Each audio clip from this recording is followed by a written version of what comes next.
北域大前王朝青州凛冬已至，寒风如刀，在天地间肆虐呼啸。城外10里坡一座破庙内，角落里一道人影蜷缩在干草堆中，发出一阵阵咳嗽。苏明费力地睁开眼，入目是摇摇欲坠的房梁和漏风的瓦片，刺骨的寒意让他冷得发抖。妈的，这什么世道，连个回荡键都没有！苏明哆嗦着骂了一句，强烈的饥饿感让他两眼发黑。他穿越了，没有泥头车，没有触电。前一秒他还是个背着30年房贷和车贷，刚加完班去会所放松的中年社畜，正趴在按摩床上，刚跟8号技师说大力点，哥吃劲，下一秒眼前一黑，再睁眼就到了这该死的玄黄界。魂穿夺舍不存在的，他是身穿，除了身体莫名其妙年轻回了18、19岁的模样，其他的一无所有，身无分文，举目无亲。这3天他深刻体会到了什么叫地狱开局，为了半个馒头和别人厮打在一起，甚至只能像狗一样在破庙里避寒。他摸了摸干瘪的肚子，自嘲地想到以前为了还贷不敢辞职，不敢生病，现在好了，直接一步到位，连饭都吃不上了。在玄黄界，人命如草芥，力量即真理。昨日在城门口，他远远看见一名修仙者嫌弃入城的流民挡路，随手一道剑气便将7、8颗人头削飞，原因无二，无非是挡了道，鲜血喷涌而出，溅在脸上，对方却只是皱了皱眉，像是踩死一窝蚂蚁。而周围的凡人不仅不敢愤怒，反而战战兢兢地跪地磕头，高呼仙师神威。咕噜，肚子咕噜叫，再次提醒他快饿死了。如果不尽快弄到吃的，不出今晚，他就会成为一具冻尸，连名字都不会留下。嗡！就在苏明意识逐渐模糊之际，一阵奇特的波动在脑海里嗡鸣。苏明神色一滞，随即眼神骤然亮起。识海之中，一本通体如羊脂白玉雕琢的无字古书缓缓浮现，书封之上龙飞凤舞3个古篆，天机录，新手指。我就知道穿越者协会虽然办事效率低，但好歹没忘了发新手礼包。苏明强忍着头晕，意识沉入识海，在触碰到古书的刹那，一段信息流冲刷过他的脑海，全知洞察因果，推演万物。但这并非没有代价，所求之事越隐秘，涉及的因果越庞大，与目标实力差距越悬殊，天机录解析推演所需的时间就越长。全知。苏明舔了舔干裂出血的嘴唇，眼神瞬间变得贪婪而炽热。那是赌徒看到了骰子，饿狼看到了鲜肉，他受够了当蝼蚁。既然来了，既然有卦，那他就要活得比谁都滋润，比谁都嚣张。天机录，告诉我，如何能让我立地成圣，举世无敌？苏明在心中迫不及待地询问。识海中，天机录一颤，洁白的书页上，漆黑的墨迹缓缓蠕动，速度慢如蜗牛爬行。一行小字浮现，正在解析立地成圣因果，预计解析所需时间9亿6千万年。9亿年，苏明差点一口老血喷出来，忍不住在心里疯狂吐槽9亿年。那时候这破地球，不对，这破玄黄界还在不在都是个问题。你是让我修仙，还是让我当化石？苏明深吸一口气，调整思路。这青州城附近哪里有无主的绝世宝藏，或者是那种我不小心掉下悬崖就能捡到的神级戒指？天机录再次震动，墨迹依然慢条斯理，正在检索无主重宝，预计解析所需时间3700年。苏明气笑了，眼中的狂热迅速冷却，化为理智与审视。他明白了，这金手指虽然牛逼，但也得讲基本法。现在的他是个连饭都吃不饱的凡人，命格贱如蝼蚁，想要以蝼蚁之身去窥探那些足以撼动天地的因果，本身就是一种僭越。天机录没直接反噬，把他震成傻子，已经算是业界良心了。不能好高骛远，这是职场大忌。苏明强迫自己冷静下来，大脑飞速运转。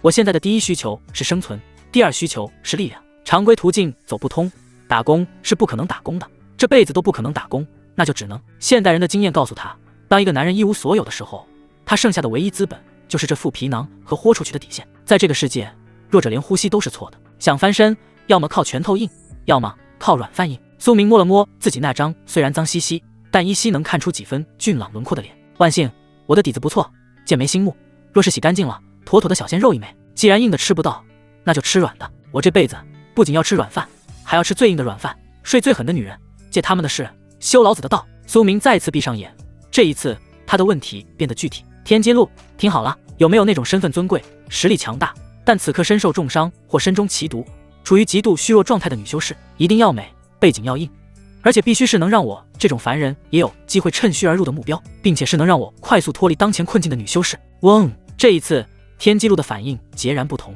原本凝滞的墨迹瞬间沸腾，如同墨龙一般在书页上飞速游走，速度比之前快了无数倍。一行行字迹清晰浮现，正在筛选目标，因果锁定中，检测到符合条件目标1名，因目标处于濒死边缘，因果迷雾极其稀薄，推演难度大幅降低，预计解析时间5个时辰。苏明猛地睁开眼，嘴角勾起一抹弧度。5个时辰虽然久了点，但还在承受范围内。好，希望这位富婆别让我失望。哥的下半生幸福可就全指望你了。5个时辰对于穿越前的苏明来说不过是睡一觉的功夫，但对于此刻饥寒交迫的苏明来说，每一秒都是凌迟。夜色渐深，破庙外的风雪愈发狂暴，呜咽声如厉鬼索命，不想死就滚出去！突然，破庙那扇摇摇欲坠的木门被人一脚踹开，夹杂着风雪，3个衣衫褴褛、满脸横肉的乞丐闯了进来。为首的一个瞎了一只左眼，手里提着根沾着黑血的哨棒，恶狠狠地盯着缩在角落里的苏明。这一带的盖头赖三，出了名的心狠手辣，据说手上沾过几条人命。这地儿以后归我们了，小子，识相的就把身上藏的吃的交出来，然后滚蛋！赖三一脚踢翻了苏明身前用来挡风的半块破门板，唾沫星子飞溅。苏明蜷缩着身体，乱发遮住了眼睛，透过缝隙冷冷地打量着这几人，真是虎落平阳被犬欺。放在以前，这种货色连给我提鞋都不配。他在心里冷哼，但身体却极其诚实地做出了瑟缩的姿态。打是肯定打不过的，现在硬刚就是送死。出去，外面大雪封山，出去就是个人形冰雕。各位大哥，我真没有吃的。苏明声音沙哑，装出一副畏惧的模样，尽量节省体力。没有。赖三冷笑一声，独眼闪烁着贪婪与残忍的光，在苏明身上扫过。我看你这身衣服虽然破，但料子还算厚实，扒下来正好给老子暖暖脚。至于人嘛，这么嫩的皮肉，或许还能换2壶酒钱。说着，赖三狞笑着就要动手。等等！苏明忽然大喊一声：“别动手！我有宝贝，我有宝贝孝敬各位大哥。”他在赌这些底层渣子对仙师的盲目敬畏和贪婪。苏明颤颤巍巍地从怀里掏出一块形状怪异的黑石头，这其实就是他穿越时随手捡的。这是我前2天在城门口捡的，好像是哪位仙师斗法时掉落的法宝残片。果然，听到仙师法宝这几个字，赖三的动作一顿，独眼爆发骇人的金光。仙师掉的，拿来我看。赖三一把夺过那块石头凑到眼前，借着微弱的月光仔细端详，甚至还贪婪地用舌头舔了舔。趁着这几息的功夫，苏明不动声色地往稻草深处缩了缩，将身体尽可能的隐藏。5个时辰快到了，这也没啥灵气啊，就是块热乎点的石头。赖三看了半天没看出名堂，顿时恼羞成怒，转过身就要拿苏明撒气。妈的，敢耍老子！轰隆！就在这时，一声震耳欲聋的巨响炸开，破庙那早已腐朽不堪的屋顶像是被一颗流星击中，瞬间崩塌破碎，无数瓦砾、木屑夹杂着漫天风雪，轰然砸落。啊！气浪翻滚，直接将赖三等3人掀翻在地，摔得七荤八素。苏明缩在角落的供桌下，死死抱着头，这才侥幸躲过一劫。待烟尘稍散，他惊恐地抬头望去，只见破庙中央被砸出了一个大坑，而在那废墟与大雪之间，赫然躺着一道红色的身影。那是一个女人，即便此刻狼狈不堪，却依旧美得惊心动魄。她破碎的红裙下露出大片如凝脂般的肌肤，在月光的照耀下白得晃眼，黑发如瀑般散落在雪地与灰烬中，一张侧脸惨白如纸，嘴角却挂着一抹嫣红的血迹，凄艳至极。与此同时，一股奇异的香风弥漫在狭小的破庙内，这香味极淡，却带着一股勾魂摄魄的甜腻，仿佛是盛开在黄泉路上的彼岸花，又像是烈性的催情毒药。咕噜！原本被吓傻的赖三等人闻到这股异香，眼中的惊恐瞬间消退，化作了痴迷与疯狂。他们的眼珠子瞬间充血通红，呼吸变得粗重，下身竟然起了反应。女人，嘿嘿，天上掉下来的仙女，好香，好想吃。赖三像是被勾了魂般，嘴里流着哈喇子，手脚并用地朝着坑底的红衣女人爬去。另外2个乞丐也发了疯似的扑了上去，争先恐后，丑态毕露。苏明死贴在墙角，动都不敢动。直觉告诉他，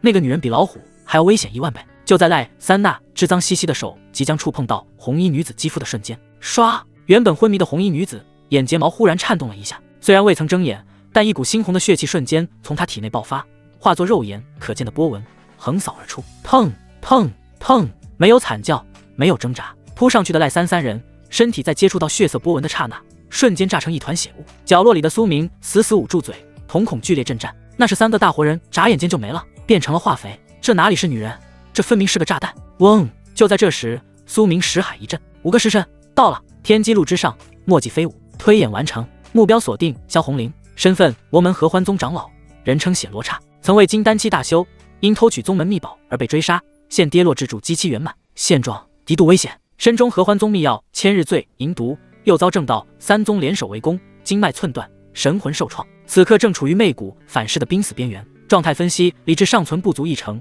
刚刚为了护体，已透支最后一丝灵力击杀靠近者。此刻他急需阳气压制体内阴毒，否则半个时辰内必将爆体而亡，危险评级极高。此女心狠手辣，厌恶男人，靠近身边的所有男子会被瞬间抽取生命精气化为干尸。看着天机路上密密麻麻的字迹，苏明只觉得头皮发麻，一股寒气从脚底升起。合欢宗血罗刹金丹大修，而且他就在自己面前3米远的地方。更要命的是，那股令人疯狂的异香越来越浓烈，苏明感觉自己的身体也开始变得燥热，理智正在被一点点吞噬。再这样下去，他会像赖三一样，变成只有交配本能的野兽，然后扑上去被炸成血雾。冷静，一定要冷静！苏明死死咬着舌尖，利用剧痛强迫自己保持清醒。他的目光死死盯着坑底的萧红玲，只见刚才那股瞬间秒杀3人的血色波纹，此刻已经彻底消散。他原本紧绷的姿态也松垮了下来，整个人如同软泥一般瘫软在那里，只有胸口还在剧烈起伏，透支最后一丝灵力。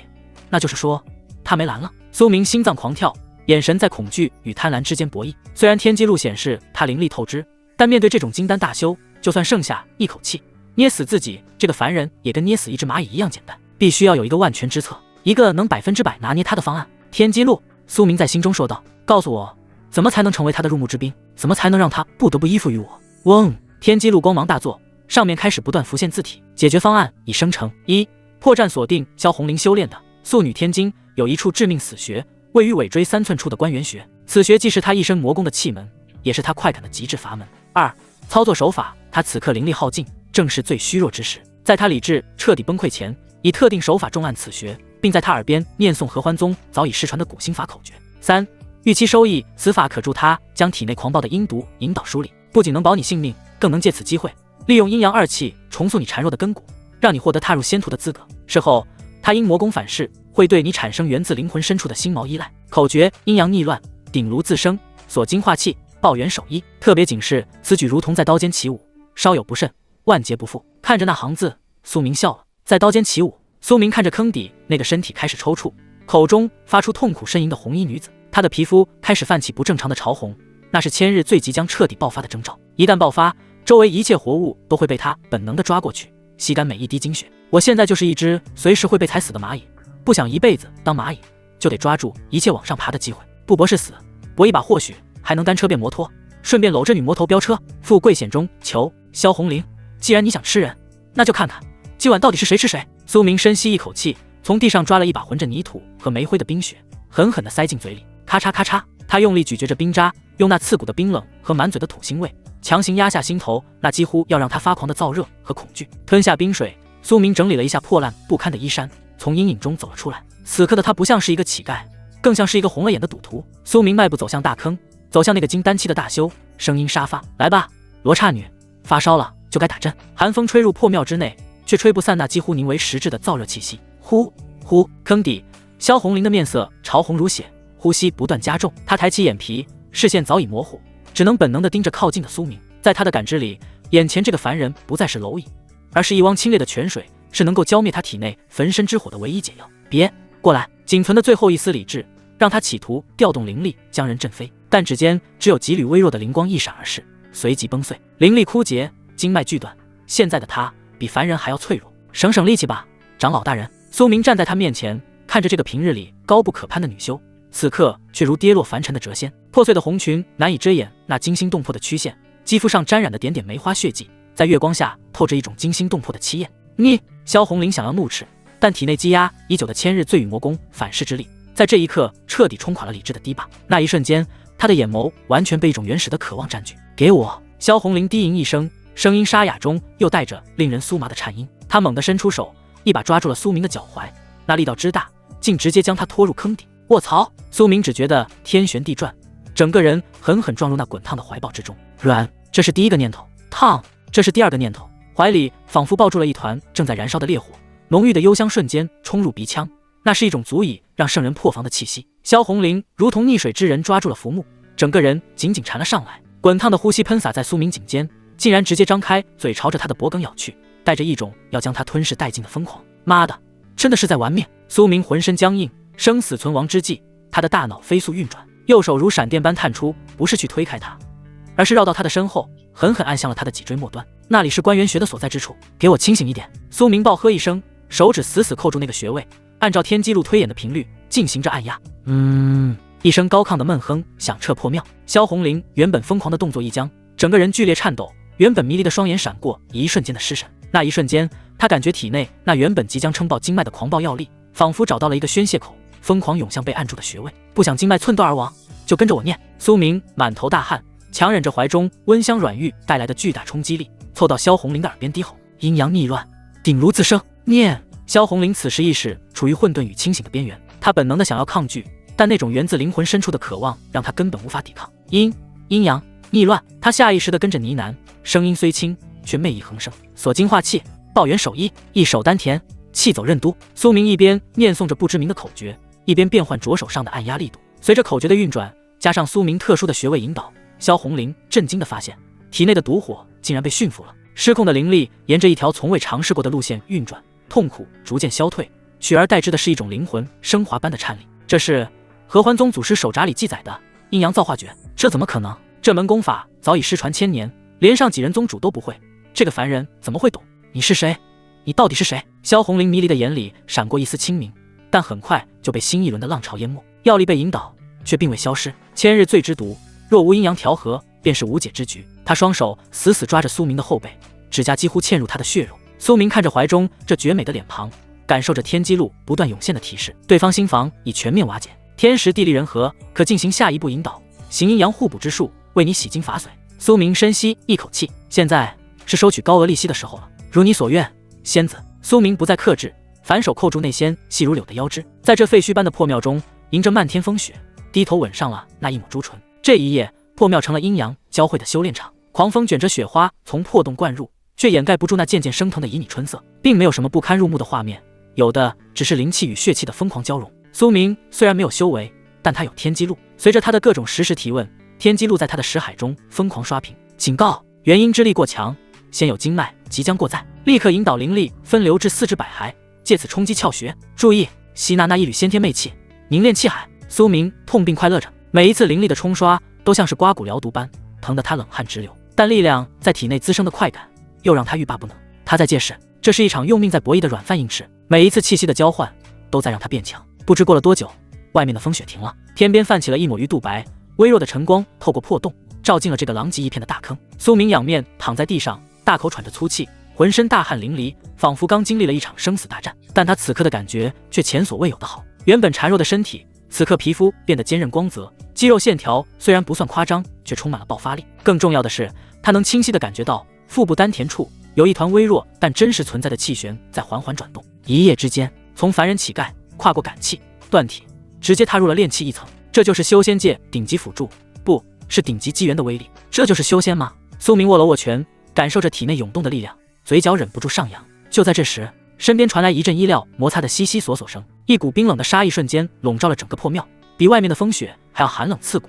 苏明浑身肌肉瞬间紧绷，他转过头，只见萧红林已经坐了起来，他身上那件破碎的衣物早已不见踪影，取而代之的是一件黑袍，将曼妙的身躯裹得严实。他背对着苏明，长发披散，他的气息虽然还有些虚浮，跌落的境界也没能完全恢复，但那股属于金丹大修的威压已经开始复苏。按照魔门的一贯作风，这种知晓了秘密又占了便宜的药渣，最好的处理方式就是一掌拍死，挫骨扬灰。苏明没有动，他在等，他在赌天书昨晚提到的心锚到底管不管用。如果不管用，他现在就算炼气一层，也挡不住萧红林的一根手指头。铮一声清脆的剑鸣骤然响起，一把寒光凛冽的长剑已经架在了苏明的脖子上，剑锋锐利无比，仅仅是贴近，那锋芒就已经刺痛了皮肤，一丝鲜血顺着剑刃缓缓流下。萧红林转过身，绝美的脸庞上没有任何表情，冷漠的像是一尊冰雕。他居高临下的看着躺在地上的苏明，眼神中杀意涌动，仿佛昨晚那个婉转承欢的女人根本不是他，但在杀意深处藏着一丝连他自己都没察觉到的复杂情绪。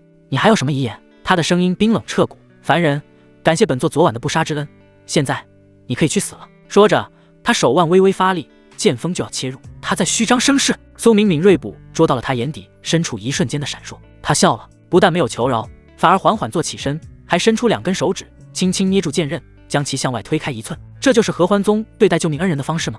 苏明直视着他充满杀气的凤眼，脸上露出了玩味的笑容。昨晚求着我救命的时候，长老大人可不是这副模样，你找死！萧红林羞愤欲绝，脸上闪过一抹红霞，手中长剑一阵就要动手。杀了我，你会后悔一辈子。苏明收敛笑意，声音变得低沉，而且杀了我，你那素女天经的致命隐患，谁来帮你修补？杀了我，昨晚那句没念完的口诀下半阙，你这辈子都别想知道了。听到这句话，萧红林的手微微一抖，不仅仅是因为功法，更是因为昨晚那种灵魂交融、灵力互补的感觉，那是他修炼至今从未体验过的契合。这个凡人，不，这个男人仿佛天生就是为了弥补他的缺陷而生。那一夜，他不仅解了毒，修为甚至隐隐有了突破瓶颈的迹象。他身上有大秘密，杀了他确实能洗刷耻辱，但也断绝了自己的道途。留着他，或许还有大用。良久，枪长剑归鞘，萧红林深吸一口气，强行压下心头的异样情绪。他随手解下腰间的一个储物袋，丢在苏明怀里，恢复了那副高高在上的姿态。穿上衣服，跟上。从今天起，你就是本座的剑士。苏明接过储物袋，脸上露出了得逞的笑容。看来这碗软饭算是端稳了。破庙内，晨光微熹。苏明从储物袋翻出一套月白锦袍，虽然对他来说稍微宽大了一些，但总比乞丐装好。他走到庙外积雪消融的水洼前，捧起冰水洗净脸上的污垢，水面波纹荡漾，倒映出一张年轻而锋利的脸庞，剑眉斜飞，鼻梁挺直，原本因饥饿而凹陷的脸颊，在昨夜那场大补之后，竟已恢复了7、8分血色，透着勃勃生机。我长得是真不赖。苏明对着倒影里了里衣领，自恋着。身后传来一声冷哼，人模狗样。萧红林盘膝坐在一块断石上，调理着初次过后的伤痛。他虽然嘴上刻薄，但目光在触及苏明洗净后的脸时，眼里亮了一下。昨晚光线昏暗，加上意乱情迷，他没看清这凡人的长相。如今看来，竟有一股说不出的阴气，配上那种魂不吝的脾气，竟然让他的道心泛起一丝涟漪。这就是锚点的强大之处。看够了吗，仙子？苏明转过身，脸上没有被辱骂的恼怒，反而挂着一抹淡淡的笑意。若是看够了，咱们该赶路了。毕竟你我的命，现在可是绑在一根绳上的蚂蚱。萧红林深吸一口气，强行压下心中莫名的悸动，恢复了高高在上的姿态。往北走。他站起身，虽然灵力枯竭，但那股久居上位的气势依旧逼人。北面300里外便是断龙谷，那是天然的迷阵，只要进了谷，我就能利用地势摆脱追兵。说完，他看都不看苏明一眼，抬腿便要往北走去。往北。苏明眉头微皱，他下意识唤醒天机路。天机路往北走声还几率多少？识海中，天机路墨迹蠕动，慢吞吞地浮现出一行字：正在推演北方吉凶，涉及多位筑基，金丹修饰因果，预计解析时间3天。3天？等你推演出来，我头七都过完了。苏明心中暗骂天机路的不靠谱。眼看萧红林已经走出了几步，苏明心念电转，这女人虽然境界跌落，但也是老江湖，按理说她的判断不会错。可苏明总觉得哪里不对劲。昨晚那3个乞丐死得那么快，正道盟的人既然能把他逼到这份上，会想不到他往北跑。等等！苏明几步冲上前，一把扣住了萧红林的手腕。放肆！萧红林美眸圆睁，本能的想要甩开，甚至掌心已经凝聚起一丝微弱煞气。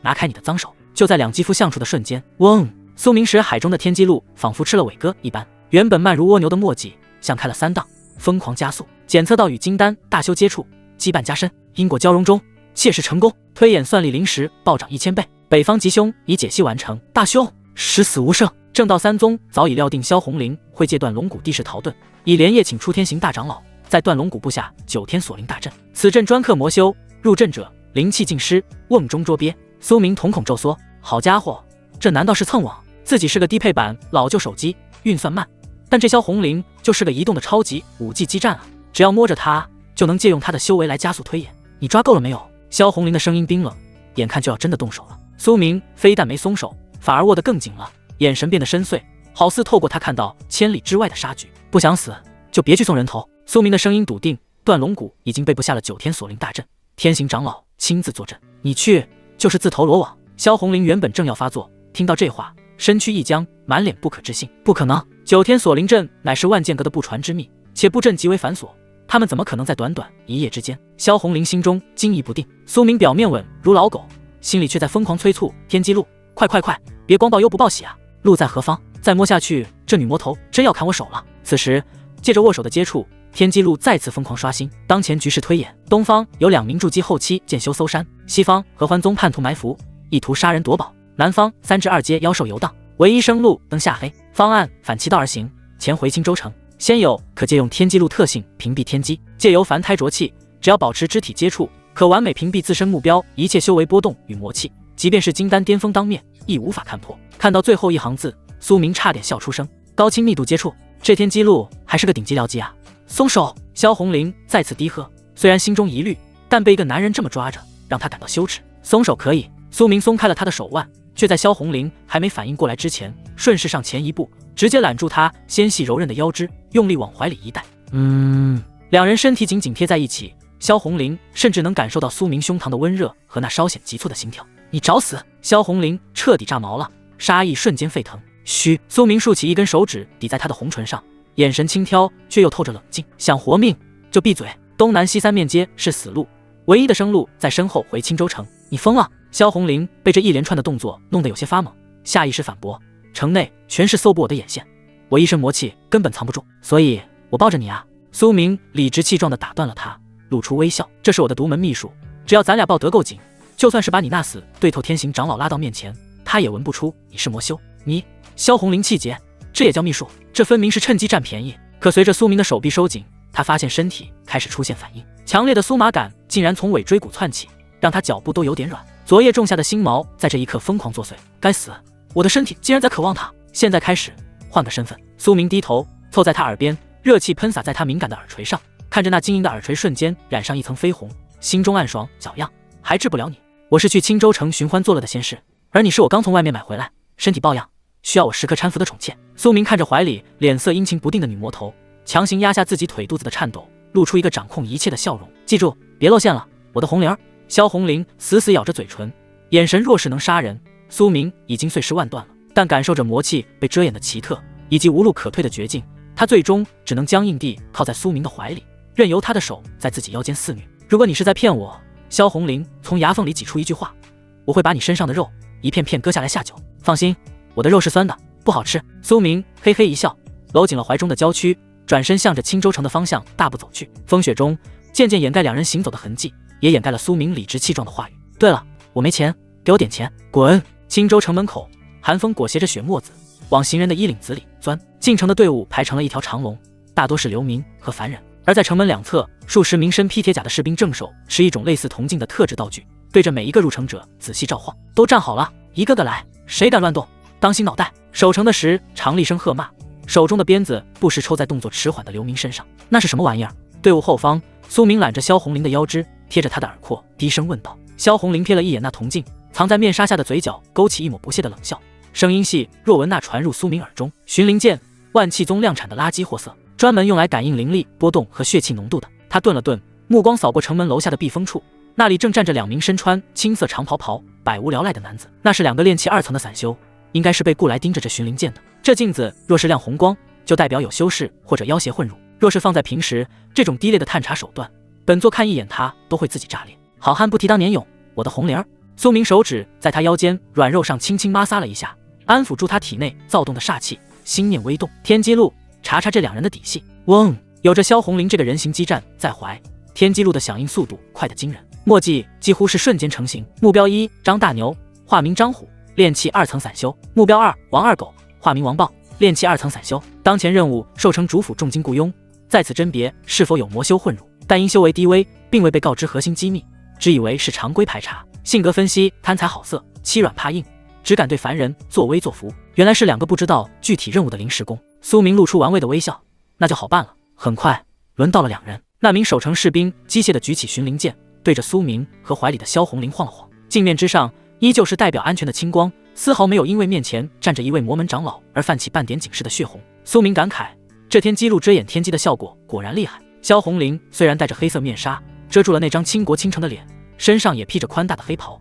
但有些东西是遮不住的，天生媚骨自然而然散发的魅意，还有常年身居高位培养的高贵姿态。仅仅是站在那里，再加上黑袍被风一吹，紧贴着曼妙的曲线，露在外面的一截皓腕都像是一块磁铁，瞬间吸住了城门楼下两名散修的目光。哟！正在剔牙的张虎眼睛直了，牙签掉在地上都没发觉。极品啊！旁边的王豹更是咽了口唾沫，眼中的淫邪毫不掩饰。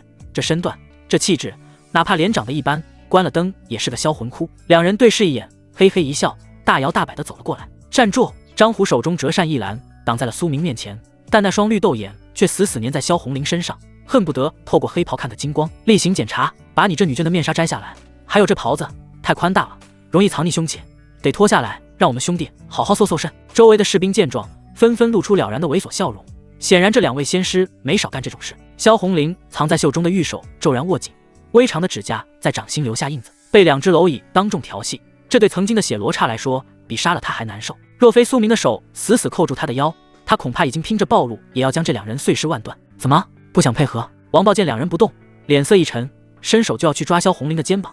我看你们形迹可疑，搞不好就是通缉犯，跟我们去那边的小黑屋，必须深入检查。就在那只脏手即将碰到萧红玲的瞬间，啪！一只修长有力的手稳稳地挡住了王豹的手腕。两位道友，给我个面子。苏明的声音平淡，却透着寒意。王豹大怒，你算个什么？轰！话音未落，一股虽不强横，但极其纯粹的灵力波动骤然从苏明体内爆发而出。炼气一层，虽然只是刚刚入门，但这股气息纯正无比，竟让这两个炼气2层的散修感到一阵莫名的心悸。修士，王豹伸出的手僵在半空，脸色瞬间变了。在这个世界，凡人和修士是两个物种，但修士之间只要不是死仇，通常不会为了一个女人大打出手。尤其是苏明此刻一身锦袍，气度不凡，出手间灵力精纯，不像他们这种野路子散修。难道是哪个世家出来的公子哥？张虎脑子转得快，连忙拉住还要发作的王豹，脸上那淫邪的表情瞬间切换成了谄媚。哎呀，误会，身是大水冲了龙王庙，原来是同道中人。张虎拱了拱手，眼神有些忌惮地扫过苏明。既然是道友的家眷，那自然没什么问题。这年头，大家出来玩都不容易，理解。在他们看来，为了一个凡人女人得罪一名背景不明的年轻修士，太不划算了。万一这小子背后有什么家族势力，他们这两个普通散修可吃罪不起，还不快滚开！苏明冷冷道，搂着萧红玲的手臂刻意紧了紧，大手在其腰间摩挲宣示着主权。这种赤裸裸的占有欲让那2名散修眼里的嫉妒都要溢出来了，但终究还是没敢造次，讪笑着退到了一边。而周围那些原本气势汹汹的凡人守城士兵，在感受到苏明身上那股只有仙师才有的威压后，早就吓得脸色煞白。哗啦啦，那名刚才还挥着鞭子的时长，竟然带着一众士兵齐刷刷地跪倒在地，额头贴着冰冷的雪地，瑟瑟发抖。小人有眼无珠，不知仙师驾到，请仙师恕罪。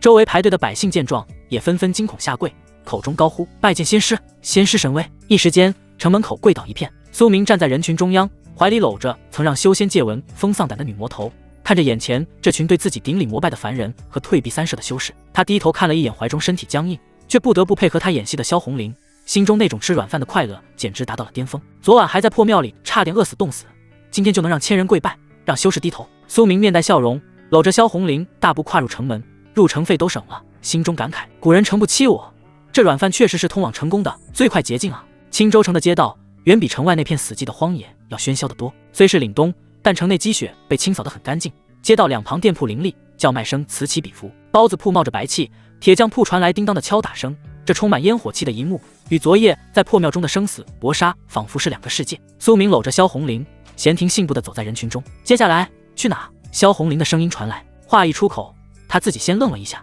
曾几何时，他是高高在上的合欢宗长老，金丹大修，行事只凭心意，杀伐决断，何曾需要询问一只蝼蚁的意见？可现在，这句询问却如此自然地从他嘴里溜了出来。他咬了咬下唇，试图找不回一点尊严，冷冷地补充道：别以为进了城就安全了。正道三宗在青州城的暗桩多如牛毛，尤其是万剑阁的剑眼和青州城的城卫军，专门盯着城内生面孔。而且大前王朝设有宵禁，入夜之后，巡夜司会持巡天令巡查全城。说到这里，他那藏在袖中的手握紧。我现在灵力枯竭，经脉受损严重，莫说是巡夜司的人，就是寻常凡人拿把强弩，都能要了我的命。苏明闻言，脚步微顿，低头看了一眼怀里的美人，哼，这就开始依赖我了。苏明心中暗笑，心锚的效果比预想中还要好。当一个强势惯了的女人开始下意识询问男人的意见时，她的心理防线已经裂开了一道巨大的口子。别慌，有我在。苏明随口回了一句，脸上露出一副深思熟虑的表情。让我想想。表面上他眉头微蹙，似乎在权衡利弊，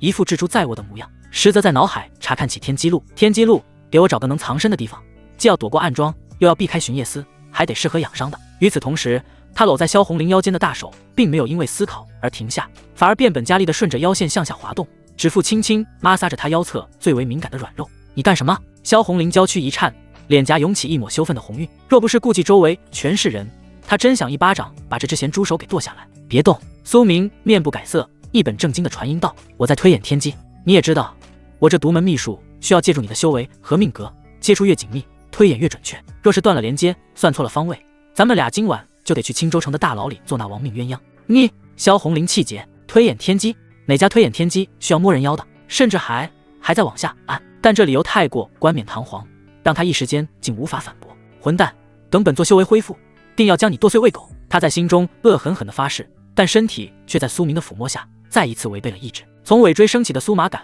让他双腿有些发软，只能无力地靠在苏明身上。这在路人看来，俨然就是一对恩爱的小两口。嗡！有着萧红玲的加持，苏明使海中的天机路光芒大盛，书页无风自动，漆黑的墨迹如游龙般蜿蜒而出，迅速勾勒出青州城的地图，并在上面标注出了几个闪烁的光点。推演请求绝对安全的藏身之所。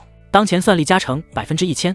来源：萧红林金丹初期修为。方案生成中。方案1：城西贫民窟废弃一桩。分析：此地鱼龙混杂，地形复杂，且阴气极重，可勉强遮掩魔气，风险极高。青州丐帮总舵位于此处，眼线密集。先有2人衣着光鲜，进入贫民窟如鹤立鸡群，极易引起注意。且丐帮与程卫军有暗中交易，大概率会被反手举报换赏钱。苏明心中直接划掉。开玩笑，萧红林这种祸水级别的女人扔到丐帮堆里，那真是犯蠢了。方案2：城中悦来客栈。分析：灯下黑策略，利用客栈的阵法隔绝气息。风险：客栈是流动人口聚集地，乃是巡夜司每晚必查的重点区域，且入住需登记录影身份。先有2人皆是黑户，极易在核查环节暴露，一旦被堵在房内，便是瓮中之鳖。不行，客栈也不能去。苏明眉头微皱，这青州城看着大，怎么连个藏身的地方都没有？就在这时，天机路的书页翻过一页，一行醒目的朱砂红字浮现而出。方案3：城东烟柳巷春水堂。地点：青州城第1青楼。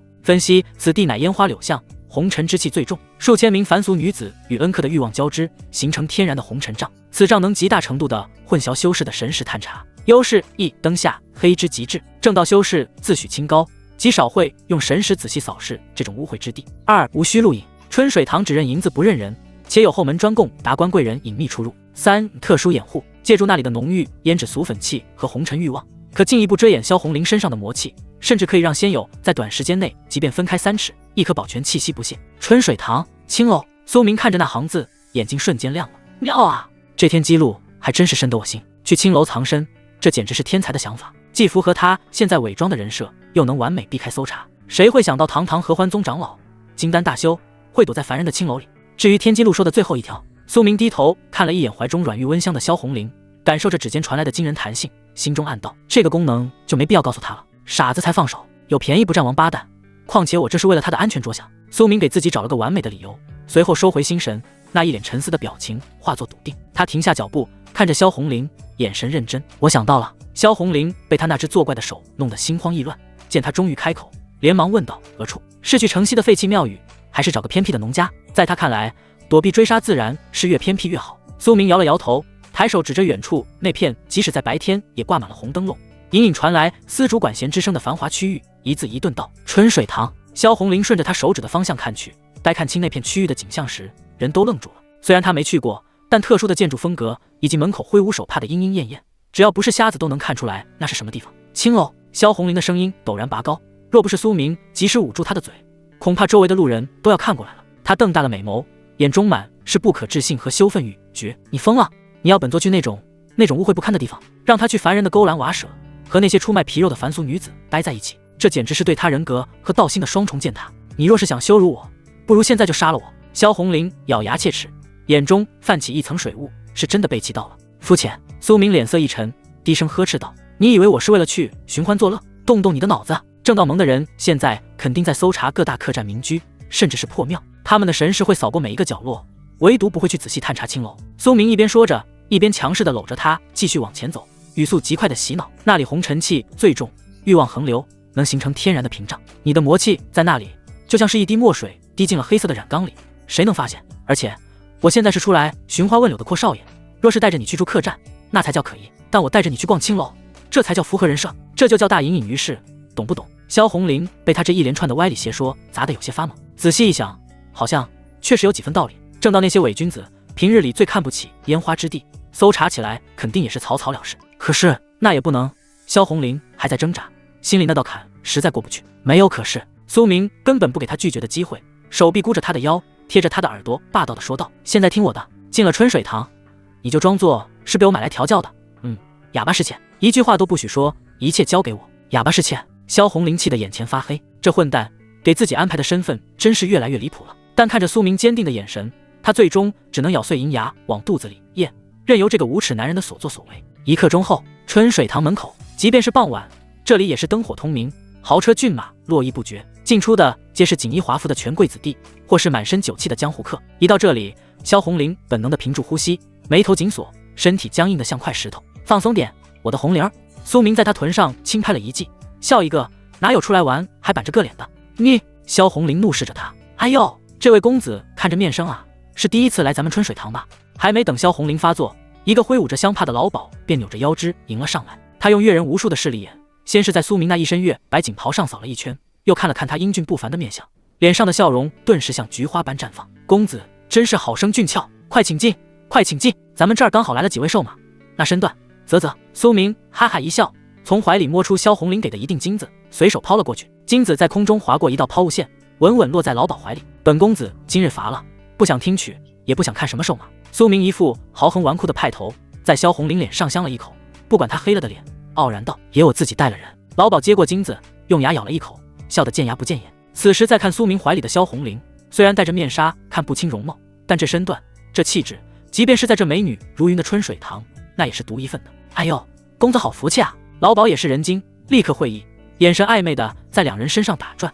既然公子带了家眷，那是想要个清静的地儿，要最好的房间。苏明语气带着不耐烦，要独栋的院子，周围别有人打扰，也我这宠妾性子也，怕生动静可能会有点大。听到动静大三个字，萧红玲藏在面纱下的脸黑得跟煤炭似的，手指狠狠掐在苏明的腰肉上。这混蛋，他在胡说什么？老鸨却是一副我懂的表情，掩嘴偷笑。明白，明白，年轻人嘛，火力壮。正好后院有一处听雨轩，独立幽静，还带个温泉池子，最适合公子这般雅兴的人，就那儿了。苏明满意的点点头，搂着气得发抖的萧红玲，大摇大摆地踏进了这青州城最大的萧金库。一进大门，喧嚣声更甚。舞台上，几名衣着暴露的舞姬正在扭动腰肢，大厅里推杯换盏，调笑声不断。这种充满了原始欲望的红尘气息，如潮水般涌来。萧红玲只觉得浑身难受，这里的一切都让她感到恶心。但诡异的是，正如苏明所说，当他置身于这片红尘浪潮中时，他体内的魔气竟然真的被周围混杂的气息给冲淡了，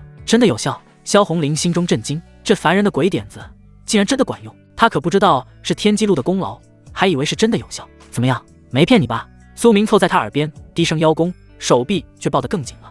虽然这地方能遮掩气息，但为了保险起见，咱们还是得贴得紧一点，毕竟小心驶得万年船嘛。萧红玲感受着他胸膛传来的热度，在此时，这个怀抱竟然成了他唯一的安全感来源。苏明，他在心中默念着这个名字，眼神复杂。这次算你对了，但若是你敢在这里对我做什么过分的事，我一定……想了半天，他却悲哀地发现，现在的自己除了咬他两口，似乎什么也做不了，甚至内心深处对于即将到来的独处，竟然隐隐有一丝期待。这个念头一出，萧红玲瞬间被自己吓到了，连忙默念清心咒，试图驱散脑子里的黄色废料。而苏明看着怀里这个从一开始的抗拒到现在乖得像只猫儿一样的女魔头，心里的成就感简直爆棚。哎呦，公子爷这边请。老鸨一声招呼，换来了一个名叫柔儿的侍女。这柔儿人如其名，身段柔弱无骨，身着一件透肉的绯色轻纱，大片雪腻的肌肤若隐若现，胸前的白腻更是随着走动颤颤巍巍，随时都要跳出来打个招呼。在这凛冬时节，春水堂内却暖若三春，这般清凉的打扮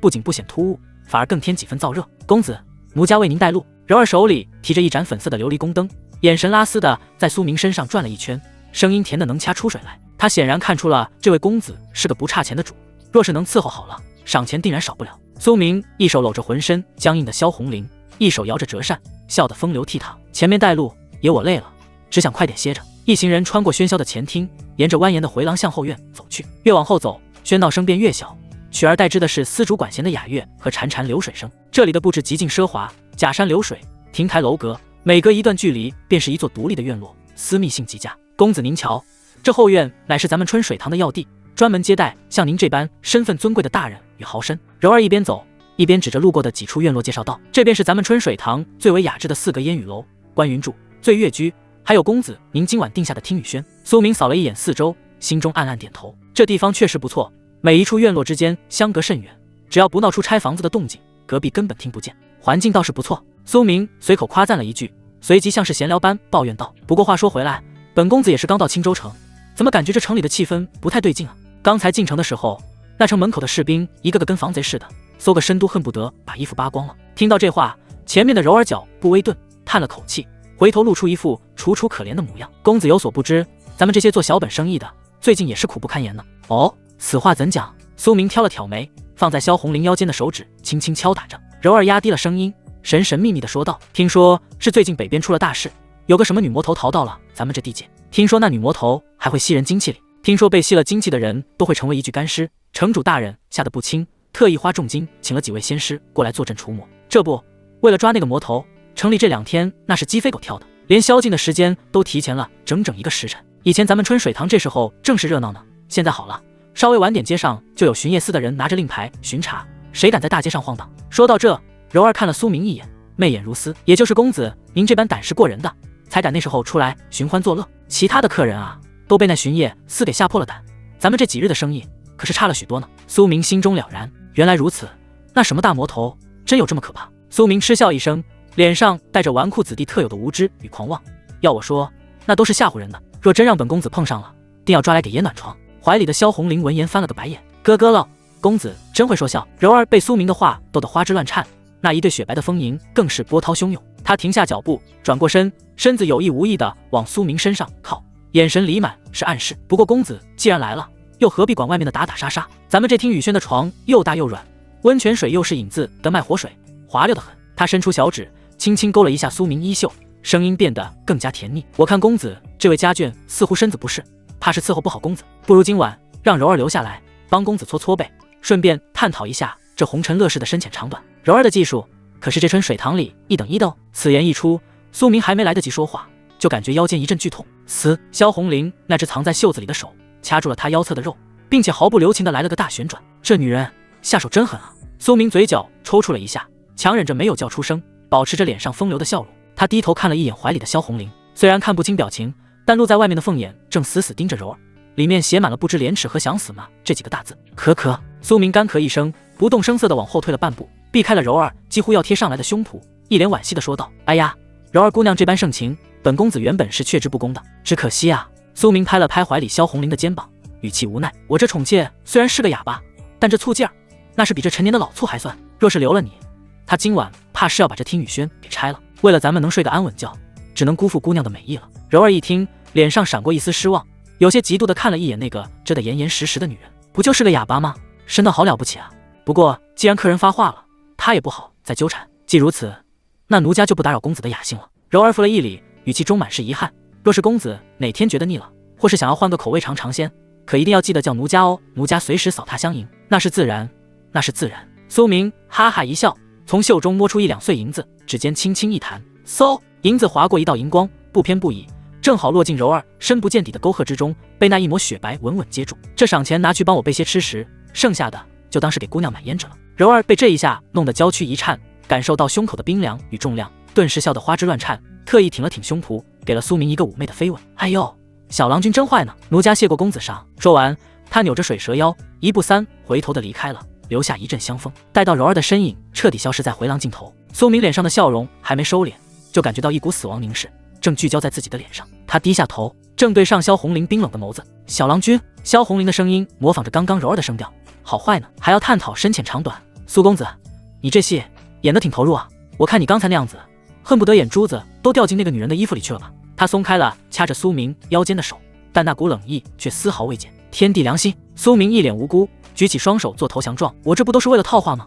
你也听到了，内城主请了仙师，还有巡夜司提前宵禁，这可都是情报啊。再说了，苏明嘴角勾起一抹坏笑，啪，声音清脆，手感绝佳，Q 弹十足。你，萧红玲浑身一僵，瞪大了眼睛，显然没料到这家伙敢这么放肆。别想太多。苏明凑近他的面纱，隔着薄纱看着他绝美的脸，声音变得低沉，那种庸脂俗粉，我看一眼都嫌脏。有你这种绝世美人在怀里，我怎么可能看得上她？你可是萧红玲，是血罗刹，跟她比，那是侮辱你，也是侮辱我的眼光。这一番话既是调戏，又是恭维。萧红玲原本已经凝聚在掌心的一丝灵力，在这番话的攻势下，瞬间消散了。她愣愣地看着苏明，心跳竟然不争气地漏了一拍。哼，油嘴滑舌。她冷哼一声，别过头去。虽然语气依旧傲娇，但眼底的寒意却已经融化，甚至他完全忘记了刚才被拍屁股这件足以让他杀人100遍的冒犯之举，或者说潜意识里他已经开始习惯这种亲密的肢体接触了。走了，进屋。苏明见好就收，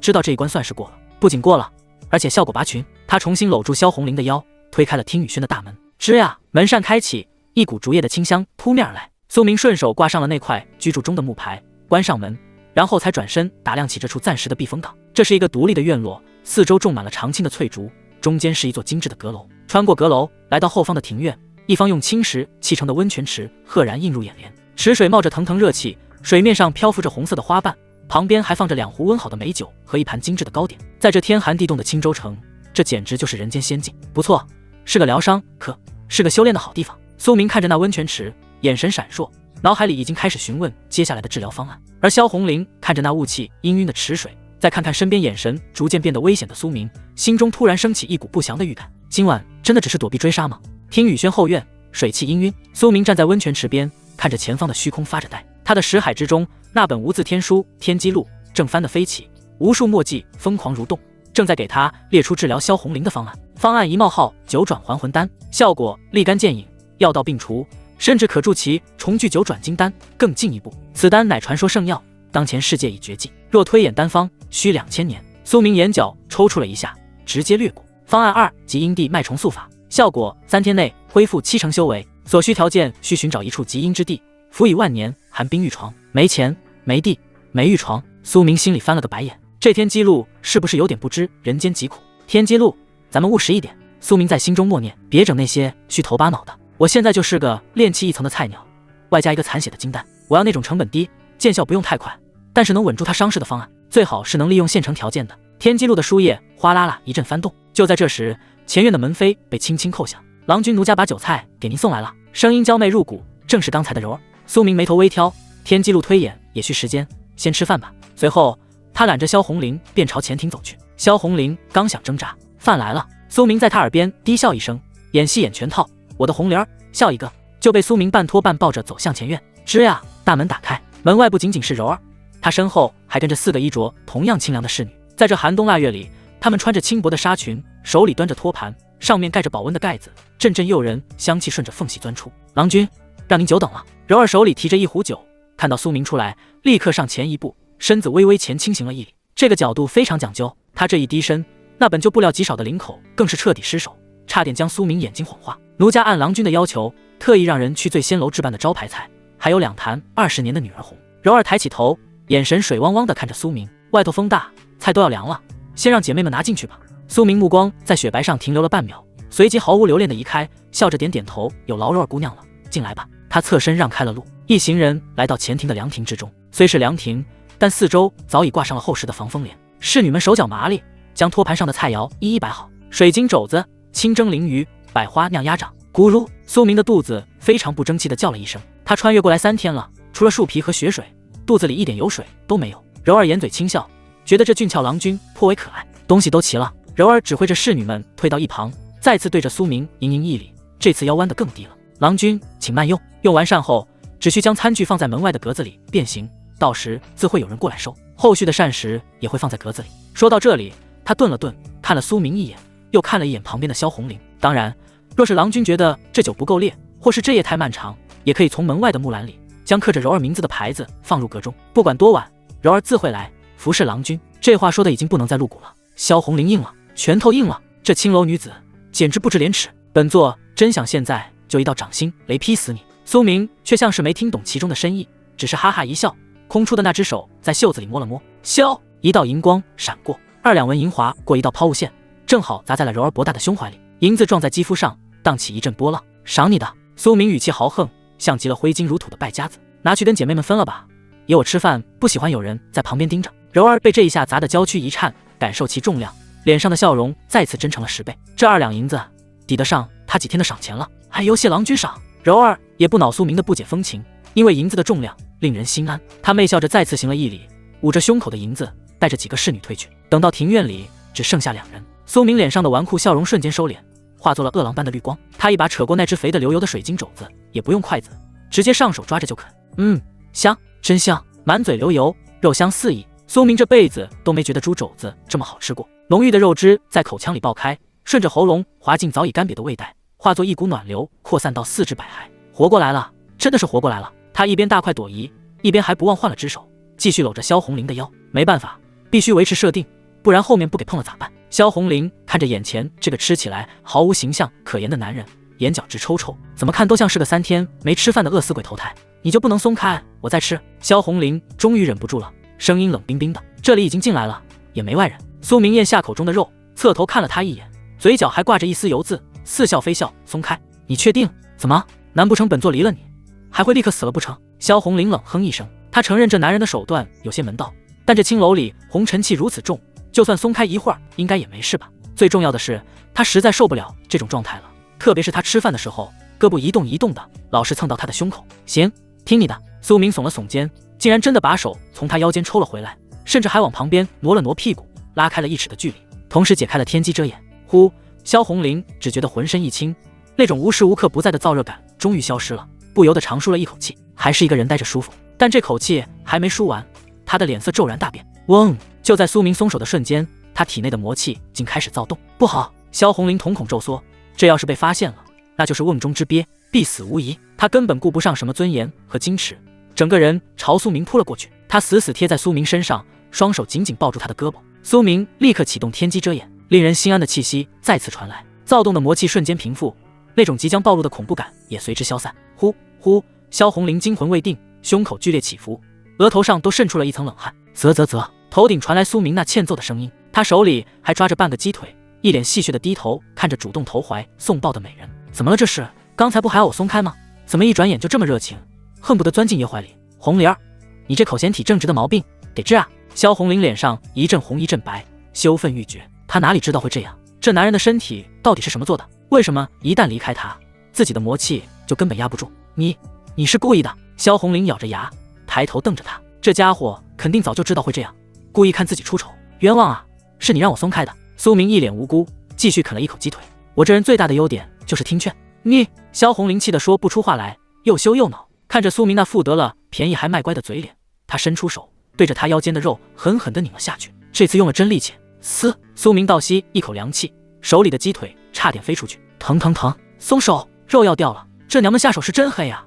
哼！萧红玲冷哼一声，虽然没有松手，但力道稍微小了一点点。不过经过这一次教训，他是彻底老实了。抱着吃就抱着吃吧，总比丢了命强。接下来的半刻钟，苏明一手搂着绝色美人，一手风卷残云地扫荡着桌上的饭菜。萧红玲虽然满脸不爽，但身体却极其诚实地贴在他身上，一动不敢动。终于，苏明打了个饱嗝，放下了手里的筷子。桌上一片狼藉，连那2坛女儿红都被他干掉了1坛。有着修为加持，消化能力得到加强，食物下肚化作热量，让他原本有些苍白的脸色红润起来。吃饱喝足，该干正事了。苏明站起身，顺手拿起桌上的餐巾擦了擦嘴，将剩下的饭菜连同盘子一起放进了门外墙上的暗格里，当然也没忘了把怀里的挂件一起带起来。经过了这么多事，此时已经快来到黄昏。好了，我们该疗伤了。苏明变得正经起来。萧红玲心里咯噔一下，疗伤？怎么疗？在这？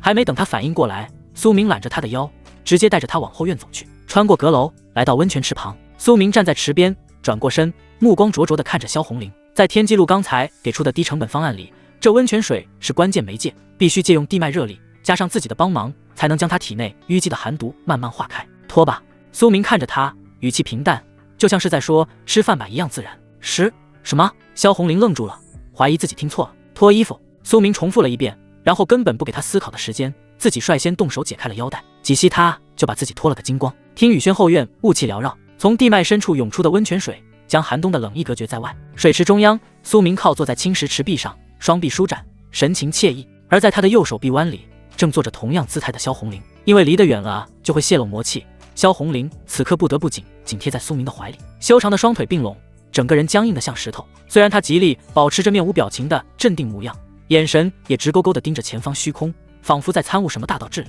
但发烫的耳垂还有微微颤抖的肩膀却无情地出卖了他。这男人的体温比这温泉水还要烫，浓郁的男子气息混合着水汽钻进他的鼻腔，让他的道心一团乱麻。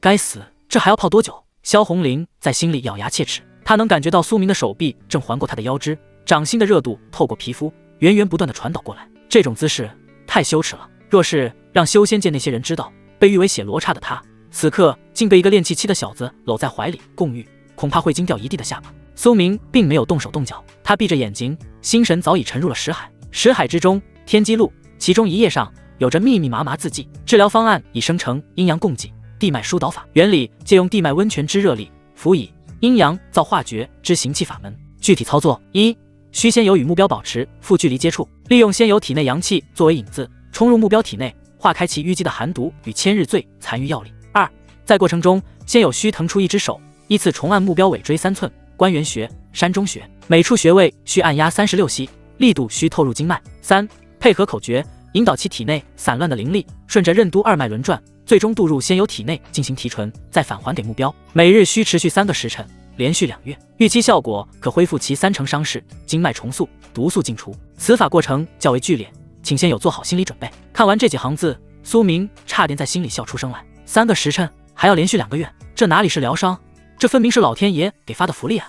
不过我顶不顶得住啊？苏明在心里担忧的同时，不忘给天机露出了个大拇指。这方案绝了，既能治病救人，又能提升修为，软饭硬吃，莫过如此。呼，苏明吐出一口浊气，睁开了眼睛。他的目光落在怀中美人的天鹅颈上，看着她被热水蒸腾的白里透红的肌肤，嘴角勾起一抹玩味的弧度。红玲儿，苏明稍微凑近了一些，温热的呼吸直接喷洒在他敏感发烫的耳廓上。萧红玲浑身猛地一抖，像是被电流击中了一般，下意识想要往前缩，却被苏明的手臂牢牢箍住。何事？他声音有些发颤，强作镇定地问道。想出来了。苏明的声音低沉，这个办法能救你的命，也能保住你的修为。不过他顿了顿，语气变得有些意味深长，过程可能会有点辛苦，而且需要你绝对的配合。萧红玲皱了皱眉，侧头瞥了他一眼。本座什么苦吃不得？哪怕是刮骨疗毒，本座也不会皱一下眉头。你直说便是。他是魔修，是从尸山血海里杀出来的狠人，在他看来，所谓的辛苦无非就是肉体上的疼痛，或者是经脉逆流的折磨，这些痛苦他早就习以为常了。好，有魄力。苏明赞许地点了点头，随即贴着他的耳朵，用只有2个人能听到的声音轻声解释道：这地脉温泉只是辅助，真正的要义是我。你需要借助我的阳气来中和体内的寒毒，同时我需要按压你的几处大穴，引导灵力流转。说到这里，苏明的手指轻轻在他腰间的关元穴位置点了点。至于具体怎么做，苏明轻笑一声，温热的唇瓣几乎贴上了他的耳垂。红玲儿，准备好疗伤了吗？萧红玲不是傻子，听到阳气、按压穴位这几个词，再联想到昨晚发生的事情，他瞬间就明白了苏明所谓的疗伤是什么意思。他的脸瞬间红透了，连带着全身都红了。你无耻！他羞愤欲绝，刚想开口怒骂，苏明却根本没给他开口拒绝的机会。既然是为了治病，那就得讲究个效率。苏明直接堵住了他的嘴。萧红玲瞪大了眼睛，所有的抗议，所有的矜持都被堵回了肚子里。温泉水在晃动，花瓣在起伏，这一夜的听雨轩注定雨疏风骤。与此同时，青州城北300里外，断龙谷，这是一处极其险恶的峡谷，两侧山峰如刀削斧凿般直插云霄，谷中常年不见天日，阴风怒号。因为地形特殊，这里的温度比外面还要低上数十度，哪怕是普通的修仙者，若是没有法宝护体，在这里待久了也会被寒气侵入骨髓。传言这里死过真龙，因此的名断龙谷。此刻断龙谷深处，10几道散发着强大气息的身影正伫立在黑暗中。为首的一人身穿金纹白袍，须发皆白，面容威严，正是正道3宗之一万剑阁的天行大长老赵无极，一位货真价实的金丹初期强者。在他身后还站着2名筑基后期长老，以及10几名炼气大圆满的精英弟子。此刻这几人的脸色都有些难看，尤其是赵无极，他的眉头紧锁，死死盯着手中的古铜色罗盘。大长老，这都过去1天1夜了，那女魔头真的会来这里吗？一名被剑长老忍不住开口问道，他的眉毛上已经结了一层白霜，显然在这里等了许久。是啊，大长老，咱们是不是推算错了？另一人也附和道。血罗刹虽然重伤，但他毕竟是魔门中人，狡诈多端，会不会反其道而行之？根本没往北走。赵无极闻言冷哼一声，语气中带着自信，绝不可能，老夫为了重创他，不惜动用了宗门的诛魔剑，更是折损了玄天宗的2位金丹道友，一死一重伤，如此惨痛的代价才将他重伤。他现在经脉尽断，灵力枯竭，除了往北逃入这段龙谷，借助这里的天然地势苟延残喘，根本无路可去。说到这里，赵无极眼中闪过一抹肉痛和狠戾，那一战实在是太惨烈了。谁能想到，已经是强弩之末的萧红玲，竟然还能爆发出那么恐怖的战力？如果不是因为他身中合欢宗的千日醉奇毒，导致关键时刻灵力失控，恐怕他们这些人都要交代在那里。正因为付出了如此巨大的代价，所以他们绝对不能让萧红玲活着离开，必须斩草除根。可是那名弟子指了指天行长老手中的罗盘，小心翼翼地说道：长老，您的寻踪盘好像坏了。天行长老低头看去，只见那原本应该指着萧红玲方位的罗盘指针，竟然像喝醉一样在盘面上疯狂转圈圈，一会儿指东，一会儿指西，一会儿又不动了。这罗盘上可是收集了萧红玲的鲜血和气息，乃是万气宗炼制的上品法器，按理说只要在方圆1000里之内都能精准锁定目标。可现在这情况简直就像是萧红玲整个人凭空消失了一样，或者是被什么极其高深的手段给遮掩了天机。这怎么可能？赵无极用力拍了拍罗盘，试图让它恢复正常，但他依旧不听使唤。难道他有什么屏蔽天机的至宝？赵无极心中升起一股不祥的预感。长老，那咱们还等吗？弟子问道。这段龙谷的风雪太大了，而且9天锁灵大阵维持起来消耗极大，咱们带的灵石不多了。为了确保万无一失，他们提前1天赶到这里，布下了专克魔修的9天锁灵大阵。只要萧红玲一踏入谷口，大阵就会顷刻发动，封锁他所有的灵力，到时就算是大名鼎鼎的血罗刹，也只能任由他们宰割。可问题是，猎物不来，这陷阱再厉害也是摆设啊！赵无极脸色更加阴沉，他看着漆黑一片的峡谷，又看了看手中乱转的罗盘，心中的自信开始动摇。难道那女魔头真的没往北走？不可能，除了断龙谷，她往任何方向都是死路。天行长老咬着牙厉声道：“她一定是在附近的某个地方躲起来了，想要耗死我们。传令下去，让大阵继续维持，谁敢撤掉灵石，老夫废了他。另外，发传音符给青州城主，让他把城里的每一寸地皮都给我翻过来，我就不信他还能飞了不成？”是。几名弟子无奈，只能苦着脸继续在风雪中罚站。寒风呼啸，卷起漫天飞雪。这一群正道高人就这么傻乎乎地守在这个鸟不拉屎的峡谷口，等待着永远也不可能出现的猎物。而此时此刻，他们苦苦等待的萧红灵正舒舒服服地泡在温暖的温泉里，享受全方位的贴身服务。虽然过程有点羞耻，但不得不说，真的很暖和。清晨，第一缕阳光透过听雨轩的窗棂，洒在紫檀木雕花的床榻上。房间内暖意融融，地笼烧得很旺，飘荡着安神香的味道，让人忍不住想要沉沦在这温柔香里。苏明躺在柔软如云端的天蚕丝被下，一脸惬意地盯着城尘上的花纹发呆。而在他的右臂弯里，萧红灵正如同只慵懒的猫咪般蜷缩着，她呼吸绵长，显然是累极了。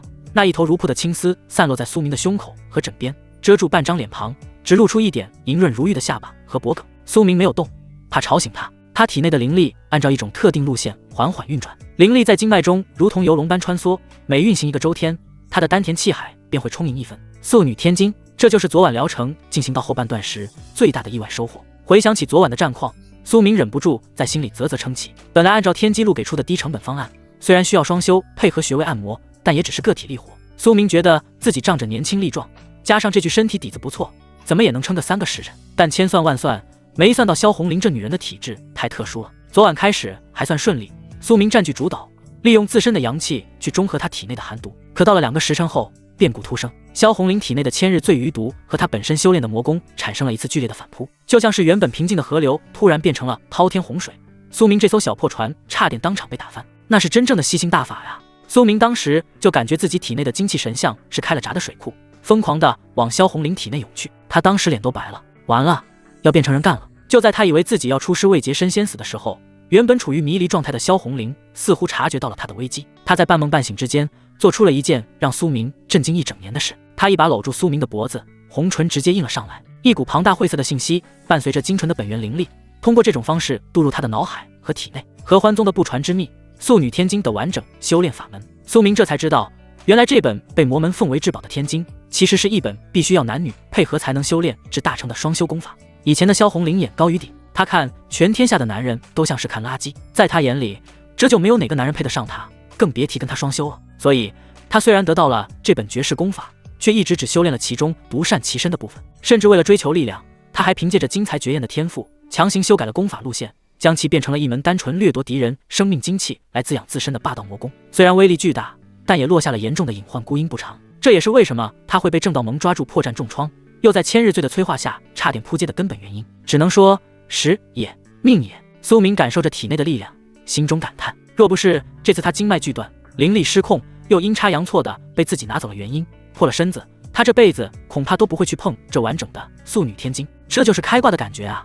苏明握了握拳头，一阵噼里啪啦的脆响从他全身的骨骼中传来。修炼一途，凡人想要入门，难如登天。第一步是感气，需要静坐冥想，感受天地间那虚无缥缈的气机。光这一步就把9成9的人挡在了门外。第二步是引气入体，在丹田汇聚气旋，这一步哪怕是资质好的天才，也得花上2、3个月的水磨功夫。第三步是断体，灵气入体后不能直接用来施法，必须先用灵气反复冲刷肉身，经历练皮、练肉、练骨、练筋、练脏5个阶段，让身体能够承受灵力的冲击，最后温养出灵脉，才算是真正的练气一层。这个过程少则1年，多则3、5年，那是实打实的水磨功夫，苦不堪言。可苏明呢，靠着萧红灵这位金丹大修的精纯灵力，强行开灵脉，达到练气一层，又靠着素女天经这种顶级功法的霸道，一夜之间完成了别人数年的苦修。他内视己身，练皮大成，皮肤坚韧如老牛皮，寻常刀剑难伤分毫；练骨大成，骨骼银白如玉，硬度堪比金铁；练筋小成，全身大筋绷紧，如同强弓之弦，充满了爆炸性的力量。我感觉我现在能一拳打死1头牛。苏明脸上的笑容是怎么也压不住。果然，努力修炼那是给没背景的人准备的。像我这种长得帅又有外挂的，吃软饭才是通往大道的捷径。苏明再次在心里给自己的英明神武点了个赞。这时，臂弯中的身子轻轻动了动，浓密的睫毛颤抖了几下，随后缓缓睁开。那是一双极其漂亮的凤眼，只是此刻刚刚睡醒，还带着几分迷离和慵懒，少了平日里的凌厉杀气，多了几分小女人的娇憨。当他的视线聚焦，看到笑意盈盈看着自己的苏明时，昨晚的记忆如同潮水般涌入脑海。最开始是在温泉池里，是苏明为了给他疗伤，那时候他是被动的，是羞愤的，是想要咬死这个混蛋的。可是后来，那个用嘴传功的人是谁？缠着人家不放，甚至反客为主的人又是谁？萧红林的脸腾的一下就红了，比昨晚的红烛还要艳丽。不，那不是我。他在心里疯狂否认，试图催眠自己，那是千日醉的毒性，那是该死的天生媚骨在作祟，那是身体的本能反应，跟本座的意志没有任何关系。对，就是这样，全是媚骨的错。想通了这一点，萧红林深吸一口气，努力板起脸，试图恢复平日里高冷不可侵犯的长老威严。他从苏明的怀里坐起身子，将被子往上拉了拉，遮住大片雪白。醒了。苏明单手支着头，笑眯眯地看着他，眼神里带着戏谑。昨晚睡得可好？我的好师傅。毕竟昨晚传授功法的时候，两人确实有点师徒的意思。萧红林差点没维持住表情，他冷冷瞥了苏明一眼，强装镇定，下达了命令：服侍我宽衣。如果忽略他红润的耳垂，这副架势还真有几分魔门大佬使唤面首的派头。苏明看着他死鸭子嘴硬的可爱模样，差点没笑出声来。但他立志成为专业的软饭王的男人，自然懂得什么时候该给富婆留面子。遵命，大人。苏明一脸诚恳的应下，丝毫没有觉得被使唤有什么丢人。他掀开被子下床，从床头的储物袋里翻找了一阵。萧红林储物袋里衣服不少，苏明挑了一件淡蓝色的流仙裙。这裙子做工繁复，上面绣着云纹，料子也是极好的冰蚕丝，看起来仙气又端庄。来，抬手。苏明拿着裙子走到床边，细心的帮他穿戴。萧红林张开双臂，任由他摆弄。看着这个昨晚还在自己身上逞凶，此刻却低眉顺眼帮自己系腰带的男人，他心里的羞耻感稍微淡了一些，取而代之的是一种莫名的异样情绪。这家伙要是如果不张嘴气人，倒也还算顺眼。萧红林心中暗道。而苏明一边帮他系着那繁琐的带子，一边在心里吐槽：啧，昨晚求着我不要停的时候，怎么不说让我服侍？现在提上裤子，哦不对，穿上裙子就不认人了。算了，看在你教我神级功法，又让我升级的份上，大人不计小人过，伺候你一回。穿戴整齐后，萧红林从床上下来，虽然双腿还有些发软，但他的气色明显比昨天好了太多，脸颊透着健康的红润，如果不仔细感应，根本看不出他受过重伤。感觉如何？苏明给他倒了一杯温水，递了过去。萧红林接过水杯，感受了一下体内的情况，眼中闪过一抹惊讶。虽然昨晚的过程很荒唐，但这素女天经完整运转的效果简直好得离谱。断裂的经脉在苏明阳气和双修灵力的滋养下重新连接在了一起，虽然还很脆弱，但至少灵力可以流通了。还行，萧红林淡淡的说道，尽量不让自己表现得太震惊，勉强恢复了些许，现在大概能动用炼气3层，不，炼气4层的实力。炼气4层虽然只是一只蝼蚁，但在这种凡人城市里，自保应该是没问题了。身上的魔气也能够动用灵力压制下去，不用时刻紧贴着苏明了。叮铃铃，清脆的铜铃声穿透了听雨轩的门扉，打破了室内的宁静。紧接着，一道娇滴滴的声音传了进来：郎君，奴家给郎君送饭来了。是柔儿。这女人的声音就像是有钩子一样，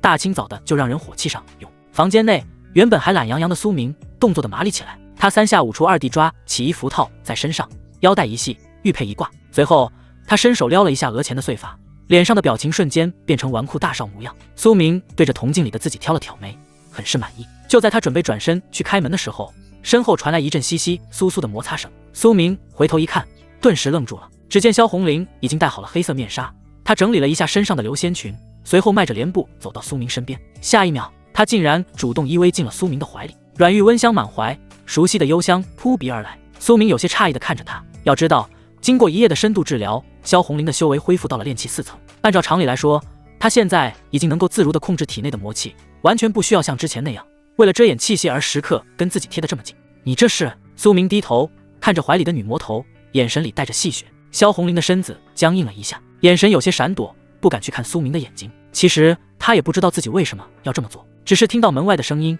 他心里就莫名的不舒服，潜意识不想让他一人去面对柔儿，但作为曾经的金丹大修，他是绝对不会承认的。于是他扬起下巴，尽量让自己的声音听起来冷淡而镇定。看什么看？本座虽然恢复了一些修为，但这里毕竟是龙潭虎穴，为了时刻维持魔气不外泄，需要消耗大量灵力。本座这么做不过是为了节省灵力罢了，万一真动起手来，也能多一份胜算。说完，他似乎是为了增加说服力，又补了一句：还不速去开门，让人家久等了。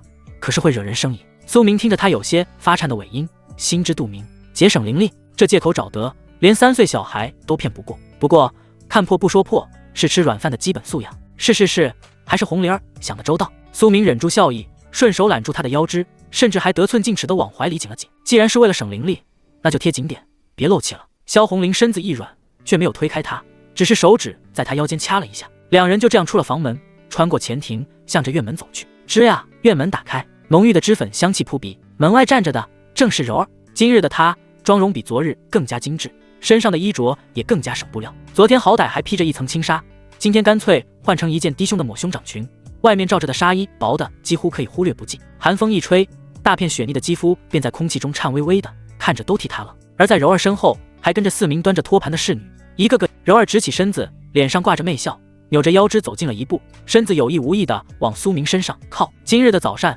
可是奴家特意吩咐厨房做的药膳，最是滋补。郎君昨夜操劳，定是累坏了，可需柔儿伺候您用膳，为您喝粥。说着，他伸出兰花指，想要去拉苏明的衣袖，还没碰到衣袖，苏明就感觉腰间那只小手猛地收紧，显然是怀里的正主不高兴了。可，苏明不动声色地侧了侧身，避开了柔儿的手，脸上依旧挂着纨绔的笑容。这倒是不用劳烦柔儿姑娘了，我这宠妾虽然不会说话，但伺候人这种事，他最喜欢亲力亲为。若是让别人插手，他又要跟我闹脾气了。说着，他还低头宠溺地看了一眼萧红玲，仿佛真的是在哄一个爱吃醋的小娇妻。萧红玲藏在面纱下的脸有些发烫，但还是配合地把头埋进了苏明的胸口，做足了姿态。好吧，便依郎君吧。柔儿见状，心中更加失望，只能嘟着嘴，面露遗憾地再次行了一礼。姐妹们，把东西送进去吧。他挥了挥手，招呼身后的4名侍女进入凉亭，将托盘上的精致菜肴一一摆放好。这一次的早膳确实丰盛，紫餐红枣粥、菱露肉脯、翡翠白玉汤，每一道都是大补之物，显然是花了心思的。待到东西放好，侍女们退下，柔儿站在一旁，看着苏明俊朗的脸，心里实在是不甘心就这样离开。这可是条大鱼啊，要是能搭上关系，以后哪怕只是偶尔来一次，赏钱也够他吃几个月的。就在快要离去时，柔儿眼珠子一转，像是想到了什么，她并没有直接走，而是再次凑近了苏明身边。这一次她胆子更大了，傲人的胸脯几乎是贴在了苏明的手臂外侧，带起一阵柔软的触感和浓郁的脂粉香。对了，郎君。柔儿压低了声音，语气神秘兮兮的。郎君可知今早城主府那边贴出了一张新的告示？哦，苏明眉毛一挑，来了兴趣。他知道在这种风月场所，消息往往是最灵通的。柔儿既然特意提起，那肯定不是什么鸡毛蒜皮的小事。什么告示？难不成是那大魔头抓住了？苏明随口问道。那倒没有。柔儿摇了摇头，然后左右看了看，像是防贼一样凑到苏明耳边说道，是关于上面的事儿。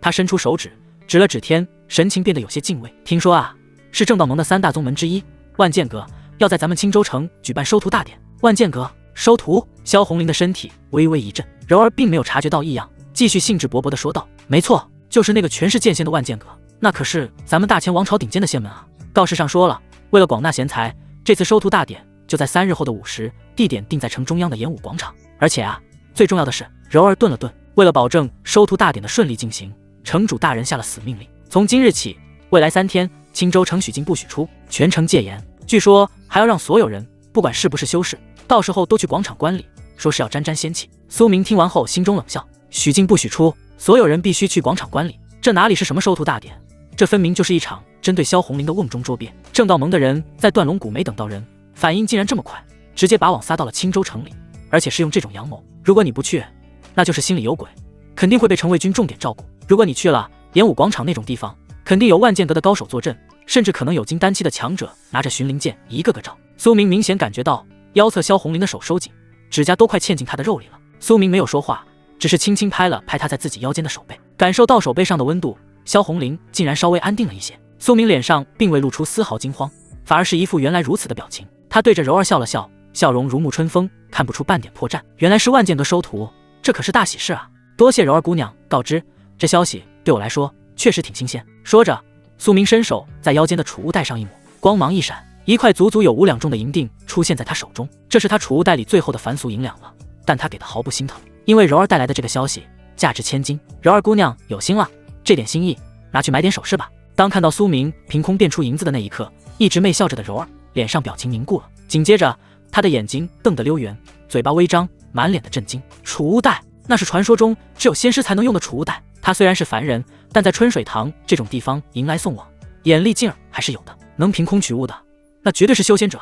仙师大人。柔儿吓了一跳，原本那种想占便宜的心思瞬间没了，取而代之的是一种敬畏。他连忙后退半步，想要跪下行礼，却又因为苏明平日里的随和而有些犹豫。郎君，不，大人，柔儿这厢无礼了，不知大人身份，还请恕罪。他有些手足无措，以前也不是没接待过仙师，但那些仙师一个个鼻孔朝天，视凡人如草芥，稍微伺候不好就是打杀。哪像这位郎君，不仅长得帅，出手大方，还这么平易近人，甚至愿意跟他调笑几句。无妨。苏明摆了摆手，并没有摆什么仙师的架子，我这次是出来游历的，不想张扬，你知道就行了，别往外转。是，柔儿明白。柔儿嘴巴最严了。柔儿连连点头，心里却是乐开了花，原来自己伺候的真的是位仙师，而且还是位性格好的仙师。看着苏明递过来的银子，他这一次并没有伸手去接，反而直起了身子，上半身微微前倾，将傲人挺得更高了些，意思很明显。苏明看着他这副期待的样子，嘴角勾起一抹坏笑。有趣的女人。他手指一弹，萧5两银锭化作一道银光飞射而出，噗，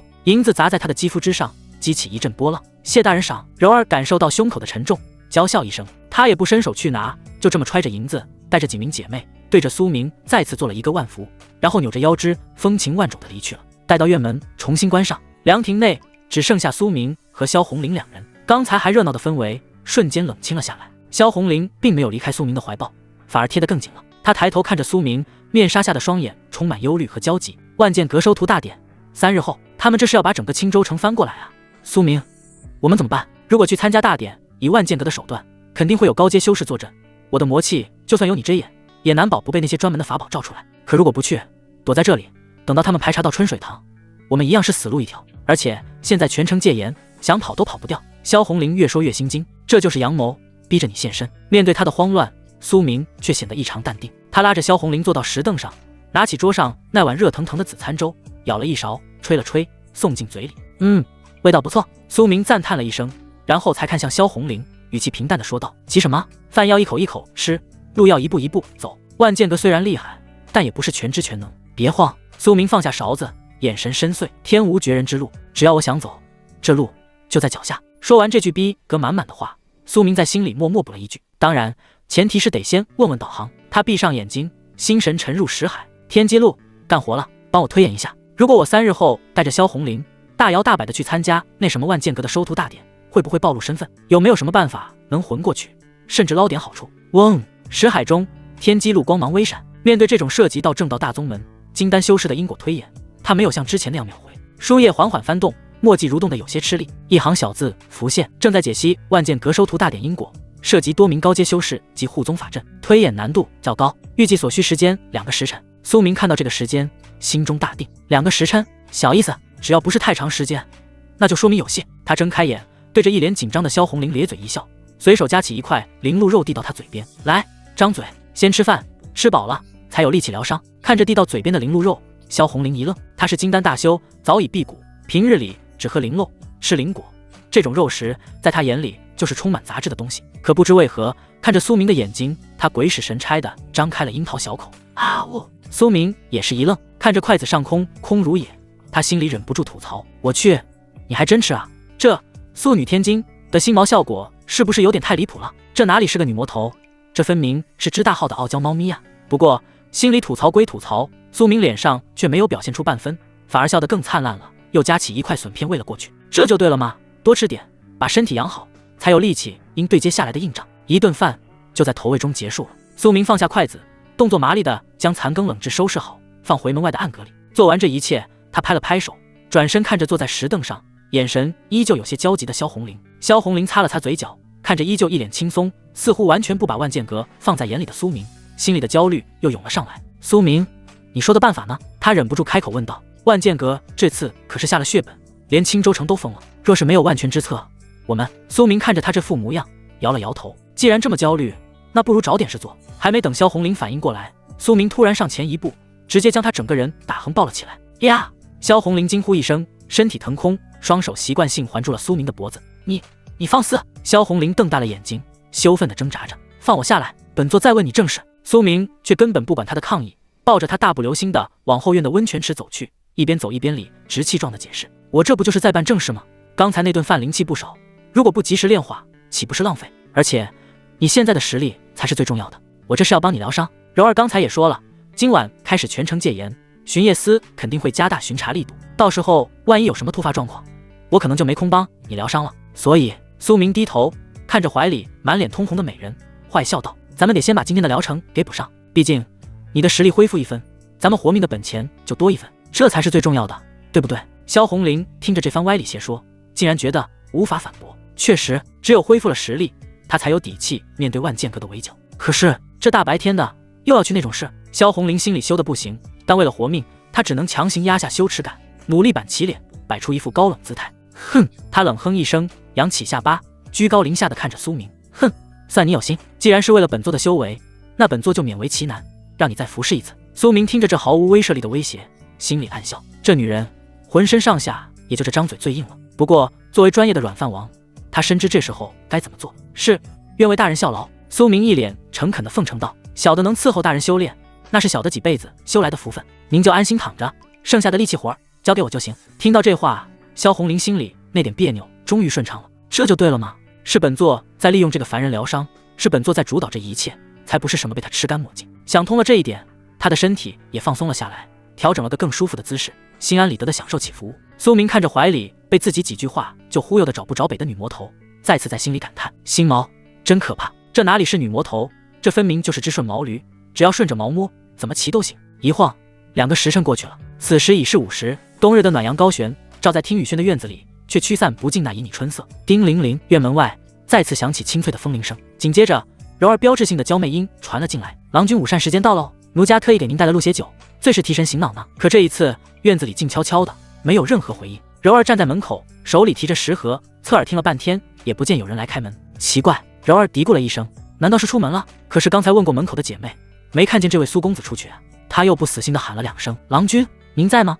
郎君若是不方便，柔儿可以自己进来的哦。依旧是一片死寂。柔儿叹了口气，脸上露出一抹失望。本来还想着趁着送午膳的机会，再试探一下这位豪爽的仙师大人，看看能不能真的发生点什么，哪怕只是再讨点赏钱也是好的。罢了，许是太累了，再歇息吧。柔儿摇了摇头，只能将食盒放进了门外墙上的暗格里，然后带着身后的侍女们依依不舍地离开了。他哪里知道，此时此刻在后院的温泉池旁，某位仙师大人正忙得不可开交。又过了1个时辰，听雨轩的门打开了一条缝，苏明披着一件松松垮垮的中衣，头发湿漉漉的，一脸神清气爽地走了出来。他来到门外，打开暗格，将里面已经有些凉了的饭菜端了出来。回到房间，床榻之上，萧红林正瘫软在那里，连手指头都不想动，身上裹着被子，只露出一张潮红未退的脸蛋。来，吃饭。苏明手指一弹，一道微弱的灵力打在饭菜上，将其加热到适口的温度。他端着碗，像是喂小孩一样，一勺一勺的喂给了萧红林。萧红林此时已经没力气跟他斗嘴了，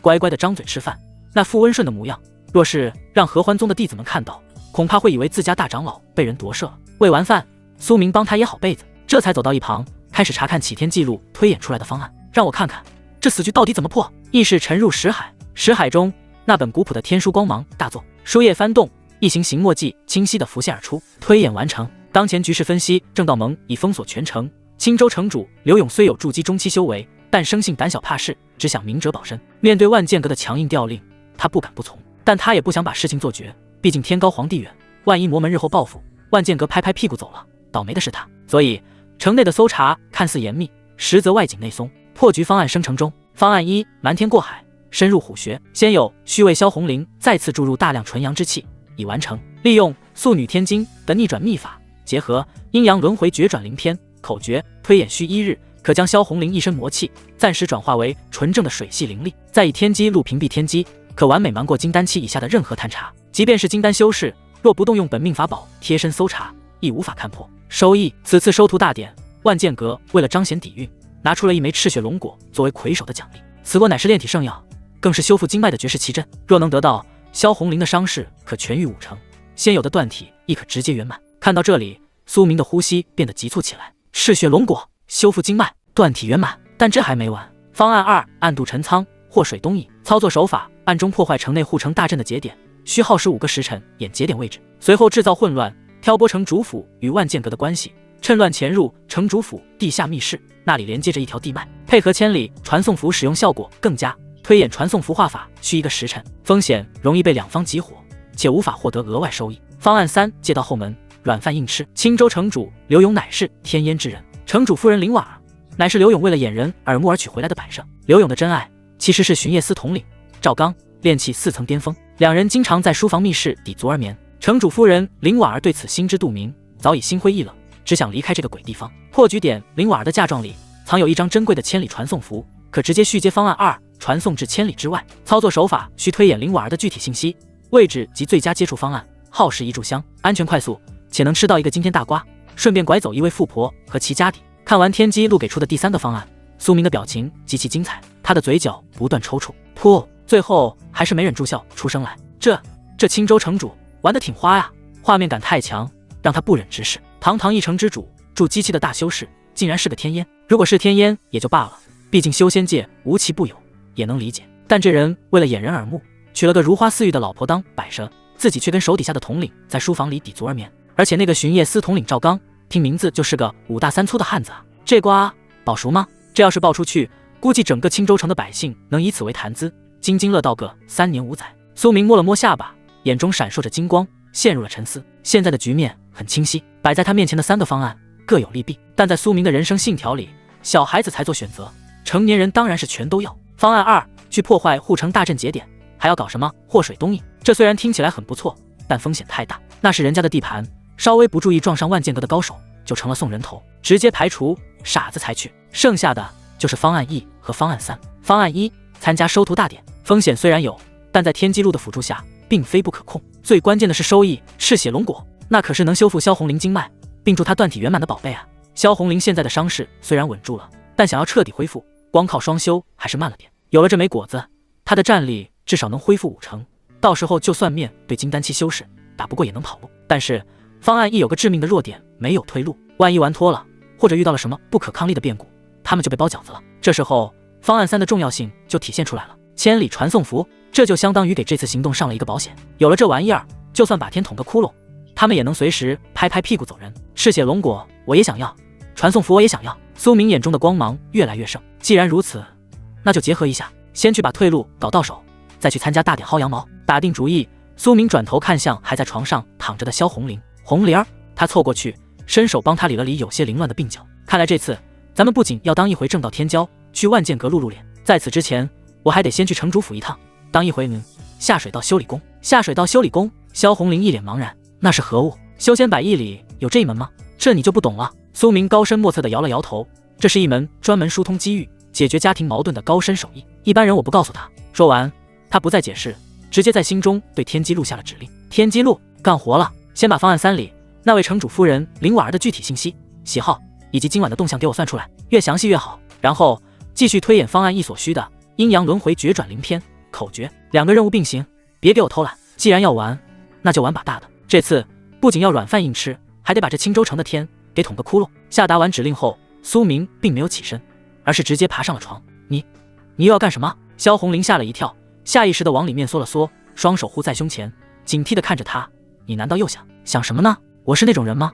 苏明白了他一眼，然后二话不说，直接将他捞进了怀里，找了个舒服的姿势躺好。别动，我那推演秘术消耗太大，刚才算到一半差点断了，现在需要借你的人气充电，加速推演。要想活命，你就乖乖让我抱着。苏明说的理直气壮。刚才天机录提示推演城主夫人的信息倒也罢了，但那个阴阳轮回诀可是高深法门，如果不借助萧红灵的加持，光靠他自己就得推演几十年。一旦贴上萧红灵，那推演速度直接飙升1000倍，必须报，死都要报。萧红灵听着他又拿推演和疗伤当借口，心里是10000个不幸，但感受着熟悉的怀抱和温度，以及苏明闭目凝神的样子，他最终还是放弃了挣扎。哼，若是推演不出什么东西来，本座定要你好看。他冷哼一声，身体却很诚实地软了下来，任由苏明抱着。青州城城主府，这里是整个青州最为宏伟的建筑群，雕梁画栋，气势恢宏。然而此刻城主府正厅内的气氛却很是压抑。正厅的主位上坐着一名身穿锦袍、体态微胖的中年男子，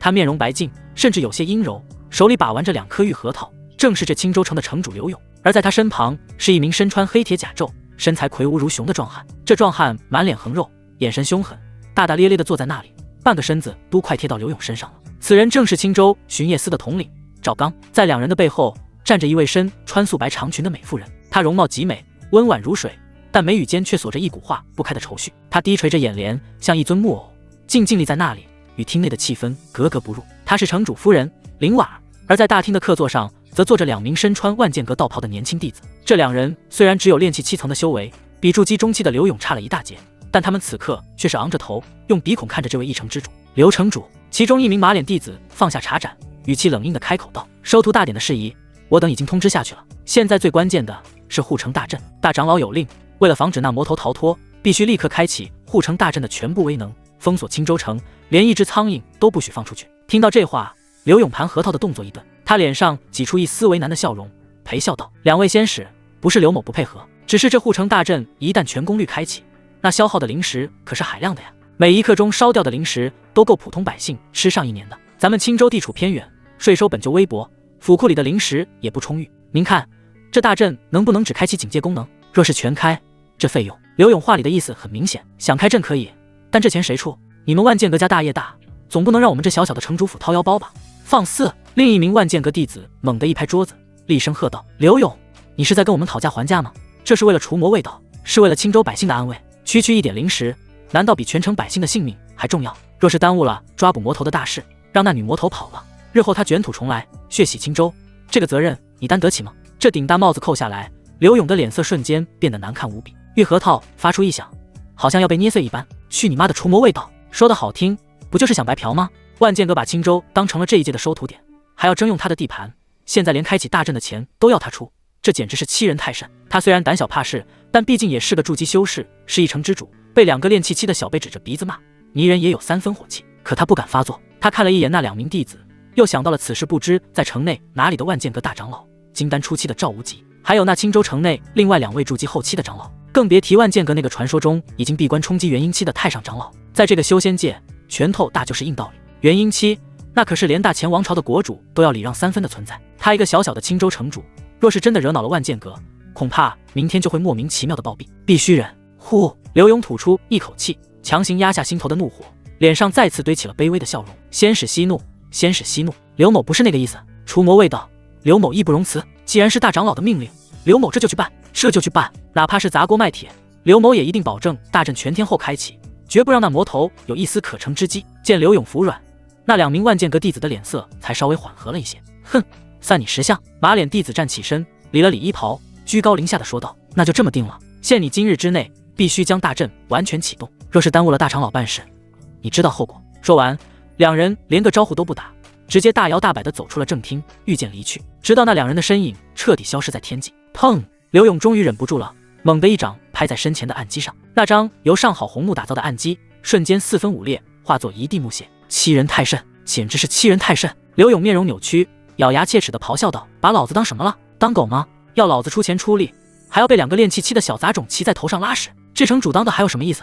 就在这时，一直坐在他旁边没有说话的赵刚一把握住了刘勇的手掌，轻轻摩挲着，眼神中竟然流露出一股与之形象极其不符的含情脉脉。阿勇，消消气，别气坏了身子。赵刚的声音粗犷中带着一丝温柔，听得人鸡皮疙瘩掉一地。这帮宗门的人向来如此，眼高于顶，咱们犯不着跟他们一般见识。等这次大典过了，他们走了，这青州城还不都是咱们说了算？到时候你想怎么玩，我都陪你。说着，赵刚还用大拇指在刘勇的手背上暧昧地划了划。刘勇感受左手背上的粗糙触感，原本暴怒的情绪平复了下来。他反手握住赵刚的手，眼神变得柔和，叹了口气：“还是你懂我。哎，若不是为了咱们俩能长久的在一起，我何必受这份窝囊气？刚子，委屈你了。”不委屈。赵刚咧嘴一笑，露出一口黄牙：“只要能跟阿勇在一起，做个小小的统领，我也知足了。”2人四目相对，深情款款，周围的空气都变得焦灼起来。而在他们身后，一直默默站着的林婉儿看着这令他作呕的一幕，脸上却没有任何表情，因为他已经见怪不怪了。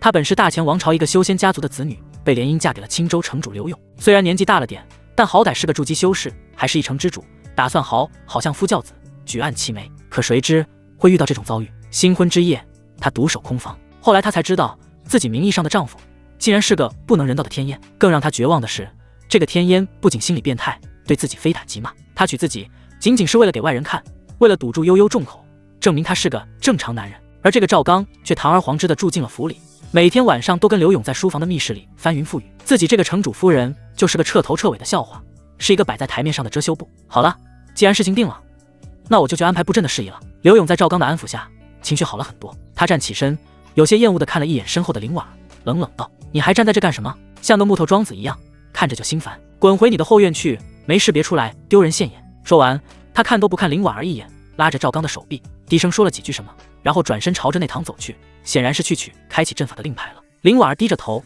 服了一礼，是老爷，声音清冷，没有丝毫情绪起伏。然而刘勇走了，赵刚却没有走。此时大厅里已经没有了外人，下人们也都识趣的退了下去。赵刚脸上的深情消失不见，取而代之的是油腻且猥琐的笑容。夫人，赵刚舔了舔嘴唇，声音里带着一股子让人作呕的邪气。别急着走啊！林婉儿身体一颤，下意识的往后退了2步，眼中闪过警惕和厌恶。赵统领，还有事吗？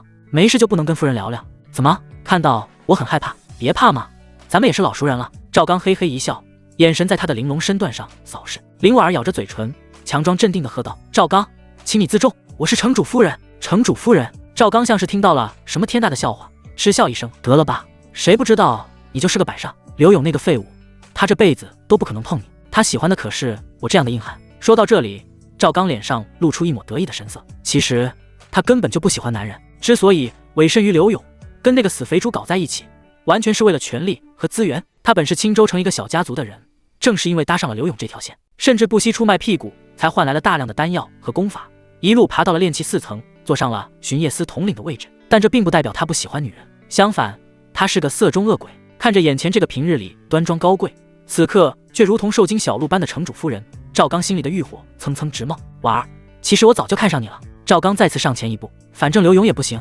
不如你跟了我吧，只要你把我伺候舒服了，以后在这城主府里，除了刘勇，就是我说了算。你要什么，我给你什么，总比你每晚一个人孤枕难眠强吧。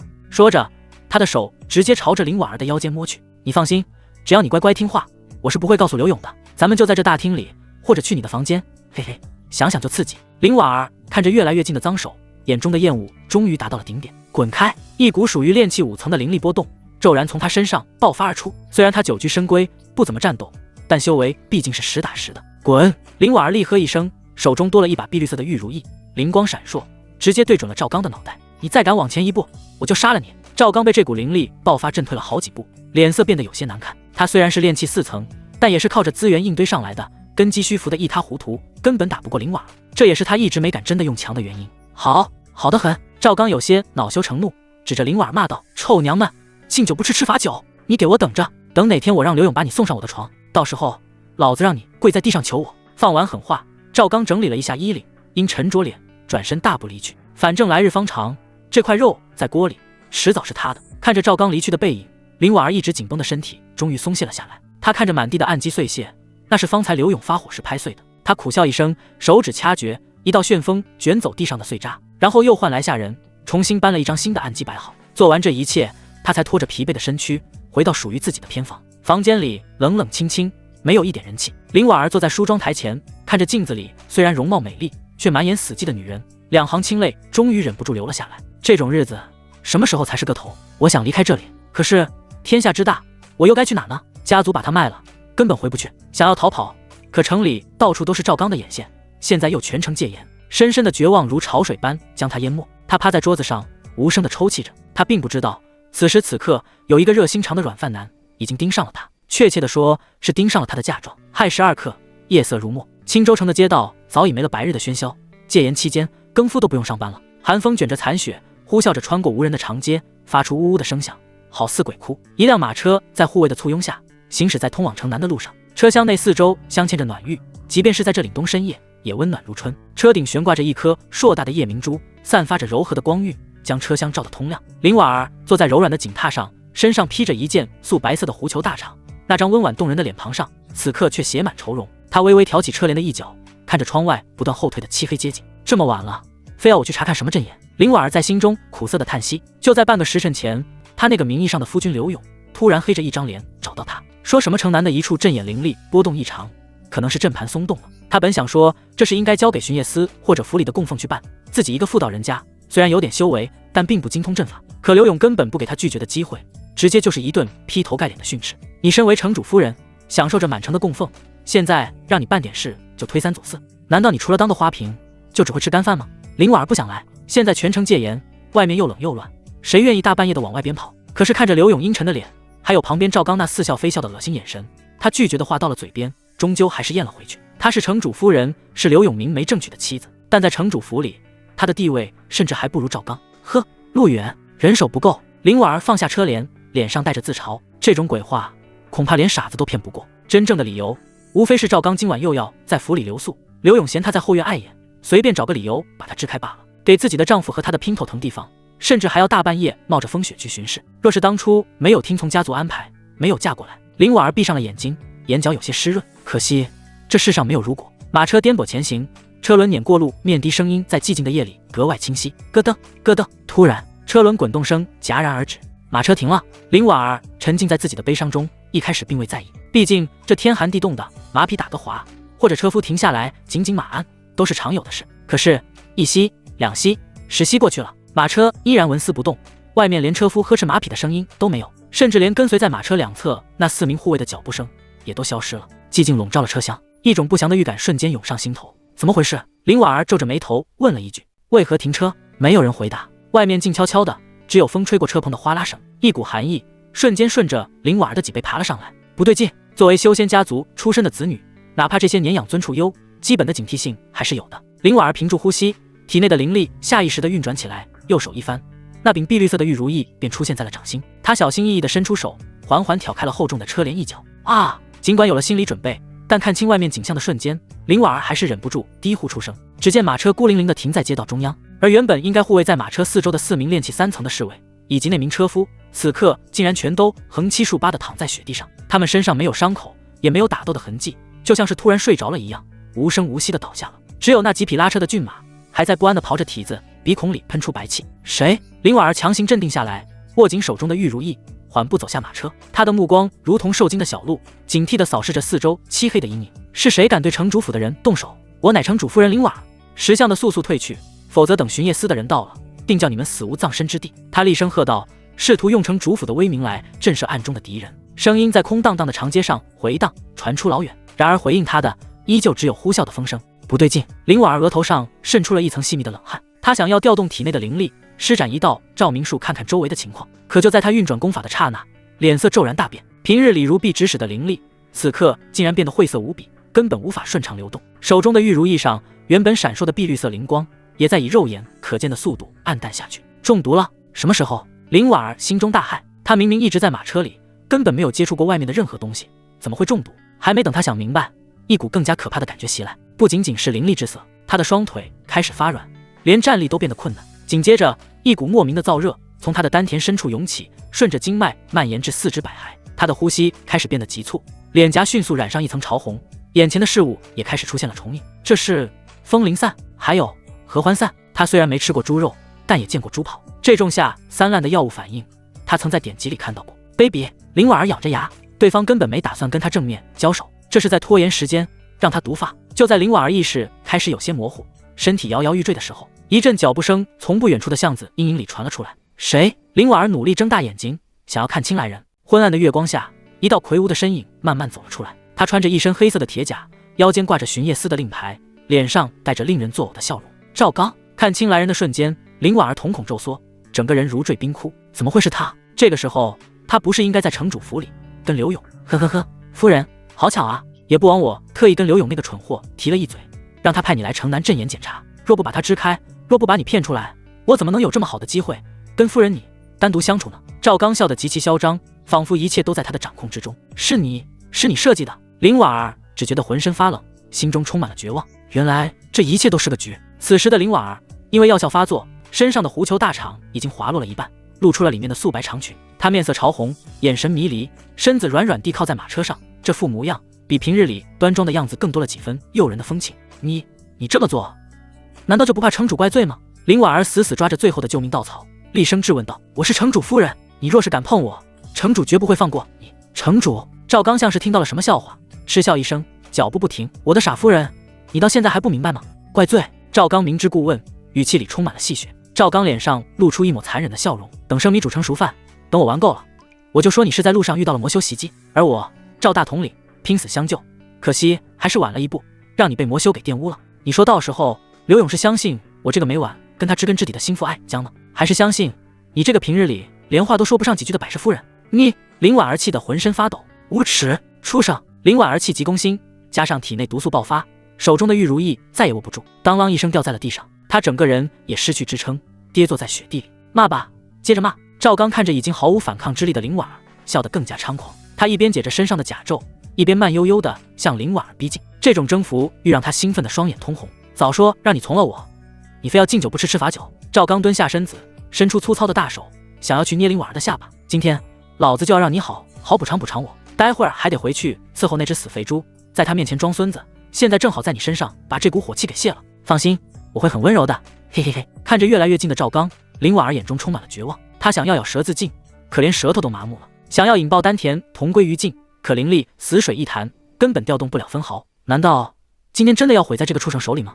两行清泪滑落，谁来救救我？谁都好。就在林婉儿即将闭上眼睛，被绝望包裹的那一刻，就在这时，一道嘹亮的声音响起。早已等候许久的一道身影从赵刚的上方重重落下。放开那个富婆，让我来！一声正气凛然却又透着兴奋的暴喝，如同惊雷一般骤然在两人的头顶上方炸响。这突如其来的声音把正准备动手的赵刚吓了一大跳。谁？赵刚猛地抬头，想要看清是谁在坏他的好事。哪个王八蛋敢坏老子好？可他刚抬起头，还没来得及看清什么，呼，一股凌厉至极的劲风伴随着重物下坠的破空声，已经到了他的头顶。赵刚只觉得脖颈处传来一阵剧痛，咔嚓，清脆声响起。他的惨叫声还没来得及发出来，两眼一翻，整个人就像断了线的风筝，直挺挺地侧飞了出去。砰！他那魁梧的身躯重重地砸在5米开外的墙壁上，把墙面都砸出了蛛网般的裂纹，然后像烂泥一样滑落下来，彻底不省人事。这也就是他有着炼气4层的修为，肉身经过灵力淬炼比较抗揍。若是换个普通人，或者是修为低点的，这一脚下来，脑袋早就搬家了，甚至能直接被踢成一团血雾。烟尘散去，林婉儿努力睁开迷离的双眼，只见在他面前站着一名身穿月白锦袍的年轻男子。他身姿挺拔，手里横抱着一个身穿黑裙戴着面纱的女子，正是苏明和萧红玲。呼，好险，差点赶不上这一出英雄救美。苏明落地站稳，低头看了一眼怀里的萧红玲，有些无奈地吐槽道：“我说红玲儿，你下次能不能稍微减点肥？抱着你跳下来，很影响我落地的帅气姿势啊。”怀里的萧红玲虽然戴着面纱，但那双凤眼此刻正狠狠地瞪着他。若不是怕暴露魔气，他真想现在就给这个把他当挂件的混蛋来一剑。这是林婉儿看着这诡异的组合，脑子有点转不过来。苏明没有理会林婉儿的震惊，他先把怀里的萧红玲小心翼翼地放在一旁干净的石阶上，还贴心地叮嘱了一句：“乖乖坐好，别乱跑，要是暴露了，咱俩都得完蛋。”萧红玲翻了个白眼，冷哼一声，转过头去，算是默认了。安顿好他后，苏明这才转过身，向着远处昏迷的赵刚走去。他走到赵刚身边，也不嫌脏，抬起脚对着赵刚的脸又是2脚。呸！什么档次也敢学人家下药？还好好补偿你，我看你是想吃屁。看着脚下死猪一样的赵刚，苏明心中毫无波澜，一切尽在掌握。果然，一切正如天机录之前推演的那样。早在来这里的路上，他就在脑海中问过天机录关于赵刚的实力。当时天机录给出的评价极其犀利，赵刚此人沉迷酒色，根基早已被掏空，且其一身修为全靠丹药强行堆砌，虚浮不堪。反观先有修炼素女天经这等顶级功法，且经过金丹灵力淬体，虽然境界上低，但肉身力量已堪比体修，打他如打狗。苏明在心里点了个赞，确认赵刚是真的昏死过去，短时间内醒不过来后，苏明这才转身走向跌坐在地上的林婉儿。此时的林婉儿情况已经非常不妙了，因为刚才的惊吓和情绪剧烈波动，加速了血液循环，体内药力此刻已经全面爆发。她原本素白的长裙，此刻因为在地上摩擦而沾染了些许泥污，但这丝毫掩盖不住她此刻散发出的惊人媚态。只见她双手无意识地撕扯着自己的领口，露出大片泛红的血迹，双腿紧紧并拢，不断地摩擦着，仿佛在极力忍耐着什么痛苦，又像是在渴望着什么，口中更是发出一阵阵令人脸红心跳的低吟。热，好难受。在这寒冷的冬夜里，他呼出的气息形成浓郁的白雾，眼神迷离，水光潋滟，看着走过来的苏明，就像是看到了沙漠中的旅人看到了一汪清泉。苏明看着眼前这一幕，忍不住摇了摇头，这药劲儿挺大呀，看来那赵刚确实没买假药。他蹲下身，看着林婉儿那张即便是在痛苦中依然美得惊心动魄的脸，脑海中浮现出此前在春水堂时天机录给出的方案3具体执行步骤。林婉儿身中风灵散加合欢散，封锁灵力并激发原始欲望，若不及时解毒，半个时辰内会经脉逆流而亡。一先有需利用素女天经中吸毒化煞的法门，通过口腔接触将他体内毒素强行吸出，并转化为自身养料。2这种解毒方式最为直接有效，且会在对方潜意识里留下极深的印象。3待他清醒后表明身份。4最后许诺带他离开青州城，重获自由。此时他必会对仙友言听计从，主动献上全部身家，包括那张千里传送符。这哪里是方案，这简直就是喂饭教程。苏明摸了摸鼻子，有些无奈，又要用嘴。哎，我这张嘴真是承受了太多不该承受的责任。虽然心里调侃，但苏明身体还是很诚实的，毕竟这可是为了那张能保命的传送符啊，绝对不是因为这城主夫人长得好看，也不是为了占便宜，我是为了大义，为了救人一命胜造7级浮屠。苏明给自己做好了心理建设。夫人得罪了。苏明看着意识已经快要模糊的林婉儿，一本正经地说道：我是大夫，我现在是在救你的命，可能会有点冒犯，但医者父母心，你懂的。说完，他伸出手，一把揽住林婉儿滚烫的腰肢，将她从地上扶了起来。林婉儿此时就像是一团火，一碰到苏明，立刻像是八爪鱼一样缠了上来。给我，给我！他胡乱地呢喃着，本能地寻求着解脱，主动将滚烫的红唇送了上来。既然你都这么主动了，那我就不客气了。苏明深吸一口气，运转起素女天经，正面迎击。不远处的石阶上，正百无聊赖坐着的萧红玲看到这一幕，眼睛瞪得溜圆。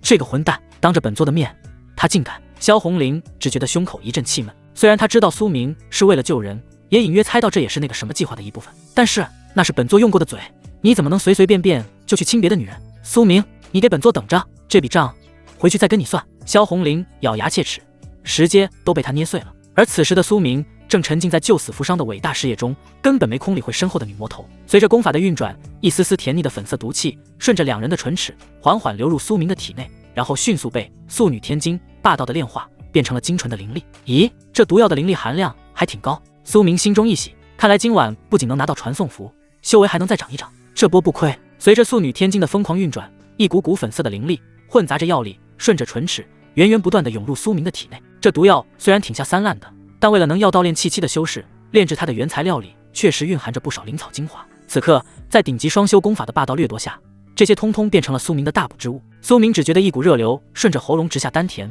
炼气一层灵力气旋开始壮大起来。不，苏明丹田内发出一声轻微的闷响，那团原本只有拳头大小的气旋猛地膨胀了一圈，旋转的速度也快了倍许。炼气2层，爽！苏明在心里大吼。别人累死累活修炼大半年都不一定能突破1层，自己这就是亲个嘴儿的功夫，直接就突破了，这软饭真香。随着最后一丝粉红色灵力被吸尽，林婉儿体内的药力已经彻底化解，治疗结束，该收工了。苏明是这么想着，正准备松开怀里的娇躯，毕竟后面还有个随时会爆炸的大富婆盯着，再爆下去容易出人命。可是他想撤，林婉儿不想，他的手下意识的抬起，紧紧按住苏明的后脑勺，更加用力的把自己送了上去。此时的林婉儿在刚才药性的冲击下，加上苏明地功法引导，他的神智还处于一种半梦半醒的迷离状态，压抑了多年的苦闷，面对尸身的恐惧，以及刚才被拯救的巨大安全感，在这一刻全部转化成了宣泄的欲望。他的动作声色却热烈。卧槽！苏明愣了一下，这富婆有点猛啊！感受到对方略带笨拙的进攻，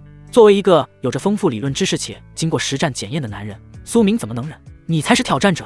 当即也不客气，立刻使用在萧红玲身上练出来的技巧，开始反击。唇齿交锋，攻守易势，一时间寂静的街道上响起了令人脸红心跳的啧啧声。不远处的石阶上，萧红玲原本只是有些生气，毕竟那是自己的剑士，用嘴去救别的女人，虽然是为了计划，但多少有点膈应。但现在看到这一幕，她的脸彻底黑了。她自然看得出来，那个女人的毒早就解了，现在这算什么？当着本座的面在那儿调情，真是放肆！萧红玲咬着银牙，胸口剧烈起伏，眼里的火苗都要喷出来了。虽然对她来说，苏明只是一个工具人，但看着工具人被别的女人这么抱着啃，那感觉比杀了他还难受。好，很好，既然你们这么投入，本座就帮你们降温。萧红玲在身边的石阶上一抓，咔嚓，坚硬的青石台阶再次被他抠下来一块碎石。他眯起眼睛，瞄准了正乐不思蜀的男人，手指一弹，削，碎石划破空气飞了出去。啪！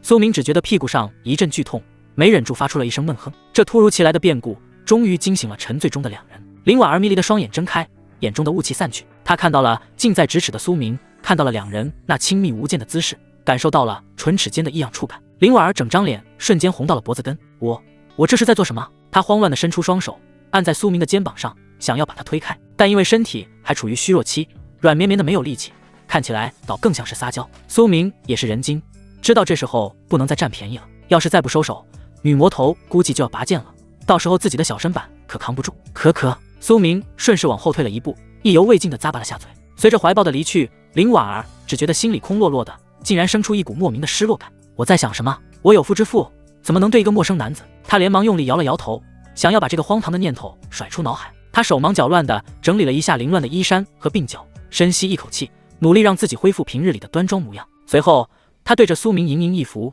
声音还有些颤抖。妾身林婉儿，多谢公子，多谢恩公仗义出手，救命之恩，没齿难忘。虽然在道谢，但他的脸依旧红得像熟透的苹果，根本不敢抬头看苏明的眼睛，目光游离地盯着地上的雪。苏明看着他这副羞涩的模样，心里暗笑，这城主夫人还真是个极品。不过现在不是怜香惜玉的时候。呵呵，苏明笑了笑，笑声带着几分深意。夫人不必客气。不过嘛，苏明话锋一转，语气变得有些玩味，这天下可没有免费的午餐。我这人虽然喜欢行侠仗义，但也不是开善堂的，救你是要有代价的。听到这话，林婉儿猛地抬起头，脸上露出一丝警惕。恩公，这是何意？他下意识地往后退了半步，手不自觉地抓紧了衣领。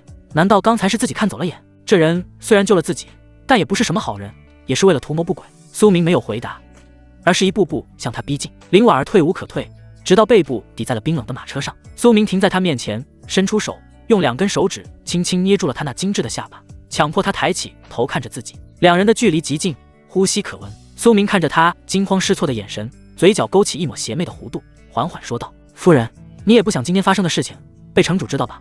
这一句话如晴天霹雳，狠狠砸在林婉儿的心头。林婉儿原本羞红的脸颊瞬间变得苍白，没有一丝血色，她的瞳孔剧烈震颤，眼中充满了恐惧和绝望。刚出虎穴，又入狼窝，你想怎么样？林婉儿声音颤抖，带着哭腔，眼泪在眼眶里打转。她已经做好了最坏的打算，如果这个男人也像赵刚一样想要羞辱她，那她哪怕是要蛇自尽，也绝不会让他得逞。我想怎么样？苏明看着他那副视死如归的样子，突然松开了手，往后退了一步，脸上的邪笑收敛，变得震惊。我想让夫人帮我做些件事，只要做好了这些事，今晚的一切天知地知，你知我知。林婉儿一愣，有些没反应过来这巨大的反差。什么事？苏明竖起3根手指，语气平静。我要你在3日后，也就是万剑阁收徒大典结束的那一瞬间，毁掉城南的阵眼，并且把你的嫁妆，特别是你手里那些能用的高阶符箓，全部给我。最后我需要你助我使用成主府地下的那条地脉。说到这里，苏明顿了顿，看着林婉儿呆滞的表情，抛出了最后的筹码。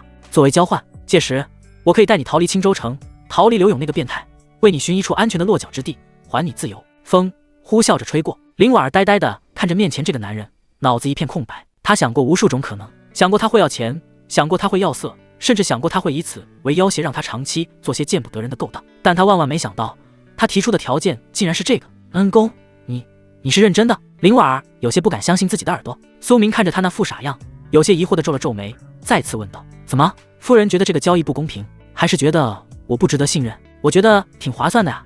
你想想，刘勇那老小子把你当摆设，赵刚那混蛋想睡你，这地方有什么值得你留恋的？林婉儿深吸一口气，眼神复杂地看着苏明，鬼使神差地反问了一句：你真的不是要我的身子，只需要我做那些就够了吗？苏明愣了一下，他上下打量了一眼林婉儿，那虽然有些狼狈，但依旧诱人的身段。说实话，不动心是假的，但咱是吃软饭的，不是强盗淫贼，也是有职业操守的好吧？再说了，家里那个女魔头虽然傲娇，但那是真金白银的金丹富婆，还没搞定呢，哪有空再招惹一个？夫人说笑了。苏明正色道，点了点头。我苏某人一生行事讲究个你情我愿，咱们这是生意，谈生意就不谈那些风花雪月。怎么样，成交吗？听到这确定的回答，林婉儿心中松了一口气的同时，竟又涌起一股更加强烈的失落感。原来他真的对自己没那个意思，刚才的亲密真的只是为了解毒。好，我答应你。林婉儿眼神变得坚定起来，她受够了这鸟笼一样的城主府，受够了那个变态的丈夫，受够了这种没有尊严的日子。既然有人愿意带她走，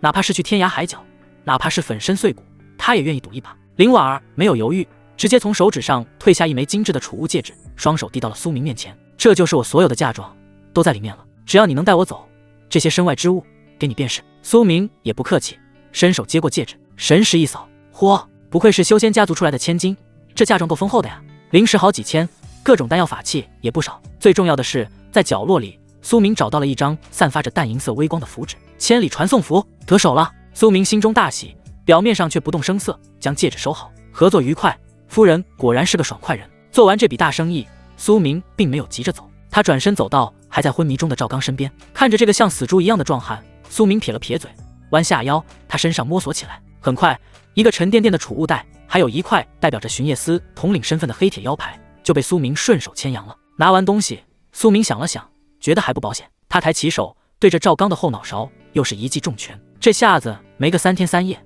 他是醒不过来了。处理完这一切，苏明站起身，拍了拍手上的灰尘，他看向站在一旁有些局促的林婉儿，交代道：行了，接下来该怎么做，夫人应该清楚吧？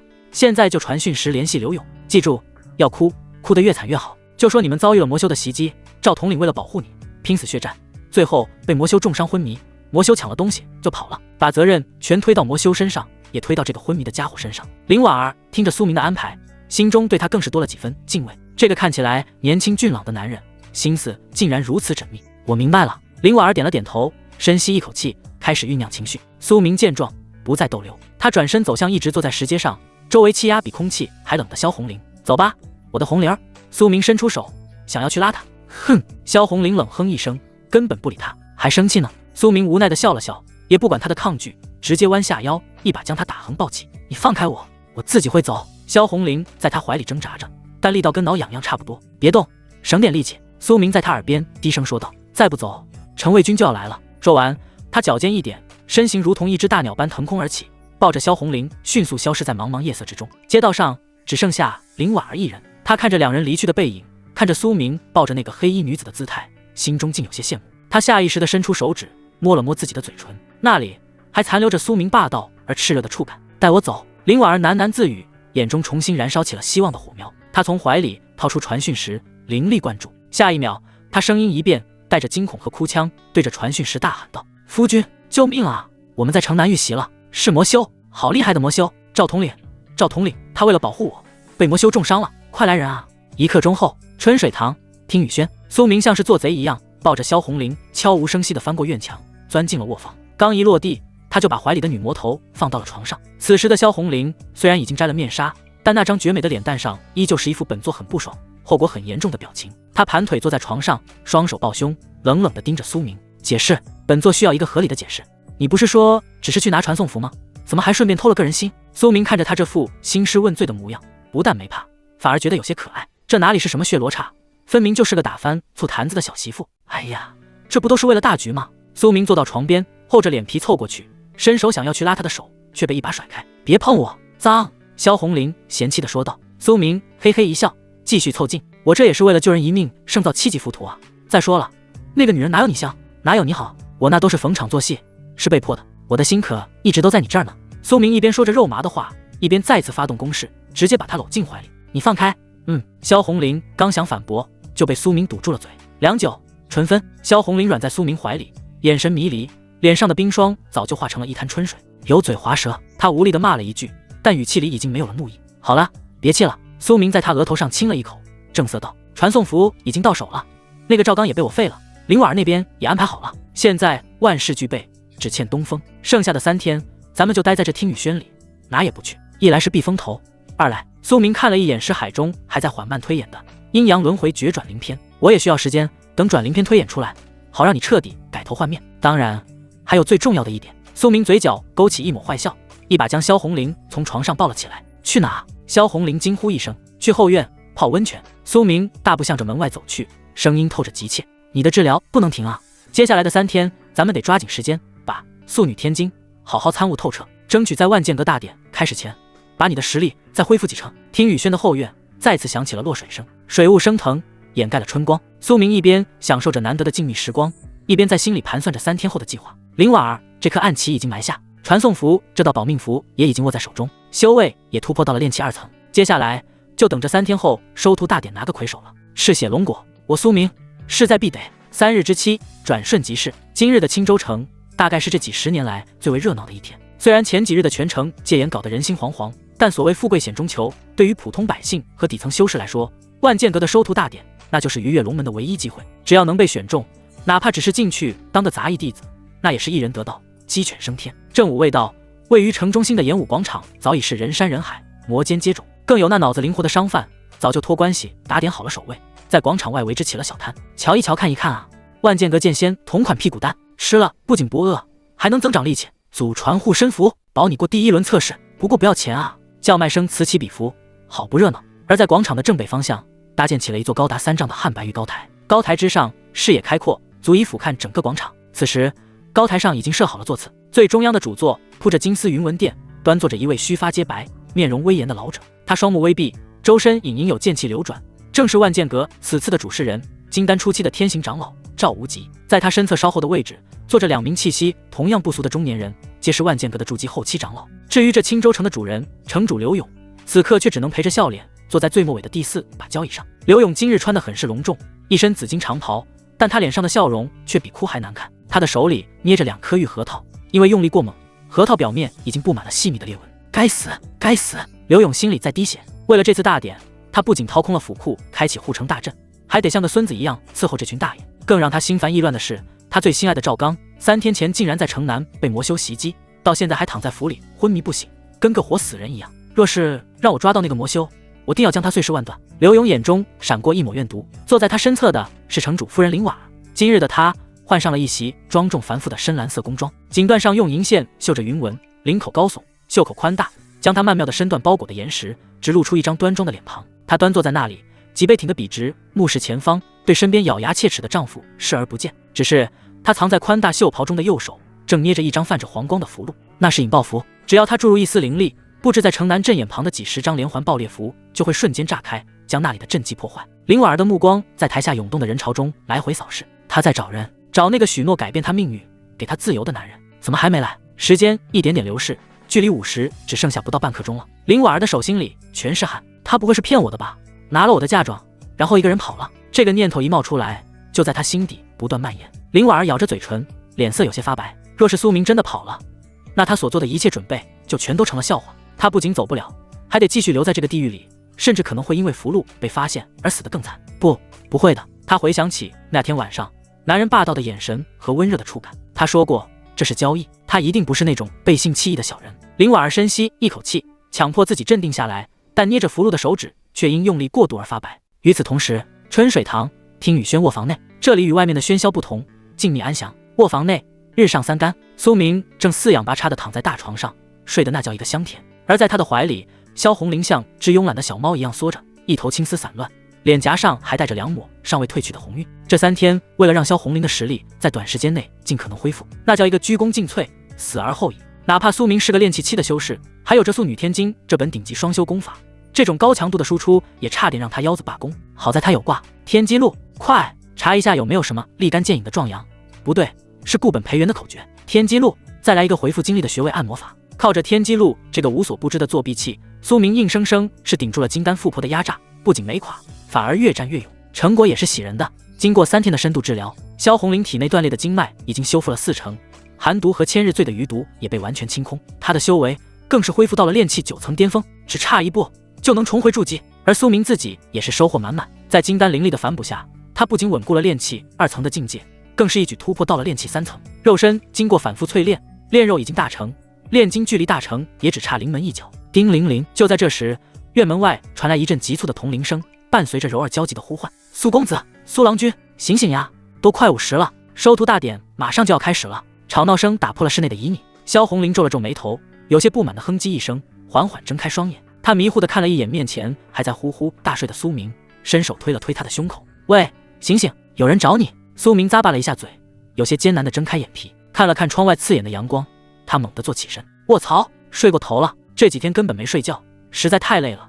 昨晚又折腾到后半夜，这一觉直接睡死过去了。快，穿衣服！”苏明连忙跳下床，一边往身上套衣服，一边还不忘把还在发呆的萧红玲拉起来：“还愣着干嘛？我的姑奶奶，今天可是去砸场子的，迟到了就没牌面了。”萧红玲揉了揉眼睛，一脸的不情愿。这几天被苏明伺候惯了，再加上心锚的作用，她在苏明面前越来越像个废人。衣服，她伸出双臂，嘟着嘴，理直气壮地看着苏明。苏明看着她这副娇憨的模样，哪里还有半点女魔头的影子？行，你是富婆，听你的。苏明无奈地摇了摇头，动作熟练地拿起肚兜、蟹裤、黑色长袍，帮她一件件穿好，系上腰带，又帮她理顺了长发。记住啊，待会儿出门把面纱戴好，别让人认出来。还有阴阳轮回绝转灵篇学会了没？你现在应该能完美伪装成水系灵根了吧？萧红玲点了点头，稍微运转灵力，顿时她身上的魔气消失不见，变成了温润如水的柔和气息。放心吧。萧红玲扬起下巴，带着几分傲气：“本座出马，别说那个赵无极，就算是万剑阁掌门来了，也看不出破绽。得嘞，那咱们出发。”苏明满意的拍了拍他的屁股，两人收拾妥当，推门而出。院门口，柔儿正急得团团转，看到苏明终于出来，这才松了口气。哎呦，我的郎君哎，您可算是醒了。柔儿拍着胸口，带起阵阵波浪。全城的人都去广场了，您要是再不去，那最好的位置可都被人占光了。苏明看着他这副模样，笑了笑：“多谢柔儿姑娘叫醒服务，这几天住得挺舒服，我们要走了。”说着，苏明从怀里摸出一块晶莹剔透的石头，随手塞进了柔儿的手里。柔儿低头一看，眼珠子差点瞪出来。灵石，这可是灵石啊！在这个世界，凡人用的是金银，修士用的是灵石。一块下品灵石在黑市上至少能兑换100两白银，而且往往是有价无市。她一个青楼女子，这辈子都没见过这么值钱的赏赐。公子，这太贵重了。柔儿手都在抖，既想要又不敢拿。拿着吧。苏明一脸的云淡风轻，那是软饭王的底气。爷我不差钱，这灵石当然不是他的，是林婉儿嫁妆里的。不得不说，软饭硬吃的感觉真的很爽。打发了柔儿，苏明转头看向萧红玲，从储物袋里挤出了一把长剑。这剑通体青色，寒光闪闪，算是一把不错的下品法器。当然，也是林婉儿友情赞助的。上来，咱们飞过去。苏明踏上飞剑，对着萧红玲伸出手。萧红玲看了一眼那把剑，眼里闪过一丝嫌弃。这破铜烂铁也能叫飞剑？他撇了撇嘴，本座当年用的可是地阶下品法宝素女剑，这种垃圾货色，以前本座连看都懒得看一眼。行了行了，知道你以前阔绰。苏明白了他一眼，直接一把将他拉了上来，搂住他的腰。好汉不提当年勇，凑合用吧。而且你的储物袋里连把能用的法器都没有，我不也是没办法吗？萧红玲的储物袋里确实都是好东西，但全都是筑基后期甚至金丹期才能催动的法宝。至于低级法器，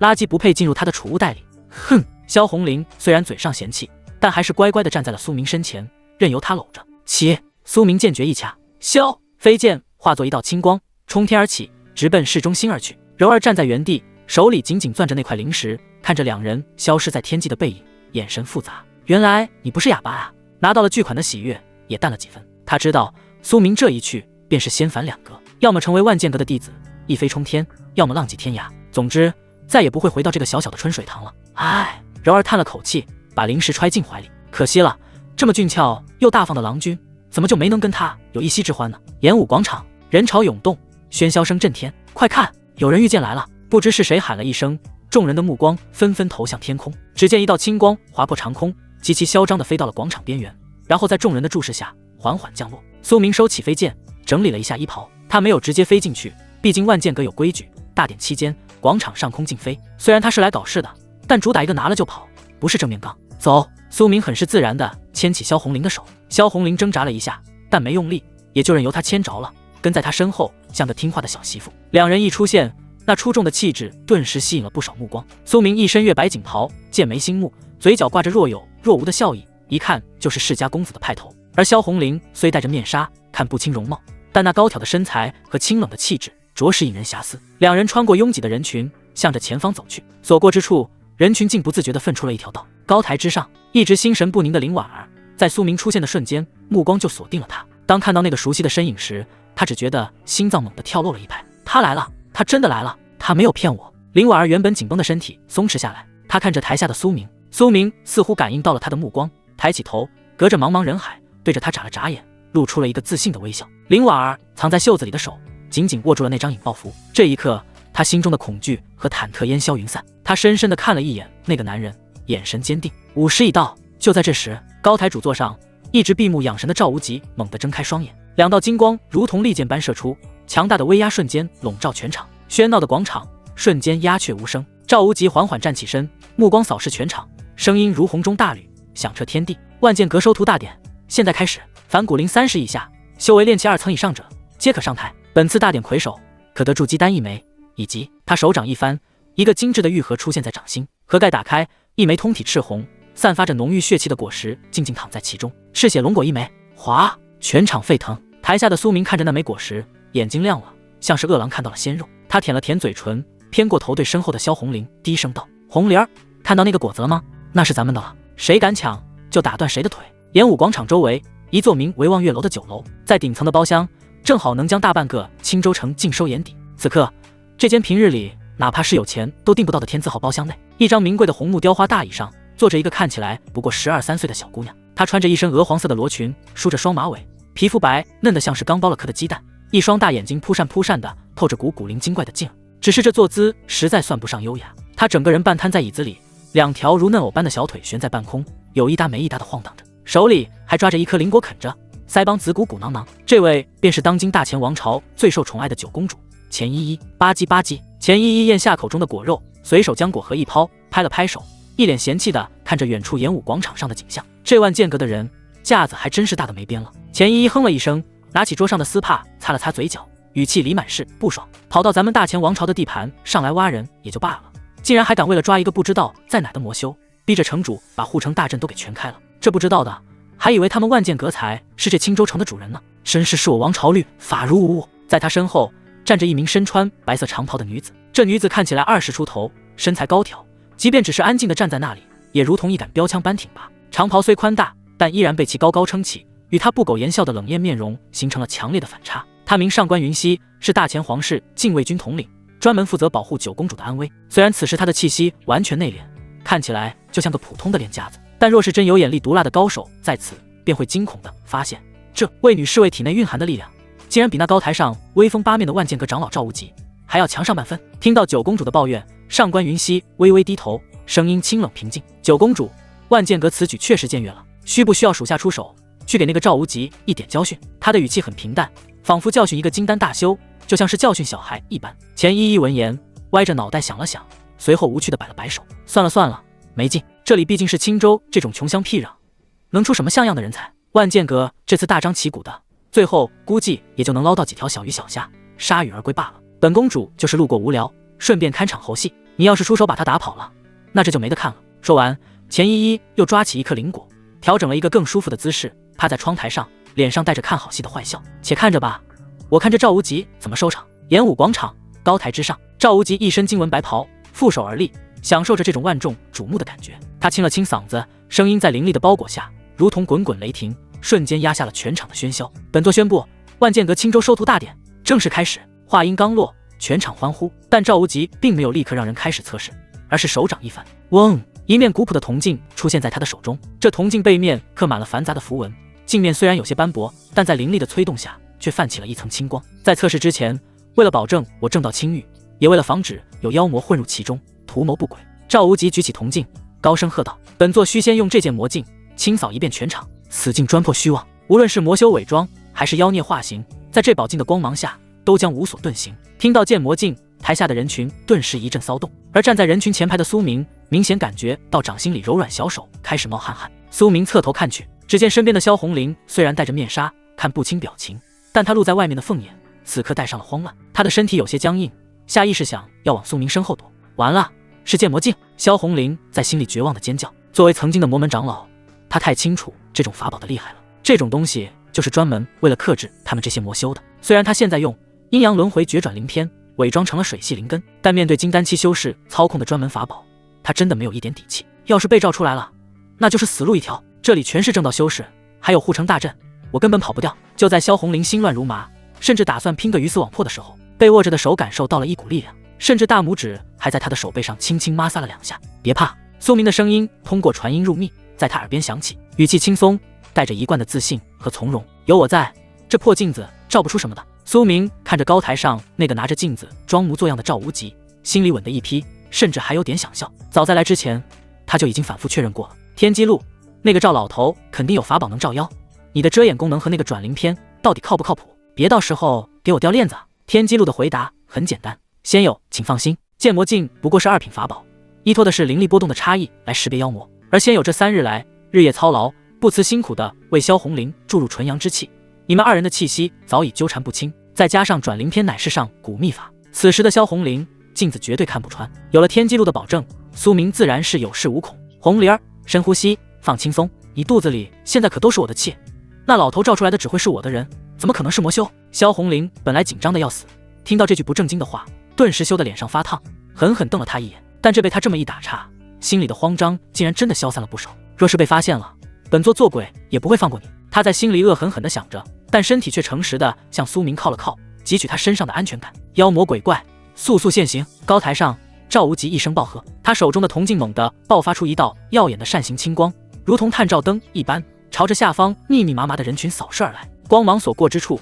人群纷纷低头，不敢直视。滋滋滋！突然，人群的角落里传来了几声凄厉的惨叫。只见光芒扫过的一处角落，几个原本看起来普普通通的汉子身上突然冒起了黑烟。啊！长老饶命！饶命啊！我只是来凑热闹的，我没害过人。在青光的照耀下，这几人的伪装瞬间崩溃，有的变成了一只半人高的大老鼠，有的屁股后面露出了狐狸尾巴，还有个脑袋变成了蛇头，全都是些修为低微，刚刚化形不久，想要混进人类城池里蹭点灵气的小妖。哼，孽障！赵无极眼中寒光一闪，没有丝毫怜悯，他手指轻轻一弹，咻咻咻，几道凌厉的白色剑气瞬间从指尖飞出，快若闪电。噗噗噗，那几只小妖连求饶声都还没喊完，就被剑气洞穿了头颅，当场毙命，化作几具原形尸体。血腥味瞬间弥漫开来，全场瞬间死一般的寂静，所有人都被这雷霆手段给震慑住了，一个个噤若寒蝉，连大气都不敢喘。这就杀了，连问都不问一句，这就是仙家手段吗？看到了吗？赵无极冷冷地扫视全场，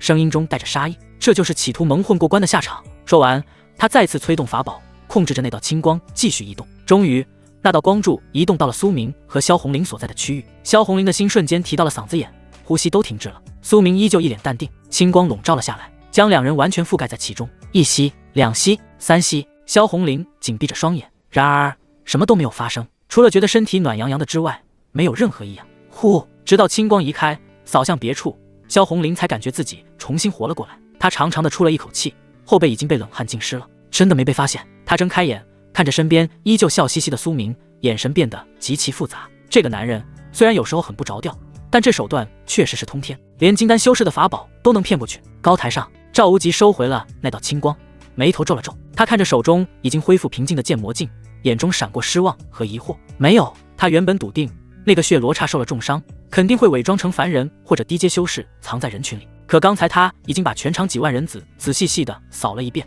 除了抓出几只不成气候的小妖之外，根本没有发现任何高阶魔修的踪迹。难道他真的不在城里？赵无极心中有些烦躁，他转过头看向坐在末席的城主刘勇，语气有些不善。刘城主，你确定这青州城内所有符合条件的人都已经来到了这里，有没有漏网之鱼？刘勇听到点名，吓得一哆嗦，连忙站起身，弓着腰，脸上堆满了卑微讨好的笑容。哎呦，赵长老，您这可是折煞小人了。自从接到您的法旨，小人那是吃不好睡不好啊。小人早就发下了通告，更是派出了所有的城卫军，拿着花名册，挨家挨户的去敲门，去搜查。除了那些躺在床上动不了的老弱病残，凡是能喘气的都在这儿了。小人敢拿项上人头担保，绝对没有遗漏，绝对没有。刘勇拍着胸脯说的那叫一个信誓旦旦，唾沫星子横飞。但实际上，他的内心早就把赵无极的祖宗18代都问候了一遍。呸！还拿人头担保，我担你大爷！刘勇心里狠狠咒骂着，你个老东西，真把老子当你的奴才使唤了？不仅要老子出钱开大阵，还要老子出人给你当苦力。结果呢，一块临时的辛苦费都不给，连句好听的话都没有，整天板着个死人脸，想让我给你卖命？做梦去吧！老子也就是让手下在街上随便喊了2嗓子，贴了几张告示。至于挨家挨户搜，我闲得蛋疼啊！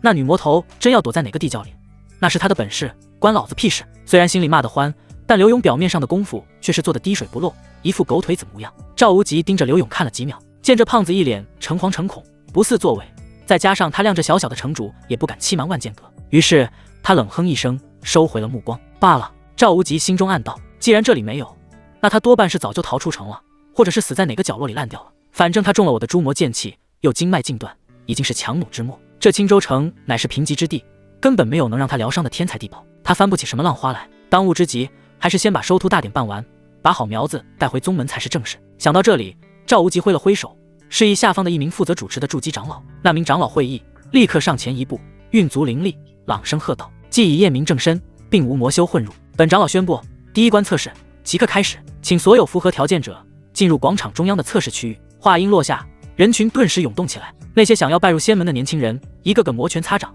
眼神火热地朝着广场中央那片被阵法隔开的空地涌去。苏明见状，知道该自己上场了，他转过身看着身边的萧红玲，红玲儿，该我表演了。苏明带着自信的笑容伸出手替他整理了一下有些歪了的面纱，你就在这儿乖乖等着，记住别乱跑。虽然100米之内你的气息都能被遮掩，但为了保险起见，你就混在人群边缘，看着我是怎么把那个红果子给你赢回来的。萧红玲看着他，眼神中闪过一丝担忧。虽然苏明现在已经是炼气3层，但这次参加大典的人里不乏炼气5、6层的好手，想要夺魁谈何容易。你小心点。萧红玲犹豫了一下，还是低声嘱咐了一句，若事事不可为就放弃，保命要紧。放心。苏明咧嘴一笑，露出一口大白牙，我这人最惜命了，不过为了咱俩的幸福生活，这把拼了。说完，他在萧红玲的手背上最后用力捏了一下，感受着那一抹滑腻，然后转身双腿一蹬，嗖一个起跳，直接越过了拥挤的人群，稳稳地落入了广场中央的测试区域。看着苏明离去的背影，萧红玲下意识地握紧了拳头，目光紧紧追随着他。他没有发现自己现在这副患得患失的模样，哪里还有半点曾经写罗刹的威风。很快，数十名符合条件的参选者便挤满了测试区。苏明站在人群中，因为那身并非法衣的锦袍，被周围不少穿着法袍的世家子弟投来了鄙夷的目光。肃静！主持长老一声大喝，压下了嘈杂声。随后，只见他大袖一挥，咻咻咻，无数道流光从他袖中飞出，精准地落在每一个参选者的手中。苏明伸手一抓，入手的是一本薄薄的小册子，封面上写着3个大字：流云剑诀。第一关考的是悟性。主持长老的声音再次响起：这本流云剑诀乃是我万剑阁的基础入门剑法之一，虽然只是残篇，只有前3层的口诀，但对于尔等来说已是深奥无比。给你们1炷香的时间，1炷香内所有人需原地参悟，1炷香后能施展出第1层剑气者晋级，能施展出第2层者为优，若有人能参悟第3层。长老顿了顿，目光扫视全场，冷笑一声：那就是绝世天才，可直接成为内门弟子，哪怕是没练出剑气，只要能说出剑理也算过关。现在计时开始。话音刚落，一根手腕粗的供香便被点燃，插在了高台之上，青烟袅袅升起。所有人都迫不及待地翻开手中的小册子，一个个瞪大了眼睛，嘴里念念有词，眉头紧锁，恨不得把那书里的每一个字都嚼碎了咽下去。天哪，这是什么鬼画符？这怎么练？太难了，这第1句口诀我就看不懂啊！别吵，别打扰老子参悟！一时间，抱怨声、读书声响成一片，绝大多数人的脸上都写满了焦急和绝望。对于这些大多只是散修，甚至是刚刚赶期的凡人来说，宗门地功法实在是太晦涩了。然而，在这一片兵荒马乱之中，却有一个人显得格格不入。苏明手里拿着那本小册子，快速翻完后就合了起来。他就像是来郊游的一样，单手把玩着册子，目光四处乱瞟，甚至他在心里慢悠悠地呼唤起了自己的外挂：天机录，帮我把它推演到圆满。哦，对了，顺便再帮我改良一下，我要威力最大的版本。收到，先有请求。目标：流云剑诀残篇，正在解析因果，正在补全功法，正在推演最佳修炼路径。解析时间：实习。书页翻转，仅仅过了实习的时间，墨迹便在洁白的书页上停止了游走。推演完成。流云剑诀改补全了后续6层心法，修正了原版灵力运转的17处错误节点，剑气更加凝练，威力提升3倍。紧接着，一篇密密麻麻的口诀和人体经脉图出现在了苏明的面前。气走太阴，过神阙，转冲阳。苏明看着那一堆专业术语，原本自信满满的笑容逐渐凝固。这一刻，他深深意识到了一个问题：他是个挂逼，不是个学霸。虽然他的身体经过了萧红玲那位金丹富婆的灵力淬炼，经脉通畅，资质算得上是上乘，但是这个悟性嘛，实在是让人捉急。看着那些绕来绕去的经脉路线，还有那些晦涩的口诀，苏明只觉得脑仁疼。这都什么玩意儿？苏明在心里吐槽。他不自觉地想起了前几天晚上，那时候修炼素女天经多轻松啊，根本不需要他动脑子。萧红玲那个傲娇的女魔头直接嘴对嘴，把感悟连带着灵力一股脑地灌进来，他只需要挺腰享受就行了，那才是修炼的正确打开方式啊！哪像现在还得自己啃书，不行，这太费脑子了。苏明果断放弃了自己参悟的念头，有挂不用，那不是傻子吗？天机录，帮个忙。苏明再次沟通天机录，咱们能不能整点简单的，就是那种傻瓜式的，不用告诉我原理，也不用告诉我为什么，你直接告诉我灵力该往哪走，走到哪的时候该喊什么口诀，懂我意思吧？收到，先有请求，正在重新优化方案，正在剔除晦涩理论，正在标注傻瓜式路径，预计耗时实习。天机录书页再次开始翻动，嗡，又是实习过去，复杂的经脉图和口诀消失不见，只有一幅人体轮廓图，图上用醒目的红线标出了一条灵力运行路线，每一个节点都标上了序号。第一步，调动丹田灵力，沿红线冲至右手少商穴。第二步，在灵力到达手肘时，默念口诀流云2字。第三步，灵力冲出指尖瞬间，手腕上挑，同时大喊一声急。此方案舍弃了所有花哨的变化，只保留了最为核心的一击，简单粗暴，一学就会。看着这份傻瓜攻略，苏明满意地点了点头，这就对了吗？简单粗暴，这才符合我的气质。虽然路线已经简化到了极致，但毕竟是灵力运行，稍微走岔了气，可能就是内伤，还是得记牢点。他坐在那里，双眼紧闭，而此时广场上的气氛已经变得越来越焦灼，那根手腕粗的供香已经烧了一大半。对于绝大多数人来说，这本流云剑诀就像是一本天书，别说练出剑气了，很多人连第一句口诀里的穴位在哪都还没摸清楚。完了完了！坐在苏明旁边的一个小胖子，此时已经是满头大汗，他身上的锦缎衣服都被汗水浸湿了，贴在身上显得格外狼狈。他双手死死地抓着那本小册子，眼睛瞪得像铜铃，可书上的字怎么看怎么晕，这也太难了。小胖子绝望地把书往腿上一摔，双手抱头，发出一声哀嚎：我爹可是花了500两银子给我买的补脑药啊，怎么一点用都没有？这第一层要是都过不去，回家肯定要被吊起来打。小胖子心如死灰。就在这时，他眼角的余光瞟到了身边的苏明，只见这位仁兄盘腿坐着，双手自然下垂，闭着眼睛，脑袋随着呼吸一点一点的。这哪里是在参悟功法，这分明就是在睡觉啊！小胖子愣了一下，在这个紧张到让人窒息的时刻，居然还有人能睡得着，一种同病相怜的感觉油然而生。原来这世上不止我一个废物啊！看来这位仁兄也是放弃了。小胖子心里的焦虑稍微缓解了一些，毕竟失败这种事，有人陪着总比一个人扛着要好受得多。他挪了挪屁股，凑到苏明身边，伸手拍了拍苏明的肩膀。苏明正在脑海里最后一次复习灵力路线，突然被打断，不由得睁开眼，转头看向旁边，只见一张圆乎乎的大脸凑在自己面前，满脸的油光，眼神里透着同情。兄弟，小胖子压低了声音，一副过来人的口吻叹息道：“别装了，醒醒吧！我知道你心里苦，想睡觉来逃避现实。其实我也一样。”小胖子指了指自己手里的书，苦着脸说道：“这万剑阁真不是人待的地方，拿个入门功法都这么难，简直就是故意刁难咱们这些老实人。看来咱们这辈子是跟仙门无缘了。你也别太难过，大不了回家继承家产，当个富家翁也挺好，何必非要来这受罪呢？”苏明摆了摆手，把肩膀上的胖手抖落，语气轻松地说道：“谁说我放弃了？我只是已经记住了，正在复习呢。别吵我，我再巩固一下。”说完，苏明又要闭上眼睛。小胖子一听这话，眼睛瞪大，他不信，打死他都不信。刚才这半炷香的时间里，他可是时刻关注着周围的动静，别人那是恨不得把书吃下去，嘴里念念有词，手舞足蹈的比划，唯独这个家伙从拿到书开始就随便翻了2下，然后就一直在这闭目养神，跟睡着了一样。现在居然说记住了，这不是把人当傻子哄吗？小胖子觉得自己的智商受到了侮辱，我都看不懂，你怎么可能看得懂？而且看你这穿衣打扮，也就是个普通的富家公子哥，又不是什么修仙世家的天骄。兄弟，这就没意思了呀。小胖子的声音不由得拔高了几分，带着几分被戏耍的恼怒。大家都是来碰运气的，谁不知道谁啊？我也算是从小被夸聪明，3岁识字，5岁背诗，我读了半天都看不懂第一句，你就在那睡了半天觉，连书都没翻几页，你就敢说你记住了？装也要装得像一点吗？在这安静的广场上，小胖子这一嗓子显得格外刺耳，周围原本还在苦苦参悟的人都被这边的动静给吸引了过来，一个个抬起头，目光聚集在了苏明身上。怎么回事？有人捣乱，好像是有人吹牛说自己学会了。学会了？开什么玩笑？这才过去多久？那可是仙家功法，我看他是疯了吧？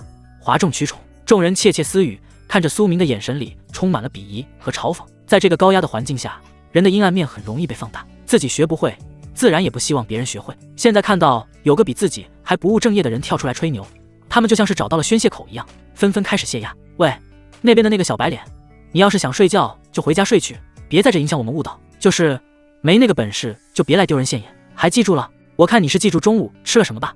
哈哈，一阵哄笑声响起，这些人原本因为参悟不透功法而产生的焦虑缓解了不少。听着周围的冷嘲热讽，苏明脸上的表情没有任何变化，甚至连眼皮都懒得抬一下。他太了解这种心态了，典型的我过得不好，你也别想过得好。对于这种只想在烂泥塘里找同伴的人，苏明连解释的欲望都没有，因为那是浪费口水。事实胜于雄辩，更何况他是来拿奖励的，不是来搞辩论赛的。苏明在心里最后确认了一遍那条红色的灵力轨迹，随着他意念的微动，丹田内的灵力如同蓄势待发的江河，瞬间沸腾起来。他缓缓睁开双眼，瞬间原本还有些慵懒的眼神变得锐利如剑。他没有理会旁边还在喋喋不休的小胖子，也没有看周围那些等着看笑话的众人，他直接从地上站了起来，拍了拍屁股上的灰尘，然后抬起头看向高台之上。长老，苏明的声音不大，但在这略显嘈杂的广场上却清晰地传入了每一个人的耳中。我好了。这突如其来的一句话让原本还在嘲笑的人群安静了下来，所有人都像看傻子一样看着他，就连高台上的那位负责主持的筑基长老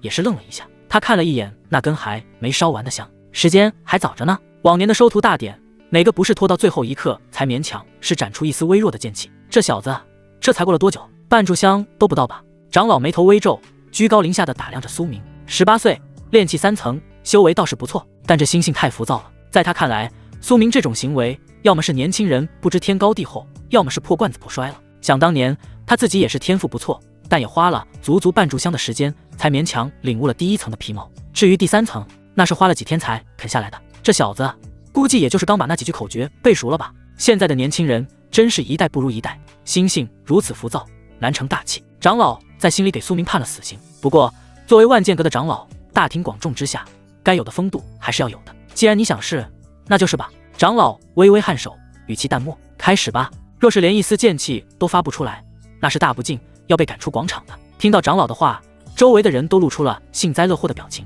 看他怎么收场。待会儿要是放个屁出来，那就好笑了。苏明站在场地中央，无视了所有的目光，他深吸一口气，右手缓缓抬起，食指与中指并拢，捏成剑指，灵力从气海爆发，顺着那条红色的路线一路狂飙，过关原，冲山中，走太阴肺经，灵力瞬间冲到了指尖。苏明大喝一声：“去！”下一秒，他朝着天空一挥手，枪剑鸣声响起，这声音穿金裂石，瞬间盖过所有喧嚣。紧接着，在所有人惊骇的目光中，一道3丈长的白色剑气从苏明的指尖喷薄而出，它像是一条出海的蛟龙，裹挟着凌厉的劲风，呼啸着冲向天际。原本笼罩在广场上空的云层，竟被这道剑气直接冲散了一角。整个演武广场几万人在这一刻仿佛被按下了暂停键，所有人都保持着原来的姿势，张大了嘴巴，脖子僵硬地仰着，死死盯着天空。刚才还在嘲笑苏明的那些人，此刻脸上火辣辣的疼。那个小胖子更是直接一屁股坐在了地上，双腿发软，嘴巴大张着，却说不出一句完整的话来。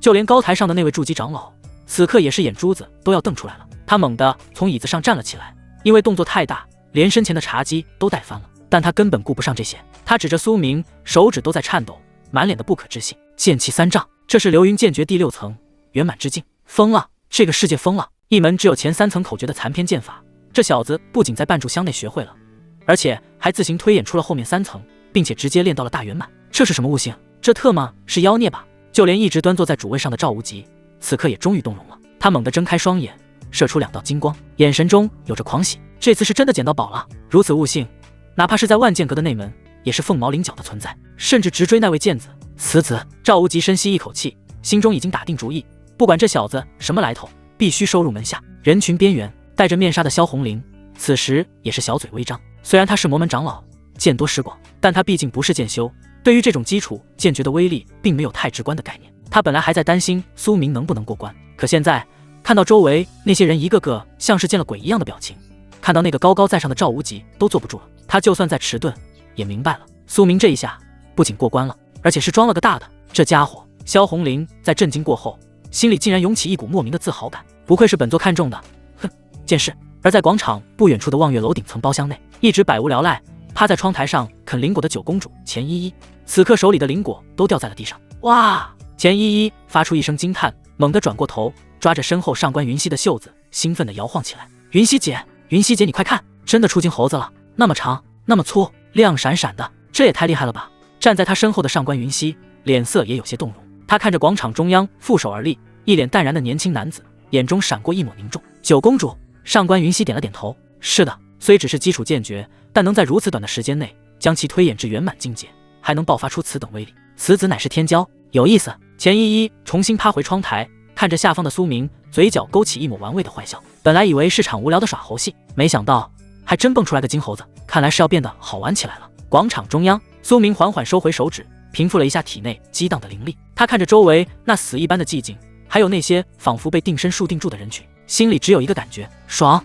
太他妈爽了！这种当众装逼，把所有看不起自己的人的脸打得啪啪响的感觉，简直比三伏天喝冰水还要痛快。他甚至还特意转过头看了一眼旁边那个已经瘫坐在地上的小胖子。兄弟，苏明咧嘴一笑，露出一口大白牙，语气那是相当的和善。你看，我就说我记住了吧，你怎么就不信呢？小胖子咽了口唾沫，想要说什么，却发现自己连舌头都捋不直了。而在高台上，那位筑基长老终于回过神来，他深吸一口气，努力平复自己激动的心情，看着苏明的眼神已经像是在看一块璞玉。好，好，好！长老连说了3个好字，声音因为激动而有些颤抖。通过第一关，苏明特优，不是特得。随着长老的话音落下，全场终于爆发出了轰鸣般的议论声，所有人看向苏明的目光都充满了敬畏、羡慕。苏明保持着云淡风轻的风范，对着高台微微拱手，然后转身走回了人群。他回到萧红玲身边时，不老实的在她屁股上捏了一下。怎么样？苏明凑到萧红玲耳边，低声邀功道：“我就说我会把赤血龙果带回来的吧。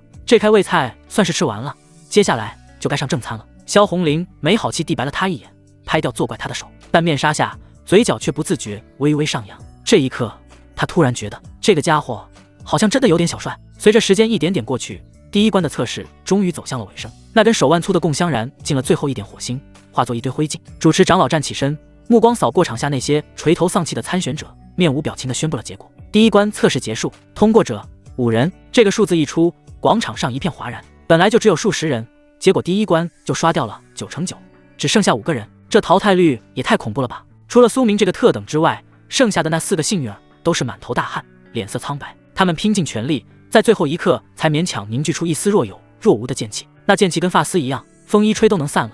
跟苏明的3丈比起来，简直就是萤火虫与皓月的区别。肃静！长老声音洪亮，压下了全场的议论声。第一关考的是悟性，但这修仙界光有悟性是不够的，没有护道之术，空有悟性也不过是别人砧板上的鱼肉。所以这第二关考的是实战。话音落下，长老对着身后挥了挥手，周云出列。一名身穿万剑阁制式白袍，背负长剑的年轻弟子应声而出。他看起来20出头，面容冷峻，眉宇间带着一股大宗门弟子特有的傲气。随着他一步踏出，一股属于炼气6层的灵力威压毫无保留地释放出来，席卷全场。炼气6层，台下的参选者们发出一阵惊呼。苏明站在人群边缘，并没有急着关注台上的情况，而是依旧抓着萧红玲的手在那把玩，甚至大拇指还在她柔嫩的掌心轻轻挠了挠。萧红玲感受着苏明越发过分的小动作，藏在面纱下的脸颊微微发烫。她象征性的抽了抽手，想要把手缩回来，但苏明的力道不大不小，刚好让她挣脱不开，或者说她潜意识里也没想真的挣脱开。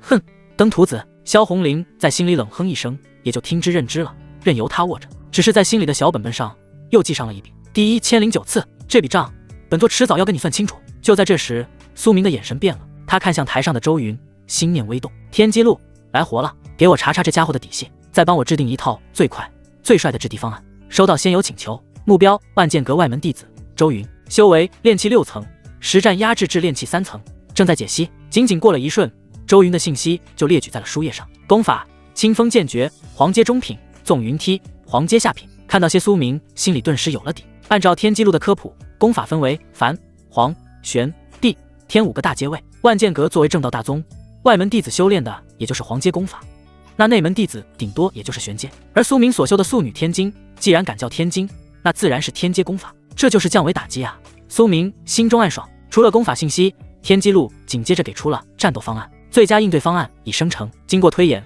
对方将会施展清风剑诀中的起手式清风拂面，释放3道剑气封锁仙友走位。破绽：此招灵力运转至关元穴时会有1/3息的停顿，且剑气衔接处有灵力薄弱点。应对仙友只需在对方起手瞬间凝聚流云剑气，直刺其灵力节点，便可一击溃散其攻势，直取中攻。看着脑海里的破招路线图，苏明面露自信，原来是个花架子，懂了。此时台上的测试已经开始了，前4个上场的幸运儿简直惨不忍睹，他们哪里见过修仙者真正的战斗？以前打架那都是抡王八拳，或者拿着大刀片子互砍，可这周云不一样，人家是正儿八经的剑修。只见周云站在原地动都没动，手中长剑一挥，几道青色的剑气就呼啸而出，砰砰砰！那4个挑战者连周云的衣角都没摸到，就被剑气劈得人仰马翻，灰头土脸的滚下了擂台，甚至有一个还被削没了头发，吓得尿了裤子。太弱了，就你们这样，去了万剑阁也不过是去打杂的废物，丢人现眼。周云摇了摇头，脸上写满了失望。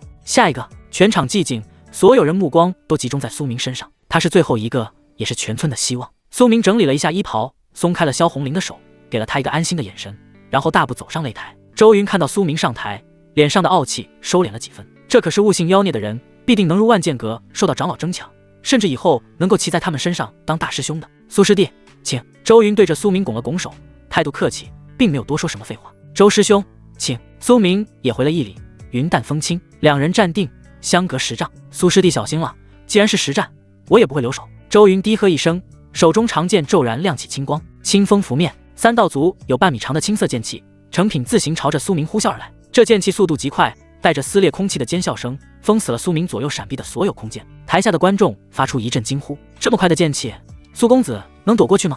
完了完了，这要是被打中，不得被切成2半啊！面对这凌厉的攻势，苏明却站在原地纹丝不动。躲？为什么要躲？真正的挂逼从来都是正面硬刚。就在那3道剑气即将临身的瞬间，苏明动了。他没有拔剑，因为他手里没剑，他只是简单的抬起右手，并指如剑，体内灵力奔涌。流云剑诀，苏明指尖猛地向前一点，破！轰！一道凝练至极的白色剑气瞬间从他指尖喷薄而出。这一道剑气只有3尺长，但却更加凝实，散发着令人心悸的锋锐气息。这道剑气正面迎接上了周云，那3道剑气就像是玻璃被打碎了一样。周云那看似凶猛无比的3道剑气，在苏明这一指之下，竟然直接崩碎，化作漫天青色的光点消散在空气中。而苏明的那道白色剑气去势不减，他带着一往无前的气势，直奔周云的面门而去。太快了，周云只觉得眼前白光一闪，自己的攻势就莫名其妙的没了。紧接着，一股死亡的寒意瞬间笼罩全身，他瞳孔骤缩，想要回剑防守，却发现根本来不及了。我要死了！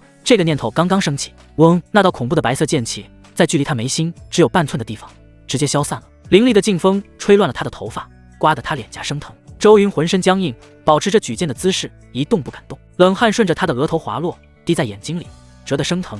但他连眨眼的勇气都没有，只需再往前送半分，他的脑袋就会像西瓜一样炸开。全场死寂，所有人都张大了嘴巴，看着台上这令人窒息的一幕。一招，真的是一招，就是简简单单的一指，直接击碎了万剑阁弟子的法术，并且直指要害，干脆利落。咕噜，台下小胖子艰难地咽了口唾沫，打破了沉默。这也太猛了吧！高台之上，那位主持长老也是一脸的震惊，手中的茶杯都忘了放下。这小子好毒辣的眼力，他竟然一眼就看穿了凌厉薄弱点，并且精准地命中了他。这不仅需要极高的悟性，更需要极其冷静的战斗直觉啊！赵无极也是眼中异彩连连。好，不躲不避，以攻对攻，一招制敌，这才是剑修该有的锋芒。呲子，老夫要定了。而在望月楼的包厢内，钱依依兴奋地拍着桌子，瓜子可震得到处都是。帅，太帅了！云溪姐，你看到没？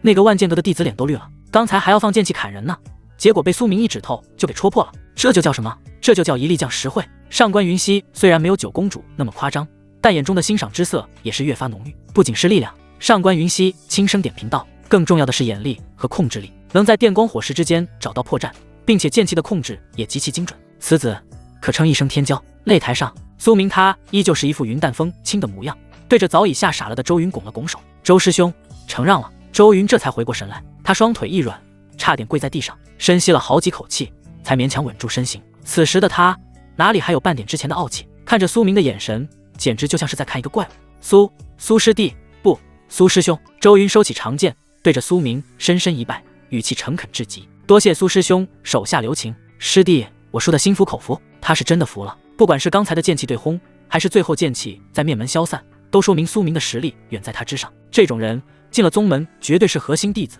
甚至可能是亲传弟子，自己这点微末道行在人家面前真的不够看。第二关，苏明特等。随着长老激动的宣布声响起，整个演武广场再次沸腾。既然赢了，那就没必要在这当猴子给人围观了。他拍了拍衣袖，转身就要往台下走去，准备等着接下来的第三关测试。且慢！就在这时，高台之上传来一道声音，说话的不是那个主持长老，而是坐在正中间主位上的金丹大修赵无极。赵无极此时已经完全没有了之前的威严架子，他甚至直接从太师椅上站了起来，几步走到高台边缘，眼神热切地盯着正要下台的苏明。苏明，你不必下去了。赵无极的声音经过灵力扩音，在整个广场上回荡。第三关考的是心性，但你刚才面对强敌，不卑不亢，临危不乱，这心性已是上上之选。这第三关，你不必测了。说着，赵无极脸上露出一抹难得的赞赏笑容，大手一挥，本座宣布，此次青州收徒大典的魁首便是苏明。苏明，上来吧，来领你应得的奖励。这番话一出，就像是一块巨石砸进了平静的湖面，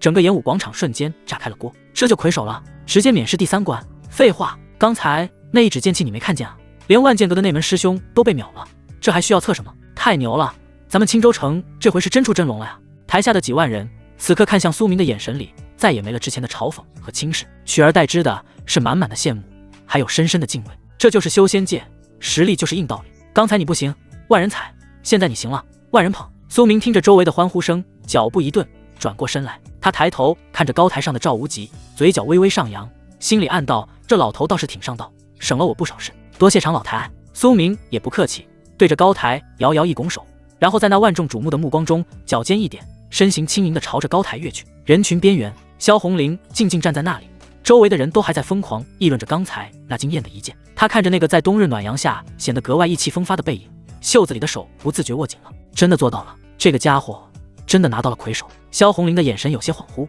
他还清楚地记得，就在几天前的那个风雪夜，在这个破庙里，这个男人还是个连饭都吃不饱的乞丐。可这才过了几天，摇身一变，他就成了让几万人仰望的天才，成了连金丹修士都要礼遇的座上宾。虽然这里面有他的功劳，但那种在几万人面前谈笑风生的气度，那种面对强敌一指破之的自信，却是装不出来的。哼，也不知道是哪来的怪胎。萧红玲在心里嘀咕了一句，但嘴角却忍不住微微上扬。可紧接着，他脑海里又浮现出了这几天两人疗伤和注入阳气的画面，温泉池里的坦诚相见，床榻上的耳鬓厮磨。一想到自己的伤势是这么治疗的，萧红玲藏在面纱下的绝美脸蛋瞬间红得像个熟透的苹果。呸！不正经的家伙！他清脆一口，眼神里带着羞恼，却又有着一丝连他自己都没察觉的柔情。高台上，赵无极看着苏明走上来，越看越满意。根骨绝佳，悟性妖孽，心性沉稳，这种好苗子，别说是在这种偏远小城，就是在宗门里也是几十年难遇一个，必须得带回宗门好生培养，将来必成大器。还有你们。赵无极心情大好，转头看向台下那4个虽然通过了第1关，但第2关惨败的幸运儿，朗声说道：凡是通过第1关测试者，虽然实战稍弱，但悟性尚可，皆有仙缘。特准你们4人一并加入我万剑阁，入外门修行。待此间事了，便随本座一同回宗。那4个原本以为自己已经被淘汰，正垂头丧气的年轻人，听到这话，猛地抬起头，脸上露出了狂喜之色。我进万剑阁了，我不用当散修了，我有宗门了。4人喜极而泣，直接跪在地上，对着赵无极疯狂磕头，多谢长老，多谢长老。而在他们身后，那些第1关就被淘汰的人看着这一幕，一个个捶胸顿足，满眼的羡慕嫉妒恨。这就是命啊！一步登天和泯然众人，往往就在一念之间。苏明此时已经走到了高台之上，他站在赵无极面前，虽然对方是金丹大修，身上散发着无形的威压，但他并未表现出半点怯懦。弟子苏明见过赵长老。苏明行了一礼，态度不卑不亢。好，好。赵无极满意地点了点头，伸手虚扶了一下。不必多礼，既然你是魁首，那就要有魁首的待遇。说着，赵无极手掌一翻，那个装着赤血龙果的精致玉盒便出现在了他的掌心。他将玉盒递给苏明，语气中带着期许：这是血龙果，乃是炼体疗伤的圣药，对你现在的境界大有裨益，拿去吧。苏明双手接过玉盒，哪怕隔着盒子，他都能感受到里面那股蓬勃的血气。这可是红灵儿的救命药，也是自己肉身圆满的关键。多谢长老赏赐。苏明再次道谢。这就谢了。赵无极哈哈一笑，像是为了展示大宗门的底蕴，又像是为了彻底收买这个天才的人心。他又在储物戒指上一抹，光芒一闪，一把剑深刻着云纹的长剑凭空浮现。既然入了我万剑阁，那就是剑修，岂能没有一把趁手的兵器？你之前用的那把太次了，这把流光乃是皇阶上品的法器，削铁如泥，灵力传导极快，正适合你现在的修为使用。在这个修仙界，武器装备也是分等级的，炼气期和筑基期的修士大多使用的是法器，法器分为黄、玄、地、天4个品阶。黄阶上品对于苏明这种炼气期的小修士来说，已经是不可多得的极品了，放在外面的拍卖行，少说也能卖个几千灵石。至于法器之上，那便是法宝，那是只有金丹期以上的大修士蕴养在丹田之中，与性命交修的宝物，威力撼天动地。而在上面则是灵气，在北域已经数万年没有出现过了。而传说中的灵宝，那是天地孕育的神物，可遇不可求，就算是元婴老怪见了都要打破头。苏明看着那把流光剑，眼前一亮，有便宜不占王八蛋。这老头虽然看起来凶，但出手是真大方啊！长者赐，不敢辞。苏明一把接过长剑，顺手挽了个剑花，剑锋划破空气，发出清脆的嗡鸣声。好剑！苏明赞叹一声，然后手脚麻利地将玉盒和长剑一股脑地塞进了腰间的储物袋里。做完这一切，他像是想起了什么，在收回手的时候，他看似随意地抬起右手，在自己的鬓角处轻轻抚了一下，像是整理被风吹乱的头发。这个动作很自然，带着几分潇洒。但在高台的末席，一直像个木头人一样端坐着的城主夫人林婉儿瞳孔一缩，她一直都在看着苏明，从他上台到他领奖，他的目光就没有离开过那一身月白色的身影。那个抚弄鬓角的动作，正是他们约定的暗号。动手！林婉儿的心跳瞬间加速，快得像是要从嗓子眼里蹦出来。她看了一眼还在一脸假笑，对着赵无极阿谀奉承的丈夫刘勇，又看了一眼站在万众瞩目中心，却在暗中操控着一切的男人，一股疯狂的快感涌上心头。刘勇，你的报应来了！这该死的聋子，这令人作呕的生活，都给我见鬼去吧！林婉儿深吸一口气，脸上依旧保持着端庄冷艳的表情，没有任何变化。但她藏在宽大袖袍中的右手却猛地用力，在那张泛着微光的引爆符上注入了一道灵力。嗡！符箓瞬间燃烧殆尽，一道无形的波动瞬间传导到了几里之外的城南。高台之上，赵无极看着苏明收下礼物，正准备再勉励几句，顺便展现一下师长的关怀，问问他的家世背景。苏明啊，你既已入我门下。他刚开了个头，突然轰隆一声惊天动地的巨响，毫无征兆的在青州城的上空炸响。这声音简直就像是天塌了一样，整个演武广场的地面都在剧烈震颤，仿佛发生了大地震啊！怎么回事？地龙翻身了！台下原本还在欢呼的人群瞬间乱作一团，尖叫声四起，所有人惊恐地转头望去，只见城南的方向，一股黑红色的蘑菇云冲天而起，直插云霄。原本笼罩在青州城上空那层如同倒扣大碗一样的淡蓝色光幕，也就是青州城护城大阵，在那个方位，像是被一双无形的大手硬生生撕开了一个巨大的口子。光幕闪烁了几下，发出一阵刺耳的悲鸣声，然后那个缺口开始迅速扩大，灵力四处飞溅。阵法破了！城主刘勇一屁股跌坐在椅子上，脸色惨白如纸，手里的核桃都下掉了。那可是他花了无数灵石才开启的全功率大阵啊，怎么可能突然就炸了？赵无极猛地转过身，死死盯着城南的缺口，脸上的笑容瞬间凝固，取而代之的是滔天的怒火。混账！血罗刹！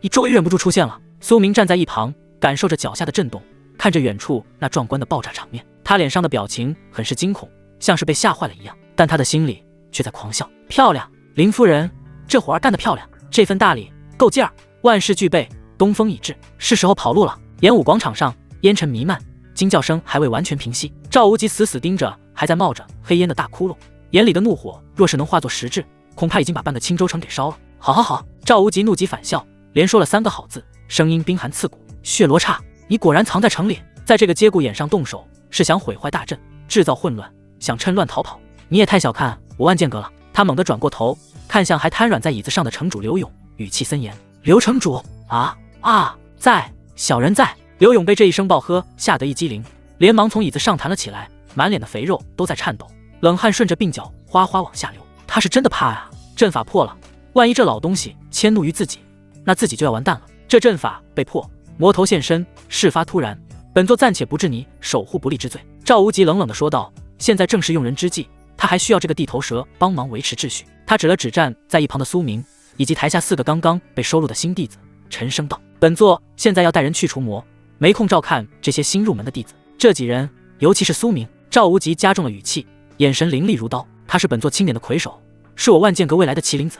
你给本座听好了，立刻带他们回城主府，好生安顿，严加保护。若是他们，特别是苏明少了一根汗毛，赵无极眯起眼睛，杀意毕露。本座拿你是问，到时候你的脑袋别想保住。听到这话，刘勇哪里还敢有半句废话？他扑通一声跪在地上，把头磕得砰砰响。长老放心，长老放心，小人一定把苏公子当祖宗一样供起来，绝对不会让他受半点委屈。人在苏公子在，人亡苏公子也得在。见刘勇这副诚惶诚恐的模样，赵无极这才冷哼一声，收回了目光。众弟子听令。赵无极转身看着身后那10几名早已拔剑在手的万剑阁弟子，大喝一声：在！众弟子齐声应诺，声震云霄。结阵，随本座诛魔。话音落下，只见那2名筑基后期的长老以及10几名炼气大圆满的弟子，纷纷从储物袋中掏出了一个巴掌大小的黑色圆盘。这圆盘通体黝黑，上面刻满了密密麻麻的银色符文。9天锁灵大阵简易版，虽然只有断龙骨处大阵3/10的威力，而且是一次性消耗品，但胜在便携且发动极快。10几个人联手催动，足以在短时间内封锁一片区域的灵力。就算是筑基后期的修士线进去，也得变成凡人，任人宰割。追！赵无极一马当先，化作一道惊鸿，朝着城南还在冒烟的大窟窿疾驰而去。身后10几道剑光紧随其后，杀气腾腾。看着万剑阁的人走干净后，一直跪在地上的刘勇这才敢颤颤巍巍地站起来。他擦了一把脸上的冷汗，眼神阴郁地看了一眼城南的方向。马德，晦气！刘勇骂了一句，然后转头看向一直站在旁边没说话的夫人林婉儿。夫人，刘勇直接开口命令道：你也听到了，赵长老让我安顿好这几位小祖宗，这事儿交给你了。你现在立刻带着苏公子还有那几个新弟子回府里去，把东厢房腾出来给他们住，记住好吃好喝的伺候着，千万别怠慢了。林婉儿低眉顺眼的行了一礼，语气温婉：是，老爷放心，妾身省的。刘勇点点头，又看了一眼苏明，脸上挤出比哭还难看的笑容。苏公子，实在是对不住，让您受惊了。您先跟剑内回府歇息，本城主还有点私事要处理，晚点再给您接风洗尘。苏明看着这胖子脸上那皮笑若不笑的表情，心里跟明镜似的。私事恐怕是急着去给你那个好基友报仇吧。苏明表面上却是做足了礼数，拱手道：城主大人客气了，正事要紧，大人请便。刘勇不再废话，他手掌一拍腰间储物袋，嗡，一杆通体漆黑散发着森寒气息的长枪出现在他手中。这也是一件黄阶上品的法器，乃是刘勇的成名兵器。敢在太岁头上动土，伤我的人，毁我的阵。刘勇咬着牙，眼中的怒火并不比赵无极少多少。他想到了还在府里昏迷不醒，被人打得跟猪头一样的赵刚，那是他的心头肉啊！不管你是谁，不管你是人是鬼，老子都要捅死你！刘勇怒吼一声，驾驭着长枪，浑身肥肉乱颤，朝着城南的方向冲了过去。看着刘勇那杀气腾腾的背影，苏明差点没笑出声来。这算什么？为爱冲锋的勇士？苏公子！就在这时，一道轻柔的声音在耳边响起。林婉儿已经走到了苏明面前，她虽然依旧端着城主夫人的架子，面容冷艳，一副公事公办的样子，但美眸里闪烁着一丝狡黠和快意。这里乱得很，不安全。老爷既然吩咐了，那就请公子随妾身移步城主府吧。府里已经备好了酒菜，公子正好可以压压惊。苏明看着这个演技一流的富婆，心中暗赞一声专业。那就劳烦夫人带路了。苏明笑了笑，然后并没有直接跟他走，而是转身朝着高台下方跳了下去。苏公子！林婉儿一愣，下意识地喊了一声，但下一秒他就看到了苏明的动作。只见苏明落在人群边缘，二话不说，一把搂住一名戴着面纱的黑衣女子纤腰，然后脚尖一点，又重新跃回了高台之上。萧红林猝不及防之下被他这么一抱，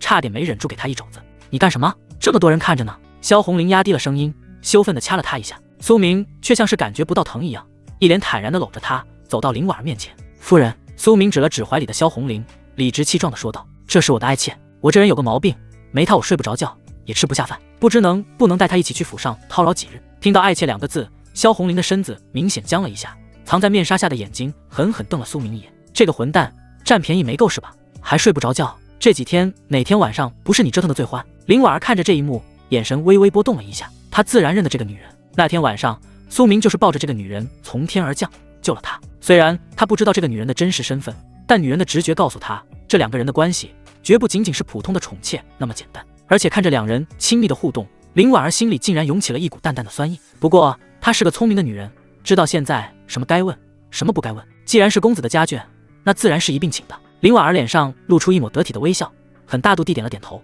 城主府虽然不大，但多一个人多一双筷子还是没问题的。说罢，他唤出一艘3丈长的飞舟，足够所有人站下。苏公子，请。林婉儿对所有人做了个手势，待人全部上去后，右手掐诀，起。飞舟腾空而起，朝着城主府的方向飞去。飞舟上，林婉儿操控着飞舟向着城主府的方向飞去。4名万剑阁预备弟子瑟缩在飞舟后面，满脸的不知所措。他们虽然成功加入了万剑阁，可谁知会遇到魔修破坏护城大阵这档事。在他们身前几个身位，苏明则搂着萧红玲，感受着耳边呼啸的风声，心情那叫一个舒畅。赤血龙果已经拿到，还白得一把飞剑，一试剑诀就差待会用城主府的地脉传送离开了。轰隆隆！就在这时，城南的方向再次传来了一阵剧烈的灵力波动，即使隔着老远，也能看到那边剑气纵横，魔气冲天。显然，那边已经打起来了，而且打得很激烈。打得这么凶，苏明挑了挑眉，有些意外。按理说，赵无极那一帮人冲过去，若是扑了个空，应该会到处搜查才对。但这动静，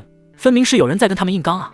难道？苏明心念一动，闭上眼睛，在脑海里呼唤起了天机路。天机路那边到底是什么情况？是谁这么勇，敢跟万剑阁的大部队正面硬刚？收到仙游请求，正在解析城南战况。仅仅过了几息，几行墨迹便在书页上浮现而出。当前战况：万剑阁 vs 合欢宗余孽。合欢宗的一众追杀者，2名筑基后期，5名筑基初期，此前一直在城外搜寻无果。他们推测萧红玲可能藏身于城内，便计划在今日收徒大典，全城注意力集中的时候，潜入城南，破坏阵眼，制造混乱，逼迫萧红玲现身。然而，就在他们刚刚摸到阵眼附近，准备动手时，林婉儿的符箓先一步炸了。这一炸不仅毁了阵眼，更是把这群毫无防备的合欢宗魔修给炸了个灰头土脸，甚至炸伤了2个倒霉蛋。还没等他们从懵逼中回过神来，赵无极带着万剑阁的大部队就杀到了。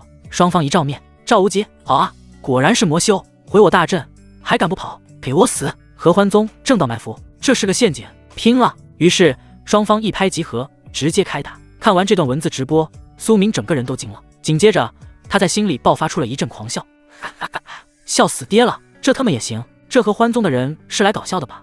我想着找个背锅的，没想到老天爷直接给我送了个加强版的背锅侠，这简直就是从天而降的黑锅，不偏不倚，正好扣在了合欢宗那群倒霉蛋的头上。本来赵无极要是过去一看没人，说不定还会怀疑是不是调虎离山，结果好家伙，那边正好有一群鬼鬼祟祟的魔修，而且还正好在爆炸现场，这就算是跳进黄河也洗不清了呀！妙，太妙了！苏明忍不住赞叹出声。旁边的萧红玲听到苏明突然莫名其妙的笑出声，不由得有些疑惑地看着他，你笑什么？疯了？万一那个赵无极发现是调虎离山，赶回来了怎么办？萧红玲有些担忧。苏明止住笑意，低头看着怀里一脸紧张的美人，眼神里满是戏谑。他清了清嗓子，突然一脸深沉地看着远处的战场，缓缓念道：时来天地皆同力，运去英雄不自由啊！萧红玲愣住了，她眨了眨那双好看的凤眼，一脸看傻子的表情。你在说什么胡话？什么天地同力？你能不能说人话？这人怎么回事？刚才还好好的，怎么突然就开始吟诗了？苏明见状也不再卖关子，他凑到萧红玲耳边，把刚才天机路告诉他的事情绘声绘色地复述了一遍。你是说？听完苏明的讲述，萧红玲的眼睛越瞪越大。合欢宗的那帮废物正好在那个时候去了城南，然后被炸了个正着，现在正在替我们背锅，跟赵无极拼命。苏明点了点头，笑得像只偷到了鸡的狐狸。没错，这就叫鹤蚌相争，老子得利。萧红玲彻底傻眼了，她呆呆地看着苏明一切尽在掌握的表情，心里掀起了惊涛骇浪。这也在他的算计之中吗？不仅算到了收徒大典的流程，算到了林婉儿的配合，甚至连合欢宗那群人的动向和时间都算得这么精准。这个只有炼气期的小子是怎么做到的？难道他的那个什么天机推演之术真的恐怖到了这种地步，连这种微乎其微的巧合都能算进去？你……萧红玲看着苏明的眼神变了，甚至还有一丝丝崇拜。怎么被哥哥的智慧折服了？苏明看着他那副呆萌的样子，忍不住伸手在他挺翘的鼻梁上刮了一下。崇拜我就直说，只要你乖乖听话，以后这种好事多着呢。萧红玲被他这一刮，回过神来，虽然心里已经信了8分，但嘴上还是不肯服软。哼，瞎猫碰上死耗子罢了。他别过头去，不再看他，但他的嘴角却怎么也压不下去。那群曾经追杀的他，还给他下了毒的同门，现在却成了替罪羊，在替他挡灾。这种感觉真爽啊！苏明过了一会儿，他突然轻声叫了一句：“谢谢。”声音很小，如果不仔细听，几乎会被风声盖过。苏明愣了一下，随即脸上的笑容更加灿烂了。他搂紧了怀里的人儿，没有说话，只是看着越来越近的城主府，眼中闪烁着金光。一切都按照计划行事。望月楼顶层包厢，窗外的巨响和冲天而起的蘑菇云，把整座青州城都给震得抖了3抖。要是换做普通人，这会儿估计早就吓得钻桌子底下了。但钱依依是谁？她是当今大前王朝最受宠的9公主，什么大场面没见过？宫里那些供奉切磋的时候，动静可比这大多了。她这会儿正趴在窗台上，手里抓着一把瓜子，2条小腿晃荡着，大眼睛里满是兴奋的光。哇哦，炸了炸了，竟然炸了！钱依依一边吐着瓜子皮，一边唯恐天下不乱的拍手叫好。站在他身后的上官云溪眉头微蹙，他看着还在冒黑烟的大窟窿，眼神凝重。9公主，这不是普通的爆炸，看着灵力波动的强度，至少是数10张2阶上品的连环爆裂符同时引爆，而且位置选的极为刁钻，必须是阵法的节点，这是有预谋的破坏。钱依依撇了撇嘴，把手里的瓜子往盘子里一扔，拍了拍手上的碎屑，一脸的无所谓，管他是有预谋还是没预谋呢？那个什么赵无极不是已经带着人冲过去了吗？那是他们万剑阁的事儿，跟本公主有什么关系？他灵动的大眼睛滴溜溜地转了一圈，最后定格在城主府的方向。刚才苏明在台上一指破敌，然后又当众搂着美娇娘跳上高台领奖的画面，还在他脑子里晃悠，太有意思了。这个叫苏明的家伙，不仅长得好看，本事大，而且这行事作风简直太对他的胃口了。比起宫里那些整天知乎者也、满口仁义道德的老学究，或者是那些见了他就只会磕头、唯唯诺诺的世家子弟，苏明超好玩的。云溪姐，钱依依突然开口，嘴角勾起坏笑，咱们去城主府逛逛吧。上官云溪愣了一下，有些跟不上这位小祖宗的跳脱思维。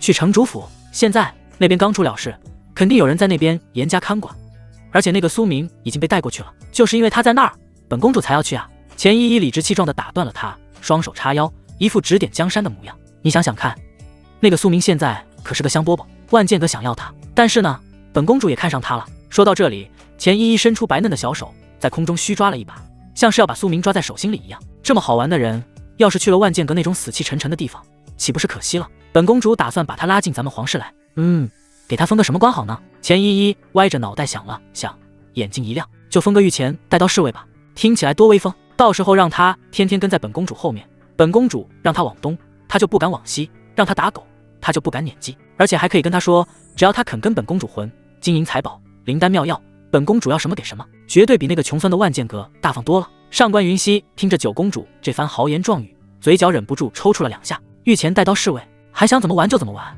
您这是招揽人才呢，还是找新玩具呢？不过上官云溪心里也清楚，皇室确实求贤若渴，像苏明这种悟性妖孽、战力又强的天骄，若是能拉拢过来，对大前王朝来说绝对是一件好事。毕竟宗门势力日益庞大，皇室虽然依旧掌控天下，但也感受到了不小的压力。与其让苏明成为万剑阁手里的一把剑，倒不如变成皇室的一面盾。9公主，您是认真的？上官云溪确认了一遍，当然是认真的。钱依依挺了挺微微鼓起的小胸脯，一脸严肃。本公主什么时候开过玩笑？快，别磨蹭了，要是去晚了，那小子被万剑阁的人洗脑了就不好了。咱们现在就去，趁虚而入，这叫兵贵神速。上官云溪无奈地摇了摇头，既然主子发话了，他这个做侍卫统领的自然只能照办。是，属下遵命。话音落下，上官云溪单手掐了一个法诀，嗡，一道金色的光芒瞬间从他体内爆发而出，将他和钱依依2人包裹在内。下一秒，这团金光化作一道绚烂的长虹，从望月楼的窗户飞出，朝着城主府的方向疾驰而去。城主府前院，飞舟缓缓降落，城南那边打得热火朝天，爆炸声一阵接一阵，这城主府里也是一片混乱。那些下人们一个个像没头苍蝇一样乱窜，有的抱着包袱想跑，有的躲在墙角瑟瑟发抖。护城大阵破了，魔修打进来了，城主大人又杀出去了。在这些普通下人眼里，这跟天塌了一样。城主府前院，一艘巨大的飞舟缓缓降落。虽然城南那边打得热火朝天，爆炸声一阵接一阵，但这城主府里此时却是一片诡异的混乱。护城大阵破了，魔修打进来了，城主大人又杀出去了。在这些普通下人眼里，这天就像是塌了一样，有的抱着包袱想跑，有的躲在墙角瑟瑟发抖，哭爹喊娘的声音乱成一团。放肆！一声清冷的厉喝瞬间盖过了所有的嘈杂声。刚下非洲的林婉儿此时脸上没有半点之前的柔弱，她站在非洲前，一身深蓝色的工装显得格外端庄威严，美眸里射出2道寒光，扫视着下方那些没头苍蝇一样的下人。都给我站住！堂堂城主府乱成这样，成何体统？林婉儿的声音不大，但却带着长期身居高位的威压。那些原本还要乱跑的下人听到主母的声音，一个个吓得腿一软，下意识地停住了脚步，扑通扑通跪了一地。夫人！管家颤颤巍巍地爬过来，抹着头上的冷汗。慌什么？林婉儿柳眉倒竖，指着那个管家骂道：天塌下来了吗？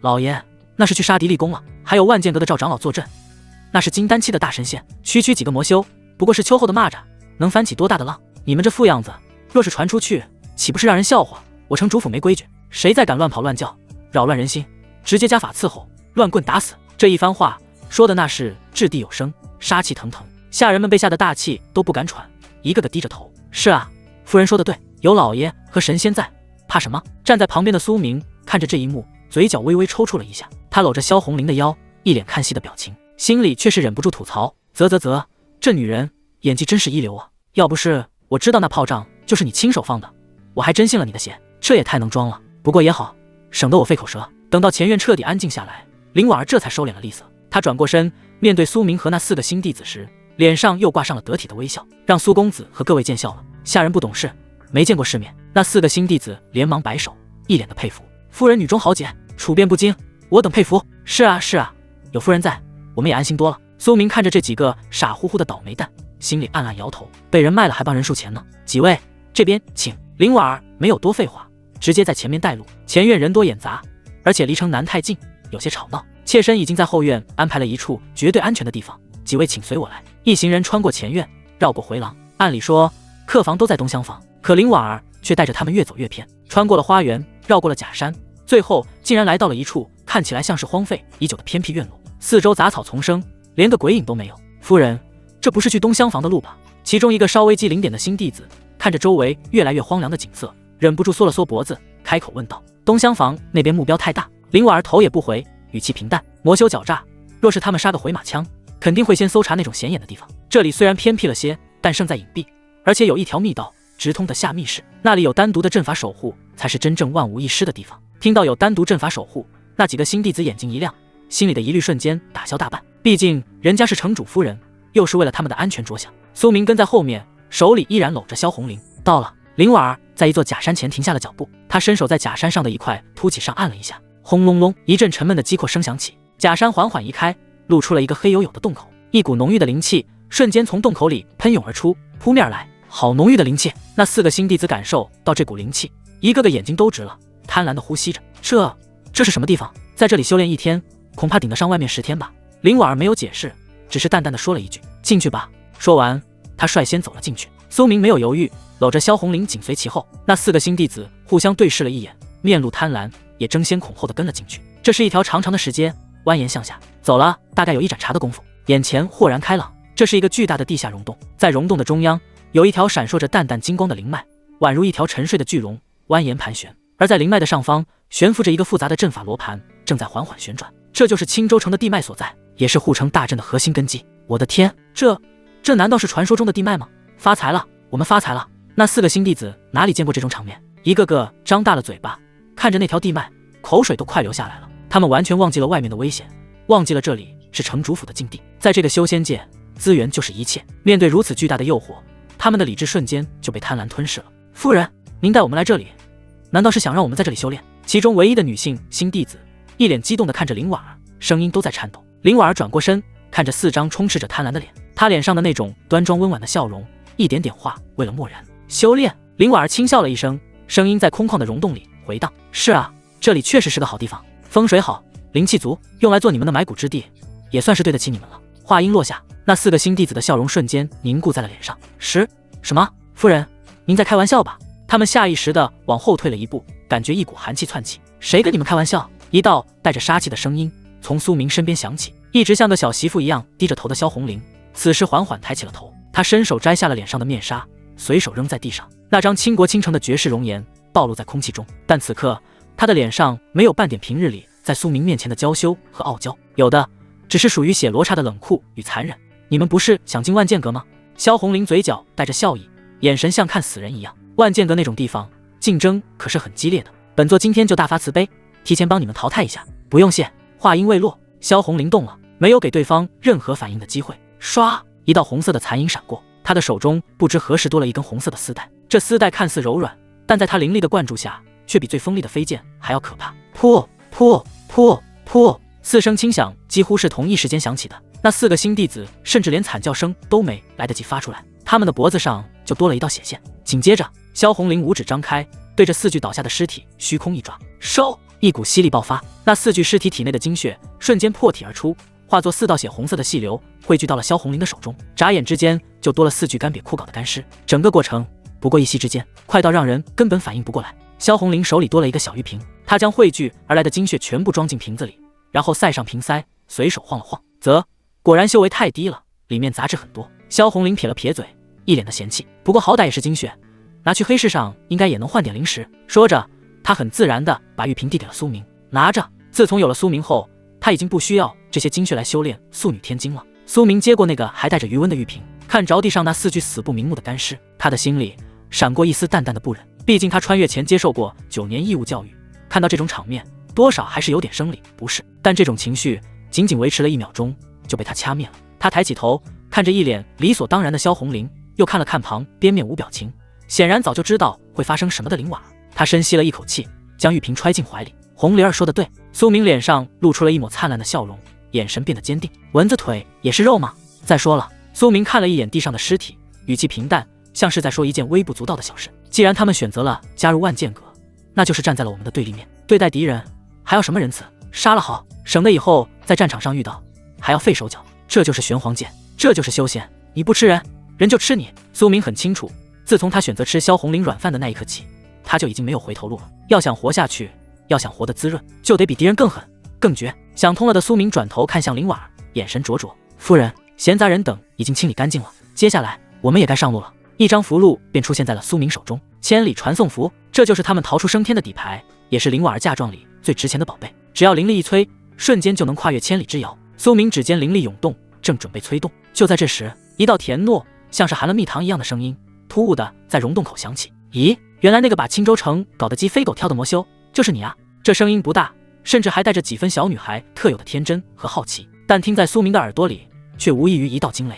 苏明只觉得头皮发麻，浑身的汗毛在这一瞬间全部竖了起来。有人？什么时候来的？要知道他现在可是时刻保持着警惕，而且身边还有一个曾经的金丹大修萧红林，竟然被人摸到了眼皮子底下都没发现。苏明猛地转过身，顺着声音传来的方向看去，只见在溶洞的入口处，不知何时多出了2道身影，一高一矮。高的一位是个身穿雪白长袍的女子，她身材高挑，哪怕是宽松的长袍也遮不住她的丰满身姿，脸上没有任何表情，冷若冰霜。她就那么静静地站在那里，没有释放任何威压，却让人感觉到一种窒息般的压迫感。而矮的那位则是个看起来不过10岁出头的小萝莉，穿着一身鹅黄色的罗裙，梳着可爱的双马尾，手里还抓着一把瓜子，正一边嗑着，一边眨巴着大眼睛，饶有兴致地打量着苏明3人。咕噜，苏明艰难地咽了一口唾沫。那个白袍女子，他看不透，但直觉告诉他，这女人很强，强得离谱。就在这时，一道带着几分焦急和凝重的声音在他的脑海里响起，是萧红林的传音：“苏明，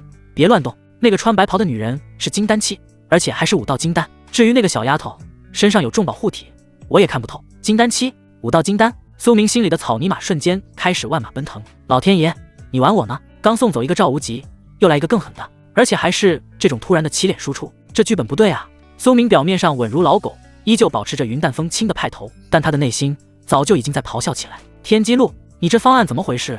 怎么会有这么2个人出现？苏明在心里疯狂输出。识海之中，天机路书页翻动，一行墨迹浮现出来。收到仙友反馈，正在校对因果线。答：仙友莫慌，此2人乃是大前皇室9公主钱依依与金丹护卫上官云溪，其因果线早已纳入推演之中，此乃方案一之中的必要一环。结论：一切尽在掌控，请仙友按原计划行事。看到这行字，苏明原本提到嗓子眼的心落回了肚子里。苏明暗暗松了一口气，吓死爹了！原来早就被你算计进去了呀！早说啊，害得我差点就决定吃公主软饭了。既然天机路说这是方案1的一部分，那就说明这2个人必定会出现在这里。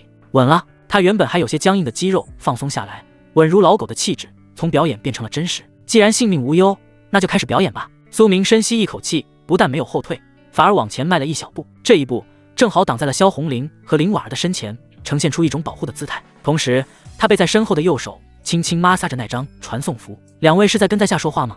苏明抬起头，脸上露出一抹恰到好处的疑惑，眼神清澈的像个大学生。在下乃是万剑阁新晋弟子苏明，不知两位前辈深夜造访这城主府禁地，有何贵干？若是迷路了，在下倒是可以指个路。装傻，这是苏明现在的策略。只要我不承认，我就不是魔修。只要我还是万剑阁的天才弟子，你们总不能随便杀人吧？听到苏明这话，那个叫钱依依的小萝莉扑哧一声笑了出来。她把手里的瓜子皮往地上一扔，背着小手，像个小大人一样走了2步，歪着头看着苏明。万剑阁弟子，西西，你这人真有意思。刚才在上面的时候，你不是还挺威风的吗？一指头就把那个万剑阁的笨蛋给戳败了。怎么这会儿到了地下就开始装傻了？钱依依伸出白嫩的小手指，指了指地上那4具还没凉透的干尸。万剑阁的弟子可不会学这种袭人精确的写法哦。而且本公主知道哦。钱依依的大眼睛眯成了月牙状，笑得像只偷腥的小狐狸。城南那个大炮仗不也是你们放的吗？啧，那一炸可是把万剑阁那群老古董的胡子都气歪了呢。听到本公主3个字，苏明的瞳孔适时的微微一缩，表现出了一丝惊讶。虽然早就知道她是公主，但这戏还得演全套。公主殿下说笑了。苏明打了个哈哈，脚下却在不动声色的挪动。他背在身后的左手悄悄对身后的林婉儿打了个手势。林婉儿虽然心里慌的一批，但看到苏明的手势，慢慢的往苏明身边挪了挪。而萧红玲则是早就全身紧绷，体内的灵力蓄势待发，随时准备拼命。苏明一边调整着站位，一边继续跟小萝莉扯皮。在下真的听不懂公主在说什么。这几个人是魔修奸邪，企图破坏地脉，被我们发现后才正法了。至于城南的爆炸，那更是跟我们没关系，我们也是受害者啊，这不是正躲在这避难吗？苏明脸部红心不跳，说瞎话的本事那是张口就来，还在装。钱依依撇了撇嘴，似乎对苏明的死不承认有些不满意。行啦，别演了，本公主又不是来抓人的。那个赵无极要是知道你把他耍得团团转，肯定会气得吐血，但本公主不一样。钱依依上前2步，站在石阶上，居高临下的看着苏明，眼神里满是欣赏。本公主觉得你很有意思，胆子大，心思坏，而且长得还好看，最重要的是你会搞事情。本公主最喜欢会搞事情的人了。说到这里，钱依依拍了拍胸脯，一副大姐头的派头。怎么样，要不要跟本公主混？只要你点头，本公主保你没事。赵无极要是敢找你麻烦，本公主让云溪姐把他打趴下，而且本公主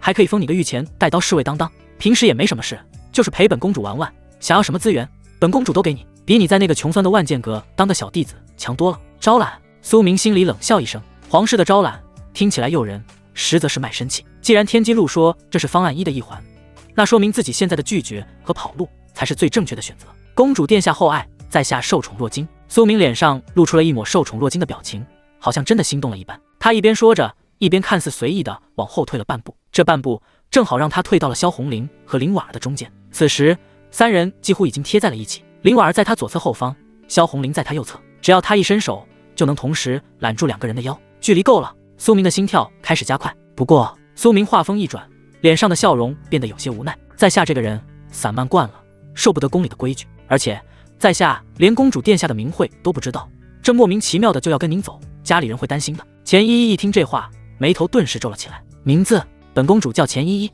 记住了吗？至于规矩，本公主的话就是规矩，谁敢管你？哎呀，你这人怎么这个魔戒？本公主都这么有诚意了，你还推三阻四的。钱依依有些不耐烦了，她从小到大想要的东西从来就没有得不到的，今天好不容易看上个好玩的玩具，居然还敢拒绝她。云溪姐，钱依依转头看向身后的上官云溪，气鼓鼓地说道：“把她给我抓回去！我就不信了，到了本公主的府上，她还能这么嘴硬。”是。上官云溪淡淡的应了一声，下一秒，一股恐怖的灵力威压，如同排山倒海一般，瞬间从她体内爆发而出。整个溶洞里的空气都在这一瞬间被挤压的发出爆鸣声。苏明只觉得身上像是压了一座大山，连呼吸都变得困难起来。这就是金丹期，真正的强者。在那股威压下，他甚至连动一根手指都觉得费劲。不好，他要动手了！萧红玲脸色大变，下意识的就要燃烧精血，强行催动秘法。就在这千钧一发之际，苏明动了。他既然知道这一切都在天机路的推演之中，自然早就做好了准备。公主殿下，强扭的瓜可不甜啊！苏明大吼一声，左手一把拦住了林婉儿那纤细的腰肢，将她死死地按在自己怀里，右手则是更加用力地抱住了萧红玲。与此同时，灵力疯狂注入手中的符箓，嗡！一道耀眼的银色光芒瞬间在昏暗的溶洞中爆发，这光芒之盛甚至盖过了奈地脉的金光，刺得人睁不开眼睛。一股玄奥至极的空间波动以苏明3人为中心，瞬间荡漾开来。原本已经被上官云溪的威压锁定的空间，竟然在这股波动下变得扭曲起来。这是千里传送符？一直面无表情的上官云溪，此刻脸上终于露出了一抹惊容。他没想到，一个区区练气期的小子手里竟然会有这种高阶的保命底牌，而且还是在这种绝境之下，依然保持着如此冷静的判断和执行力。他想要出手阻拦，但已经晚了。传送符一旦激发，空间通道瞬间成型。在那荧光即将吞没三人的瞬间，苏明的声音带着几分调侃传了出来：“多谢公主殿下抬爱，不过在下还有要事在身，就不陪公主玩了。青山不改，绿水长流。若以后有缘再见，在下一定考虑跟您混，吃您的软饭。再见。”唰，荧光一闪，三人已经消失不见。溶洞里再次恢复了死一般的寂静。跑了！钱依依站在原地，张着小嘴，一脸的呆滞。他手里还没来得及嗑的瓜子，吧嗒一声掉在了地上。他怎么也没想到，煮熟的鸭子居然真的飞了，而且还是当着他的面，当着一个金丹期大高手的面，大摇大摆的飞了。这也太刺激了吧！短暂的愣神之后，钱依依不但没有生气，反而兴奋地跳了起来。哇，好厉害，好厉害！居然能在云溪姐的手底下跑掉，而且还带着2个女人跑了。这个苏明果然是个大宝贝，太好玩了！本公主更想要他了。上官云溪收回了灵力，脸色有些难看。作为一名金丹真人，竟然让几个小辈在自己眼皮子底下跑了，这传出去简直是个笑话。公主，是属下失职。上官云溪低下头，语气中带着自责。属下这就去追。传送符虽然能传送千里，但会有空间残留的痕迹，只要顺着痕迹找，一定能把他们抓回来。说着，他就要施展遁术追击。别追了！钱依依却一把拉住了他的袖子，脸上挂着满不在乎的笑容。跑了就跑了吗？要是这么容易就被抓住了，那还有什么意思？反正他只要还在这个大钱王朝，就跑不出本公主的手掌心。不用那么急，本公主有一种预感，我们很快就会再见面的。说到这里，钱依依看了一眼苏明消失的地方，眼神里闪烁着势在必得的光芒。苏明是吧？下次见面，本公主一定要让你心甘情愿的给我当侍卫。哼，到时候让你天天给我剥瓜子、骑大马。云溪姐，咱们也该走了，这地方全是死人味，难闻死了。钱依依嫌弃的捂住鼻子，转身朝着洞外走去。上官云溪看了一眼那空荡荡的地面，又看了一眼那4具干尸，他摇了摇头，没有多说什么。反正是要加入宗门的人，死了就死了。他单手一挥，一道火焰飞出，落在那些干尸上，瞬间烈火熊熊，将痕迹烧得干干净净。做完这一切，上官云溪转身跟上了钱依依的脚步。公主，接下来我们去哪？听说天元城那边最近新开了一家酒楼，厨子不错，咱们去尝尝。是。两人的声音渐渐远去，溶洞里只剩下地脉散发着幽幽的金光。距离青州城5900里外，苍茫群山被厚重的积雪覆盖，天地间一片白茫茫。这里是荒无人烟的原始密林，平日里除了野兽的嘶吼，几乎听不到任何声音。突然，原本平静的空间毫无征兆地扭曲起来，一阵刺眼至极的荧光凭空爆发，惊吓了林中栖息的鸟类，扑棱棱地四散飞起，带起大片落雪。卧槽！一道年轻男子惊慌失措的声音从光芒中传出，紧接着就是3道狼狈的身影从里面坠落而下，像是下饺子一样，直挺挺地掉入了厚厚的雪层里，瞬间被淹没不见。砰！不多时，一声凌厉炸响，掩盖住3人的积雪被震开，雪花四溅，露出了一个大坑。我去，头好晕！这传送符怎么跟满速旋转的咖啡杯似的，差点把老子隔夜饭都给甩出来。苏明摇晃着脑袋，双手撑着地面，努力想要撑起身子，但他显然还没从那种强烈的眩晕感中恢复过来，只觉得天旋地转，眼前全是金星乱冒。就是这雪堆还挺软的，居然还会发热。红玲儿夫人，你们没事吧？苏明迷迷糊糊地问道，手掌下意识地抓了抓，想要找个着力点，入手处却是异常的柔软和温热，甚至还带着极佳的弹性。苏明愣了一下，这手感不对劲啊。左手这边的熟悉得很，那是萧红林特有的紧致与柔韧，自己这几天可是没少把玩。但这右手边的居然比红梨儿还要软，还要大，甚至还有一种惊人的回弹力，这是什么高级货？公子！一阵糯糯的声音从身下传来，带着浓浓的羞意和慌乱。可否先行起身一步？苏明眨了眨眼睛，使劲甩了甩头，视线终于聚焦，这回终于看清楚了面前的景象。只见3人成品字形叠罗汉一样倒在雪坑里，萧红林和林婉儿2人并排躺在下面，而苏明则是好死不死地趴在他们2人身上。最要命的是，他的2只手掌正好不偏不倚，一边一个，稳稳当当地覆盖在2女最为傲人的峰峦之上，那种触感简直绝了。可，苏明老脸一红，虽然他是老司机，但也只开过萧红林这台车，所以这情况也确实有点尴尬。他连忙干咳2声，一本正经地解释道：夫人，这都是意外，传送的时候空间乱流太厉害，我这是为了保护你们，下意识的反应，你应该能谅解的吧。林婉儿此时整张脸已经红透了，像是熟透的虾子，她根本不敢看苏明的眼睛，只能用宽大的工装衣袖挡住脸，细若蚊奈地应了一声：“妾身。”省得。虽然嘴上这么说，但他那剧烈起伏的胸口却出卖了他此刻内心的不平静。那种被苏明掌控的感觉，让他感到羞耻的同时，竟然还有一丝莫名的异样。哼！就在这时，一声冷哼从旁边传来，一直冷着脸没说话的萧红玲，此时正用那种想要杀人的目光盯着苏明。那还不快点起身？你还要这样抓多久？是不是想把本座捏爆？萧红玲的声音里带着杀气。这混蛋平时占便宜也就算了，现在都逃出来了，还在这装傻充愣，而且还是当着外人的面。嘿嘿，这就起。苏明见好就收，知道再不起来就要挨揍了。他在起身之前，手掌还是没忍住，稍微用了点力气，捏了一下。两女同时发出一声压抑的低吟，身子一颤。苏明这才心满意足的嘿嘿一笑，慢吞吞的爬起身。但他刚爬到一半，就像是突然腿软了一样，哎呦一声，又重新倒了下去。这次他是直接把脸埋进了萧红玲的怀里，还在上面蹭了蹭。红玲儿，我不行了。苏明抱着萧红玲，语气虚弱，像是真的受了重伤一样。刚才被那2个皇室的人吓死我了，腿都软了，站不起来了，要红玲儿的亲亲才能起来。你！萧红玲脸黑得跟煤炭似的，这无赖，这都什么时候了，还在这耍流氓？他看着在自己身上扭来扭去，不仅占便宜，还把口水蹭在他衣服上的臭男人，终于忍无可忍了。滚！萧红玲手掌握拳，灵力聚集，砰！他毫不客气的一拳击打在苏明的胸口。哎呦喂，谋杀亲夫了！苏明发出一声惨叫，整个人直接倒飞了出去，在雪地上滚了2圈才停下来。他捂着胸口，躺在地上痛苦哀嚎，那演技简直浮夸到了极点。疼死我了！这一拳起码断了3根肋骨，没爱了。红玲儿，你变了，你以前不是这样的。萧红玲根本懒得理他，他从地上站起身，拍了拍黑袍上的积雪，整理了一下有些凌乱的衣衫。别装了！萧红玲冷冷地瞥了他一眼，刚才那一拳本座连一成力都没用，你要是连这都扛不住，那还是早点死了算了。再这样发癫，你就一个人在这待着吧，本座走了。嘿嘿。听到这话，原本还躺在地上哀嚎的苏明瞬间来了个鲤鱼打挺，稳稳当当地站了起来，哪里还有半点受伤的样子。他拍了拍屁股上的雪，屁颠屁颠地跑到萧红玲身边，一脸谄媚。这不是想求红玲儿的安慰吗？毕竟刚才那么危险，人家的小心肝现在还扑通扑通跳呢。萧红玲翻了个白眼，转过身去不想看他。苏明也不在意，又转身走到还坐在地上依旧用袖子遮着脸的林婉儿身边。夫人，地上凉，快起来吧。苏明伸出手，很是绅士地将林婉儿拉了起来。苏明的声音温柔体贴，还顺手帮林婉儿拍了拍其身后工装上沾染的积雪。拍的时候，手掌自然而然地感受到了那惊人的弹力。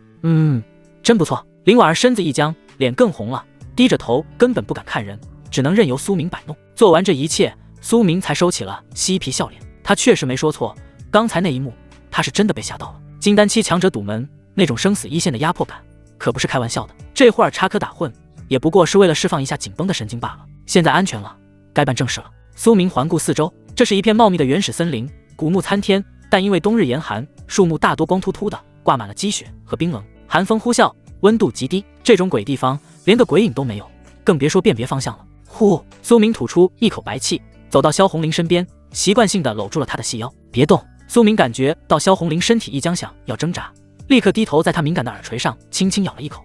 我要借助你的修为推演天机，这可是关系到咱们能不能活着走出去的大事。这一口下去，仿佛电流窜过全身，萧红玲浑身一颤，双腿发软，原本凝聚的一点反抗力气瞬间消散，无力的倒在了苏明怀里。这可是苏明这几天发现的，属于他的弱点，百试百灵。你混蛋！他咬着嘴唇，低声骂了一句，但身体却很诚实的没有再动，任由苏明抱着。林婉儿站在一旁，看着两人这亲密的互动，眼神中闪过一丝羡慕。她虽然贵为城主夫人，但从未享受过这种被人呵护、被人调戏的亲密。刘勇除了把她当摆设，就是对她冷言冷语。想到这里，林婉儿心中泛起一阵酸楚，自己已经是嫁为人妇的残花败柳，怎么能跟这位年轻俊朗的苏公子相配呢？苏明并没有注意到林婉儿的小心思，他此时已经闭上了眼睛，心神沉入了识海之中。天机路，干活了，告诉我这里是哪里，然后我要去一个绝对安全的地方，既能让萧红玲安心炼化赤血龙果恢复伤势，又不会遇到让我们有生命危机的强敌，最好连麻烦都别有。资源要丰富点，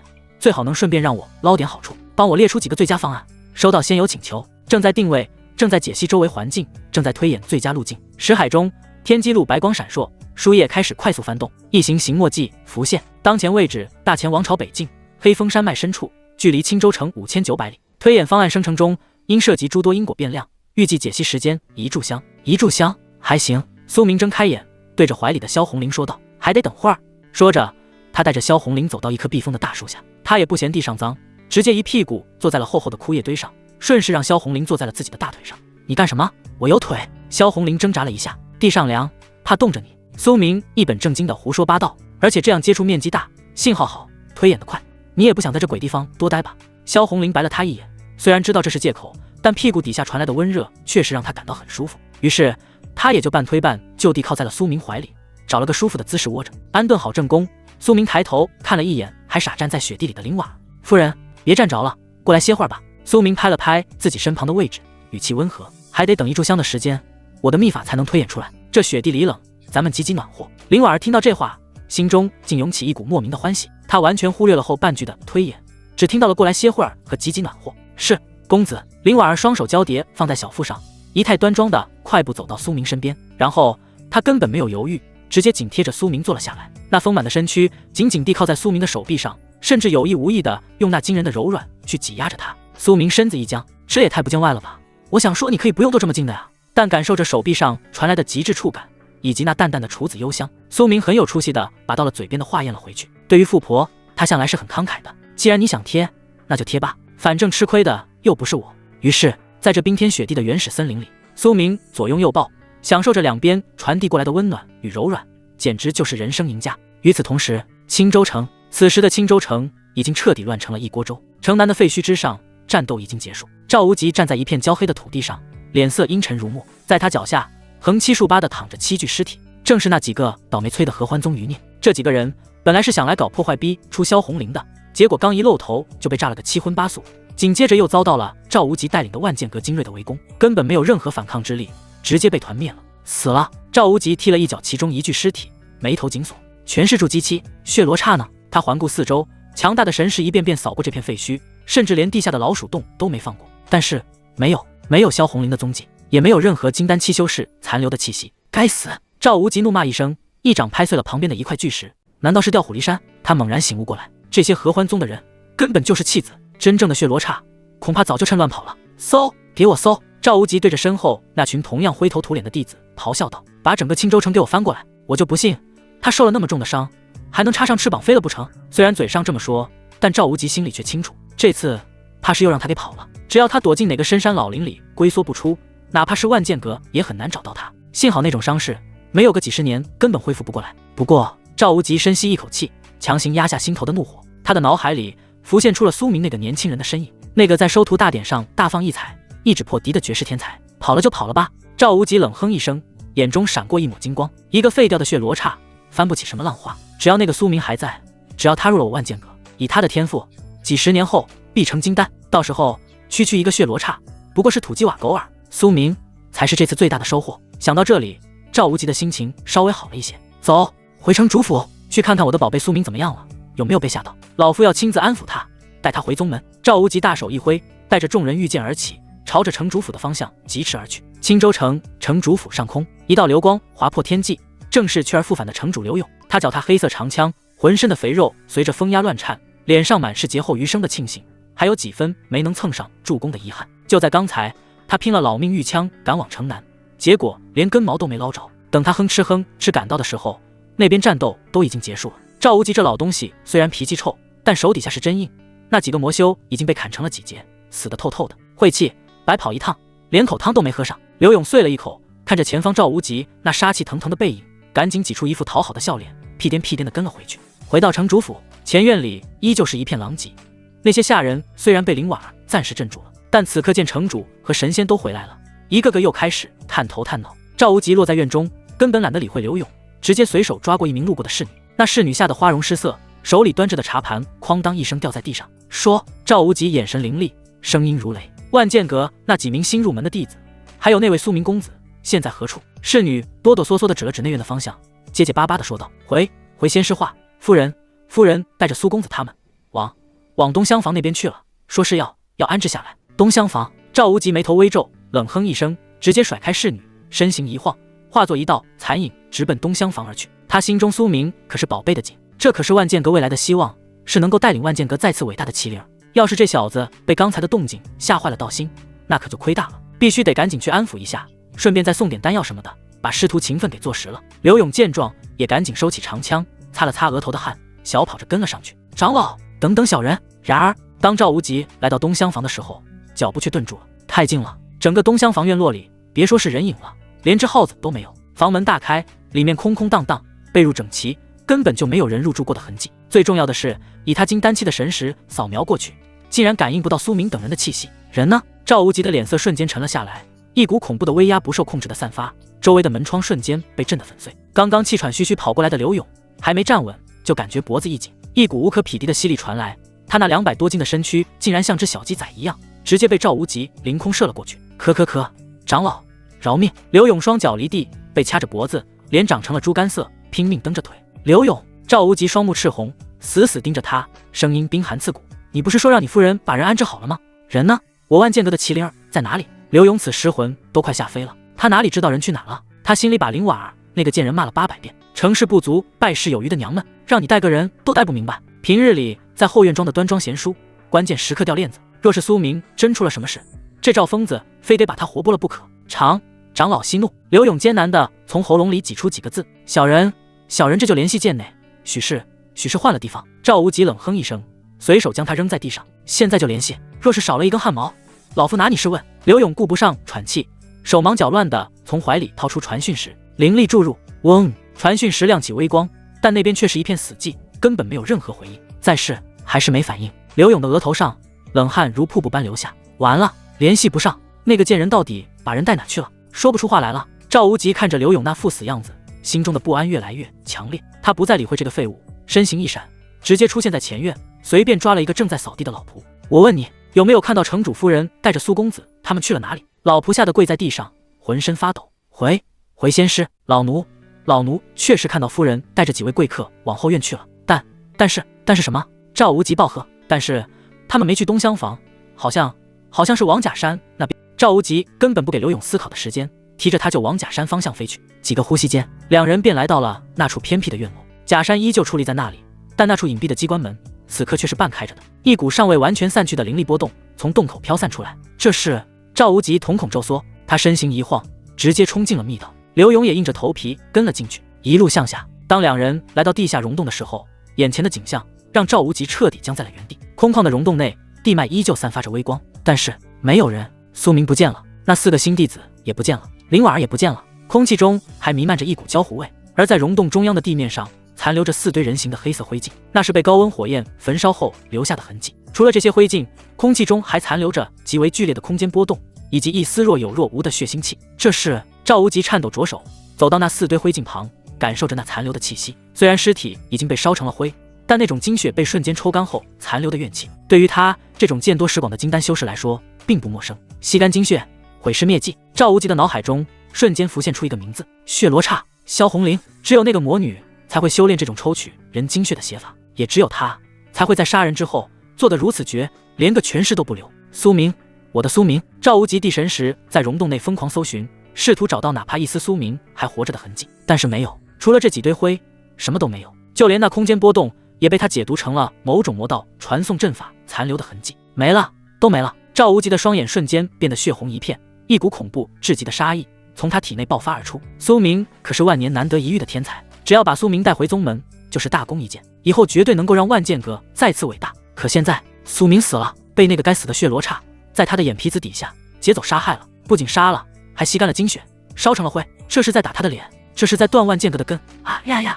赵无极仰天长啸，声音凄厉如鬼，震得整个地下溶洞都在剧烈摇晃，碎石簌簌落下。血罗刹，你毁我大阵，杀我弟子，断我宗门传承！我赵无极发誓，上穷碧落下黄泉，也要将你碎尸万段，抽魂炼魄！站在后面的刘勇，此时已经被赵无极身上散发出来的恐怖威压给吓瘫了。他面如土色，裤裆里传来一阵温热。完了，全完了！苏明死了，是在他城主府的禁地里死的，是被他老婆带进来的。这口锅他是背定了。长老，刘勇哆嗦着想要开口求饶，你也去死吧！正在气头上的赵无极猛地转过身，一掌拍出，砰！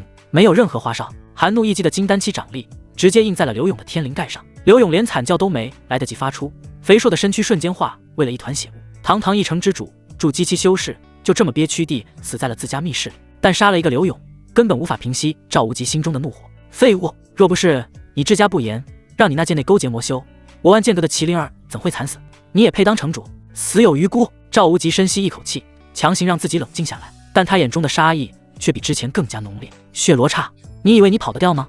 哪怕是追到天涯海角，老夫也要杀了你！与此同时，黑风山脉深处，太阳渐渐落下，黑夜即将来临，寒风呼啸，这里的温度比青州城还要低上许多，滴水成冰。阿嚏！正窝在苏明怀里闭目养神的萧红玲突然打了个喷嚏。怎么了？苏明瞬间睁开眼，脸上那叫一个紧张。他直接伸手摸了摸萧红玲的额头，语气里满是关切：是不是冷了？你说你修为还没恢复，怎么也不知道照顾自己？要是冻坏了，心疼的可是我。这一套连招下来，那是行云流水，自然的不能再自然。要想软饭吃得香，富婆身体必须棒，这可是苏明的人生信条。萧红玲被他这突如其来的关心弄得一愣，脸颊微红，想要推开他的手，却又有些舍不得那掌心的温度。没事，本座可是金丹。话还没说完，就感觉身上一暖，一件厚实柔软、通体雪白的狐裘大衣已经披在了他的身上。这狐裘一看就价值不菲，毛色光亮，还散发着淡淡的灵气波动，显然是一件不可多得的御寒法器，正是林婉儿嫁妆里的好东西。苏明细心地帮他系好带子，还顺手把他吊在额前的一缕乱发别到了耳后，穿上。苏明霸道地说道：你现在还重伤未愈，别逞强了。萧红玲裹在暖烘烘的狐裘里，看着眼前这个男人认真的眼神，心脏很不争气，地漏跳了一拍，嘴唇动了动，最终只是低着头轻轻嗯了一声。安顿好1号富婆。苏明一转头就看到了旁边正抱着膝盖的林婉儿，她虽然也有着炼气5层的修为，并不怕冷，但此时看着苏明对萧红玲嘘寒问暖，眼里的羡慕都快溢出来了。哎呀，把夫人给忘了。苏明一拍脑门，脸上一副懊恼的表情，他手掌一翻，又是一件同样款式的狐裘出现在手中。虽然成色比萧红玲那件稍微差了那么一点点，毕竟最好的要给富婆，但也绝对是凡俗难求的珍品。来，夫人披上。苏明并没有因为林婉儿是附带的就敷衍，他拿着狐裘轻轻披在林婉儿的肩头，动作轻柔。这林子里阴气重，夫人身子骨弱，可别着凉了。跟着我出来受苦，已经很过意不去了，要是再冻着，那就是苏某的罪过了。感受着背上传来的暖意，还有耳边温润的男声，林婉儿的身子一颤，她的美眸里不知何时已经蓄满了泪水。有多久了？有多久没有人这么关心过她的冷暖了？那个死鬼丈夫只会把她当成摆设，当成工具，而眼前这个男人虽然有时候油嘴滑舌，虽然有时候看起来不正经，但他会在危险的时候挡在她身前，会在她冷的时候给她披上大衣，哪怕这大衣本来就是她的嫁妆，但这种心意却是无价的。多谢公子。林婉儿紧紧抓着狐裘的领口，声音哽咽，低下头不敢让苏明看到她的眼泪。苏明看着左边一个傲娇脸红，右边一个感动落泪，心里那个得意啊，他在心里给自己竖了个大拇指。哎，这就是人格魅力啊。想我苏明虽然修为不高，但这撩妹的手段那绝对是金丹期的。天冷了，我有貂，你有吗？左拥右抱，人生巅峰。好了，都暖和了吧？苏明嘿嘿一笑，看着天空中飘落的雪花，心情大好。既然暖和了，那咱们准备就继续赶路。路线已经算出来了，咱们这次要去个好地方，一个能让咱们好好歇脚，让红灵儿重回巅峰的好地方。风雪中，三人的身影虽然渺小，但却透着温馨。当然，如果忽略掉萧红玲偶尔伸出来掐在苏明腰间软肉上那只手的话，推演完成。根据先有当前处境，结合周边环境、资源分布、危险系数以及未来机缘，已为先有列出以下4个方位方案。识海之中，无字天书光芒大作，书页翻动，一行行清晰的墨迹在书页上浮现出来。苏明凝神看去，方案1向北1500里，地形即寒冰原，资源盛产寒冰草，适合修炼冰系功法，风险极高。此地盘踞着一群2阶巅峰的雪狼群，狼王已达3阶初期，相当于金丹初期，且环境恶劣，筑基期以下难以生存，不适合长期休养。苏明直接 pass， 开玩笑，刚甩掉一个金丹，又去送给金丹期的狼王当点心，而且自己跟林婉儿也才炼气期，去了冰原不得冻成冰雕啊。方案2向南2800里，地形瘴气沼泽，资源毒虫毒草众多，我有灵药现身，风险中高。沼泽内遍布天然毒阵，需时刻运转灵力抵抗毒气，且此地乃是邪修聚集之地，经常有杀人夺宝之事发生，不安定因素太多。苏明摇了摇头，不去，带着2个大美女去邪修窝里，那是嫌命长。等以后萧红玲恢复了修为后再去黑赤黑。方案3向东1200里，地形万寿山脉核心区，资源极度丰富，有一株九转淬体莲，乃是淬炼肉身的无上宝药，风险极高，必死。守护兽3阶巅峰妖兽汉的魔猿，力大无穷，皮糙肉厚，发起狂来连金丹后期修士都要暂避锋芒。看到九转淬体莲这几个字，苏明的眼睛稍微亮了一下。淬体圣药啊，他现在肉身强度已经远超同阶，如果能得到这株莲花，说不定能肉身成圣，直接硬刚筑机器。但是看到后面那个旱地魔猿，还有那个红的发紫的必死2个字，苏明很从心地把这个念头掐灭了。宝物虽好，但这命只有一条啊。等以后红灵儿恢复了金丹修为，再去把那只猴子宰了也不迟。苏明把目光投向了最后一个方案。方案4向西300里，地点青山镇。简介：此地位于大前王朝边境与蛮荒之地的交界处，位置偏远，灵气稀薄，因此先有正统修仙者涉足。主要势力以断体期的凡人雇佣兵、采药队为主，民风彪悍，但缺乏高阶战力。优势：一、安全隐蔽，因无高阶修士关注，且流动人口复杂，极适合隐藏身份。2、安家落户，镇上有专门出售给外来客商的宅邸，私密性好，适合仙友为萧红绫疗伤以及炼化赤血龙果。3、黑市交易，镇上有一处地下黑市，虽然规模不大，但经常会有佣兵带回一些修仙者能用的东西。看到这里，苏明满意的点了点头，这不就是新手村吗？没有高阶修士就没有威胁，买个大宅子，金屋藏娇，天天跟2个美女过没羞没骚的日子，顺便修个仙，这才是生活啊！但就在这时，天机录的墨迹并没有停止，而是又浮现出了一行加粗的字：特殊机缘提示，青山镇黑市将于1个月后秘密流入一件不知名的秘宝，该秘宝被一层极其高深的封印包裹，外人无法窥探其真容，只以为是某种坚硬的矿石。若仙友想要知晓该秘宝的具体信息、用途及获取方法，需进行深度推演，预计所需时间15天。卧槽！看到最后这一行字，苏明差点没忍住，直接叫出声来。15天！要知道，他现在的推演速度可是开了挂的。有萧红绫这个人形基站提供信号，推演一个普通筑基修士的弱点也就几息的时间，哪怕是之前推演如何逃出青州城这种涉及金丹期的大局，也就花了几个时辰。可是现在仅仅是推演一件秘宝的信息，竟然要整整15天，这说明什么？这说明这件秘宝的等级非常高，甚至可能超过了金丹期的范畴。发了！苏明的心脏砰砰直跳，眼里的贪婪光芒怎么都藏不住，这绝对是金丹后期甚至元婴期的宝贝，要是能弄到手，那还不起飞？而且按照天机录的说法，这东西现在被封印着，别人都把它当成矿石，这就是典型的捡漏啊！修仙小说诚不欺我，这种偏远小镇果然才是出奇迹的地方。去，必须去，谁拦着我跟谁结！苏明当即拍板，不仅能找个安全的地方让红灵儿恢复伤势，还能顺手捡个大漏，这种好事上哪找去？而且苏明看着青山镇这3个字，嘴角勾起了一抹坏笑。青山镇，嘿嘿，这名字听着怎么这么耳熟呢？该不会在那镇子上还能遇到什么一线之类的富婆吧？要是有个身怀毒体，哦不对，是身怀绝技的美女医师，那我岂不是得去看看病？苏明越想越觉得有可能，毕竟自己可是天命之子，走到哪不得遇几个美女？想着，苏明脸上的表情就开始变得荡漾起来，那种笑容怎么看怎么不正经。就在苏明沉浸在对未来美好生活的幻想中时，腰间突然传来一阵剧痛。苏明倒吸一口凉气，低头看去，只见萧红绫的小手正捏着他腰间的软肉，狠狠地拧了一拳。你干嘛？苏明疼得龇牙咧嘴，笑得这么恶心，又在想什么龌龊事？萧红绫冷冷地盯着他，那眼神仿佛在看一只发情的猴子。刚才你是不是推演到了什么美女？还是说你在对本座发情？虽然他现在窝在苏明怀里，但这并不代表他就变成了温顺的小绵羊。一旦发现这个混蛋有不轨之心，他还是会毫不犹豫地出手镇压。他超凶的，冤枉啊！苏明一脸的委屈，但手中的动作却也不慢，他反手就朝着萧红绫掐了回去。当然他没敢真用力，而且特意挑了肉多的地方。你！萧红绫身子猛地一颤，就像是触电了一样，整张脸瞬间长得通红，那种酥麻的感觉直冲脑门。他瞪大了眼睛，羞愤欲绝地看着苏明，这混蛋竟然敢牵那里，嘿嘿，手感不错。苏明贱兮兮地笑了一声，趁着萧红绫还没发飙之前，赶紧松开了手，这叫礼尚往来。再说了，我刚才是在想正事。苏明收起笑容，一本正经地胡说八道。我刚才推演出来，咱们要去的地方叫青山镇，那里民风淳朴，风景秀丽，最适合咱们这种神仙眷侣隐居了。我一想到以后能跟红灵儿你在那里过上没羞没臊，过上幸福安稳的日子，我就忍不住想笑，这有错吗？萧红绫听着他这番半真半假的情话，心里的怒气顿时消了大半。虽然知道这家伙嘴里吐不出象牙，但那句神仙眷侣还是让他心里微微一动。哼，油嘴滑舌。萧红绫别过头去，不再理他，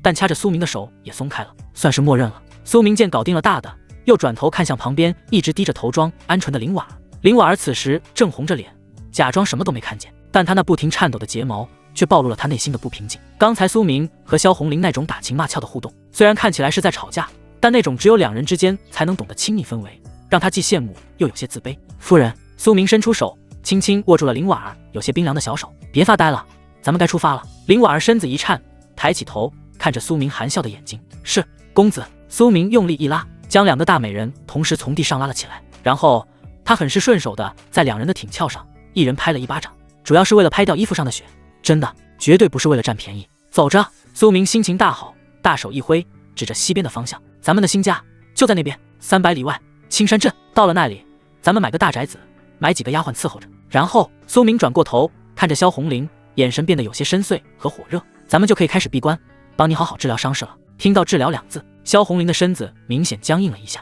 她哪里不知道苏明所谓的治疗是什么意思？这认识的短短几天时间，她可没少被苏明治疗，每一次治疗都感觉要升仙了。但不可否认的是，那种效果确实好得出奇。而且萧红玲咬了咬嘴唇，脸上闪过一抹不易察觉的红晕，那种淋浴交融的感觉确实挺舒服的，并不像她以前想象的那么恶心。甚至她的身体深处隐隐还有些食髓之味的期待。登徒子，萧红玲低声骂了一句，但却没有拒绝。苏明手掌一翻，嗡，那把从赵无极那里白嫖来的黄阶上品飞剑流光凭空出现在半空中，剑身迅速变大，化作1丈宽大，悬浮在雪地之上。上来！萧红玲率先踏上飞剑，站在了最前面，负责操控方向和灵力输出。苏明嘿嘿一笑，紧随其后，站在了萧红玲的身后。他双手绕过萧红玲纤细的腰肢，紧紧地抓在扶手上，整个人几乎是贴在了她的背上。红玲儿，风大，我帮你挡挡。苏明凑在她耳边，无耻地说道。萧红玲翻了个白眼，挡风？你是在我身后好吗？要挡也是本座给你挡风。但她也没戳破，只是微微调整了一下站姿，让苏明抱得更舒服一些。最后是灵婉儿，她看着前面粘在一起的2人，有些犹豫。夫人，快上来啊！苏明回头招呼道。这飞剑可不等人。灵婉儿这才小心翼翼地踏上飞剑，站在了苏明的身后，但她却不敢像苏明抱萧红玲那样抱住苏明，只是伸出手轻轻拽住了苏明腰间的衣角，身体也稍微往后仰了仰，想要保持一点距离，毕竟男女授受不亲，而且前面还有个正宫在呢。哎呀，夫人你这样很危险的。苏明感觉到了身后的动静，眉头一皱，这飞剑飞起来可是很快的，万一掉下去，那可就成肉泥了。说着，他直接松开一只手，向后一抓，一把抓住了林婉儿的手腕，然后用力往自己怀里一拉。啊！林婉儿惊呼一声，整个人直接撞在了苏明的后背上，2团柔软结结实实的挤压在了苏明的背上。报警了！苏明大声命令道，抱着我的腰，死都别松手，要是掉下去了，我可没空去捞你。林婉儿感受着苏明身上传来的热度，还有那种霸道的语气，心里一阵慌乱，但更多的是一种强烈的安全感。她不再犹豫，伸出双臂，紧紧地环住了苏明的腰，甚至将脸颊也贴在了苏明宽厚的背上。这一刻，她觉得就算是天塌下来，这个男人也能顶得住。坐稳了！前面的萧红玲感受到3人现在如连体婴一般的状态，嘴角微微抽搐了一下。起！她轻喝一声，手中剑诀一掐，嗖！流光剑化作一道青色的长虹，瞬间冲天而起，破开漫天风雪，朝着西方的青山镇疾驰而去。高空之上，寒风凛冽，但有着灵力护罩的保护，3人并没有感到丝毫寒冷。苏明夹在中间，前面是傲娇高冷的女魔头，后面是温柔丰腴的城主夫人，鼻间萦绕着2种截然不同却同样迷人的幽香。他忍不住深深吸了一口气，爽！这才是穿越者该过的日子啊！青山镇，小爷我来了，密宝，你也给我洗干净等着吧。苏明看着前方越来越近的山峦轮廓，眼中闪烁着期待的光芒。不管是那个神秘的秘宝，还是即将到来的同居生活，都让他充满了动力。至于那个还在青州城无能狂怒的赵无极，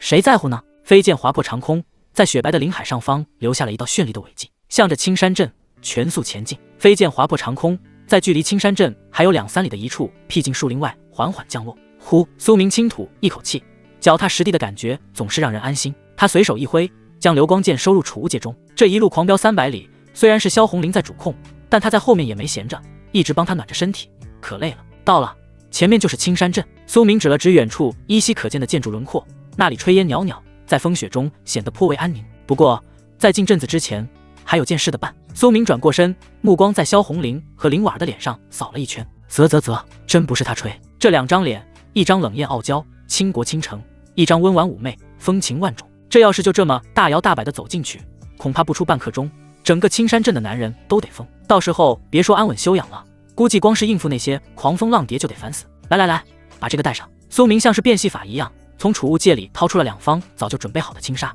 也不管2女愿不愿意，直接上手。先是走到萧红玲面前，细心地帮她把面纱戴好，遮住了那张祸国殃民的脸蛋，只露出一双清冷的凤眼。然后又走到林婉儿身边，同样帮她系好。公子，这是为何？林婉儿有些不解，摸了摸脸上的面纱。为何？苏明一边帮她整理鬓角的乱发，一边理直气壮地说道：你说你们2个长这么好看干嘛？这要是让镇上那些没见过世面的土包子看见了，那还不得眼珠子都瞪出来，到时候一个个像苍蝇一样围上来，赶都赶不走。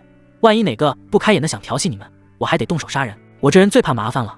而且苏明顿了顿，嘿嘿一笑，语气里带着几分欠揍的得意。这么好看的脸，当然只能给我一个人看，给别人看一眼我都觉得亏得慌，还是遮住吧，不然等会进去了，我怕是要被人嫉妒的眼神给千刀万剐了。听到这话，两女的反应却是截然不同。萧红林冷哼一声，白了苏明一眼，哼，油嘴滑舌。本座这张脸，以前那是让人看一眼就要吓破胆的，也就是你这个色胚才会觉得好看。虽然嘴上这么说，眼里却闪过一丝笑意。显然，对于苏明这变相的夸奖，他心里还是很受用的。谁不喜欢被夸漂亮呢？哪怕是女魔头也不例外。而林婉儿则是整张脸瞬间红透了，在那层面纱的遮掩下若隐若现，更增添了几分朦胧的美感。苏公子，这是在夸我吗？我这富朴柳之姿、残花败柳的身子，竟然也能入得了苏公子的法眼。林婉儿心中涌起一股暖流，那种被人珍视、被人保护的感觉，让她鼻头有些发酸，但更多的却是甜蜜和开心。多谢公子。林婉儿盈盈一拂，声音柔柔的。好了，走吧。苏明并没有注意到林婉儿那丰富细腻的内心戏，他拍了拍手，一左一右，极其自然地牵起两人的手，大步朝着青山镇的方向走去。走了大概1炷香的时间，青山镇的轮廓已经清晰可见。这镇子虽然不大，但因为地处交通要道，来往商旅众多，倒也显得颇为热闹。即使是这种大雪天，镇门口依然有人进进出出。就在苏明打算直接进镇子的时候，救命啊！一声凄厉的呼救声突然从旁边不远处的一片小树林里传了出来。这声音尖锐刺耳，带着浓浓的恐惧和绝望，在这寂静的雪地里传出老远。苏明脚步一顿，他转头看了一眼声音传来的方向，眉头微微一挑。他看向身边的两女，萧红林只是淡淡的瞥了一眼那个方向，眼神冷漠，没有任何波动。而林婉儿则是看了一眼苏明，又看了一眼那边，最后乖巧的低下头，轻声说道：“一切以苏公子为准。”对他来说，苏明的意愿才是最重要的。走，去看看。苏明嘴角勾起一抹玩味的弧度，反而拉着两人朝着声音传来的方向走去。看戏去。穿过一片灌木丛，眼前的景象豁然开朗。只见在一棵大树下的雪地上，正在上演着一出恶霸欺凌弱女的经典戏码。只见一个穿着粗布麻衣、头发有些凌乱的年轻女子，正跌坐在雪地里，拼命地往后缩。而在她面前，围着4个5大3粗、满脸横肉的糙汉子。这几个汉子穿着破旧的皮甲，一个个眼神淫邪，正不怀好意地逼近那个女子。小娘子，你跑什么啊？哥哥们又不是坏人，就是想请你喝杯酒暖暖身子。其中一个领头的刀疤脸汉子嘿嘿一笑，伸手就要去抓那个女子的衣服。救命啊！求求你们放过我吧！不要撕我的衣服！女子惊恐地尖叫着，拼命挥舞着双手想要推开。撕拉一声布帛撕裂的声音响起，大片雪白的肌肤瞬间暴露在寒风中，圆润的肩膀在风雪中瑟瑟发抖，显得楚楚可怜，极其能激起男人的保护欲。救命啊！谁来救我！女子绝望地哭喊着，眼泪顺着脸颊滑落，看起来楚楚可怜，让人忍不住心生怜惜。苏明带着两女就这么大摇大摆地走了出来，站在了距离他们不到10米的地方。他就那么双手抱胸，静静地看着，眼神里还带着几分看猴戏的戏谑。那女子眼角的余光瞥见了苏明三人，眼中瞬间闪过一丝喜色。她哭喊得更加卖力了，泪水顺着脸颊哗哗往下流，拼命朝着苏明伸出手。公子，公子救命啊！这几个人是强盗，他们要非礼我，求公子大发慈悲，救救奴家吧！奴家做牛做马也会报答公子的。他一边哭喊着，一边用那双泪眼婆娑的大眼睛可怜巴巴地看着苏明，眼神里满是祈求。然而苏明依旧无动于衷，甚至还从怀里掏出了一把瓜子，慢悠悠地嗑了起来。咔嚓咔嚓，清脆的嗑瓜子声在这紧张的氛围里显得格外突兀。1分钟过去了，2分钟过去了，那几个汉子似乎也演得有些累了，动作变得僵硬起来。女子更是嗓子都快喊哑了，眼泪都快流干了。结果那个看戏的混蛋还是没反应，这特么是什么人啊？铁石心肠吗？终于，领头的刀疤脸汉子忍不住了，他停下了手中的动作，不再去拉扯女子的衣服，而是转过身，恶狠狠地瞪着苏明。喂，那边的那个小白脸，你怎么这么没良心？没看到这姑娘都快被我们糟蹋了吗？你就这么在旁边看着，你还有没有人性？这只问声义正言辞，不知道的还以为他是什么正义使者呢。苏明听到这话，终于吐掉了嘴里的瓜子皮，他拍了拍手，脸上露出嘲讽的笑容。良心？跟你们这种人讲良心，那不是侮辱良心这2个字吗？苏明指了指还在地上假装瑟瑟发抖的女子，又指了指那几个汉子，语气轻蔑：拜托，你们演戏能不能专业点？刚刚我在几百米外就看到你们那个负责放哨的同伙正往我这边瞅呢，等到我刚好走到这树林边上，你们这边就开始喊救命，时间卡得这么准，不去唱戏真是可惜了。还有你。苏明看着那个女子摇了摇头，这大冬天的，你穿个单衣在雪地里跑也不怕冻死？下次记得把衣服弄破点，那样才逼真。仙人跳我见多了，像你们这么拙劣的还真是第一次见。苏明这番话一出，场面瞬间死寂，那几个汉子脸上的凶狠表情僵住了，那个女子也不哭了，愣愣地看着苏明。这就被识破了，他们这一招英雄就没反套路，可是屡试不爽啊。一般那些初出茅庐的世家公子看到这种场面，哪有不热血上头的？肯定直接就冲上来英雄救美了。到时候他们再一拥而上，不仅能抢钱，还能绑票，结果今天遇到个不按套路出牌的，妈的！刀疤脸汉子恼羞成怒，一把将手里的破布扔在地上。既然被看穿了，那就不装了。兄弟们，亮家伙！本来还想走个程序，现在看来是不用了，直接动手！男的杀了扒光，女的抓回去暖床。他一边吼着，一边从雪地里抽出一把早就藏好的鬼头大刀，眼神凶狠地盯着苏明身后的萧红玲和林婉儿。虽然这俩女人戴着面纱，但那身段，那气质，一看就是极品。嘿嘿，老大说的对，这俩妞身材这么好，就算脸长得丑点，关了灯都一样，细皮嫩肉的，肯定比这村姑带劲多了。几个汉子眼中冒着绿光，提着刀就围了上来。萧红玲脸色瞬间沉了下来，一股冰冷的杀意从她身上爆发而出。敢打本座的主意，这群蝼蚁是活腻了。他刚要动手，一道身影却挡在了他面前。红玲儿，别脏了你的手。苏明按住了萧红玲的手腕，给了她一个安心的眼神。你的手可是宝贝，这种杀猪宰羊的粗活哪能让你干？你的手还是留着晚上帮我掐比较好。萧红玲满脸疑惑，大大的眼睛里充满了大大的问号。掐？那是何物？是什么修炼秘术吗？还没等他想明白苏明话里的内涵，苏明已经转过身，看着那几个不知死活的汉子，叹了口气。本来想安安静静的看场戏，给你们个机会走的，可你们非要找死。哎，活着不好吗？为什么非要逼我出手呢？话音未落，苏明右手抬起，并指如剑，甚至连那把流光剑都没拔出来。流云剑诀，改斩！他眼神一凝，指尖灵力瞬间爆发，唰！一道长达3丈的半月形白色剑气瞬间横扫而出。这剑气快若闪电，锋利无匹，带着撕裂空气的尖笑声，直接掠过了那4个汉子的身体。噗噗噗噗，4声沉闷的声响几乎同时响起。那几个还在叫嚣着要抢钱抢女人的汉子，身体猛地僵住了，他们的脸上还保持着那种凶狠和贪婪的表情，甚至眼神里还带着一丝没反应过来的迷茫。下一秒，他们的上半身竟然缓缓地从腰间滑落了下来，鲜血如喷泉般涌出，瞬间染红了洁白的雪地。啪嗒，4具被拦腰斩断的尸体倒在了血泊之中，甚至直到死，他们都不知道苏明是怎么出手的。整个小树林里瞬间充满了浓烈的血腥味。啊！一声惊恐至极的尖叫声响起，原本坐在地上装可怜的女子，此刻是真的被吓尿了。她看着眼前这地狱般的场景，看着那几个刚才还活蹦乱跳的同伙瞬间变成了2截，整个人都崩溃了。她顾不得肩膀上的寒冷，也不顾不得地上的血污，直接跪在地上，对着苏明拼命的磕头。砰砰砰！仙师饶命！仙师饶命啊！奴家不知是仙师驾到，侵扰了仙师，奴家罪该万死。但这都是他们逼我的，我也是受害者呀！求仙师开恩，饶我不死！我家还有小孩需要我养，我不能死啊！他哭得涕泗横流，额头都磕破了，鲜血顺着脸颊流下来，看起来凄惨无比。苏明看着他这副模样，眼神淡漠。他缓缓走到女子面前，居高临下的看着她。起来吧。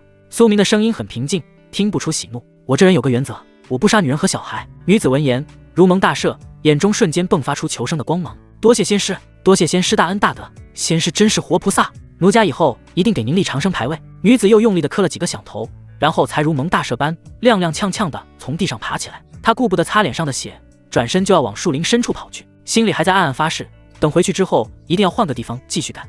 这次是运气不好，下次一定要看准点。然而就在她刚刚起身，还没迈出一步的时候，女子脸上的笑容瞬间凝固，紧接着她只觉得胸口一阵剧痛，一道无形的剑气瞬间洞穿了她的心脏。女子瞪大了眼睛，一脸不敢置信地看着苏明。不是说不杀女人吗？苏明收回手指，一脸无辜地耸了耸肩。可惜啊，你不是小孩。砰！女子的尸体直挺挺地倒了下去，死不瞑目。苏明看都没看一眼地上的尸体，他转过身，对着身后已经看呆了的林婉，还有一脸若有所思的萧红玲，露出一个灿烂的笑容。搞定，收工，走吧，咱们进镇子。这地方血腥味太重，待久了倒胃口。说完，他再次牵起两女的手，像是什么都没发生过一样，踩着满地的鲜血和积雪，继续朝着青山镇走去，只留下身后一地的残肢断臂，在风雪中慢慢变冷。青山镇虽然只是个边陲小镇，但麻雀虽小，五脏俱全，镇子里该有的产业一样不少，就连类似春水堂的风月场所都有。门口挂着的大红灯笼，在风雪夜里显得格外暧昧。此时太阳已经下了山，但青山镇内依旧灯火通明，热闹非凡。路边的一家酒楼内传来一阵阵喧闹的声响，那是喝高了的佣兵们正在吹嘘自己完成了什么高难度委托，一个个脸红脖子粗，唾沫星子横飞。青楼的姑娘们也都出来揽客了，虽然因为天冷穿的严实了些，但依旧透着骚劲儿，对着过往的男人舞骚弄姿。哎呦，这位爷，进来喝杯热酒吧，我们这儿的姑娘可水灵了。就在这时，苏明一人带着两个虽然戴着面纱看不清面容，但身段极好的女子大摇大摆地走进了镇子。这一亮相顿时吸引住了周围所有人的目光。萧红玲那清冷高傲的气质即便隔着面纱，也让人不敢直视。林婉儿那丰腴熟透的身段，走起路来摇曳生姿，更是让人看得口干舌燥。特别是路边那些满身酒气的粗鲁佣兵，一个个顿时眼冒金光，像是饿狼看到了鲜肉。啧，这身段绝了呀！这要是能弄上手，少活10年都愿意啊！更有甚者，已经开始吹起了口哨。苏明见状，不由得叹了口气：哎，红颜祸水啊！明明都已经让他们戴上面纱了，还能引起这么大的反应。古人诚不欺我，这祸水果然只能让我来好好收了，免得祸害苍生。他在心里自我调侃了一句，但眼神却瞬间冷了下来。哼！苏明冷哼一声，一股属于炼气3层的灵力威压，毫无保留地从他身上散发开来，瞬间笼罩了周围这一片区域。虽然炼气3层在修仙界只能算是底层，但是在这个只有断体期凡人佣兵的小镇上，那就是神仙一般的存在。那股威压对于这些凡人来说，就像是被一头猛虎盯上了一样，感觉到一股来自灵魂深处的大恐怖。刚才还一脸淫笑的佣兵们，脸色瞬间变得煞白，一个个像是被掐住了脖子的鸭子，声音戛然而止：快走快走，别看了，小心惹祸上身！众人纷纷低下头，不敢再看。刚才那热闹的场面瞬间冷清了不少。苏明满意地点了点头，果然在这个世界，拳头大就是硬道理。就在他准备带着两女继续往前走的时候，突然一道略显猥琐的身影竟然顶着他的威压，硬着头皮迎了上来。这是一个看起来20出头的小个子男人，长得贼眉鼠眼，身上穿着一件不太合身的旧棉袄，正在不停地搓着手，脸上堆满了讨好的笑容。虽然他的双腿在苏明的威压下有些发颤，但眼神里却透着一股机灵劲和渴望。几位大人好，小的名叫张望，叫我小张就行。张望咽了口唾沫，强行压下心头的恐惧，点头哈腰地说道：小的看几位大人面生，想必是刚来咱们青山镇吧？不知大人可是在找落脚点，需不需要小的带您去衙行看看？刚好小的就有认识的衙行老板，只要价钱给够，立马就能安排最好的宅子。他在赌这几位贵人需要一个向导，虽然风险很大，但这要是谈成了，那中介费至少够他潇洒半年不用努力了。苏明停下脚步，有些意外地看了这个小个子一眼。哦，有点意思。苏明嘴角勾起一抹笑意，能够在他的威压下还能凑上来谈生意的，这小子胆子不小，而且眼力劲儿也不错。刚好他也确实不想像个没头苍蝇一样乱转，既然你这么有眼色，那就带路吧。苏明随手抛了一小块碎银子过去，要是办得好，爷重重有赏。张望手忙脚乱地接过银子，放在嘴里咬了一口，确认是真的后，脸上的笑容瞬间绽放成了一朵菊花。好嘞，爷，您这边请，小的这就带您过去。说完，张望就像个哈巴狗一样，殷勤地在前面带路，还时不时地回头介绍着镇上的情况。萧红玲和林婉儿两女并没有说话，只是静静地跟在苏明身后，扮演着家眷。转过几个拐角后，一行人来到了一处有着3层楼高的气派建筑前。这在普遍只有1、2层小木屋的青山镇里，绝对算得上是豪宅了。门口挂着一块漆黑的牌匾：顺风衙行。裴老大，裴老大！还没进门，张望就扯着嗓子嚎了一嗓子：我给你拉来了一位贵客，快出来接客了！这声音不知道的还以为是拉皮条的呢。苏明嘴角抽了抽，这小子的用词还真是接地气。吵什么吵？没看见老子正做梦娶媳妇呢吗？坏了我的美梦，你赔得起吗？柜台后面，一个身材肥硕的胖子骂骂咧咧地从太师椅上坐了起来。他揉了揉惺忪的睡眼，一脸的不耐烦。但当他的目光扫到门口的苏明3人时，尤其是感受到苏明身上的贵气以及身后两女惊艳的气质后，裴老虎浑身的肥肉一抖，瞬间清醒了过来。作为衙行的老板，他这双招子最是毒辣，这绝对是肥羊啊，不对，是贵客。哎呦喂，这是哪阵风把贵客给吹来了？裴老虎脸上的横肉瞬间堆在了一起，露出了一个比哭还难看的谄媚笑容。他灵活地从柜台后面绕了出来，一边擦着额头上的汗，一边对着张望使眼色：来，小张，还不快去给贵客添椅子倒茶？不用了。苏明摆了摆手，直接打断了他的客套。他环顾了一圈这衙行的环境，虽然看着还行，但他可没时间在这跟一个胖子磨磨唧唧，直接告诉我有没有我需要的房子就行了，我赶时间。苏明开门见山地说道：我要青山镇内最大最豪华私密性最好的宅子，而且要现房拎包入住的那种，你这有吗？听到这话，裴老虎的眼睛瞬间亮了。大客户啊，这种要求那绝对是不差钱的主。有，公子您来的简直太是时候了。裴老虎激动的直搓手，唾沫星子横飞的介绍道：就在咱们镇西边，刚好有一处空置的宅子，那原先是一位告老还乡的将军修的，那是真气派啊，占地足足5亩，亭台楼阁，花园假山，那是应有尽有。最关键的是，那地方靠着后山，周围几百米都没人住，还有围墙挡着，那是绝对的清静，私密性那是没得说。说到这里，裴老虎顿了顿，他偷偷观察了一下苏明的脸色，脸上露出一抹为难的神色，眼珠子却在滴溜溜的转。只是那宅子好是好，但那将军走的时候说了非诚勿扰，所以这价格嘛，可能稍微有点贵，这是惯用的伎俩了，坐地起价。苏明似笑非笑地看着他，仿佛看穿了他那点小心思。多少？500两银子。裴老虎伸出一个巴掌，比划了一下，心里还有点忐忑。这价格在青山镇绝对是天价了，普通人家一辈子也赚不到这么多钱。他本想着对方可能会还价，到时候再稍微降一点。砰一声闷响，苏明甚至连眼皮都没眨一下，直接从储物界掏出了一把石头，随手扔在了柜台上。那是10块下品灵石，灵石散发着淡淡的荧光，在昏暗的牙行里显得格外耀眼。够不够？苏明淡淡的问道。裴老虎看着那柜台上的灵石，整个人都傻了。他虽然是个凡人，但在这里开牙行，多少也见过一些世面。那可是灵石啊，仙师们用的货币，1块下品灵石在黑市上至少能换100两白银，而且往往是有价无市。这10块灵石，那就是1000两白银啊，整整翻了1倍。仙师，裴老虎吓得腿都软了，差点跪在地上。他没想到自己这辈子竟然还能做仙师的生意，而且这仙师出手也太阔绰了吧，这哪敢收啊？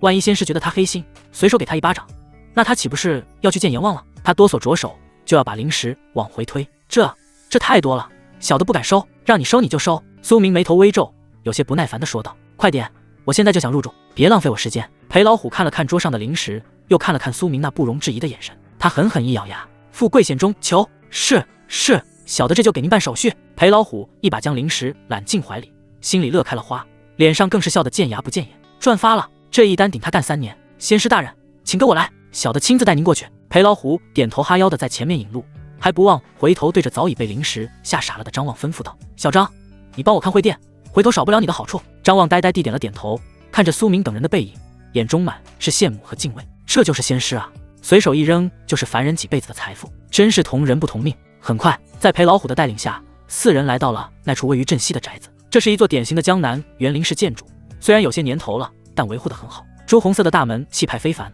高高的围墙隔绝了外界的视线，走进里面更是别有洞天。假山流水，曲径通幽，虽然现在是冬天，花园里有些萧瑟，但依然能看出往日的精致。而且正如裴老虎所说，这里确实很清静，周围没有什么邻居，正合苏明的心意。不错，苏明转了一圈，满意地点了点头。就这儿了。看到苏明满意，裴老虎心里的大石头终于落地了。他把地契和钥匙恭恭敬敬地递给苏明，又是一番点头哈腰。仙师大人满意就好，以后在这青山镇，您有什么需要的，尽管来找小的，随叫随到。说完，他极其识趣地告退了，把空间留给了这3位贵人。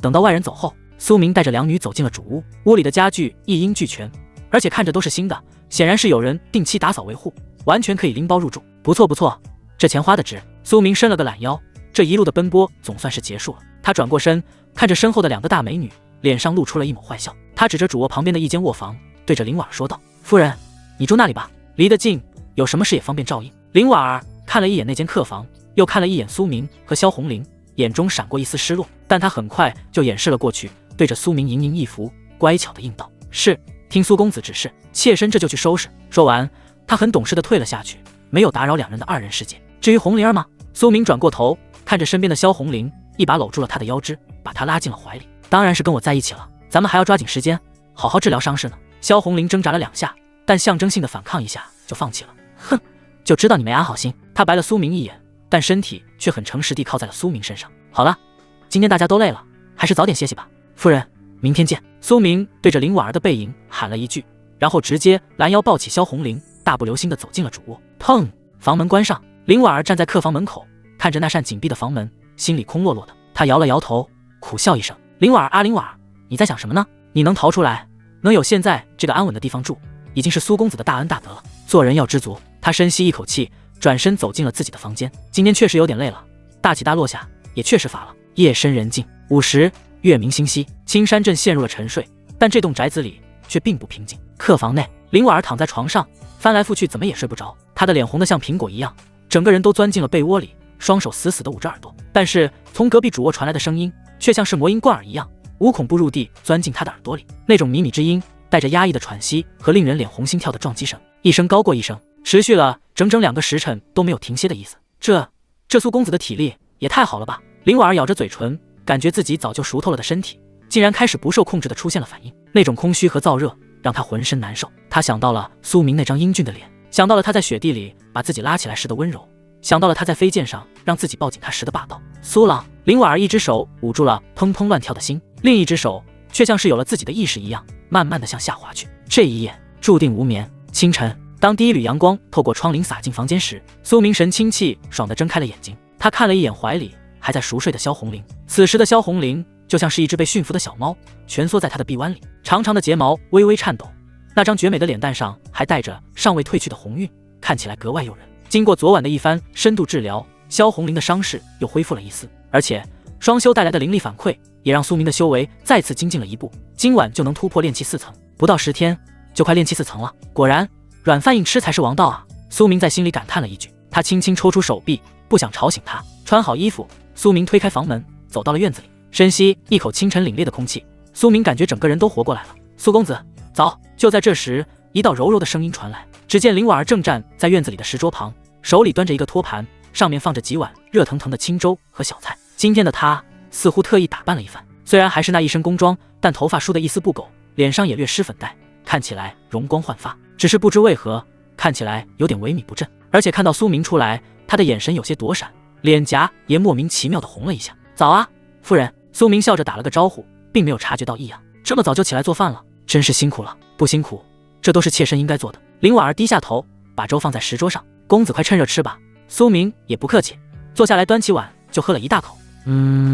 好喝，夫人的手艺真是不错，比外面酒楼里的强多了。苏明竖起大拇指夸赞道，吃软饭的第一步，不管怎么样，夸就对了。林婉儿听到夸奖，心里甜滋滋的，脸上的笑容也灿烂了几分。公子喜欢就好，若是公子不嫌弃，以后妾身天天给公子做，那感情好啊。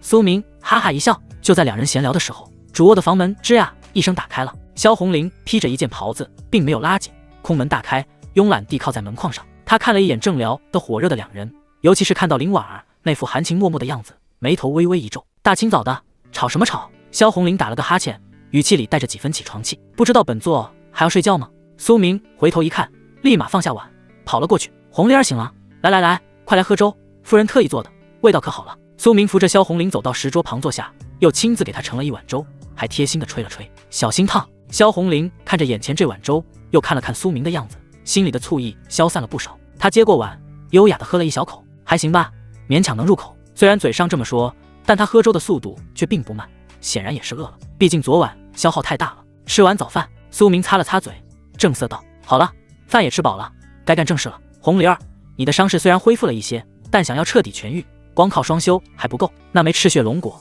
得尽快炼化了。萧红玲点了点头，神色也变得严肃起来。本座知道赤血龙果要力霸道，以我现在的情况，想要完全炼化，至少需要闭关半个月。放心，有我在，没人能打扰你。苏明拍了拍胸脯保证道。不过赤血龙果性烈，如果单吃的话，过程会非常痛苦。我今天去镇上转转，买点能够跟赤血龙果搭配的中和药材，再买个大点的药浴桶回来，到时候药浴配合内服，效果更好，也没那么痛苦。苏明又转头看向林婉儿，语气温和，今天我就自己出门了，红玲儿需要休息，夫人你也委屈一下，就在家里等我回来，毕竟你们两个太招摇了，我一个人行动也方便些。林婉儿乖巧地点了点头，妾身明白，公子放心去吧，妾身会照顾好萧姐姐的。苏明换了一身不起眼的衣服，戴上了一顶斗笠，准备出门。就在他走到院门口的时候，林婉儿突然小跑了2步追了上来。公子，他走到苏明面前，伸出纤细的手指，轻轻帮苏明整理了一下有些凌乱的衣襟，动作轻柔，眼神专注，就像是一个送丈夫出门的妻子。路上小心，林婉儿轻声嘱咐道，眼里满是关切。苏明看着她这妇贤惠的模样，心里一暖，忍不住伸手捏了捏她的脸颊。知道了，乖乖在府内等我。林婉儿脸一红，低下头不敢看他。就在这时，一阵香风袭来，萧红玲不知道什么时候也走了过来。她看着林婉儿那富小女人的姿态，眉头一皱，心里有些不爽。这男人是本座的。她走到苏明面前，伸出手，直接勾住了苏明的脖子，强行拉低了他的身姿。两人的脸贴得很近，呼吸可闻。萧红玲那双清冷的凤眼直视着苏明，语气里带着几分威胁，敢沾花惹草，我捏爆你。她在苏明耳边恶狠狠地说道，温热的气息喷洒在苏明的耳廓上，痒痒的。苏明嘿嘿一笑，也不说话。他突然低头，在那晶莹的耳垂上轻轻咬了一口。萧红玲身子一软，差点瘫在苏明怀里。苏明顺手帮她把领口紧了紧，遮住那若隐若现的春光。做完，他在身体酥软的萧红玲脸上狠狠亲了一口。走了。苏明对着2个脸红心跳的大美女挥了挥手，心情大好，转身大步走出了宅子，要去买药材，顺便黑市踩下点。苏明压了压头上的斗笠，熟门熟路地朝着顺风崖行的方向走去。这青山镇虽然不大，但若是没人带路，想要在短时间内买齐那些稀奇古怪的药材，还真得费一番功夫。这种时候找地头蛇准没错。刚一走进顺风崖行，正趴在柜台上算账的裴老虎一眼就认出了苏明。没办法，这种随手就能扔出10块下品灵石的大财主，哪怕是化成了灰，裴老虎觉得自己都能闻出味儿来。哎呦，这不是苏仙师吗？裴老虎那肥硕的身躯展现出了惊人的灵活性，直接从柜台后面滚了出来，脸上的肥肉挤成了一朵花。仙师，您怎么亲自来了？有什么吩咐？您让下人知会一声，小的立马屁颠的给您跑腿去啊！苏明摆了摆手，也没跟他客气。裴老板，跟你打听个事，这镇上哪里能买到年份足、种类全的药材？最好是连灵草都有卖的地方。裴老虎一听，立马拍了拍胸脯：嗨，我还以为什么大事呢。公子，您算是问对人了，在这青山镇，要说买药，那必须得去宝药斋啊。说着，裴老虎转过头，对着角落里正蹲着打盹的一个瘦小身影吼了一嗓子：小张，别睡了，赶紧滚过来！张望被吓得一激灵，连忙跳了起来，看到是苏明，眼睛顿时一亮，凑了过来：爷，您来了！裴老虎踹了他屁股一脚，骂道：机灵点，带苏仙师去宝药斋找他们掌柜的，就说是我的贵客，让他把压箱底的好东西都拿出来，要是敢拿次品糊弄，我裴老虎拆了他的招牌。好嘞，老大您放心，爷您放心。张望点头哈腰，一脸的谄媚。爷，您这边请。出了衙行，张望在前面带路，一边走一边给苏明介绍：爷，这宝药斋可是咱们青山镇最大的药铺，这镇子周围全是深山老林，那些佣兵啊、采药人啊，从山里弄出来的东西，基本上都被宝药斋给收了。而且那里还有好几位坐堂的大夫，医术高明的很，所以平日里热闹的很。走了大概1刻钟，一座气派的3层阁楼出现在苏明面前，门口挂着一块金字招牌宝药斋。还没进门，一股浓郁的药材味夹杂着些许血腥气和汗臭味就扑面而来。正如张望所说，这里确实热闹非凡，大堂里挤满了人，大部分都是身穿皮甲、背着武器的佣兵，他们有的受了伤，正龇牙咧嘴的让伙计包扎，有的则是背着大包小包的药材，正在跟柜台里的掌柜讨价还价。哎呦，轻点，疼死老子了！掌柜的，这株可是50年份的血参，你就给50两，你抢劫啊！别挤，排队！嘈杂的声音吵得人脑仁疼。苏明皱了皱眉，张望一直都在偷偷观察苏明的脸色，见状立刻挺直了腰杆，拿出了作为地头蛇的威风。他扒开前面挡路的一个大汉，扯着嗓子喊道：让让，都让让，没长眼睛啊！贵客到了！那些佣兵本来想发火，但看到张望那副狗仗人势的模样，再看看身后气度不凡的苏明，一个个都识趣的闭上了嘴，让开了一条路。张望领着苏明直接穿过嘈杂的大堂，来到了后堂的一间雅室。爷，您稍坐，小的这就去叫掌柜的。张望给苏明倒了杯茶，然后一溜烟跑了出去。不一会儿，一个穿着黑色长袍的中年男人走了进来。这人长着一张方方正正的国字脸，看起来一脸正气，但那双精明的小眼睛却暴露了他伤人的本质。鄙人姓王，是这宝药斋的掌柜。王掌柜对着苏明拱了拱手，目光在苏明身上扫了一圈。凭借多年的经验，他看得出这是位不差钱的主。听张小哥说，公子要买药材，不知公子需要些什么？苏明也不废话，他放下茶杯，直接从袖子里掏出一张早就写好的单子，拍在了桌子上，照着这个抓，年份必须要足，品质要好，钱不是问题。王掌柜拿起单子扫了一眼，烈阳草、紫苏叶、寒水石、通脉藤，随着一个个要名念出来，王掌柜的脸色也变得凝重起来。这张单子上足足列了30多种药材，虽然大部分都不算太珍贵，但胜在种类繁杂，而且药性相克相生，显然是用来配制某种特殊的药浴方子的。这是行家呀，怎么样，有吗？苏明淡淡的问道。王掌柜放下单子，沉吟了一下，点了点头，又摇了摇头。公子，您这单子上的药，我这儿大部分都有，但是他指了指单子最后的4个名字：这赤火枝、冰灵果、地龙根，还有这100年份的铁木星。这4样不巧得很，前几天刚被一位路过的炼丹师给包圆了，现在库房里是一点存货都没有了。听到这话，苏明眉头一皱，没有，这4味药可是中和赤血龙果霸道药力的关键辅药，若是缺了这4味，药浴的效果就会大打折扣，萧红灵炼化的时候也要多受不少罪。一点都没了。苏明不死心地问道，什么时候能有货？王掌柜苦笑一声，这个还真不好说，不过公子您运气不错，就在昨天，我已经委托了镇上最厉害的狂风佣兵团护送小慕容进山去采摘了，按照往常的效率，大概再过个2、3天他们就能回来，要不您等等。2天？苏明摇了摇头，他可等不了，萧红灵的伤势拖1天就多一分变数，能不能告诉我他们去哪里采药了？苏明突然问道。王掌柜一愣，脸上露出了为难的神色，公子，这是行规，佣兵团的采药路线和地点，那是人家的饭碗，也是咱们店里的商业机密，我要是随随便便就告诉您了，以后谁还敢跟我做生意啊？苏明没有说话，他只是默默地从怀里掏出了一张银票，100两，这是他来之前特意找裴老虎用灵石兑换的凡俗银两，毕竟在这个小镇上，总是拿灵石出来太招摇了，容易被人当成肥羊仔，而且找灵也是个麻烦事。苏明将银票推到了王掌柜面前，够吗？王掌柜看着那张银票，喉结滚动了一下，100两银子，这都够买好多药材了。但他还是咬了咬牙，一脸正气地说道：“公子，这不是钱的问题，这是信誉。”苏明又掏出一张100两的银票，叠在上面。现在呢？王掌柜的呼吸急促了几分，但还在坚持。公子，我王某人做生意讲究的就是一个。苏明再次掏出一张300两。王掌柜那种一脸正气的表情瞬间崩塌了，他以迅雷不及掩耳之势，一把将桌上的3张银票揽入怀中，脸上的笑容比花儿还灿烂。哎呀，公子，您真是太客气了，什么机密不机密的，那是对别人说的，对您这样的贵客，哪还有什么秘密可言？说着，他迅速从柜台下面的暗格里掏出了一张有些发黄的羊皮地图，摊开在桌子上。公子您看。王掌柜指着地图上的一片区域，压低了声音说道：“就在这儿，出镇往北走50里，有一片黑风林，那里虽然有些危险，但却是盛产这几种药材的好地方。狂风佣兵团的人就是去的这里。”苏明扫了一眼地图，将那个位置牢牢记在脑海里。北方黑风林，距离不算远，多谢。苏明收回目光，站起身来，剩下的那些药材都给我包起来。是，马上给您包好。王掌柜拿了钱，办事效率那是杠杠的，不到1炷香的功夫，一大包药材就已经打包好了。苏明提着药材待出了门，就收入了储物戒里，接着又让张望带着他去了镇上的一家木匠铺。老板，来3个浴桶，要那种最大的，木料要结实的。木匠铺的老板是个老实巴交的手艺人，见到大生意上门，连忙搬出了3个还没上漆的巨大木桶。客官您看，这都是上好的香柏木做的，泡澡最舒服了。苏明看了一眼，确实够大，2个人一起洗都绰绰有余。行，就这3个了，能不能送货上门？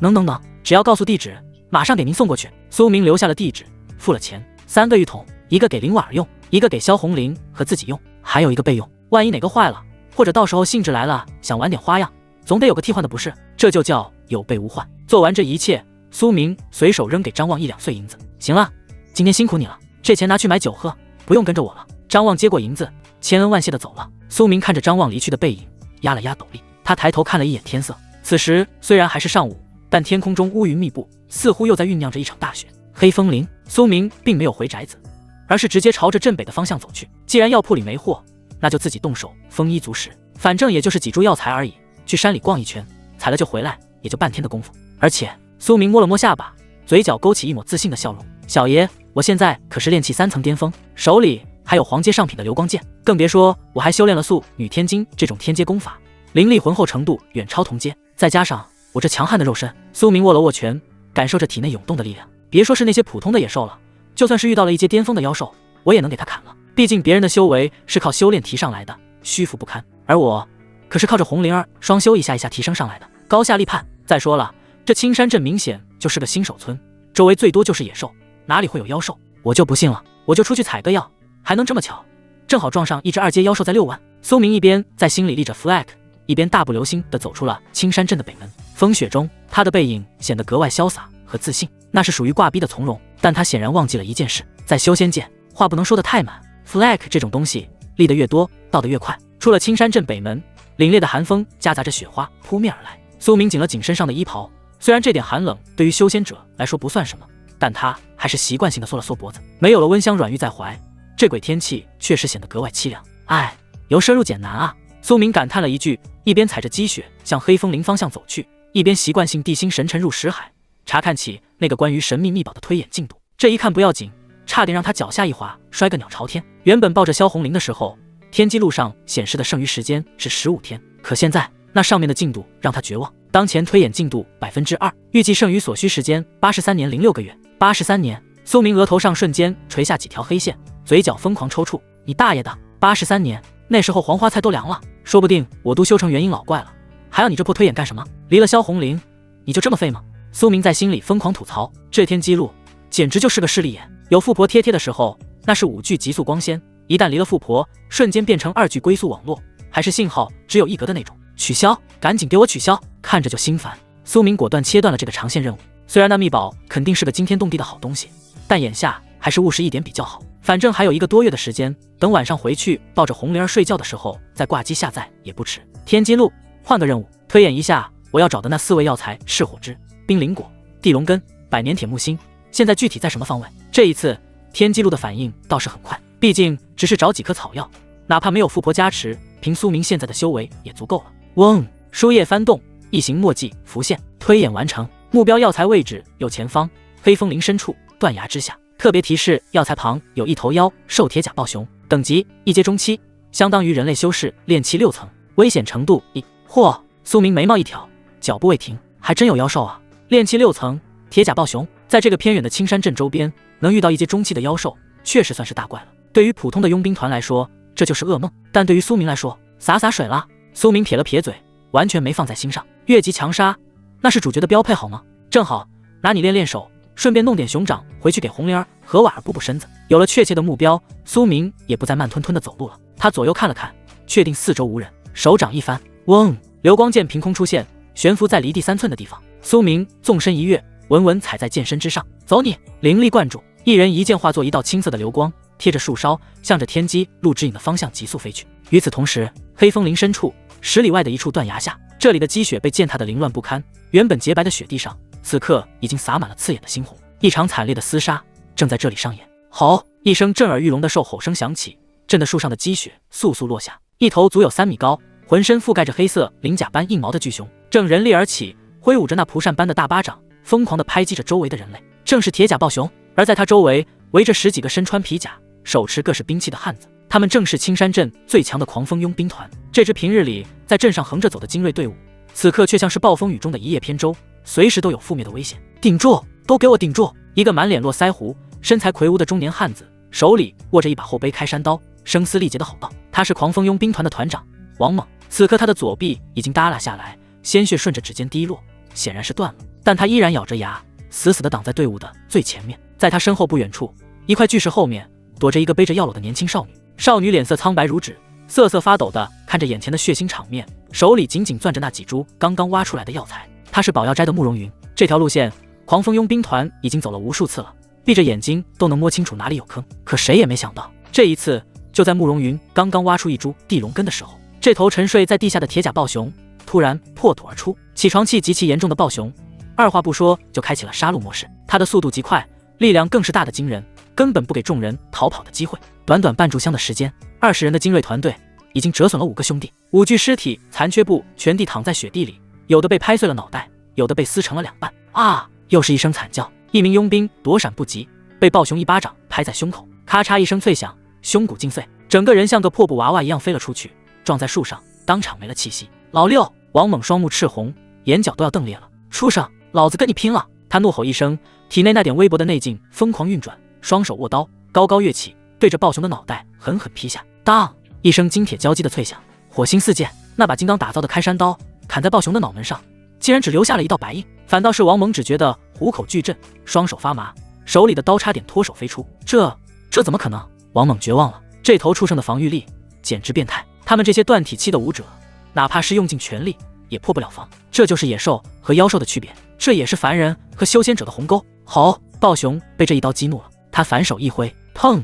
王猛连人带刀被拍飞了出去，重重地摔在地上，一口鲜血喷出，再也爬不起来了。团长，剩下的几个佣兵见状也是杀红了眼，不仅没有退缩，反而更加疯狂地冲了上去。小虎，带慕容姑娘走！一个独眼汉子大吼一声，挺着长枪就往熊嘴里捅。我不走，要走一起走！那个叫小虎的年轻佣兵哭喊着。放你妈的屁！王猛挣扎着抬起头，吐出一口血沫子。老子是团长，老子让你们走，快带着慕容姑娘离开这里，把药材带回去，不然兄弟们就白死了。那种绝望和悲壮的情绪在空气中蔓延。然而那头豹熊似乎是玩腻了这种猫捉老鼠的游戏，他看着周围这些还在负隅顽抗的小虫子，眼中闪过一丝不耐烦。他猛地吸了一口气，胸膛高高鼓起，然后吼一声惊天动地的怒吼爆发而出，肉眼可见的音波冲击夹杂着狂暴的气浪，瞬间向着四周横扫而去。砰砰砰！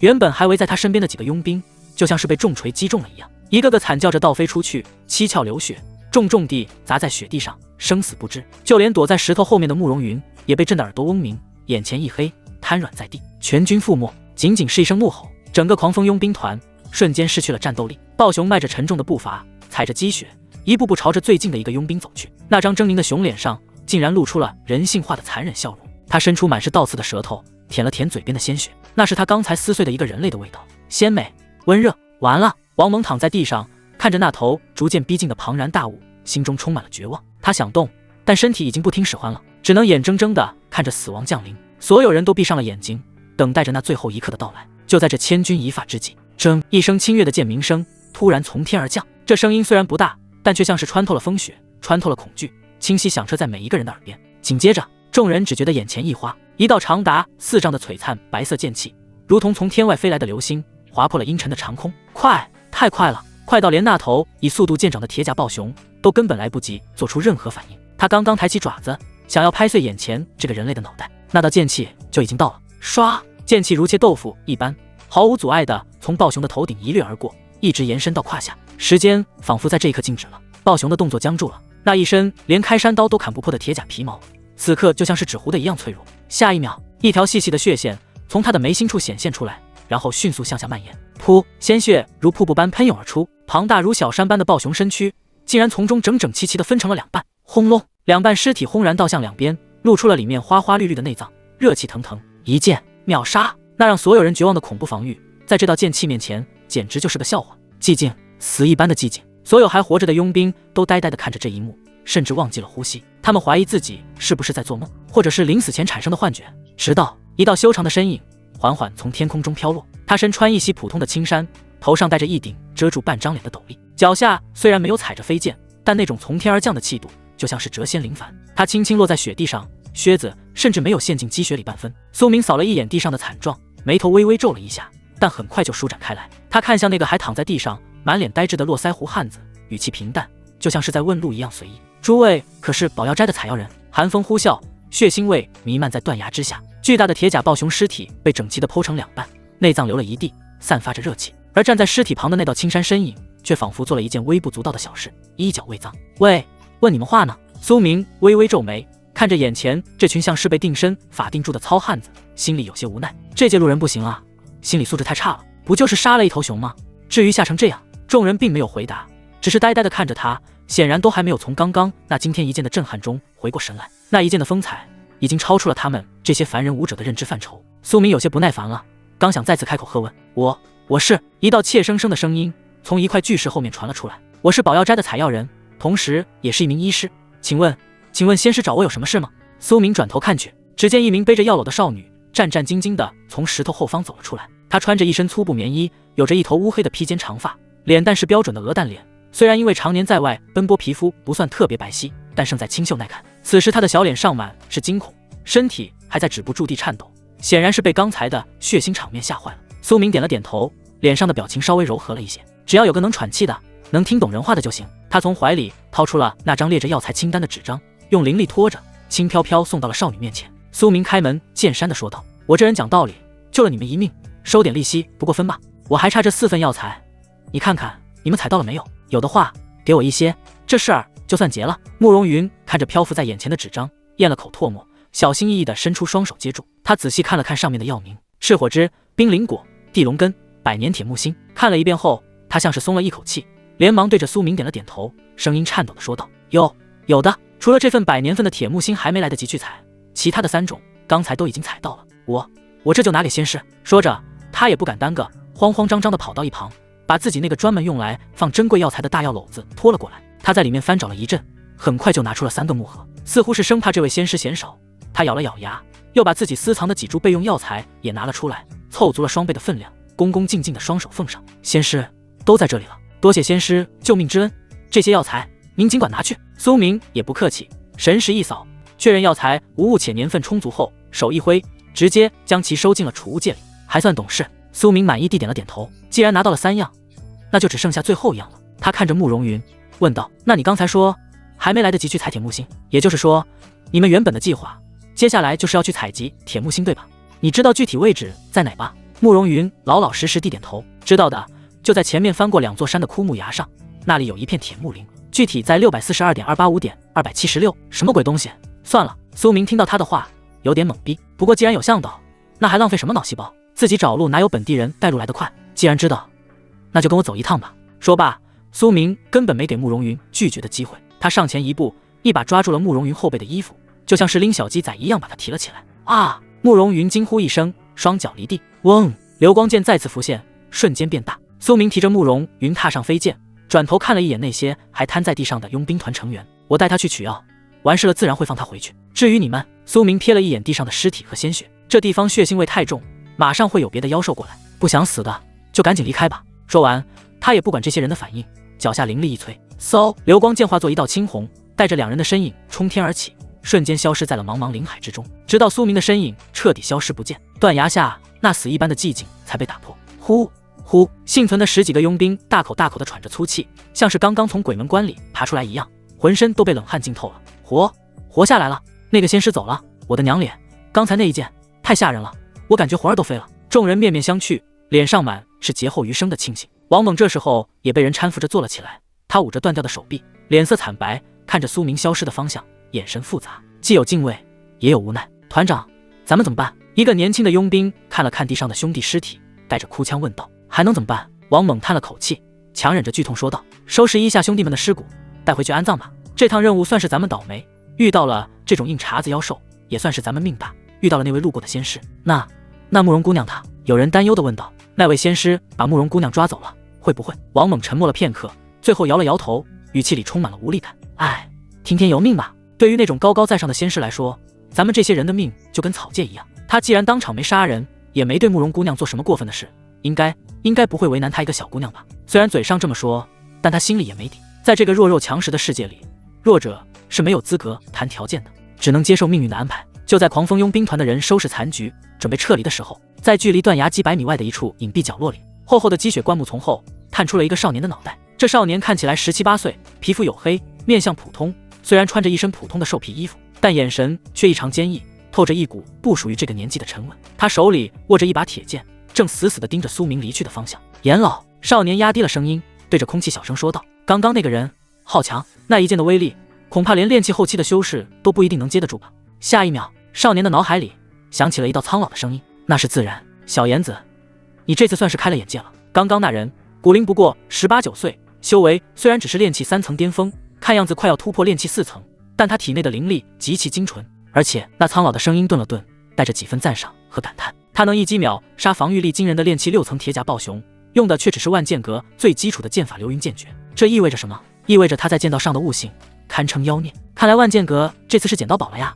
被称作严老的灵魂体继续分析道。不仅如此，按照老夫的经验，他的肉身力量也很强大，已经达到了炼精圆满的境地。这走的是灵武双修的路子，此子可称一生天骄。听到严老对那个陌生人竟然有这么高的评价，名为叶岩的少年握着铁剑的手掌收紧，指节都有些发白，他的眼中燃烧起熊熊的火焰，那是强烈的好胜心。天骄吗？叶岩在心中喃喃自语。炼气3层就能秒杀炼气6层，总有一天我也能做到。不，我会比他更强。30年河东，30年河西，莫欺少年穷。感受到了少年心中那股不服输的劲头，戒指里的严老满意地点了点头，欣慰地笑了。很好，有志气。强者的路从来都不是一帆风顺的，既然见到了高山，那就要努力去攀登，去超越。走吧，小妍子，咱们也该换个地方继续历练了。是，老师。叶岩深吸一口气，最后看了一眼天空，然后转身悄无声息地消失在了密林深处。高空之上，飞剑破空，寒风呼啸，苏明正带着慕容云朝着所谓的枯木崖飞去，但此时此刻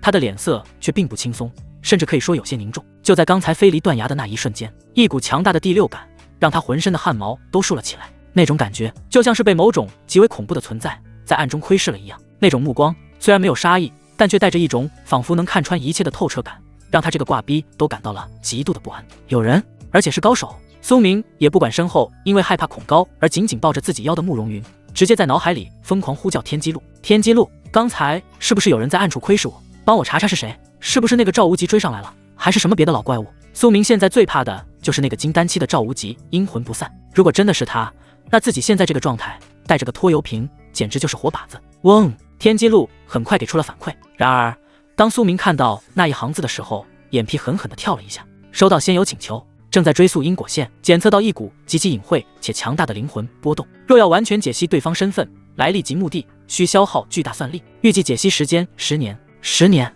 苏明倒吸一口凉气。10年！要知道，之前推演金丹期的赵无极也不过就是几个时辰，推演那个可能有原阴期背景的秘宝，在有萧红灵加持下是15天，没加持是83年。现在这个窥视自己的人，推演一下身份就要10年。虽然比不上那个秘宝夸张，但这绝对说明对方的实力或者是灵魂层次远远超过了自己现在的水平。果然有老怪物。苏明眼神一凝，心里有些发毛。只要不是赵无极就行。10年，这说明对方的层次极高，并且大概率不是针对我来的，更有可能是路过的大能，或者是……苏明的脑海中闪过无数种网文套路。随身老爷爷，护道者。他下意识地低头看了一眼正闭着眼睛死死抱着自己腰，吓得脸色发白的慕容云。难道是为了她？这小丫头难道是什么隐藏的大佬转世，或者是哪个大能遗落在外的私生女？毕竟这种套路也很常见啊。要是自己不小心惹到了这种天选之女背后的护道者，那岂不是死都不知道怎么死的？天机路在查。苏明立刻转换目标，帮我看看这个小丫头的底细。这一次天机路的反应很快，毕竟只是查一个凡人小姑娘，根本费不了什么事。姓名慕容云，年龄20岁，身份青山镇保药斋医师采药人。生平简介：父母皆为青山镇普通凡人，3岁那年父母进山采药遭遇妖兽身亡，成为孤儿，后被保药斋老掌柜收养，从小学习药理知识，天赋尚可，性格胆小怯懦。看着这简简单单、清清白白的履历表，苏明愣住了。就这，父母双亡的孤儿，这简直普通的不能再普通了，甚至还有点惨，完全没有任何主角模板的迹象啊！看来那个窥视的目光不是因为他。苏明稍微松了一口气，但心里的警惕并没有放下。既然不是为了这丫头，那个强者可能真的只是路过，或者是个躲在暗处的天命之子。算了，不想了，只要对方没动手，那就说明暂时安全。现在的当务之急是赶紧拿了药材回去，把红灵儿的伤势治好。只有自己这边有了金丹期的战力，才算是在这修仙界有了立足的资本。必须得狠狠养肥红灵儿才行啊！苏明在心里暗暗发誓，得加大治疗的力度了，不能让他偷懒。以后他说不要也不能停下，绝对不能让治疗停下。想到这里，苏明脚下的飞剑灵力一吐，速度再次暴涨。啊！身后的慕容云感觉到速度加快，吓得惊叫一声，双手更加用力地抱紧了苏明的腰，整个人都贴在了他的背上。苏明感受着背上传来的触感，眉头微微皱了一下，心里做出了一番极其客观、公正、严肃的评价。哎，太平了，真的是太平了。跟红灵儿那惊人的弹性比起来，简直就是搓衣板；跟夫人那又大又软的温柔相比起来，更是云泥之别，根本没感觉啊。苏明摇了摇头，有些遗憾。果然，小丫头过得有点惨，营养跟不上啊，还是回家抱我的富婆比较香。飞剑划过长空，直奔枯木崖而去。嗖，青色的流光划破长空，在翻越了2座巍峨的雪山之后，终于按下云头，朝着下方的灰黑色山崖落去。这里便是枯木崖，这地方确实对得起它的名字。入目所及，皆是一片怪石嶙峋的断崖峭壁，而在那峭壁之上，生长着一片极为特殊的森林。所有的树木都没有叶子，通体呈现出一种如钢铁般的灰黑色，枝桠扭曲狰狞，直指苍穹。厚厚的积雪覆盖在这些怪树的枝头，黑白分明，透着一股荒凉。到了，苏明轻喝一声，脚下灵力一收，流光剑稳稳当当地停在了林间的一块空地上。他大袖一挥，飞剑瞬间缩小，化作一道流光，钻入了他腰间的储物戒中。做完这一切，苏明转过身，看着身后双手死死箍着自己腰的小丫头，有些好笑地摇了摇头：“喂，醒醒，已经落地了。”苏明伸出手，毫不客气地在慕容云那裹着厚厚棉帽的脑袋上拍了2下：“赶紧放开，勒得我腰都快断了。还有，你这胆子也太小了吧，不就是起飞了一下吗？至于吓成这样？”苏明一边吐槽，一边在心里默默补了一句：“而且胸也小，贴这么紧都感觉不到什么起伏，跟红灵儿和夫人比起来，简直就是小苹果和大西瓜的区别。”差评。听到苏明的声音，慕容云这才浑身一颤，小心翼翼地把眼睛睁开了一条缝。当看到脚下坚实的积雪和周围静止的树木时，他那颗悬在嗓子眼的心总算是落回了肚子里。呼，他长长的吐出一口白气，一直紧绷的身体瞬间放松了下来。对不起，仙师。慕容云连忙松开抱住苏明的双手，想要往后退一步，拉开距离表示恭敬。然而他显然高估了自己的身体状况，也低估了这雪地的湿滑程度。这一松手，还没等迈步，哎呀！慕容云惊呼一声，身体不受控制的一歪，整个人直挺挺的就要往旁边的雪地上倒去。小心！苏明眼疾手快，右手如闪电般探出，一把捞住了慕容云即将倒下的身体。只是这一捞的位置似乎有些微妙，因为事发突然，苏明完全是下意识的动作，手掌好死不死地托住了他腋下靠近胸侧的位置，而且为了稳住他的重心，手掌还用力的向上拖了一下。慕容云只觉得身侧传来一股大力的挤压，那种异样的触感让他忍不住发出了一声羞耻的嘤咛。刹那间，他的脸颊连同耳垂像是被火烧了一样，瞬间红透了。苏明此时的注意力都在防止他摔倒上，并没有第一时间察觉到手感的异常，毕竟隔着厚棉衣，再加上本来也没多少料，手感确实不太明显。没事吧？苏明一脸关切地看着他，语气里满是正人君子的坦荡。怎么站都站不稳？是不是恐高还没缓过来？现在还站得起来吗？慕容云羞得根本不敢抬头看他，只能低着头用力地摇了摇头，示意自己没事。他挣扎着想要站直身体，手掌慌乱地按在苏明扶住自己的那只手臂上，想要借力起身。可是越是着急，这就越是容易出错。脚下的积雪本来就滑，再加上他腿软的厉害，刚勉强站直了一点，脚底一打滑，整个人又重重地压了回去。这一次因为惯性的作用，压得更实了。苏明只觉得手臂上一沉，为了不让他摔个狗吃屎，只能更加用力地抓住支撑点，五指下意识地收紧，扣住了那一团绵软的棉衣。这一下，苏明终于反应过来了，他尴尬地低头看了一眼自己的手，虽然隔着厚厚的衣服，但这位置好像确实有点不太对劲啊。这要是换了红莲儿或者婉儿夫人，这一抓下去，那是满手的温香软玉，但这丫头全是棉花呀。苏明心里吐槽归吐槽，但表面功夫还是要做足的。咳，他面不改色地轻咳了一声，假装什么都没发生，另一只手迅速伸出，稳稳地扶住慕容云的胳膊，稍微一用力，像拔萝卜一样将他整个人扶了起来，摆正了姿势。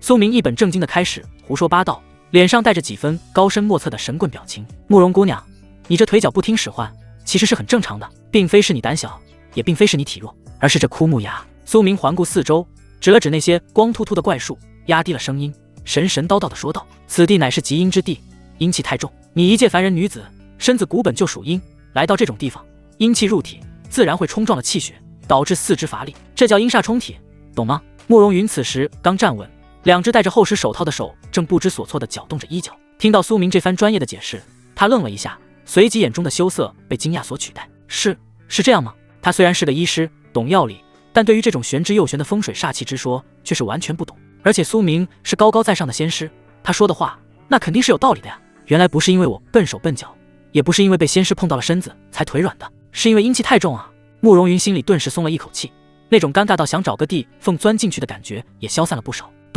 多谢仙师指点。慕容云细若闻那递到了声谢，偷偷抬眼看了一下苏明，只见这位年轻的仙师面容俊朗，眼神清澈，正一脸严肃地观察着四周，完全没有半点轻浮的样子。仙师真是个好人啊。慕容云低着头，两只戴着厚实手套的小手在身前不安地搅动着，根本不敢抬头看苏明。他的心脏扑通扑通跳得厉害，就像是有一只小鹿在里面乱撞。刚才那一瞬间的触电感让他整个人都有些晕乎乎的，羞涩、感激，还有一丝莫名的异样情绪在心底。这棵树的纹理虽然已经是黑色，但颜色尚浅，且树根处的半生铁台只有薄薄一层，这说明它虽然有了铁木心，但大概只有50-60年的火候，药效不足，用来打造凡俗兵器尚可，入药确实不行。苏明站在一旁，双手抱胸，听得津津有味。虽然这些知识对他来说用处不大，但看着小丫头认真的样子，还是挺赏心悦目的。不错，苏明适时地送上了情绪价值，毫不吝啬自己的夸赞。看来我果然没找错人，慕容姑娘年纪轻轻，不仅医术了得，对这药材的习性也是了如指掌啊，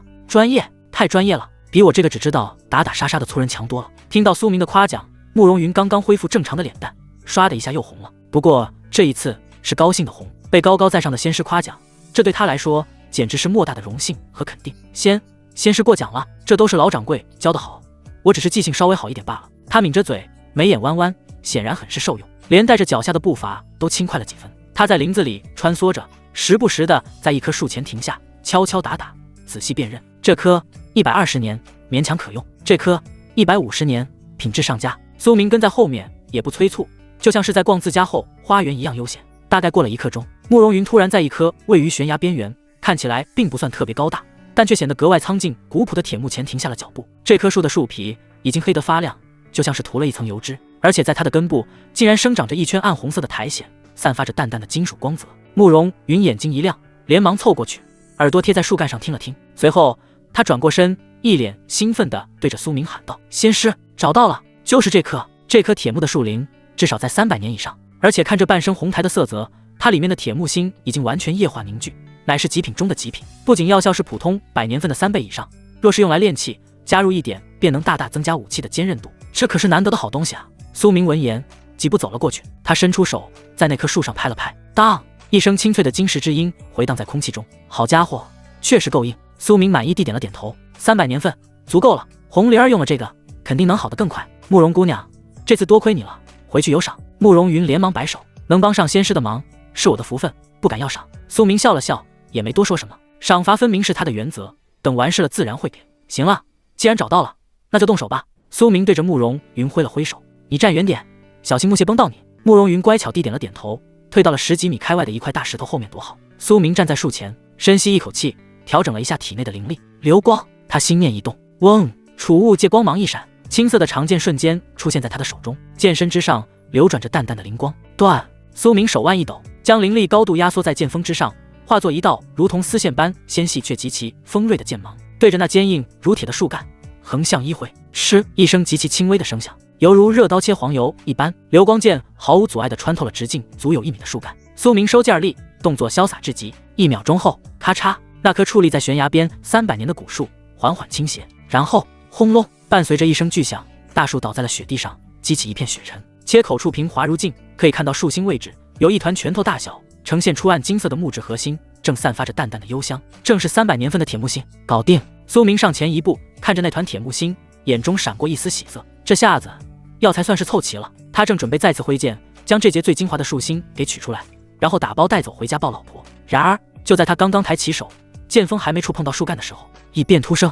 厉！一声尖锐至极的鸟兽啼鸣声骤然从头顶上方的天空中炸响。苏明脸色猛地一变，他瞬间收回剑势，猛地抬头望去，只见在头顶上方的天空中，一只翼展足有5-6米的巨大黑鸟正盘旋而下。那黑鸟通体羽毛如铁，一双利爪如钩，闪烁着森寒的冷光。而最引人注目的是他那双血红色的眼睛，此刻正死死地盯着苏明脚下的那颗刚刚被砍倒的铁木心。那是贪婪，是暴怒。2阶妖兽！苏明瞳孔骤缩，一句卧槽差点脱口而出。这气息，这是2阶初期的妖兽，相当于人类筑基初期的修士。你大爷的，老子这嘴是不是开过光？刚立完 flag 说不会遇到2阶妖兽，这就给我送来一只大的。苏明在心里疯狂骂娘，这不仅是打脸，这是要命啊！那黑鸟根本不给苏明任何反应的时间，它在空中一个盘旋，双翼一震，卷起一阵狂风，如同黑色的闪电一般，亮出那足以抓碎岩石的利爪，对着苏明的脑袋狠狠抓了下来。想要我的命，那得看你有没有那副好牙口。苏明眼中狠色一闪，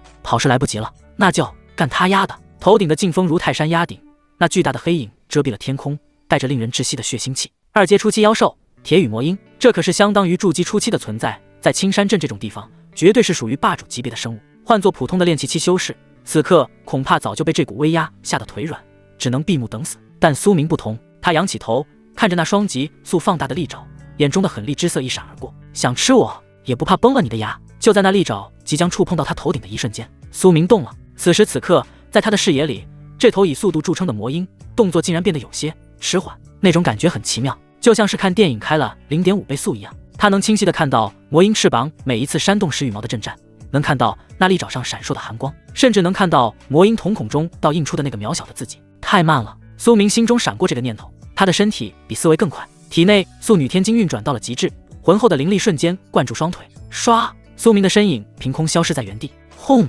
魔鹰的利爪狠狠抓在了空地上，坚硬的岩石瞬间如同豆腐般碎裂，激起大片碎石和雪尘。一击落空，魔鹰显然愣了一下，他那简单的脑子里无法理解这只弱小的虫子是怎么躲过去的。但还没等他反应过来，一道戏谑的声音已经在他身侧响起：“傻鸟，看这边！”苏明不知何时已经跃到了半空，与魔鹰那巨大的头颅平齐。他手中并未持剑，因为对于现在的他来说，哪怕不借用外物，他的身体就是最强的兵器。流云剑诀，只见苏明右手并指如剑，指尖凝聚出一道只有3寸长，但却凝实得如同实质般的白色剑芒，对着魔鹰那覆盖着铁羽的翅膀根部狠狠刺下。扑哧一声闷响，那连刀剑都难以砍破的铁羽，在苏明这凝聚了全身灵力的意志面前，竟然脆弱得像是一层窗户纸。剑芒瞬间洞穿了翅膀，鲜血飞溅。厉！魔鹰发出了一声凄厉的惨叫，庞大的身躯在空中剧烈挣扎，翅膀吃痛，顿时失去了平衡，歪歪斜斜的向着地面坠去。这就叫了，还没完呢！苏明人在空中借着那一指的反作用力，身形在空中一个潇洒的翻转，直接落在了魔鹰那宽阔的背上。他双脚像是生了根一样，死死定在魔鹰的背上，然后举起拳头给爷下去。没有任何花哨的招式，就是纯粹的力量，纯粹的灵力宣泄，炼金圆满的肉身力量在这一刻彻底爆发。砰！一拳轰在魔鹰的脊背上，咔嚓！清脆的骨裂声响起，魔鹰那庞大的身躯如同陨石坠落，轰隆一声狠狠砸在了雪地上，大地剧烈震颤，积雪漫天飞舞。躲在远处石头后面的慕容云此刻已经看傻了，他张大了嘴巴，双手死死捂着耳朵，却又忍不住看着苏明大发神威。那个刚刚看起来温文尔雅，甚至有点不正经的苏仙师，此刻简直就像是一尊下凡的战神。只见苏明骑在魔鹰的背上，那魔鹰虽然受了重伤，但毕竟是2阶妖兽，凶性大发，疯狂地扑腾着完好的那只翅膀，想要把背上的人甩下来。他扭过头，尖锐的喙如同长枪一般啄向苏明。还敢还手？苏明冷笑一声，他不闪不避，直接伸出左手，一把扣住了魔鹰那粗壮的脖颈，手指深深陷入了羽毛之中。给我断！苏明右手中的剑芒暴涨，对着魔鹰的脖子狠狠一划，滋啦！火星四溅。这魔鹰的脖颈处羽毛最为坚硬，这一击竟然没能直接斩断，但这反而激起了苏明的凶性。皮痒是吧？硬是吧？老子今天就给你来个手撕鸡！苏明收起指剑，双手齐出，直接抓住了魔鹰那只受损翅膀的根部。他双脚踩在魔鹰的背上借力，手臂肌肉隆起，口中发出一声暴喝，开撕拉，伴随着令人牙酸的肌肉撕裂声和骨骼断裂声。在慕容云惊恐欲绝的目光中，那只足有2-3米长的巨大翅膀竟然被苏明硬生生地从魔婴身上撕了下来。噗！滚烫的妖兽鲜血如同喷泉一般冲天而起，瞬间将苏明浇了个透心凉。他全身浴血，站在魔婴上，手里还提着一只滴血的翅膀。铁羽鹰发出了最后一声哀鸣，彻底没了动静。战斗结束，从开始到结束不过短短10几息的时间，一只堪比筑基修士的2阶妖兽就这么被苏明用最残暴的方式活活打死了。苏明站在尸体旁，手里还拎着那只断翅，大口大口地喘着粗气。虽然战斗时间短，但是这种爆发式的打法对体力的消耗也是巨大的，但他的心情却是前所未有的畅快。战斗爽！苏明抹了一把脸上的血水，看着地上的尸体，忍不住放声大笑。哈哈哈！2阶妖兽又如何？筑基期战力又如何？在小爷面前还不是只没毛的鸡？这一战让他对自己的实力有了一个清晰的认知。他虽然只是炼气3层，但凭借着功法和肉身的优势，完全可以越级挑战，甚至碾压普通的筑基初期妖兽。不愧是我，这才是穿越者该有的待遇吗？苏明有些自恋地感叹了一句。这时候被冷风一吹，他才感觉到身上黏糊糊的，全是血，不仅有铁羽鹰的血，还有之前那些碎肉渣子，腥臭无比，有点恶心了。苏明皱了皱眉，低头看了一眼自己身上那件原本潇洒的青衫，现在已经变成了暗红色，还在往下滴血。这要是回去让红灵儿看见了，肯定又要嫌弃自己脏了。不行，得洗洗。他转过头看向躲在石头后面的慕容云，这一看他愣了一下，只见那个小丫头此刻也是狼狈不堪，因为离得太近，刚才那一场血雨并没有放过她。她那件本来就破旧的棉袄上，此刻也是斑斑点点，全是血迹，脸上、头发上更是沾了不少红白之物。此时她正瑟瑟发抖地缩在那里，脸色苍白，显然是被吓坏了，也是被恶心坏了。苏明愣了一下，随即有些尴尬地挠了挠头，那个不好意思啊，刚才打得太投入了，没注意控制场面，是不是吓到你了？慕容云听到苏明说话，这才稍微回过神来，他看着浑身是血，宛如杀神一般的苏明，下意识地往后缩了缩，声音带着哭腔，没有，仙师，好厉害，他是真的被吓到了。刚才那一幕手撕妖兽的画面，恐怕他这辈子都不会忘记吧。苏明有些尴尬，但也知道自己现在的形象不太好。他走到一处干净的雪地上，双手虚抓，灵力运转，一大捧积雪被他吸入掌心，体内的灵力微微一催，滋滋，积雪瞬间融化，并且迅速升温，变成了一团悬浮在空中的热水。苏明也不避讳，直接脱掉了被鲜血浸透的外袍，只穿着里面的单衣。他控制着那团热水从头淋下，灵力震荡间将身上的血污冲刷得干干净净。洗完之后，他又用灵力将衣服和身体烘干，换上了一件新的衣服。做完这一切，他转头看向慕容云，这丫头还傻站在那儿，身上的血迹在寒风中已经冻成了冰渣子，看起来可怜兮兮的。苏明摇了摇头，也是我的锅。他走过去，从储物戒里掏出了一个铜盆，依法炮制，弄了一盆热乎乎的血水给苏明，把盆递到慕容云面前，语气尽量温柔了一些，去那边的石头后面洗洗吧，这妖兽的血腥味太重，引来别的野兽就不好了。慕容云受宠若惊地接过铜盆，手都在抖。多谢仙师。他低头看了一眼自己身上的惨状，确实没法见人了。可是他有些为难地咬了咬嘴唇，仙师，我没有换洗的衣服。他这次出来采药，本来就没带行李，身上这件已经是他最厚实的衣服了。衣服？苏明拍了拍脑门，对哦，忘了这茬了。他开始在储物戒里翻找起来。他的衣服不行，太大了，而且是男装。萧红玲的衣服那是想都别想，要是敢把那个女魔头的衣服给别的女人穿，回去估计会被扒皮。那就只剩下……苏明手掌一翻，一套叠得整整齐齐的淡粉色衣裙出现在手中。这是林婉儿的衣服，而且是她没穿过的新衣服，放在嫁妆箱子里的，料子是上好的锦缎，做工精细，光是看着就觉得贵气逼人。给苏明把衣服递给慕容云，这是我一位朋友的衣服，虽然可能不太合身，有点大，但料子好，暖和，你先将就着穿一下吧。苏明在心里比划了一下林婉儿那个丰腴的身材，再看看眼前这个干瘪的小丫头，估计穿上去空荡荡的。慕容云接过衣服，手都在颤抖，这么好的料子他这辈子都没摸过。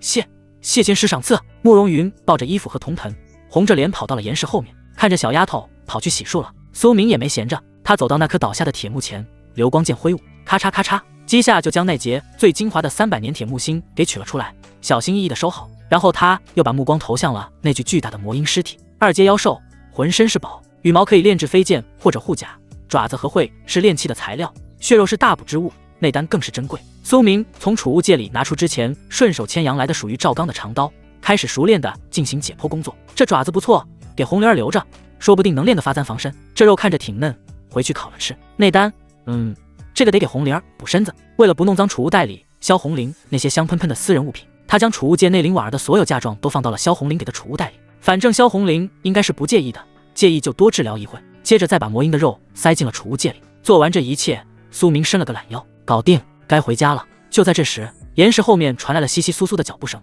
仙师，我洗好了。苏明转过身，漫不经心地看去。哦，洗好了。就话还没说完，苏明的声音突然卡在了喉咙里，他的眼睛瞬间瞪大，瞳孔地震。你是谁？刚才那个搓衣板啊，不对，那个慕容云哪去了？只见从石头后面走出来的慕容云，已经换上了那套淡粉色的锦缎衣裙，头发湿漉漉的披在肩上，脸上洗尽了污垢，露出了那张清秀白皙的鹅蛋脸。虽然还带着几分羞涩，但却有着一种清水出芙蓉的天然美感。虽然衣服的款式对于他来说稍微有些长，袖子和裙摆都拖沓了一些，当然这都不是重点，重点是那件本来属于林婉儿这个丰腴美妇的工装上衣，此刻竟然被撑得满满当当。那胸前的布料被高高顶起，勾勒出一道惊心动魄的圆润弧线，甚至比林婉儿穿起来还要显得挺拔。虽然因为腰身太细，显得衣服有些宽大，但那个关键部位是真的被撑起来了，而且是很夸张的那种。苏明的视线在那上面停留了足足3秒钟，脑子有点懵。他下意识地回想了一下刚才在飞剑上这丫头贴在自己背上时的触感，平的呀，硬的呀，怎么洗个澡出来这就从平原变成珠穆朗玛峰了？这不科学，这不休闲。慕容云被苏明那只勾勾的眼神看得满脸通红，双手局促地抓着衣角，恨不得找个地缝钻进去。仙师，这衣服是不是太大了？我穿着有点别扭。苏明深吸一口气，强行收回了那略显失礼的目光。他的脑海中突然浮现出了某种万恶的道具，裹胸部。苏明在心里咬牙切齿地念出了这3个字。破案了，绝对是裹胸部。这丫头平日里为了方便进山采药，也为了掩人耳目保护自己，竟然一直裹着那种东西，难怪刚才抱在背上感觉硬邦邦的，一点弹性都没有。苏明在心里啧称奇，这就叫深藏不露啊，这就叫隐藏款啊，差点就看走眼了。看来这丫头的营养也没有想象的那么差嘛。咳，苏明干咳2声，掩饰了一下自己的失态。他看着此时怯生生站着却因为身材反差而显得格外诱人的慕容云，眼神变得有些古怪。不大，一点都不大。苏明意味深长地说道。挺合身的，真的，看来慕容姑娘深藏不露啊。慕容云没听懂苏明话里的深意，还以为他是在安慰自己，脸红红地点了点头。谢谢仙师夸奖。行了，既然收拾好了，那就走吧。苏明不想在这个话题上多纠缠，怕自己把持不住，再次祭出飞剑。上来吧。这一次苏明的态度明显比之前热情了那么一丢丢。慕容云小心翼翼地踩上飞剑，站在了苏明身后。报警了。苏明头也不回地吩咐道。这次我们要飞快点，别掉下去了。是。慕容云应了一声，伸出双手再次环住了苏明的腰，然后身体贴了上去。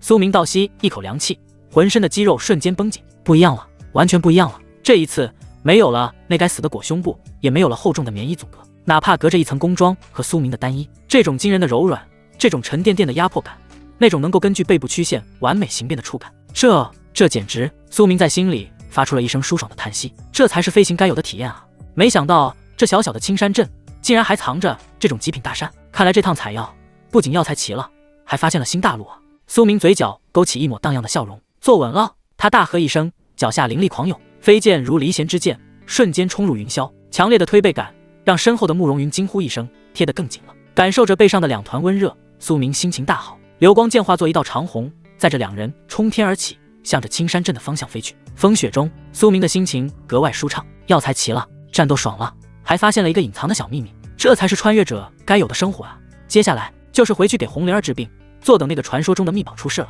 青山镇外一处僻静的枯树林，苏明按下剑光，带着慕容云落在了地上。这一路飞回来，身后的柔软触感让他有些心猿意马，但一落地，理智就重新占领了高地。他转过身，目光在慕容云身上扫视了一圈。此时的慕容云穿着那件淡粉色的锦缎衣裙，虽然有些宽大，但那胸前被高高撑起的布料实在是太惹眼了，尤其是随着他的呼吸，那起伏的弧度简直就是在挑战路人的软肋。再加上他那张因为寒风吹拂而变得红扑扑的清秀脸蛋，还有那种怯生生的眼神，这要是就这么让他走进镇子，估计不用半盏茶的功夫，整个青山镇的色狼都能被引出来，到时候麻烦事肯定一堆接一堆。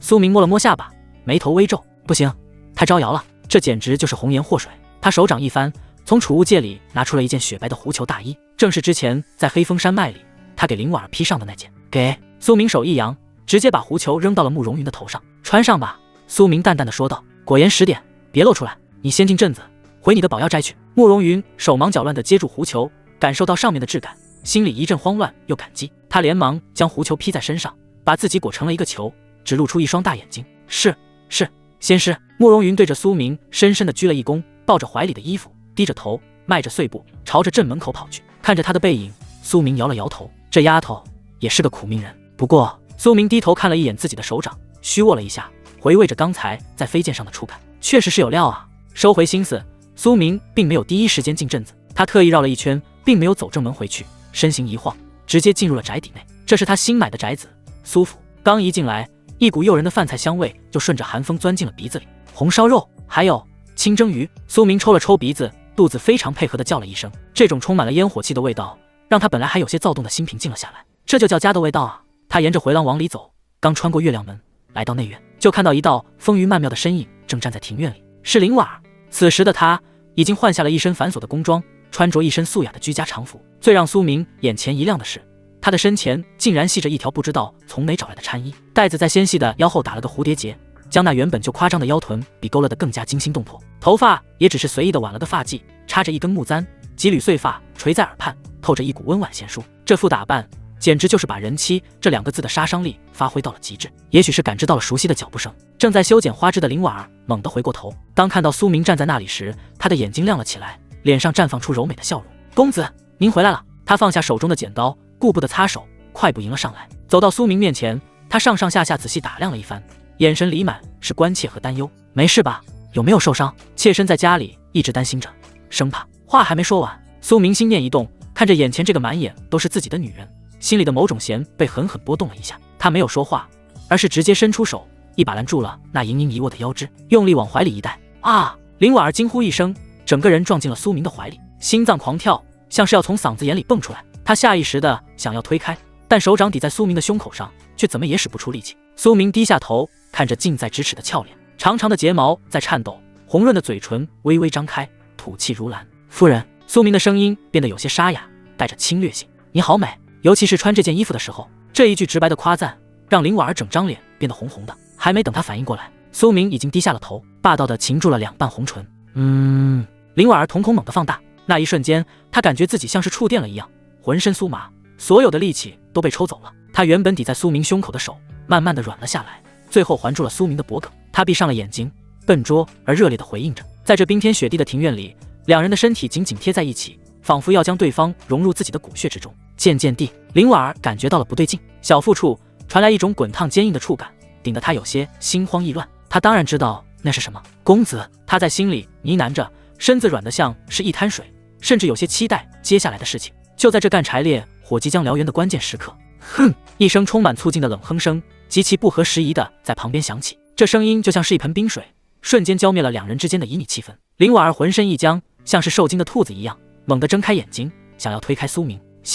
萧姑娘，她慌乱地整理着被苏明弄乱的衣襟，脸红得不敢抬头。只见不远处的走廊下，萧红玲正抱着双臂倚在柱子上，一脸冷笑地看着这边。她已经换上了一身黑袍，头发有些水汽，看来是刚洗完澡。她的眼里正闪烁着危险的光芒。看来我来的不是时候，大白天的就在院子里发情，也不嫌丢人。萧红玲冷冷地说道，语气里酸味冲天。林婉儿羞得恨不得找个地缝钻进去，低着头就要往厨房跑。妾身去看看汤好了没？然而苏明却并没有松手，他依旧揽着林婉儿的腰，甚至还故意紧了紧，一副我就抱了你能咋地的无赖模样。他转过头看着一脸不爽的萧红玲，咧嘴一笑，打了个招呼：红玲儿，洗完了？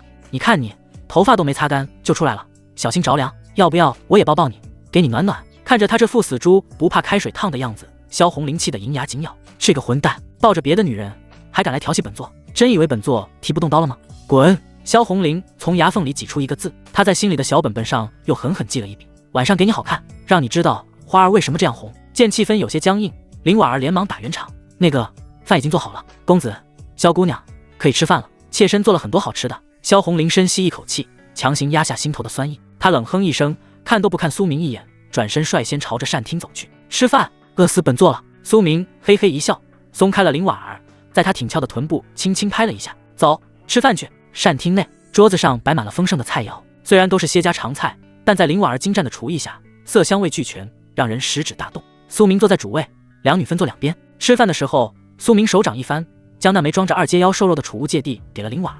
夫人，给，这是今天刚打的野味，2阶妖兽铁羽鹰的肉，这里面的精气很足，你拿去处理一下，以后咱们每天炖一点吃，对身体好。尤其是红灵儿，得多补补。林婉儿接过储物戒，听到二阶妖兽，手抖了一下，差点没拿稳。二阶妖兽，他瞪大了眼睛看着苏明，眼中满是震惊和后怕。公子，您今天遇到二阶妖兽了，那可是相当于筑基期啊。您没受伤吧？他放下筷子，紧张的想要去检查苏明身上有没有伤口。苏明摆了摆手，夹了一块红烧肉放进嘴里，一脸的云淡风轻。没事，区一只小鸟而已，还不够我塞牙缝的。你是没看到当时那场面。苏明开始绘声绘色的吹嘘起来，还带上了肢体动作。那大鸟从天而降，爪子比这桌子还大，但我丝毫不慌，反手就是一剑，咔嚓，直接给他翅膀卸了，然后骑在他背上一顿老拳，打得他叫爸爸。苏明说的眉飞色舞，仿佛他杀的不是二阶妖兽，而是一只走的鸡。林婉儿听得一愣一愣的，眼里的崇拜之色更浓了。公子真厉害。然而就在苏明吹得正嗨的时候，噗，旁边传来一声嗤笑。萧红林慢条斯理地喝了一口汤，连眼皮都没抬，淡淡的说道：得了吧，别听他瞎吹，这种穷乡僻壤出来的妖兽，血脉驳杂不堪，根本算不上真正的二阶妖兽，充其量也就是个大点的野兽罢了，连天赋神通都不会用。若是遇到那些大宗门圈养的，或者是血脉纯正的二阶妖兽。萧红林放下碗，转头看着苏明，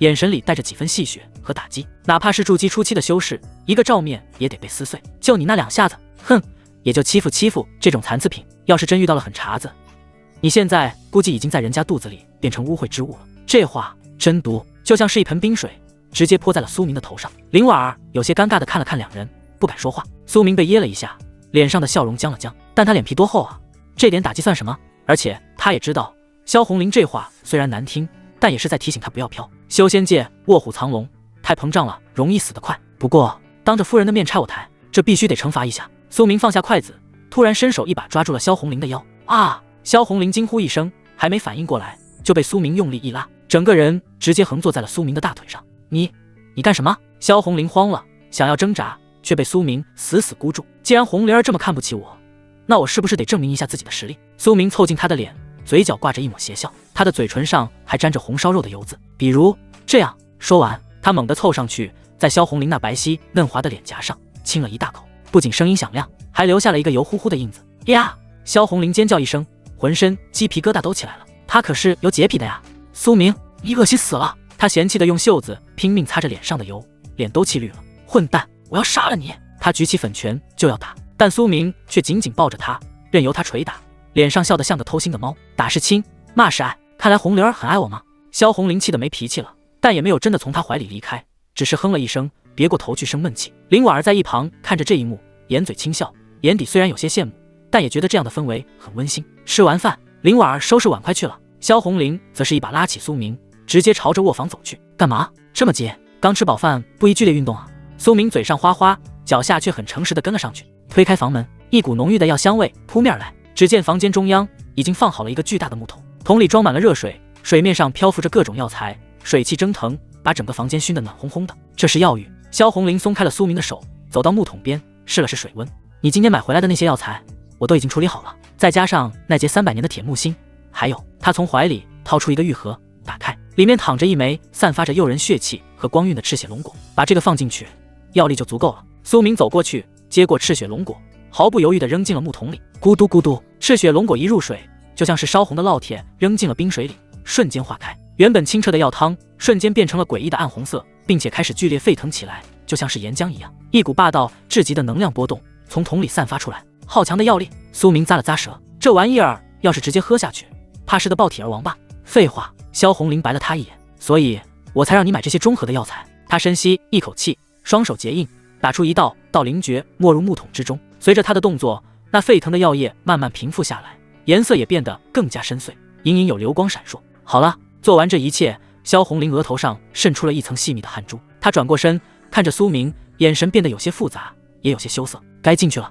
没有任何扭捏。他伸出手，解开了腰带，黑袍滑落，露出了里面那具足以让任何男人疯狂的完美娇躯。在烛光下，他的肌肤如同羊脂白玉，修长的双腿，纤细的腰肢，还有那……苏明虽然已经看过很多次了，但每一次看，依然觉得口干舌燥，心跳加速。这才是真正的艺术品啊！萧红林并没有在意苏明火热的目光，或者是已经习惯了。他面色如常，抬起长腿，迈入了木桶之中。滚烫的药液瞬间淹没了他的身体，只露出修长的脖颈和那张绝美的脸庞。下来，他看着苏明，轻声说道。苏明喉结滚动了一下，也不废话，3下5除2把自己扒了个精光，扑通，他也跳了进去。然而刚一入水，苏明猛地倒吸一口冷气，五官都扭曲了，痛，太痛了！这简直就是在下油锅。那药液接触到皮肤的瞬间，就像是有无数只蚂蚁在疯狂地撕咬着他的毛孔，想要往身体里钻。那种灼烧感让他差点没忍住跳出来。别动！一双柔软的手臂从水下伸过来，抱住了他的腰，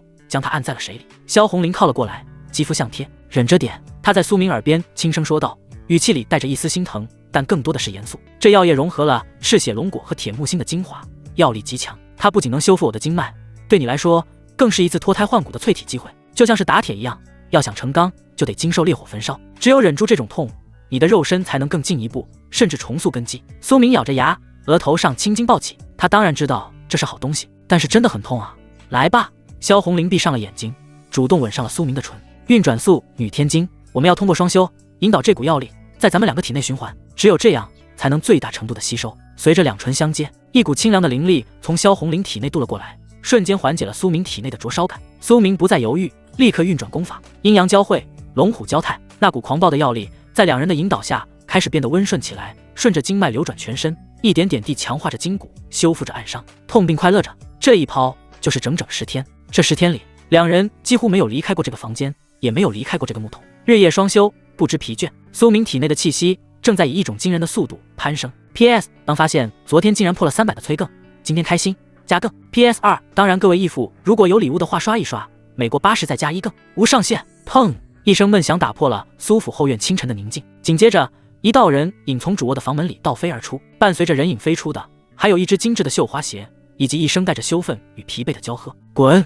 你这个牲口简直不知节制，去找你的夫人去，本座要闭关，再闭关2天，不3天，这3天你不许进这个门。啪嗒，房门被一股灵力狠狠带上，震得屋檐上的积雪都簌簌落下，而那道飞出来的人影仰面摔进了院子里厚厚的雪堆中。苏明成木字形躺在雪地里，感受着身下冰凉的触感，脸上带着意犹未尽的笑容。此时的他浑身上下清洁溜溜，但他丝毫不觉得冷，体内那奔腾如江河般的灵力正源源不断地散发着热量，将周围的积雪都融化出了一个人形的大坑。啧，红玲儿这脾气还是这么火爆。苏明也不急着起来，就这么大咧咧地躺着，看着头顶灰蒙蒙的天空，心里美滋滋的。不过话说回来，这10天确实是有点疯狂了，连金丹期的大修都扛不住求饶了，我这战斗力简直爆表啊！就在苏明还在回味这10天的荒唐岁月时，一阵急促的脚步声从前庭方向传来。公子，发生什么事了？林婉儿的声音里透着焦急，她正在前庭陪客人说话，突然听到后院传来巨响，还以为是有敌袭，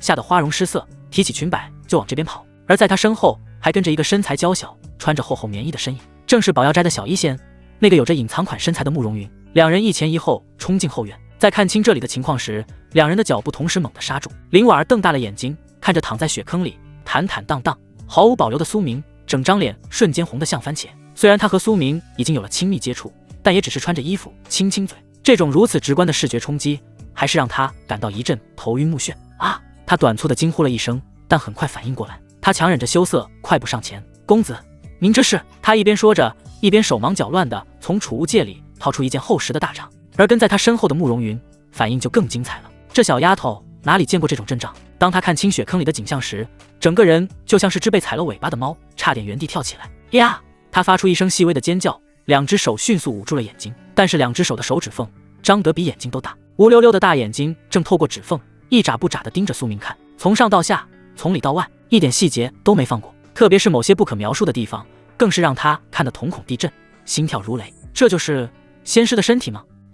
好厉害！慕容云只觉得脸上滚烫，脑子里一片浆糊，但视线却像是被磁铁吸住了一样，怎么也挪不开。苏明这时候也注意到了这两个观众。哟，夫人来了，还有小慕容也在啊。苏明若无其事地打了个招呼，然后伸出一只手对着林婉儿说道：“来，夫人扶卫夫一把，这雪地太滑，腿有点软。”这当然是瞎扯淡，他现在浑身充满了力量，别说站起来，就是原地起跳30丈高都不是问题。听到苏明自称的林婉儿欣喜地羞红了脸，接着先是用大掌将苏明裹了个严实，这才伸手扶着他的胳膊将他拉了起来。“公子，您怎么？”林婉儿一边帮他系带子，一边小声问道，眼神还在往主卧那边瞟，显然是猜到了什么。可没什么。苏明一脸正气地说道，就是修炼出了点岔子，红灵儿帮我推出来的。修炼太刻苦也是一种罪过啊，站起身后，苏明活动了一下筋骨，噼里啪啦，一阵如同炒豆子般的脆响从他体内传出。他握了握拳，感受着体内那澎湃的力量，眼中闪过一抹金光。武道炼体第一境大成，现在的他单纯凭借肉身力量就足以硬抗普通法器的攻击，而炼器修为更是做火箭一样，直接从炼器3层巅峰期一路狂飙到了炼器9层巅峰，距离筑基期只差临门一脚。这就是素女天金配合赤血龙果药浴，再加上金丹期大修日夜不辍辅导的恐怖效果，半个月，仅仅半个月的时间，他就从一个手无缚鸡之力的凡人变成了炼器大圆满的修士。这速度要是传出去，恐怕整个修仙界都要震动，那些所谓的绝世天骄估计都要羞愧的去撞墙。果然，这软饭吃的对啊！苏明在心里感慨万千。要是我自己苦哈哈的打坐修炼，就算是有天机路帮忙找资源，但这原始积累的过程也得耗费不知道多少年，哪像现在挂着自动挡就把鸡给生了。这就是选择大于努力啊！不过这次闭关最大的收获还不仅仅是修为的提升。苏明抬起右手，在他的右手小拇指上隐约可见一根若隐若现的红线，一直延伸到虚空之中，连接着主握的方向。姻缘红线，这是合欢宗的镇宗至宝之一，也是萧红玲一直被宗门追杀的另一个重要原因。这东西的效果简直逆天。首先，它能将两个人的因果彻底绑定在一起，一荣俱荣，一损俱损。只要红线不断，两人就能通过红线互相感应，无视空间阻隔传递灵力。其次，它能让实力低的一方短暂的借用实力高的一方5成的力量。也就是说，苏明现在虽然只是炼气期，但他如果在拼命的时候动用这根红线，就能瞬间爆发出相当于金丹期中期1半的战力。这就相当于随身带了个金丹体验卡，还是无限续杯的那种。最后，也是对苏明最重要的一点，配合上素女天金，这红线能将双修的速度再提升3倍，而且它完美解决了天机路的联网问题。以前苏明要推演高级信息，必须得跟萧红玲肢体接触才能蹭到网速，但现在有了这根红线，两人之间就相当于架设了一条专用的高速光纤。哪怕苏明现在不跟萧红玲贴，哪怕他跑到千里之外，只要红线还在，他就能随时随地借用萧红玲的金丹算力来给天机路进行推演。这简直就是把软饭吃到了极致，远程吃软饭，嘿嘿嘿。想到这里，苏明忍不住笑出了声，但笑着笑着，他的眼神又变得温柔了一些，因为这根姻缘红线的使用条件极其苛刻，它不是随便两个人就能绑定的，必须要两人真心相爱，心意相通，才能激活这根红线。苏明自己就不必多说了，他对每一个妹子都是真心的。但让他没想到的是，那个平日里看起来高冷傲娇，动不动就要杀人全家的女魔头萧红玲，竟然也是真的爱着他。他到现在还记得3天前在药桶里，在萧红玲告知他姻缘红线的作用后，他提出来要不要试试绑定姻缘红线。萧红玲虽然嘴上骂着你也配别做梦了，但身体却很诚实的将红线拿了出来。最后当红线亮起的那一刻，他仰着头，满脸潮红，眼神迷离中带着一丝慌乱和羞涩的样子，简直美得惊心动魄。那一刻的她不是什么血落差，只是一个坠入爱河的小女人。看来哥的魅力确实是无人能挡啊。苏明摸了摸下巴，脸上的笑容越发灿烂。公子。林婉儿看着突然站在那里傻笑的苏明，有些担心的伸手在他眼前晃了晃。您没事吧？是不是练功走火入魔了？苏明回过神来，一把抓住了林婉儿的小手，放在嘴边亲了一口。没事，就是想到了高兴的事情，夫人不用担心。林婉儿被他这突如其来的亲昵弄得脸一红，下意识的想要抽回手，但看了一眼旁边的慕容云，又忍住了，心里升起一股甜蜜。这时候一直在旁边偷看的慕容云终于回过神来，他看着苏明已经穿好了衣服，心里竟然莫名的涌起一阵失落感。哎呀，慕容云你在想什么呢？他在心里狠狠骂了自己一句，然后连忙放下捂着眼睛的手，装作什么都没看见的样子，局促的对着苏明行了一礼。苏仙师好，那个我是来。他结结巴巴的想要解释自己为什么会出现在这里。其实他在苏明闭关后的第2天就来过了，当时用的理由是来还苏明借给他的2件衣服。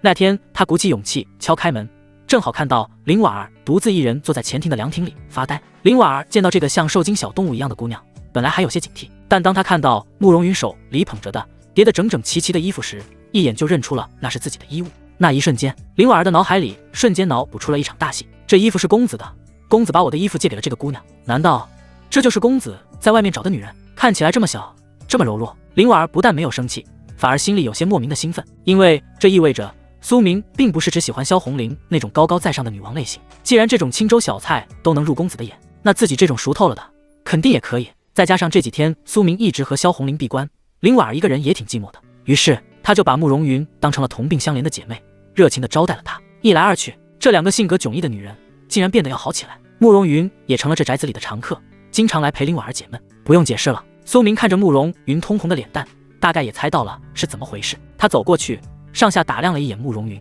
今天这丫头换回了自己的衣服，不过因为有了上次的坦诚相见，苏明的目光像是带了透视一样，自动过滤掉了那一层厚厚的束缚，脑海里浮现出了那惊人的弧度。苏明吧唧了一下嘴，衣服还回来了？其实不用还的，那衣服你穿挺好看的，真的。他特意在挺好看三字上加重了语气，眼神还若有若无地扫过某个部位。慕容云身子一颤，立刻就明白他在说什么，那种羞耻感再次爆棚。那太贵重了，我不能要。既然仙师没事，那我就先走了。说完，他就像是只被踩了尾巴的兔子，转身就往外跑。再待下去，他感觉自己会晕倒在这里。哎，别跑啊！苏明喊了一声，但慕容云跑得更快了，一溜烟就没影了。这丫头脸皮还是这么薄。苏明摇了摇头，转头看向林婉儿夫人，她经常来。林婉儿点了点头，一边帮苏明整理着大氅的领口，一边柔声说道：慕容妹妹人挺好的，也很单纯。这几天多亏有她陪着妾身说话，不然妾身一个人都要闷坏了。说到这里，林婉儿顿了顿，抬起头，水汪汪的大眼睛看着苏明，眼神里带着一丝试探和期待。公子，您这几天只顾着陪小姐姐修炼，是不是都把妾身给忘了？苏明看着眼前这张已洗已琛的俏脸，心头一热。这10天虽然一直在吃肉，但是吧，谁会嫌肉的种类变多？怎么会呢？苏明伸手揽住她的腰，将她拉进怀里。我这不是出来了吗？这10天确实冷落你了，为了补偿你。苏明凑到她耳边，坏笑着说道：夫人，今宵可与我同席共枕否？林婉儿闻言，身子猛地一软，脸上的红晕瞬间蔓延到了脖子根。她等这句话已经等了好久了。公子做主便是。她把头埋进苏明的怀里，声音细若蚊呐，但颤抖的睫毛和急促的呼吸却暴露了她内心的欢喜和期待。苏明哈哈一笑，心情大好，那就这么定了。走，先进屋，给我弄点吃的。这10天光吃屁股单了，嘴里淡出个鸟来。我想吃你做的红烧肉了。是，妾身这就去做。林婉儿连忙答应，挣脱苏明的怀抱，小跑着去了厨房。看着他忙碌的背影，那种充满了烟火气的感觉让苏明觉得格外踏实。修仙，修的不仅仅是长生不死，更是这种随心所欲、妻妾成群的快活日子啊！雪花纷纷扬扬的飘落，将苏府染成了一片银白。苏明站在庭院的回廊下，双手拢在袖子里，看着眼前的雪景，眼神有些空洞。他的心神早已沉浸在了识海之中，散发着淡淡荧光的无字玉书天机录，此刻正悬浮在他的意识里。书页翻动的速度虽然不算极快，但比起他以前那种蜗牛爬的速度，已经算是鸟枪换炮了。这都得归功于右手小拇指上那根若隐若现的姻缘红线。只要这红线连着，他就能源不断的从萧红玲那里借来金丹期的庞大算力。哪怕现在两人没有肢体接触，那种数据传输的效率依然非常可观。天机录，调整一下任务优先级。苏明在心中默念道：关于那个青山镇黑市秘宝的推演，既然还有半个月才出世，那就不用这么着急，把推演时间拉长到10天，节省出来的算力全部给我投入到可成长的完美筑基方案和肉身修炼法门的推演上去。收到，算力已重新分配。当前任务1，推演黑市神秘秘宝，剩余时间10天。当前任务2，推演现阶段最完美筑基方案，可成长型，预计耗时10天。当前任务3，检索提升悟性机缘及高阶断体功法，预计耗时10天。看着书页上浮现出的新进度条，苏明满意地点了点头。在赤血龙果这种天才地宝的滋养下，再加上素女天经这种天阶功法的双修加持，还有自己的辛勤耕耘，萧红玲不仅重塑了断裂的经脉，甚至因祸得福，修为百尺竿头更进一步，直接恢复到了金丹中期。放眼整个青州地界，那也是横着走的存在。那个万剑阁的赵无极也不过就是个金丹初期，真要碰上了，现在的红灵儿估计2巴掌就能把他唬死。但是苏明叹了口气，把手从袖子里抽出来，有些无奈地挠了挠头。红灵儿是变强了，但我这边好像有点跟不上了。他想起了前2天的一次尝试，当时两人正在修炼的关键时刻，苏明突发奇想，想要试试通过姻缘红线借用萧红灵的力量，看看自己能不能体验一把金丹真人的感觉。结果那是真的1秒、3秒，不对，是30分钟真男人，也就1炷香。这就是他现在肉身能够承受金丹力量的极限时间，而且一旦是效果了，副作用就来了，那种全身被掏空、经脉酸痛，感觉身体被几10头大象踩过的虚弱感，让他整整在床上躺了大半天才缓过劲来。最让他受不了的是，当时萧红玲那个女魔头居然一只手捏着他的脸，另一只手捏着垂头丧气的小苏明，对着他指指点点，那一脸戏谑和嘲讽的表情，苏明到现在都记得清清楚楚。这就行了，本座还没用力呢，你怎么就倒下了？以后别总想着借本座的力量逞威风，自己身板不行，借来了也是受罪，那是赤裸裸的羞辱啊！苏明握紧了拳头，心里那个气啊，不行，必须得变强。炼气9层巅峰还不够，5道炼体第1境大成也不够，还得更强才行。要想在这个家里重振夫纲，要想在这个修仙界活得滋润，不被富婆看扁，我自己的硬实力必须得提上来，不然对于高阶修士，我甚至有可能破不了防。路漫漫其修远兮啊！苏明长叹一声，那种刚刚突破的喜悦感也冷却了不少。在没有绝对的实力之前，还是得苟住，不能太浪，除非是为了捞更大的好处。公子想什么呢？这么入神？就在这时，一道温柔的声音打断了苏明的沉思。苏明回过神来，转头望去，只见善堂那边的回廊转角处，林婉儿正探出半个身子，手里还拿着一块擦手的帕子，脸上挂着温婉的笑意。今天的林婉儿穿着一身淡青色的居家常服，腰间系着围裙，成熟妇人特有的风韵和烟火气完美的融合在了一起，看得人心里暖暖的。而在她的身后，还鬼鬼祟祟地探出了一个小脑袋，正是那个明明身材爆炸却非要用过胸部把自己勒平的小医师慕容云。苏明老是感觉他就是在缠自己的身子，他的眼神现在就很放肆自己的往下三路瞟。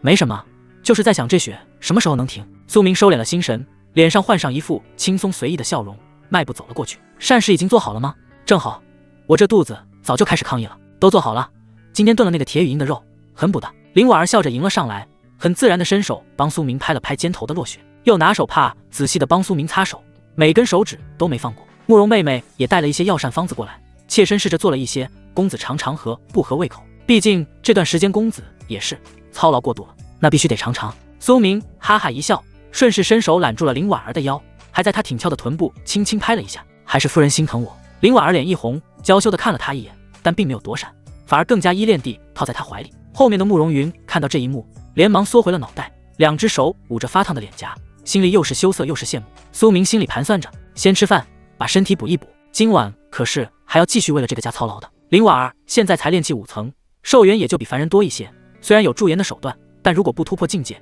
迟早会年老色衰。作为自己的女人，苏明当然不能让这种事情发生，正好借着今晚的机会，用素女天经和她的元婴之力帮她梳理一下经脉。嘿嘿，苏明脸上的笑容逐渐变得有些不正经起来。走走走，吃饭吃饭。他拥着林婉儿，招呼着慕容云，大步地走进了善堂。距离青山镇几十里外，枯木崖铁木林深处，8级崩。呵，一声略显稚嫩却充满力量的厉喝声骤然响起，紧接着砰砰砰砰砰，连续5道沉闷的炸响声，如同连珠炮一般，在一头体型硕大的斑斓猛虎体内炸开。好，那头足有牛犊大小的妖虎发出了一声痛苦的哀鸣，庞大的身躯猛地一僵，随后口鼻喷血，软绵绵地瘫倒在雪地上，抽搐了2下便不动了。这赫然是一头一阶中期，实力大约相当于人类炼气5层修士的凶猛妖兽。在那妖虎的尸体旁，站着一个穿着兽皮背心的少年，正是叶岩。此时的他浑身冒着热气，汗水顺着坚毅的脸庞滑落，右拳还保持着轰击的姿势，拳头上隐隐有红色的劲气缭绕。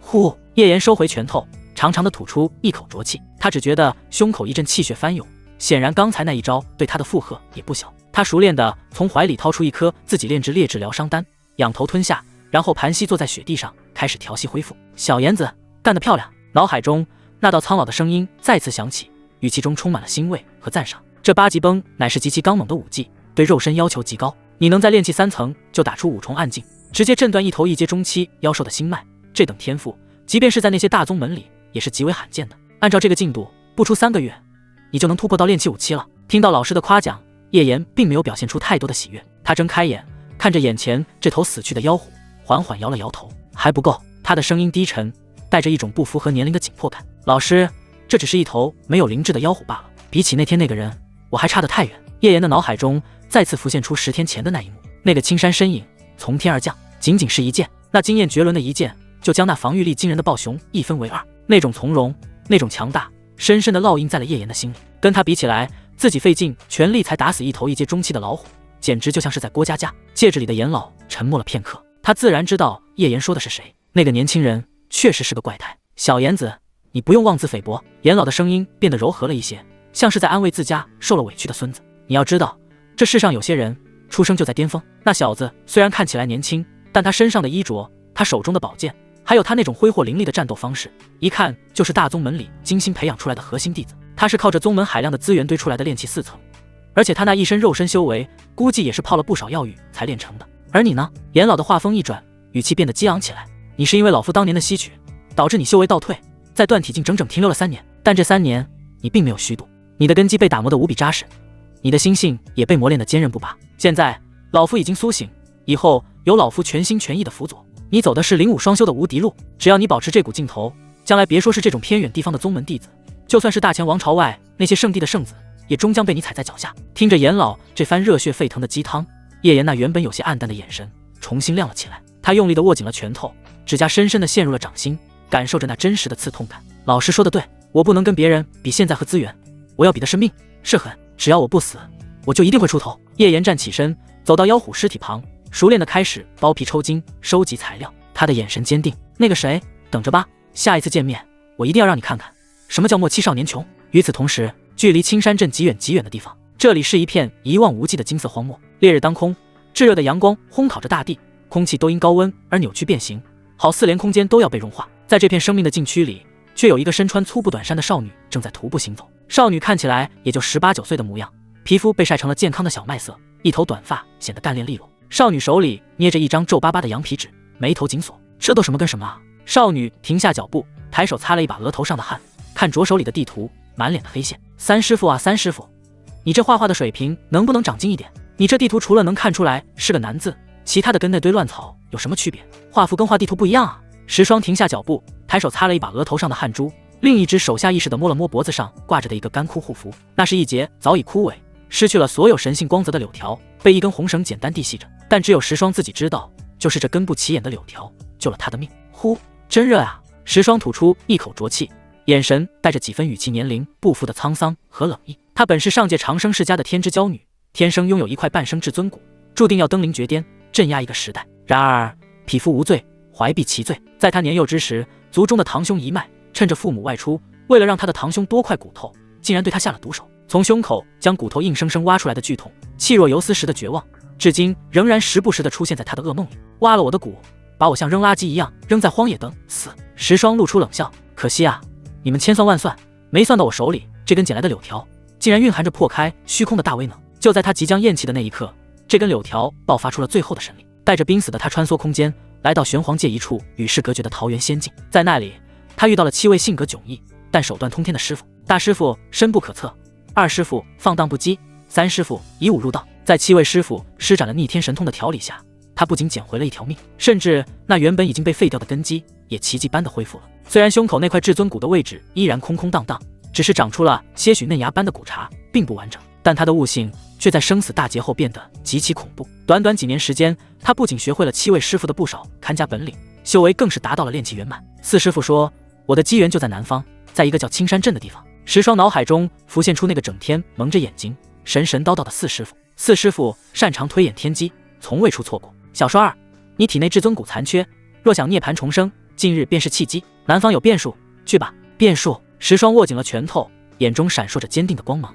不管是什么变数，只要能让我变强，能让我杀回去报仇，我都一定要得到。想到这里，他不再犹豫，脚下灵力运转，一步迈出，唰，身影瞬间消失在原地，再出现时已在几十丈开外，缩地成寸。这可是从那个整天神出鬼没的5师傅那里学来的逃跑神技。虽然他现在只是炼气圆满，但也使得有模有样。少女的身影在荒漠中起起落落，朝着青山镇的方向疾驰而去。而此时的苏明正坐在饭桌前，给林婉儿夹了一块肥瘦相间的红烧肉，笑得一脸灿烂。夫人，多吃点，晚上你可就没时间休息了。膳堂内，桌上的菜肴热气腾腾，红烧肉色则红亮，肥而不腻，散发着诱人的香气。苏明坐在主位，手里拿着筷子，夹起一块红烧肉，递到林婉儿的嘴边，来，张嘴。苏明笑眯眯地看着身边的美人，眼神里满是宠溺。林婉儿脸颊绯红，平日里总是带着几分愁绪的眸子，此刻却水汪汪的，满是羞涩与甜蜜。她微微张开樱桃小口，接住了那块肉，细嚼慢咽起来。这一刻，她感觉自己吃的不是肉，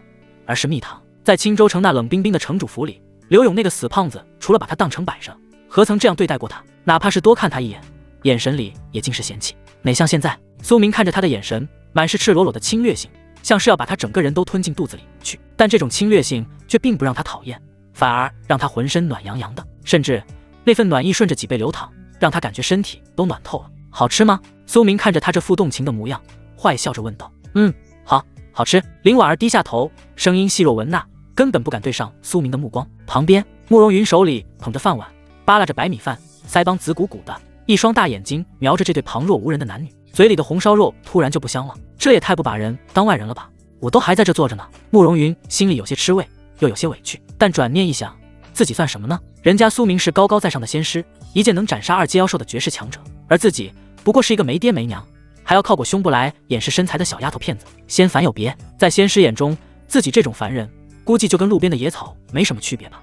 能让自己坐在这里蹭饭，已经是天大的恩赐了。想到这里，慕容云默默地低下头，更加用力地扒拉着碗里的饭，试图用食物来填补心里的落差。苏明可没空管小丫头的心理活动，她喂着喂着，手就开始不老实了。原本只是揽着林婉儿的腰，后来干脆手臂一用力，直接把林婉儿整个人都抱了起来，放在了自己的大腿上。啊！林婉儿惊呼一声，丰腴柔软的身躯紧紧贴在苏明怀里。看着怀里的林婉儿，苏明发出了感叹：爽，太爽了！这才是穿越者该过的日子啊！想想那些苦逼的主角，整天不是在杀人，就是在去杀人的路上，为了抢一株灵草被打得半死不活，为了争一个排名跟人斗智斗勇，头发都熬秃了。图什么？累死累活修成个仙，结果连个暖床的都没有，那还有什么意思？哪像自己抱紧富婆的大腿，软饭硬吃，不仅资源不愁，修为蹭蹭往上涨，关键是还舒服啊！这种温香软玉在怀，饭来张口衣来伸手的日子，给个神仙都不换。苏明啊苏明，你可真特娘是个天才！苏明在心里狠狠夸了自己一句。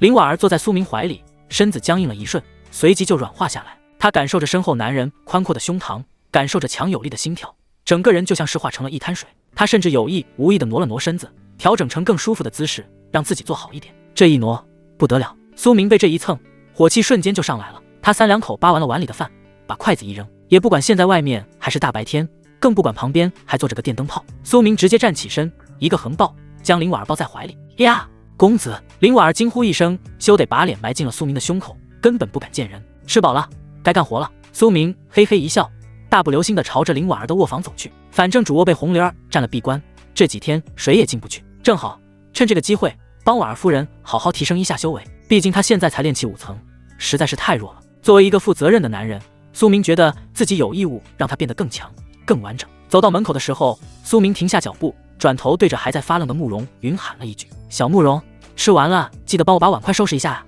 说完，他也不等慕容云回应，直接抱着林婉儿钻进了房间。砰！房门被重重关上。膳堂里，慕容云手里举着筷子，嘴里还咬着半块红烧肉，整个人都呆住了，大眼睛瞪得滚圆，显然脑回路还没跟上这突如其来的变故，这就进去了。现在才什么时辰？他扭头看了一眼窗外，刚到50啊，这就开始那种事情了。等到他终于反应过来发生了什么时，一张俏脸长得通红。这也太……慕容云艰难地把嘴里的肉咽下去，啐，不知羞。他在心里暗骂了一句，但不知为何，心跳却跳得更快了。那种事真的就那么有吸引力吗？让人连一刻都等不及。就连苏明那样高高在上的仙师，平日里看着游刃有余的样子，在这件事上竟然也这般急色，简直就像个没吃过肉的饿狼一样。慕容云咬着嘴唇，眼神有些迷离。他虽然未经人事，但毕竟在宝药斋长大，平日里也听过不少荤段子，多少懂一些。哼，男人果然都是大猪蹄子。慕容云嘟囔了一句，化悲愤为食欲，扫荡着桌上的饭菜。别说，婉儿姐这手艺是真的好，比她自己做的那些黑暗料理强了不知道多少倍。不吃白不吃。风卷残云般吃完了饭，慕容云红着脸，手脚麻利的开始收拾碗筷。毕竟仙师吩咐了，他在膳堂边的水池旁仔细将碗筷清洗干净，又整齐的放回柜子里。做完这一切，他擦了擦手，准备离开。然而要离开苏府，就必须要路过庭院，而林婉儿的卧房恰好就在庭院的一侧。慕容云想快点溜走，可是有些声音不是你想不听就能不听的，隔着老远，一道道婉转动听的声音就钻进了他的耳朵里。那声音忽高忽低，如泣如诉，又像是黄鹂鸣叫，带着韵味。公子，那灵力太……慕容云脚下一软，差点没站稳，跌在雪地里。他感觉自己的脸在发烫，脑海里不由自主地浮现出刚才苏明抱着林婉儿进去的画面，以及接下来可能发生的。呀！慕容云慌乱地捂住耳朵，根本不敢再听。我先走了。他对着空气小声喊了一句，低着头，脚步匆匆地逃离了苏府，一口气跑出了老远，他才停下来喘气，回头看了一眼慕容云，只觉得双腿发软，靠在路边的树干上大口呼吸。太可怕了，这就是修仙者吗？果然恐怖如斯。这一进房就是整整3天，对于林婉儿来说，这3天简直就像是坠入了云端梦境。虽然初次承受磅礴灵力灌体时经脉有些胀痛，好似要被撑裂一般，但很快痛楚就被一种从未体验过的充实所取代。她本就是风韵犹存的年纪，就像是一朵盛开的牡丹，娇艳欲滴。在苏明素女天经的引导下，她展现出了惊人的包容性，宛如大地承载万物。不管苏明的灵力如何如狂风暴雨般冲刷着她的四肢百骸，她都能完美的接纳，甚至还能温柔的给予回应，引导着气机流转。其所带来的极致契合感，让苏明都有些食髓知味，流连忘返。而且这不仅仅是身心的愉悦，更是修为上的飞跃。在功法的运转下，苏明体内精纯的至阳之气源源不断地注入林婉儿的体内，与她的元婴交融。对于林婉儿这种低阶修士来说，这简直就是最为大补的灵丹妙药。她的经脉被一遍遍冲刷、拓宽、杂质被焚烧殆尽，原本停滞不前的修为像是坐上了火箭一样往上窜。炼气5层中期，炼气5层后期，炼气6层，最终在第3天傍晚，随着林婉儿一声高亢的轻笑，周身气息一震，修为稳稳地停在了炼气6层巅峰，只差一步就能迈入炼气后期。苏明靠在床头，看着怀里眼角挂泪的林婉儿，眼中闪过一丝满足。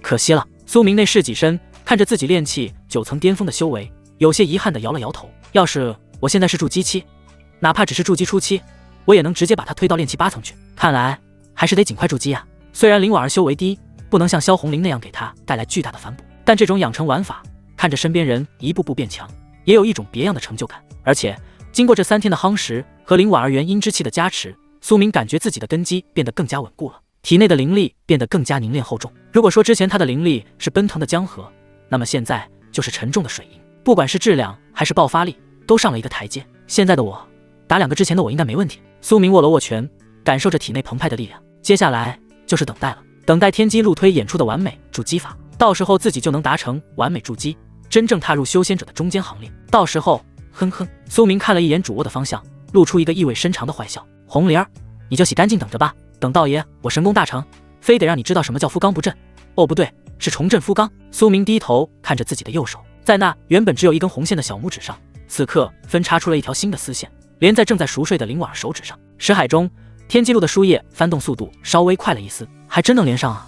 苏明摩挲着下巴，若有所思。虽然林婉儿只有炼气6层，这点因果加持对于现在的推演来说聊胜于无，但这代表的意义可不一样。这意味着这姻缘红线是个可拓展的端口啊。要是以后自己这根手指头上连个10根8根的，那推演速度岂不是要起飞？看来得多找点修为高或者天赋高的富婆了。不过这玩意儿到底是个什么原理？回头的好好问问红玲。苏明替林婉儿掖了掖背角，看着她带着满足红晕的睡脸，他轻轻帮她理顺了鬓角的乱发。这3天确实是辛苦她了，毕竟等级差距摆在那，哪怕自己极力控制，那种狂风暴雨般的灵力冲刷也够她受的。好了，该去干活了。苏明伸了个懒腰，转身走出了卧房。作为一个立志要将软饭硬吃贯彻到底的男人，苏明有着极高的职业素养。既然灵儿在闭关，婉儿在睡觉，那这后勤保障工作必须得跟上。要想抓住女人的心，不光要抓住他们的胃，还得让他们觉得离不开你，这就叫提供情绪价值。苏明哼着不知名的小曲儿，一头钻进了膳房，切墩、起锅、烧油，一套动作行云流水，不知道的还以为是哪家酒楼的大厨。半个时辰后，3菜1汤端上了桌，清蒸鲈鱼、红烧熊掌、清炒时蔬，还有一锅乌鸡汤，香气四溢。就在苏明刚把筷子摆好的瞬间，嗡，右手小拇指上的红线突然微微颤动了一下，紧接着一股熟悉的强大气息从主卧的方向如潮水般涌来，瞬间覆盖了整个苏府，但又在下一秒消失得无影无踪。出关了！苏明眼睛一亮，整理了一下衣冠，脸上挂起标志性的坏笑，迈步朝着主卧走去。刚走到主卧门口，门开了，萧红玲一袭红色的长袍，赤着双足踩在地面上，虽然并没有刻意释放威压，但那种天人合一般的气势依然让苏明感到一阵心惊肉跳。这就是金丹中期的大修士，生命层次带来的压迫感，简直就像是一头太古凶兽。真强啊！苏明在心里感叹了一句，要是这娘们刚才没收住气息，稍微泄露那么一点点，自己怕是当场就要被压成肉泥，变成苏明酱了。萧红玲看到苏明，原本冷若冰霜的眸子里化作了一汪春水，她上下打量了苏明一眼，刚想露出一抹浅笑，突然她的鼻子微微动了动，视线落在了苏明的腰间某处，脸色瞬间一变，温柔似水变成了凛冬将至。苏明一声娇喝，苏明刚张开双臂，准备给自家富婆一个爱的抱抱，庆祝她神功大成，结果还没等她抱上去，一只玉手就如闪电般探出，一把狠狠掐住了她腰间的软肉。苏明倒吸一口凉气，只觉腰子一紧，浑身僵硬不敢动弹。这可是金丹期的手劲儿啊，稍微手滑一下，自己下半辈子的幸福可就交代了。萧红玲眯着凤眼，似笑非笑地盯着他，语气里透着一股子酸味。可以啊，苏明，本座才闭关几天，3天吧，我叫你吃，你还真吃啊。苏明虽然要害备至，但脸上却是丝毫不慌，这种时候绝对不能怂，一怂就显着心虚。他顺势往前一步，也不管那只手还在威胁着云长，直接一把将萧红玲揽入怀中，在她的脸蛋上亲了一口。哎呦我的姑奶奶，轻点轻点，这可是关你的幸福啊。苏明嬉皮笑脸的调侃道，这不是灵儿你有令在先吗？你都让我去找婉儿了，你的命令我哪胆不听啊。这不，你一闭关，我立刻快马加鞭，日夜操劳，总算是幸不辱命，把这事儿给办成了。看着他这副没脸没皮，得了便宜还卖乖的样子，萧红玲是又好气又好笑，他也就是吓唬吓唬他，哪舍得真捏大力，手上微微用力握了握，算是惩戒，然后便松开了手，轻哼了一声，油嘴滑舌，我看你是早就缠人家身子了吧？虽然嘴上这么说，但他的目光还是不受控制地落在了苏明右手的小拇指上。原本只有一根红线，现在却多出了一根分叉，虽然很细，但却异常刺眼。萧红玲心里泛起一股酸意，那是他的东西，现在却分了一部分给别的女人。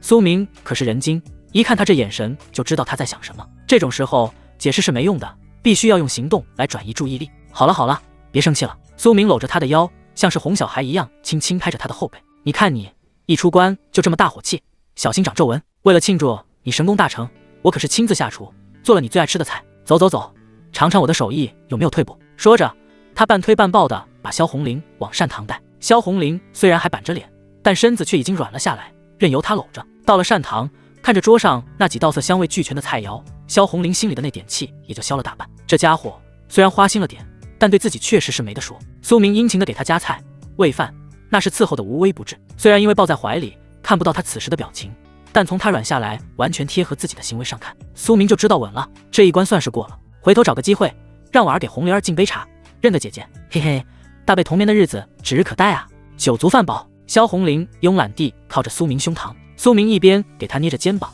一边装作漫不经心地问道：对了玲儿，有个事儿我挺好奇的，这姻缘红线怎么还能连上婉儿呢？她不是咱俩的定情信物吗？听到定情信物4个字，萧红玲的耳根子微微红了一下，她用头顶了他一下，没好气地说道：谁跟你是定情信物，少往自己脸上贴金。这姻缘红线本就是我合欢宗创派祖师飞升前留下来的至宝。合欢宗最开始的教义并非是现在的采补之道，而是讲究阴阳调和，相爱之人同修大道，以此飞升。说到这里，萧红玲的眼神中闪过一丝复杂，只是后来后辈弟子发现采阳补阴或是采阴补阳提升修为更快，这才渐渐走偏了路子，变成了现在的魔门。而这红线原本就是用来连接彼此深爱之人的灵宝，能让两人心意相通，修为共享。像是意识到了什么，萧红玲转过头盯着苏明的眼睛，再次强调道：你给我听好了，这并不代表本座爱上你了，知道吗？我只是看是属于我的东西，因为你修为太低，不想让你出去丢我的人，给你一点甜头罢了。苏明忍住笑意，连连点头：是，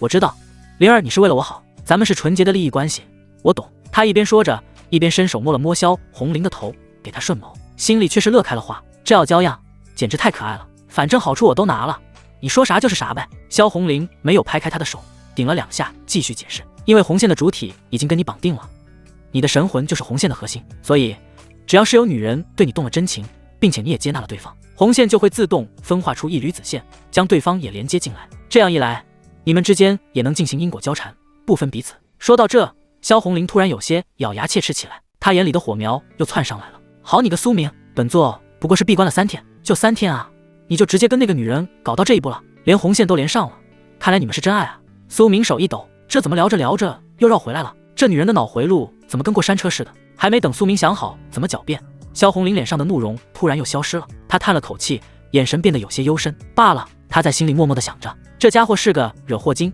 修为又低，我这次恢复了修为，有些事情必须要去处理，此行凶险，甚至可能回不来。若是真有那么一天，能有一个知冷知热的人陪在他身边，替我照顾他，倒也不错。想到这里，他看苏明的眼神又变得温柔了起来，甚至主动抓住了苏明的手，放在了自己的脸颊上蹭了蹭。苏明懵了，他看着一会儿磨牙想咬人，一会儿又一脸慈母笑的萧红玲，脑子里全是问号。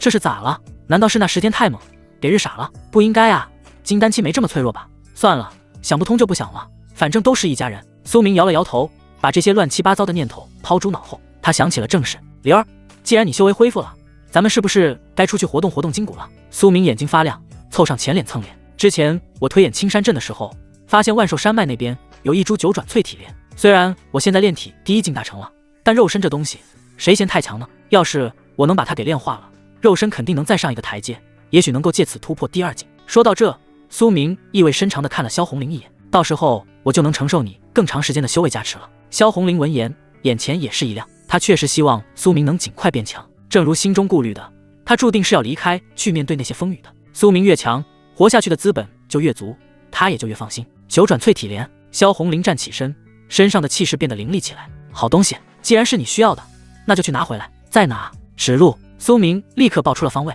万寿山脉核心区。走。萧红玲二话不说，一把抓住苏明的衣领，轰！一道红色的盾光冲天而起，直接撞破漫天风雪，朝着万寿山脉的方向疾驰而去。哎，慢点！发型乱了。空中传来了苏明的喊叫声，高空之上，罡风呼啸，一层淡红色的灵力护罩将狂风隔绝在外。萧红灵面无表情地催动着体内灵力，化作一道惊鸿，在云层之上急速穿梭。虽然他脸上一副高冷模样，但颤抖的眼睫毛和急促呼吸暴露了他此刻内心的不平静。原因无他，只因为挂在他身上的挂件。只见苏明就像是一只树袋熊，正面对面地挂在萧红灵的身上。他的双腿紧紧夹住萧红灵的腰肢，双手环过她的背，扣在一起，勒得紧紧的。最过分的是他的脸，这家伙把整张脸都埋进萧红灵高耸的胸口里，甚至还在里面拱了拱，找了个最舒服的位置。苏明深深吸了一口气，满满的幽香充斥着鼻腔，这味道，这触感，简直绝了。平日里的时候都是红灵儿用这种姿势挂在我身上，还得我拖着她。现在好了，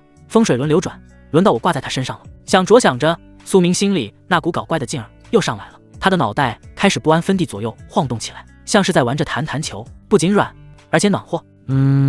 萧红灵身子僵了一下，她只觉得胸口传来一阵阵酥麻感，让她的灵力运转都差点岔了气。这混蛋都什么时候了，他竟然还有心思搞这种不正经的小动作。苏明，萧红灵终于忍无可忍了，红色的流光在空中骤然静止，带起一阵剧烈的气流波动。还没等苏明反应过来，一只手直接抓住了他的后脖颈，像是拎小鸡仔一样把他从怀里扯了出来。哎，怎么停了？苏明一脸茫然，给本座滚到后面去。萧红灵冷着脸，脸上带着红晕，他手臂一挥，直接把苏明甩到了自己身后。给我老实点，再敢乱动，本座直接把你扔下去，让你摔成肉泥。他恶狠狠地威胁道，忽略了苏明也是个会御剑飞行的修士，根本不会被摔死。苏明稳稳地落在他的身后，再次抱紧他的身体，稳住身形。他看着萧红灵那红透了的耳根，嘿嘿一笑，也不拆穿他这毫无威慑力的恐吓。遵命，遵命。灵儿，你别生气嘛，我这不是怕冷吗？我保证绝对不乱动了。苏明举起右手做发誓状，一脸的诚恳。虽然换了个位置，但这也不差啊。前面的风景看够了，后面的风景也别有一番滋味嘛。萧红灵冷哼一声，整理了一下被苏明弄乱的衣襟，深吸了一口气，平复了一下躁动的心情。抓稳了，他冷冷地丢下一句话，灵力爆发，再次化作红色盾光，速度比之前更快了几分，瞬间撕裂空气，向前冲去。然而还没飞出去多远，就在那强烈的推背感袭来的瞬间，苏明的身体猛地往后一仰，像是要被甩飞出去一样。哎呀！他惊呼一声，双手本能地向前抓去，想要寻找一个固定的支点。苏明的手掌精准地从萧红灵腋下穿过，然后向上一兜，两只大手稳稳当当地抓住了适合的扶手，十指紧扣，深深地陷了进去，抓的那叫一个结实。正在高速飞行的萧红灵身子剧烈地颤抖了一下，盾光在空中画出了一个 S 型曲线，差点一头栽进下面的云层里。苏明一声饱含着羞愤和杀气的尖叫声响彻云霄，萧红灵气得浑身发抖，她低下头看着那两只肆无忌惮地抓住自己的手，简直不敢相信这个男人竟然能无耻到这种地步。这可是光天化日，这可是高空飞行，他就这么抓着，当这是什么马缰绳吗？你个混蛋，你想死吗？快给本座松开！萧红灵咬牙切齿，要不是怕真的把他甩下去，他现在就想反手一掌劈死这个色胚。松不开啊！苏明一脸的无辜。灵儿，你飞得太快了，这风太大了，我害怕啊！我要是松手了，我就掉下去了。一边说着，他的两只手还配合的再次用力抓了抓，像是为了证明自己真的需要这个支点来稳固身形。五指收缩的力度透过薄薄的衣衫，清晰地传递给萧红灵。萧红灵闷哼一声，他气得说不出话来。你就是想占本座便宜！萧红灵羞愤地骂道。冤枉啊！苏明把脸贴在他的后背上，大声喊冤。这里光秃秃的，除了这儿也没别的地方可以抓了呀，你就将就一下吧。而且苏明的语气突然变得有些感慨。灵儿，不得不说，你这扶手的设计真的人性化，大小合适，手感极佳，软硬适中。要是不用来抓，那多浪费啊！这就叫物尽其用吗？萧红灵感觉自己的血压正在飙升，脑子里的那根弦都要崩断了。她深吸了一口气，又深吸了一口气，不停地在心里默念清心咒。不生气，不生气，这是我自己选的男人，打坏了还得自己修。呼！萧红灵长长的吐出一口浊气，压下了心底的冲动，也压下了羞涩。等回去再收拾你。她在心里的小本本上再次给苏明记上了重重一笔，但最终她还是红着脸，咬着嘴唇，默认了这个羞耻的姿势。坐稳了，她没好气地喝了一声，盾光再次加速，朝着远处的群山飞去。只是这一次，她脸上的红晕一直蔓延到了耳根和脖子处，久久没有消退。2个时辰后，连绵起伏的黑色山脉出现在了视线尽头，这里就是黑风山脉的深处，也就是苏明之前推演到的九转淬体莲所在的位置。与外围那些白雪皑皑的景象不同，这里的山峰呈现出一种黑褐色，古木参天，每一棵树都高达100丈，遮天蔽日。林间弥漫着灰色的妖气，浓郁的几乎化不开，时不时还能听到从深处传来的低沉兽吼，带着令人心悸的威压。随处可见的白色兽骨散落在山涧和林地里，有的甚至高达10丈，透着一股危险的蛮荒气息。到了，萧红林按下盾光，带着苏明落在了一处视野开阔的山峰顶端。这里距离藏有灵药的山谷只有30里地。刚一落地，萧红林本以为终于能摆脱挂件，松一口气，可他等了半晌，身上的重量却丝毫没有减轻。低头一看，苏明这家伙竟然完全没有下来的意思，他依旧像只树袋熊一样，手脚并用地缠在他身上，脸还在他颈窝处蹭了蹭。萧红林额角的青筋微微跳动了一下，却并没有像往常那样直接爆发。苏明，他开口唤了一声，声音透着寒意，但若是仔细听，那冰冷的语调下藏着无奈与纵容。你还打算在本座身上挂到什么时候？当真把本座当成你的坐骑了不成？见状，苏明立马从萧红林身上跳了下来。作为一名资深的软饭男，他知道这时候必须得提供情绪价值了。苏明上前一步，一把捧住了萧红林的小手。哎呀，灵儿，飞了这么久，手都冻凉了吧？都怪我，只顾着自己安全，没照顾好你。来来来，我帮你暖暖。说着，他揉搓着萧红林的手，掌心涌现灵力，源源不断的传递过去，然后还凑到嘴边，轻轻的哈了一口热气，眼露心疼，动作轻柔，好像刚才把人家胸当扶手的人根本不是他一样。萧红林被他这突如其来的一套连招给整不会了，手上传来的温热触感让他原本紧绷的身体软了下来，他心里的火气一下子泄了个精光。哼！萧红林哼了一声，想要把手抽回来，但试了一下没抽动，也就任由他握着了。少在这假惺惺的，本座是金丹修士，寒暑不侵，怎么可能会冷？虽然嘴上这么说，但他的语气明显带着娇嗔。这冤家总是能让他想生气都生不起来。苏明见状，心里暗暗给自己比了个耶，搞定，只要脸皮厚，没有富婆搞不定。又揉搓了一会儿，直到萧红林的手变得暖烘烘的，苏明才恋恋不舍地放开。萧红林收回手，瞪了他一眼，然后神色变得严肃起来。他环顾了一圈四周的环境，强大的神识瞬间铺展开来，这里就是核心区域了。萧红林淡淡的说道。他抬起手，指尖凝聚出一道金色的灵光，对着脚下的地面虚空一划，嗡，一道金色的光圈以2人为中心，迅速向外扩散，覆盖了方圆10丈的范围。光圈上流转着复杂的符文，散发着属于金丹中期修士的强大气息。这个圈里有我的灵力气息。萧红林看着苏明，认真的嘱咐道。金丹以下的妖兽感受到这股气息，绝对不敢靠近半步。而这块区域是那头旱地魔猿的领地，一山不容2虎，不可能同时存在2只金丹妖兽，所以这里暂时是安全的。他连连点头，一脸的乖巧。知道了知道了，灵儿你尽管去，我就在这给你加油助威。不过苏明拉住萧红林的袖子，眼里带着几分担忧。那猴子可是硬茬子，连金丹后期的修士都要退避3舍，你待会儿小心点，别跟他硬拼。要是实在打不过，或者是那猴子发疯了，你就赶紧跑，东西没了可以再找，但你可比那破莲花珍贵多了。要是你伤了一根汗毛，我会心疼死的。听着这番话，萧红林的心里像是被灌了一罐蜜糖。这混蛋虽然平时不正经，但关键时刻还是向着自己的。他露出了傲然的笑容。放心吧，本座可不是那些普通的金丹中期，区区一头杂种魔猿罢了，也配让本座退避？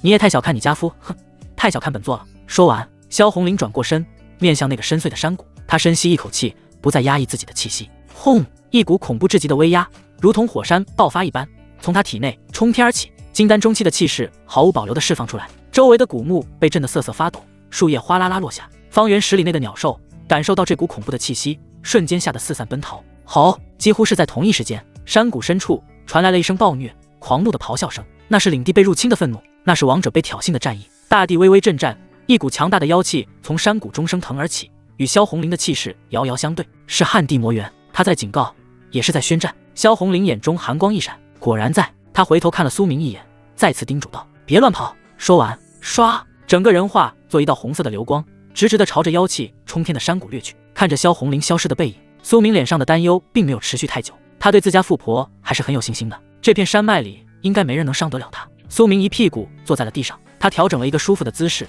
盘着腿靠在一块大石头上，手掌一翻，从储物戒里掏出了一大把瓜子，咔嚓咔嚓，清脆的嗑瓜子声在寂静的山顶响起。苏明一边悠闲地嗑着瓜子，一边看着远处那个不断传来轰鸣声和灵光闪烁的山谷。打起来了，打起来了！啧啧，这动静够大的呀！加油啊，灵儿，打爆那只猴子，打赢了今晚回去给你加鸡腿。苏明吐掉瓜子皮，一脸的惬意。这就是软饭男的自我修养。既然帮不上忙，那就绝不添乱，在这儿老老实实当个啦啦队，顺便享受一下这种被大佬保护的安逸感，然后等待富婆将9叶淬体连带过来就行了。真香！苏明一边嗑着瓜子，一边百无聊赖地看着远处的山谷，那边灵光闪烁，动静不小。看来红灵儿和那只猴子打得正欢，这都3个时辰了，还没结束。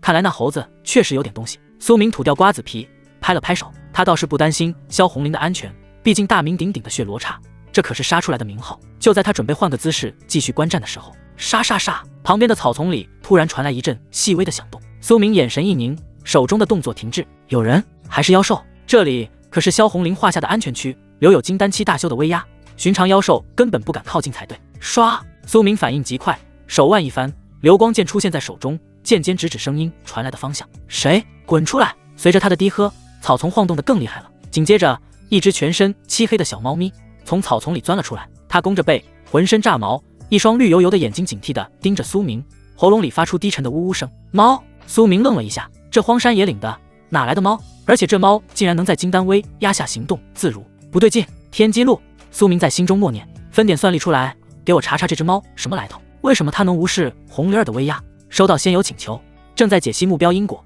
仅仅过了几息，识海中的玉书翻动，一行行墨迹浮现。目标：幽冥灵猫，幼年期，修为一阶初期，相当于人类炼气一层。种族：幽冥灵猫，玄黄界极为罕见的暗影系妖兽，天生的黑暗宠儿。此族群数量稀少，独来独往，性格孤傲且极度记仇。他们并不以力量见长，却拥有着令无数高阶修士头疼的种族天赋极速。注：幽冥灵猫的速度上限极高，通常情况下，其爆发速度可跨越一个大境界，即炼气期可比肩住机器速度，以此类推。天赋神通：暗影穿梭，可躲藏在阴影里，在阴影内移动，急速、被动。特殊状态：机缘巧合下误食上古异宝定风珠之残片，血脉发生变异提纯。除原有天赋外，额外获得被动神通威压豁免与御风，危险程度0。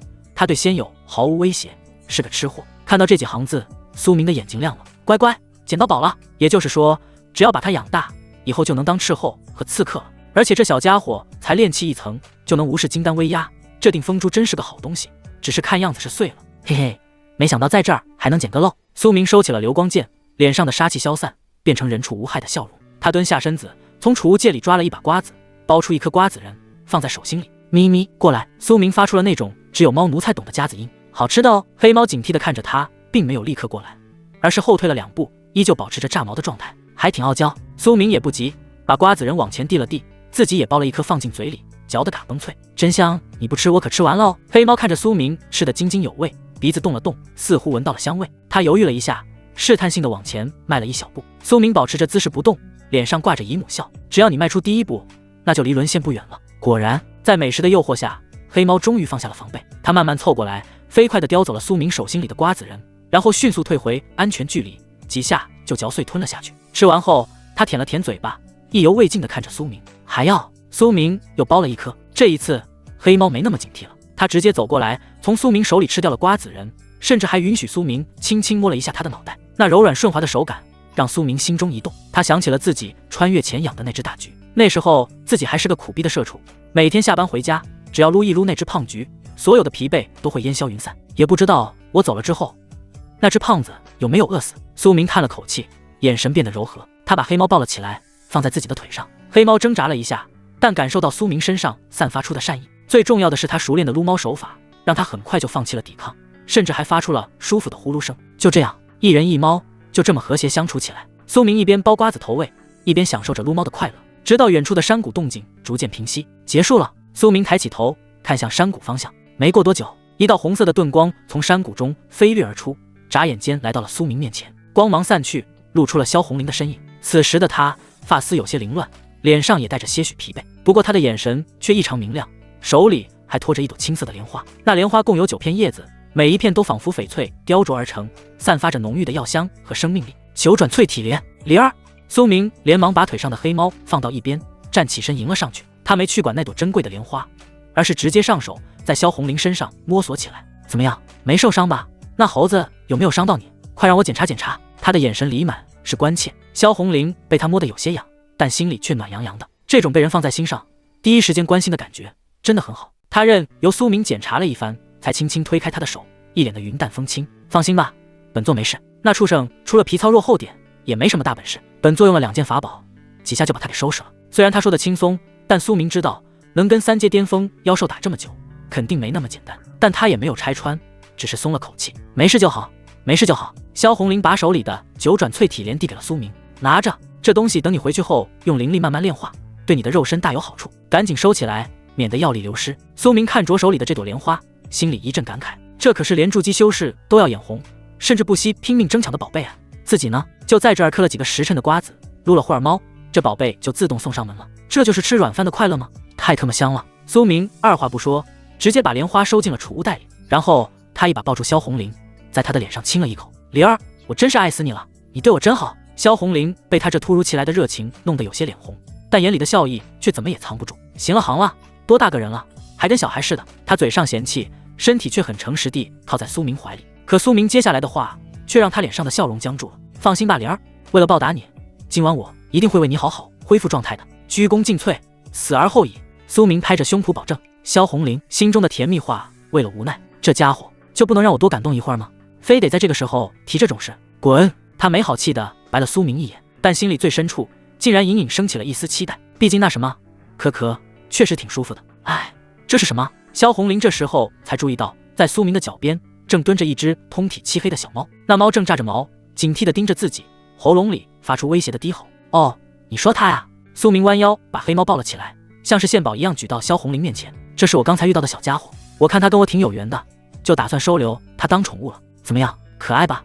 我给它取名叫小黑。萧红玲看着这只猫，眼中闪过一丝异色。这猫竟能无视我的威压。它刚才虽然收敛了气息，但金丹修士自带的威势依然会让普通妖兽瑟瑟发抖。可这只猫不仅不怕，还敢对自己炸毛，有点意思。不过看到苏明那副开心的样子，他也就没多问。他知道苏明有着神秘的推演秘术，既然他敢留着这只猫，那肯定已经把他的底细摸清楚了。既然没危险，那就随他去吧。正好自己注定是要离开的，如果能有个小东西陪在他身边，他应该也不会那么寂寞了吧。想到这里，萧红玲伸出手想要摸摸黑猫的头。喵！黑猫直接一爪子拍了过去，虽然没伸指甲，但拒绝的意思很明显。嘿，这小东西还挺凶。萧红玲也不生气，反而觉得有些好笑。行了，走吧，时候不早了，该回去了。好嘞。苏明熟练地把黑猫往怀里一揣，然后伸手揽住了萧红玲的腰。萧红玲也很自然地靠在他身上，抓稳了。起！一道红色的盾光再次冲天而起，带着两人一猫朝着青山镇的方向疾驰而去。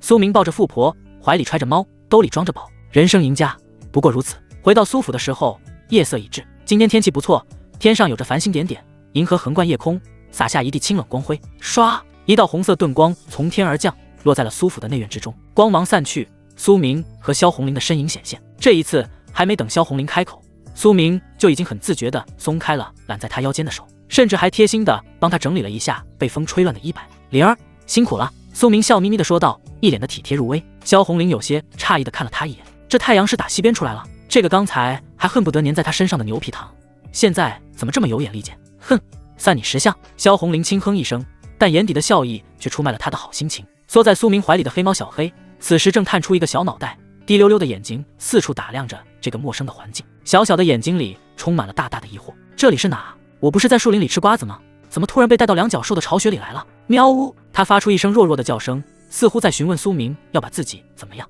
萧红玲看着这只小黑猫，突然想起了什么，她在储物袋里翻找了一阵，拿出了一个精致的银色项圈，项圈上刻满了细密的符文，散发着淡淡的灵力波动。给他戴上。萧红玲把项圈递给苏明，淡淡的解释道，这是我以前杀了一个御兽宗的倒霉蛋得来的战利品，专门用来控制灵兽或者妖兽的，叫御兽圈。这小东西既然能无视我的威压，想必有些神意，为了防止它乱跑或者伤人，还是带上保险一点。你只需要在上面滴一滴血进行认主就行了。苏明接过项圈，掂量了一下，心里暗暗点头。确实，虽然天机路说这猫对自己没危险，但毕竟是妖兽，野性难驯，要是哪天趁自己不注意跑了，或者抓伤了其他人，那就不好了。还是灵儿想得周到。苏明夸赞了一句，然后毫不犹豫地咬破指尖，挤出一滴鲜血滴在了项圈上。嗡，项圈吸收了鲜血，顿时亮起一道红光。苏明趁机一把抓住小黑的脖梗皮，不顾他的挣扎，扣在了他的脖子上。项圈自动收缩，调整到了最合适的大小。与此同时，苏明的脑海里多了一丝联系，能大概感知到这只猫的情绪和位置。喵！小黑似乎也感应到了什么，他浑身的毛瞬间炸了起来。他感觉自己好像被卖了，而且还是那种牵了卖身契，想跑都跑不掉的那种。这个两脚兽坏得很。哈！小黑愤怒地哈了一口气，直接从苏明怀里跳了下来。他落地后，回头对着苏明又哈了一口气，然后身形一闪，化作一道黑影，消失在了夜色之中。哎，跑了！苏明愣了一下，正要去追。别追了！萧红玲摆了摆手，一脸的无所谓。有御兽圈在，他跑不掉的。不管他跑到天涯海角，只要你一个念头就能感知到他的位置，甚至能通过项圈惩罚他。随他去吧，猫嘛，总得有点自由空间。听他这么说，苏明也就放心了。反正这猫就是个天头，只要不丢就行。那咱们回去休息吧。苏明搓了搓手，眼神变得有些火热。灵儿今天消耗也不小，得赶紧补补。萧红林白了他一眼，但也没拒绝。两人并肩朝着主卧的方向走去。这里灵气稀薄，远不如修仙宗门。萧红林之前跟汉的魔猿打了一架，虽然没受什么伤，但灵力消耗确实不少。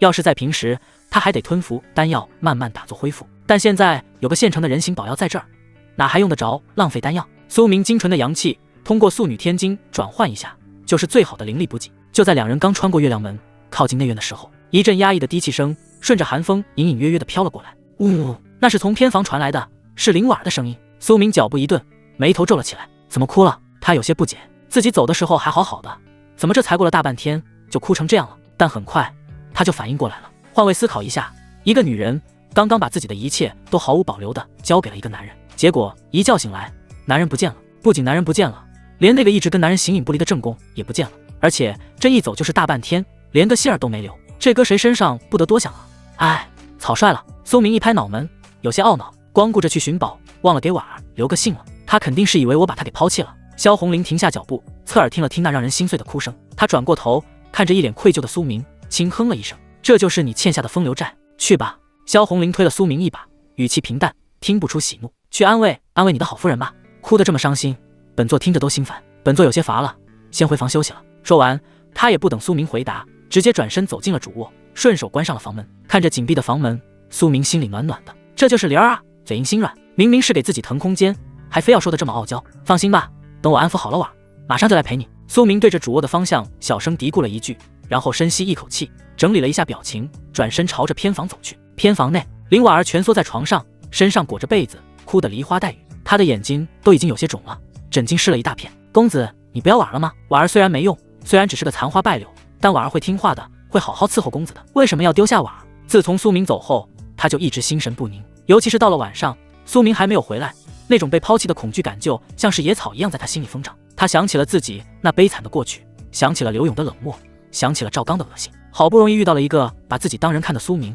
好不容易体会到了被人疼爱的滋味，结果就像是一场梦，醒了就什么都没了。这种得而复失的痛苦，比从未得到过还要让人绝望。就在他哭得几乎要背过气去的时候，吱呀，房门被轻轻推开了，一阵寒风夹杂着熟悉的男人气息灌了进来。林婉儿身子一僵，哭声戛然而止。她抬起头，透过泪眼朦胧的视线，看到了那个让她魂牵梦绕的身影。公子。她不敢相信自己的眼睛，以为是自己出现了幻觉。苏明看着她这副凄惨的模样，心疼的不行。他快步走到床边，坐下来，一把将林婉儿连人带被子搂进了怀里。傻瓜，哭什么呢？苏明伸手温柔地替她擦去脸上的泪水。我这不是回来了吗？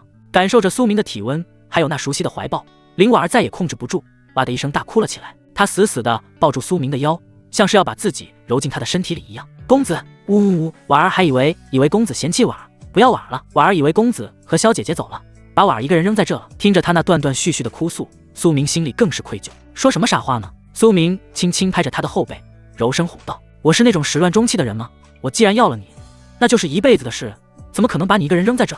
我今天是去办正事了。”苏明解释道：“我去了一趟几千里外的黑风山脉，去取了一株灵药，路途遥远，稍微耽搁了一会儿，这才回来晚了。你看，我这不是一回来就来看你了吗？”听到苏明的解释，林婉儿的哭声渐渐小了下来。原来公子是去取药了。是啊，萧姐姐受了重伤，确实需要宝贵的灵药，公子去帮她也是应该的。自己怎么能这么小心眼，还在这里胡思乱想呢？对不起，公子。林婉儿抬起头，红肿的眼睛里满是愧疚和自责。是婉儿不懂事，错怪公子了。婉儿只是太害怕了，怕失去公子。看着他这副小心翼翼、患得患失的样子，苏明叹了口气，看来不给他点定心丸是不行了。婉儿，你看这是什么？苏明抬起右手，伸出小拇指，手指上缠绕着一根若隐若现的红线，一直延伸到林婉儿的身上。这是……林婉儿愣了一下，这是姻缘红线。苏明认真地看着他，解释道：“这可是合欢宗的至宝，能够连接相爱之人的心意。你看，他现在已经连上你了，这意味着什么？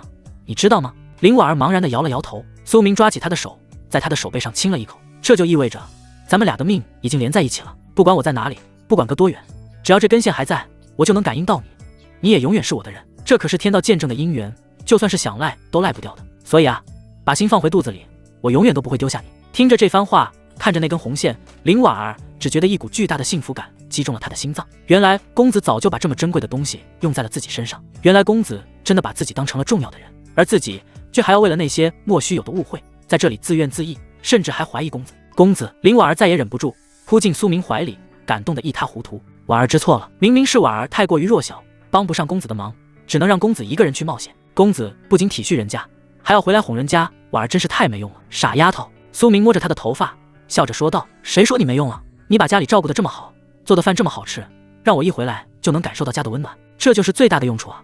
而且苏明凑到他耳边，坏笑着说道：你在床上的用处也不小啊，这几天可是把我伺候得很舒服呢。林婉儿的脸瞬间红透了，把头埋得更低了。公子又取笑人家，好了，别哭了，再哭就不漂亮了。苏明把她扶起来，帮她擦干了眼泪。你先好好休息，我去看看你小姐姐，她今天为了那猪药也累坏了，我得去给她补补身子。林婉儿哪里听不懂这是什么意思，她虽然有些不舍，但也知道分寸，而且有了红线和苏明的保证，她现在心里踏实得很。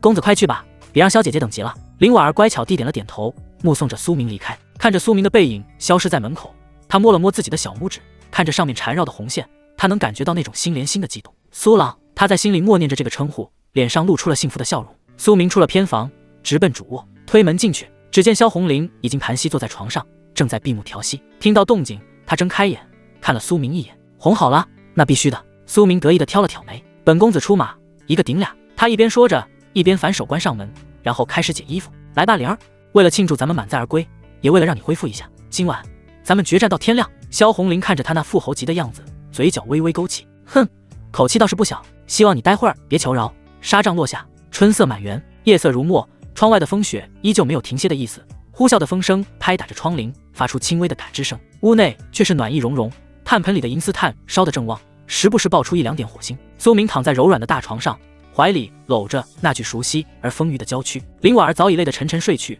呼吸绵长，一只手还下意识地搭在他的胸口，像是怕他在睡梦中跑了一样。苏明轻轻抚摸着他光滑的脊背，眼神透过床幔的缝隙看着窗外那漆黑的夜空。时间过得真快啊，一晃眼这就又过去了15天，明天就是密宝出现在青山镇黑市的日子了。苏明并没有睡意，他的脑海里回放着这半个月来发生的点点滴滴。这半个月对他来说简直就是冰火两重天，痛并快乐着。首先得说说那个让人振奋的好消息，那是在第5天的时候。那天晚上，苏明可谓是使出了浑身解数，将技巧发挥到了极致，从耳鬓厮磨的情话绵绵，到身体力行的勤恳鞭挞，终于在一次直冲云霄的战力中，平日里只会自称本座喊他混蛋的女魔头终于破防了。他喊出了那声夫君，那一刻苏明觉得自己圆满了，征服欲得到了极大的满足。他当时激动的直接抱着萧红玲在床上转了好几个圈圈，嘴里喊着听到了听到了，夫人真乖。结果当然是被羞愤欲觉得萧红玲一脚踹下了床，但那一脚踹得苏明心里甜滋滋的。然而乐极生悲这句老话总是在你最得意的时候给你当头一棒。就在苏明以为自己即将过上完美生活时，坏消息来了。在第8天的清晨，富婆没了。苏明清楚地记得第7天的那个夜晚，萧红玲表现得异常主动，她像是一团燃烧的烈火，要将苏明彻底融化。她解锁了很多知识，连全身的窍穴都被苏明贯通。可是等他第2天醒来的时候，身边已经空了，被窝里还残留着他的余温和淡淡的幽香，但人已经不见了踪影。床头柜上只留下一块散发着微光的留影石。苏明当时就有一种不祥的预感涌上心头，他激活了留影石，空气中浮现出萧红玲那绝美的身影。她穿着一袭红衣，背对着画面，似乎在眺望远方，声音带着眷恋。夫君，当你看到这个的时候，我已经走了。合欢宗那边还有些陈年旧账没算清楚，有些遗留的烂摊子必须由我亲自去解决。而且我有2个不成器的弟子，也不知道他们现在是死是活。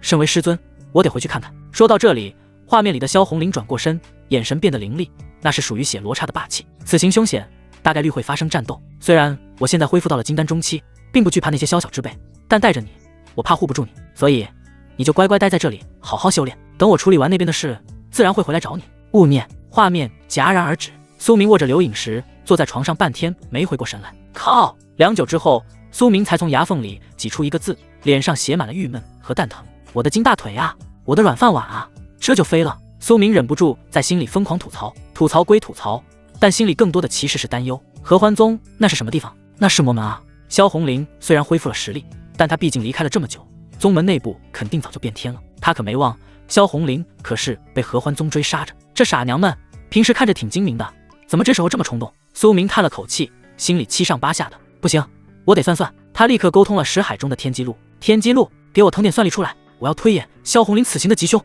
越快越好。为了节省时间，苏明简略了所有的细节要求，只求一个吉凶。最终将需要的时间压缩到了2天内。在等待的时间里，苏明吃不下饭，也没心情双休，直到2天后，天机录给出了一个急字，苏明这才长长的松了一口气，把心放回了肚子里。还好，既然是急，那就说明死不了。只要人活着，那我的软饭碗就还在。确定了富婆的安全后，苏明的生活重心又重新回到了享受生活上，毕竟日子还得过嘛。林婉儿知道萧红林走后，填补了苏明身边的所有空白。她看出了苏明那几天的失落，于是使出了浑身解数来安慰他，简直能把百炼钢化围绕指柔。从厨房里变着花样做出来的药膳补汤，到卧房里极尽温柔的服侍，从白天到黑夜，林婉儿用她那如水的柔情，将苏明包裹得严严实实。太堕落了，太腐败了，但我喜欢。而那个经常过来蹭饭，顺便偷看苏明的小医师慕容云，也得知了这个噩耗。在他那单纯的心里，无所不能的苏仙师，竟然也会经历这种与爱人分别的悲伤事情。那种高高在上的光环依然在，但却多了一丝让人心疼的烟火气。于是，这丫头也加入了安慰大军。当然，她没那个胆子晚上留宿，只能白天的时候往苏府跑得更勤了。仙师，您坐着别动，我给您捏捏肩。仙师，这力道还可以吗？我跟宝药斋的老师傅学过推拿的，专门通经活络。仙师，您喝茶。她就像个勤劳的小丫鬟一样，围着苏明转来转去，一会儿捶背，一会儿捏腿，还乐此不疲。苏明躺在庭院的躺椅上，身上盖着林婉儿给他缝制的毛毯，左边是林婉儿包好的葡萄送进嘴里，后面是慕容云那一双虽小却有力的小手在肩膀上按捏。唉，苏明发出一声舒服的叹息，闭着眼睛，一脸的享受。婉儿，你说我是不是太颓废了？灵儿在那边打生打死，我却在这儿享受其人之福，这良心上有点过不去啊。林婉儿把一颗葡萄喂进他嘴里，柔声说道：“公子这是哪里话？萧姐姐临走前交代了，要您好生休养，养精蓄锐。您只有把身体养好了，心情舒畅了，修炼才能更快，以后才能更好的帮到萧姐姐啊。妾身和慕容妹妹不过是在帮公子放松身心罢了，这是为了正事。听听这觉悟，这说话的水平。”苏明感动的想哭，身后的慕容云也跟着附和道：“是啊是啊，仙师您别多想，您是做大事的人，这种小事就让我们来做好了，只要仙师开心，我们就开心。”苏明反手拍了拍慕容云的手背，语重心长地说道：“小慕容啊，你这思想觉悟也很高嘛，不错不错，值得表扬。”慕容云被他这一拍，手像是触电一样缩了一下，脸瞬间红了，但心里却是甜滋滋的。这时候，一道黑影从墙头窜了下来，稳稳地落在苏明的肚子上。喵，小黑回来了。这没良心的猫，那天晚上溜出去后，在外头浪了2天2夜。苏明本来都打算用御兽圈教训他了，结果第3天早上，他自己灰头土脸地摸回了家，毛乱糟糟地打着结，肚子也瘪了下去。看苏明时眼神委屈的不行，显然外头的日子没他想的那么舒坦，还是家里的软饭吃着香。打那以后，他就彻底赖下了。苏府里3个人轮着喂他，林婉儿给他做小鱼干，慕容云带特制的兽粮，苏明则时不时渡点灵气，帮他梳理身体。糖衣炮弹砸多了，这只傲娇的幽冥灵猫也终于放下了架子。他对林婉儿和慕容云亲近了不少，不再动不动就炸毛哈气，偶尔还能让他们摸2下肚皮。看你胖的，肚子都圆了。苏明揉了揉小黑那滚圆的肚子，笑骂一句。小黑懒洋洋翻了个身，露出肚皮，喉咙里发出舒服的呼噜声，早没了当初那副莫哀老子的冷傲模样。日子就这么一天天过去。第9天晚上，中场休息时，林婉儿偎在苏明怀里，手指在他胸口画着圈，忽然轻声开口：“苏郎，你看慕容妹妹，她对你可是一片真心呢。”林婉儿抬起头，眼里没有嫉妒，倒像带着点试探，还有几分撮合的意思。这几天她天天往咱们这儿跑，看你的眼神都快拉出丝来了。再说她那身段，平日裹的严实，妾身可是瞧出来了，是个好生养的。要不苏郎就把她收了吧，我看她也愿意，只要你勾勾手指，她一准扑上来。苏明怔了怔，低头看她，主动给夫君纳妾的，这倒是头一回见。怎么，你不吃醋？苏明笑着逗她，错，是有一点。林婉儿老实承认，但妾身知道苏郎将来的女人肯定不止萧姐姐和妾身2个，与其以后来些不知根底的狐妹子，不如就是慕容妹妹。她性子单纯，又跟妾身合得来，若能一起伺候苏郎，咱们姐妹俩也能互相照应。苏明听得心里一阵感慨，这一世界的姑娘有时候也太懂事了。不过她没立刻答应。苏明摇摇头，伸手刮了下林婉儿的鼻尖，这事不急，不是不喜欢她，是最近事情太多，明天密宝就出事了，我得先顾着头。她脸上带着笑，语气却很笃定，等我把正事办妥了，再慢慢收拾她也不迟，反正她也跑不了。林婉儿听了，抿嘴一笑，不再多劝，重新把头埋进他怀里。都听苏郎的。也正因为前2天分了算力去推演萧红林的吉凶，原本预计7天就能出结果的密宝推演，硬是拖到了第9天才完成。那天晚上，苏明刚结束一场酣战，正搂着林婉儿温存，识海里的天机路忽然一震，放出耀眼的光芒。推演完成，苏明精神一振，立刻将心神沉入识海。书页上密密麻麻的墨迹已然定格，显出他期待已久的所有信息。目标1：青山镇黑市神秘秘宝，真身混元道胎1/3。出世时间7日后，辰时3刻。出世地点：金山镇地下黑市西南角老王杂货摊位。获取方式：该物背上骨灰器封印，外表如长满青苔的破烂顽石，摊主不识货，将其用作压秤搭头，先有以1两银子买下即可。特殊作用：此物不仅是至宝残片，更是一把钥匙，开启秘境混元秘境。秘境位置距此15万里，藏仙谷深处。地图开启时间2个月后。看到这里，苏明呼吸一紧。混元道胎虽然只是1/3残片，但这名字听着就非同小可，还附带一个秘境。他继续往下看，紧接着便是筑基法和炼体法的信息。目标2：可成长的完美筑基法。目标3：提升悟性机缘及高阶断体功法。结果上述所需之法皆包含在混元道胎的完整传承之中。详解1：混元道胎完整版，此乃天地初开时一缕混沌之气孕育而成的神物，融合后可根据融合者意愿重塑肉身，化为最适合其期望的体质，并大幅提升悟性。2：混元不灭身。混元道胎自带的半生炼体无上法门，修至大成，肉身不灭，滴血重生，万法不侵。3：混元筑基法，以此法筑基，可通过不断吞噬各类天材地宝、异火神水等，使道基不断进化成长，理论上无上限。获取条件：需集齐3块残片，目前黑市1块，秘境中2块，并通过混元秘境最终考核，方可融合。看完这些，苏明整个人都呆住了，他张着嘴，半天没合上。我靠，这也太离谱了！难怪之前3个任务的推演时间一样，闹了半天，他们根本就是同一个东西，全在这个混元道胎的大礼包里。混元不灭身，可成长筑基，还能自选体质加悟性，这特么是天命之子才有的终极外挂吧？苏明感觉心口砰砰直跳，本来只想找个好点的筑基法，没想到直接炸出个王炸。不过苏明眉头微皱，手指在林婉儿肩头轻轻敲着。15万里藏仙谷，光听这名字就不是什么好地方。虽然按天机路推演，混元道胎残片就是开启秘境的唯一钥匙，这意味着只要自己把残片攥在手里，就没别人能进去抢，这倒省了不少麻烦。但没有竞争者，不代表没有危险。苏明没被这神级外挂冲昏头，里面的禁制、妖兽，还有天然的环境险恶，恐怕都够我喝一壶的。他看了眼自己右手小指，那里缠着一根红线，就算能借用灵儿5成战力，相当于金丹初期的爆发力，在这重上古秘境里也未必能万无一失，还是得苟住，多做棘手准备，多弄点符箓丹药，要是能再搞件保命的法宝就更好了。想到这儿，苏明心里那股躁动稍微平复了些。算了，车到山前必有路，先睡醒再说，反正还有7天黑市才开。他打了个哈欠，调整了个更舒服的姿势，把脸埋进林婉儿怀里，沉沉睡去。接下来的7天，苏明过得既充实又有点堕落。白天他像各地主老财似的，躺在院子里的躺椅上晒太阳，一边享受林婉儿的投喂，一边逗弄小医师慕容云。哎，小慕容，你这手法越来越好了。苏明趴在躺椅上，感受着慕容云小手在背上按压的力道，舒服的直哼哼，劲儿正好。对了，上次借你那衣裳，真不打算多穿，你穿那个特别显身材，真的。正在按摩的慕容云手一僵，整张脸瞬间红到耳根，他咬着嘴唇，手下不由得加重了力气。仙师，您能不能正经点？哎呦，轻点，谋杀亲夫啊，不是谋杀恩人啊！苏明夸张地叫唤起来，逗得旁边剥橘子的林婉儿掩嘴直笑。这几天在林婉儿有意无意的撮合下，慕容云往苏府跑得更勤了。虽然他还是那副怯生生的模样，但面对苏明的调戏，已经不再像一开始那样只会逃跑，偶尔也会红着脸顶2句嘴，这让苏明的恶趣味得到了极大满足。当然，苏明也没光顾着玩，这7天里，他通过天机路把黑市的情况摸了个底朝天。青山镇的黑市不是天天开，每逢初1、15才在镇子地下的废弃矿道里举办，那里鱼龙混杂，有销赃的强盗，有淘宝的散修，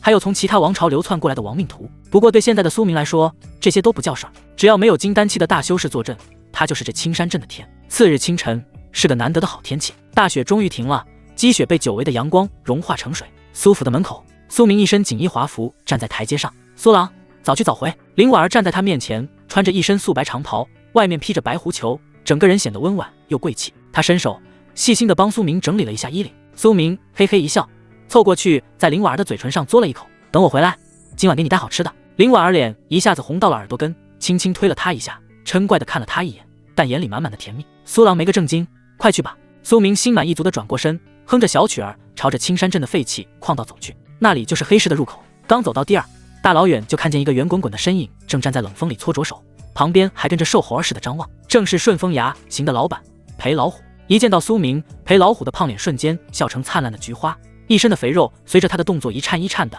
显得颇为喜感。哎呦，苏爷，您可算来了！裴老虎3步并作2步跑过来，弯腰搓手，语气恭敬。小的估摸着您今儿个要来逛逛，特意带了小张在这儿候着，给您当个向导，免得有些不长眼的冲撞了您。苏明挑了挑眉，这裴老虎虽然是个凡人，但这眼力劲儿确实没得说，是个混江湖的老油条。行啊，老裴，有心了。苏明随手抛过去1块碎银子，正好落在裴老虎怀里。带路吧。得嘞，爷您这边请。裴老虎也不嫌钱少，美滋滋的收起来，屁颠屁颠的在前头引路。一行人穿过一条幽暗的矿道，眼前豁然开朗。这黑市其实就是利用废弃的矿坑改造的，里面点着不少火把，光线虽然昏暗，但也能看清路。虽然是大白天，但这里面已经聚集了不少人，有的披着黑袍遮着脸，一看就是不想让人认出来，有的则是跟苏明一样大摇大摆，不做掩饰。两边的摊位上摆满了各种稀奇古怪的玩意儿，什么生锈的铁片，不知名的兽骨，甚至还有号称是仙子穿过的肚兜，五花八门。苏爷，您看。裴老虎一边走一边殷勤的介绍，这黑市啊，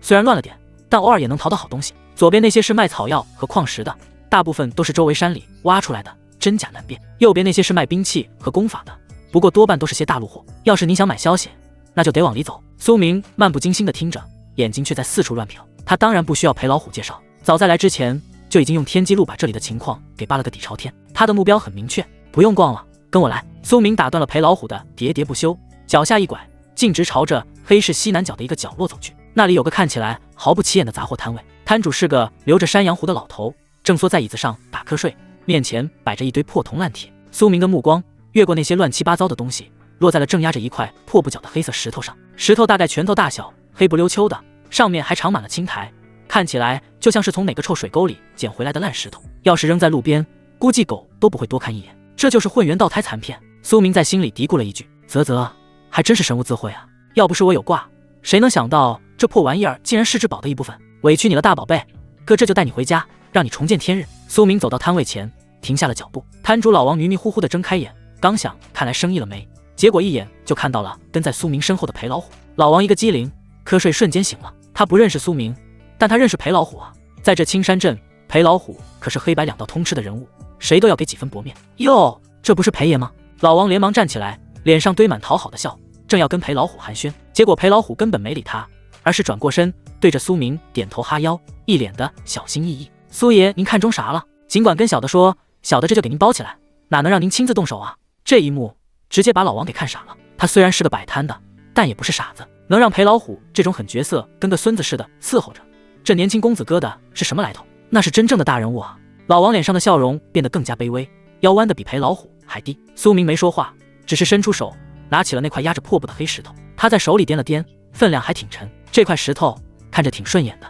苏明语气平淡，刚好我想弄个镇纸，我看它挺合适，我要了，开个价吧。老王一愣，看着苏明手里那块烂石头，脑子有点转不过弯来。这不就是他前段时间出去进货时在河边捡来压布的破石头吗？这也要买？这些大人物的癖好还真是奇怪。但他反应很快，立马摆手，一脸惶恐。哎呦喂，苏爷，您这是折煞小老了？这就是块破石头，本来就是捡来的，哪能收您的钱啊？既然大人看得上，那就是他的福气，您尽管拿去，送您了。老王心里面轻，能用一块破石头换这么一位大人物的一个好印象，这买卖简直赚翻了，好吧？苏明闻言满意地点了点头，行，你会做人。他也不矫情，反手就要把石头往腰间的储物袋里塞。白嫖这种事他最喜欢了。可就在这时，慢着！一道略显稚嫩的声音突然从旁边传了过来，这块石头我买了。苏明的手不仅没停，反而速度更快了，嗖，黑光一闪，石头瞬间消失，稳稳当当的进了储物袋。开什么玩笑？你说慢着就慢着，到嘴的鸭子还能让你给喊飞了？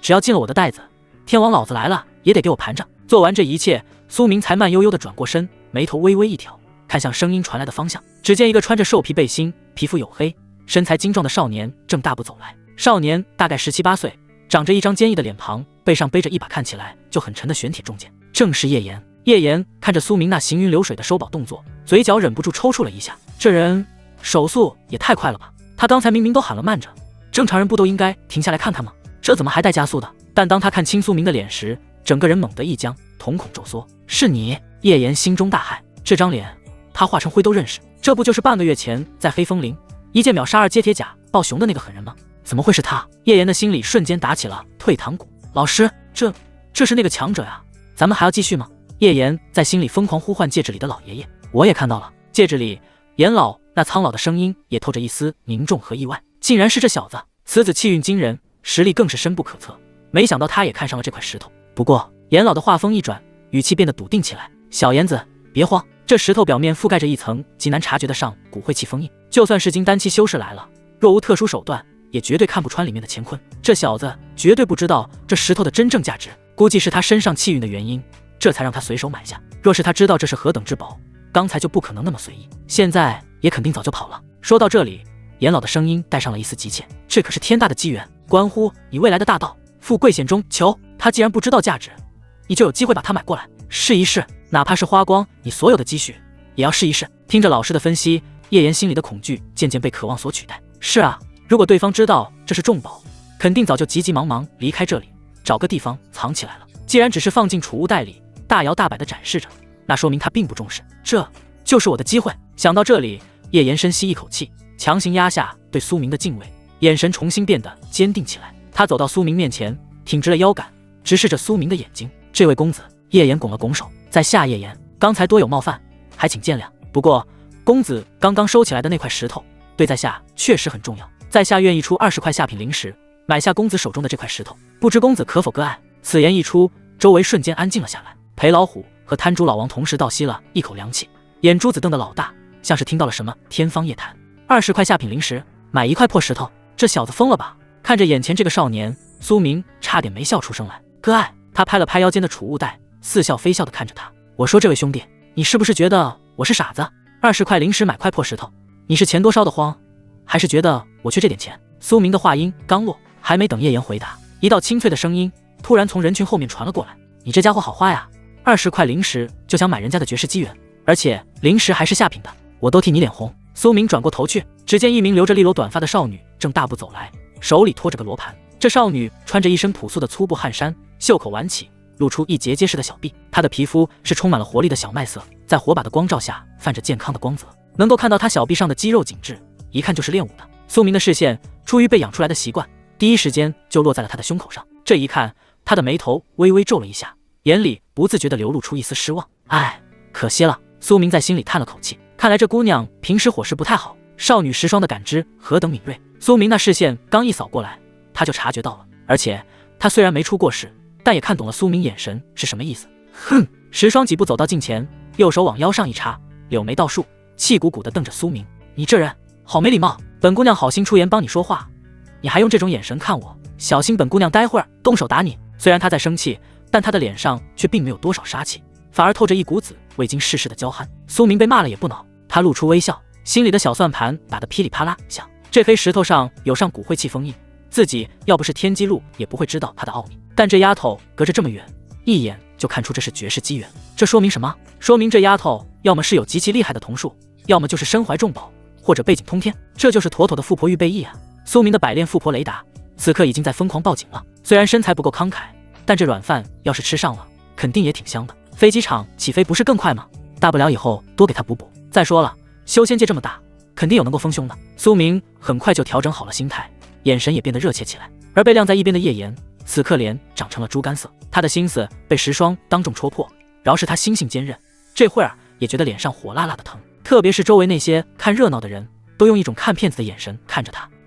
不是这样的。叶岩咬了咬牙，看着苏明已经把储物袋系好了，心里那个急啊！那可是老师说的天大机缘，绝对不能就这么放弃了。叶岩深吸一口气，硬着头皮上前一步，对着苏明拱了拱手，一脸正气凛然地说道：“这位公子，休要听这女子胡言，在下绝无欺瞒之意。实不相瞒，在下略懂一些望气之术。”叶岩指着苏明腰间的储物袋，压低了声音，神神叨叨地说道：“公子刚刚收起来的那块石头，虽然看似有些灵气，但其内部其实缠绕着一股极其阴毒的诅咒之力。此物乃是大凶之兆啊！若是凡人带在身边，不出3日必将折损阳寿，暴毙而亡。即便是像公子这样的修仙者，长期接触也会被污了道心，折损气运，甚至引来杀身之祸。”说到这里，叶岩顿了顿，露出悲悯的表情：“在下正好有一门祖传的秘法，可以镇压这种邪祟，所以在下愿意出20块下品灵石，替公子挡了这一灾。这也是为了公子好啊！”这一番话说的那是声情并茂，有理有据。要是换个不识货，说不定真就被他给忽悠住了。但苏明连眼皮都没抬一下，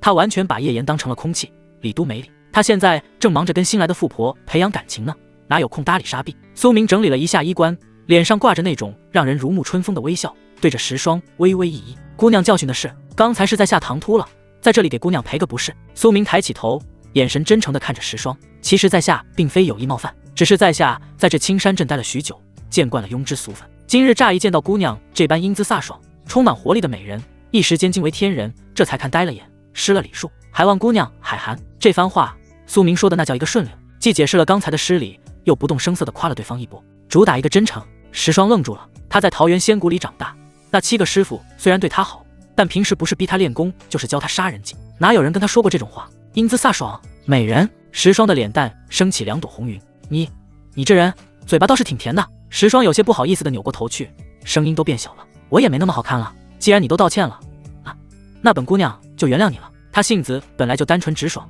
见苏明态度这么好，心里的那点不快早就烟消云散了。苏明见状，心里暗笑，果然是个初出茅庐的雏儿，几句好话就找不到北了。多谢姑娘宽宏大量。苏明直起身子，趁热打铁。对了，在下苏明，就住在镇上的苏府。看姑娘面生，想必是刚来这青山镇不久吧？不知姑娘接下来还有没有别的安排？石霜摇了摇头，我叫石霜，我也没什么安排，就是随便逛逛。苏明眼睛一亮，立刻发出了邀请。既然石霜姑娘没事，那不知可否赏光，去寒舍一叙？刚才若不是姑娘仗义直言，我差点就要被小人给骗了。为了表示感谢，我想请姑娘喝杯茶，顺便尽一下地主之谊。石霜闻言，并没有马上答应，他低头看了一眼手中的罗盘，只见那罗盘上的指针此刻正指着苏明的方向，一动不动。四师傅说过，他的机缘在南方。刚才那块石头给他一种很特殊的感觉，让他体内的藏骨都在震动。但现在石头在苏明手里，而且石霜看着苏明，他完全看不透这个男人。罗盘指的，石霜在心里琢磨着，要么就是那块石头，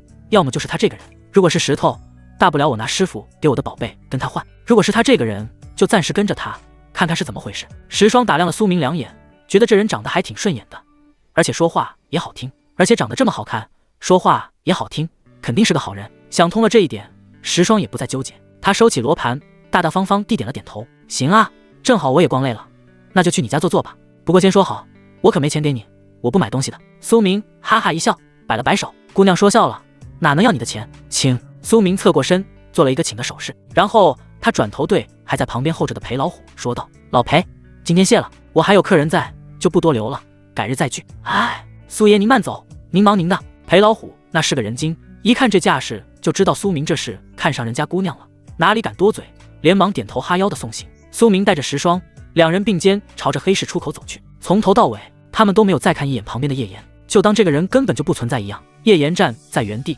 保持着那个拱手的姿势，就像一尊石雕。冷风吹过，卷起几片枯叶，显得格外凄凉。叶岩张了张嘴，想要喊住苏明，却发现发不出声音。这种被无视的感觉，比骂他一顿，甚至打他一顿还要让他难受，深深刺痛他的自尊心。该死，该死啊！叶岩紧紧握着拳头，指甲都嵌进了肉里，鲜血顺着指缝流下来。他的脸长成了酱紫色，胸口剧烈起伏。老师，他竟然……叶岩在心里发出愤怒的咆哮，欺人太甚，简直欺人太甚！他不卖就不卖，为何要这般羞辱我？戒指里，严老也是叹了口气，哎，小严子，冷静点，这修仙界就是如此，弱肉强食，实力为尊。在他眼里，你不过是个炼气3层的蝼蚁，他自然不会把你放在心上。可是那机缘，叶岩不甘心，没了机缘，我怎么变强？怎么报仇？严老沉吟了片刻，声音变得阴沉了几分。别急，那石头既然被他拿走了，咱们就想办法拿回来。刚才那陪老虎不是叫他苏爷吗？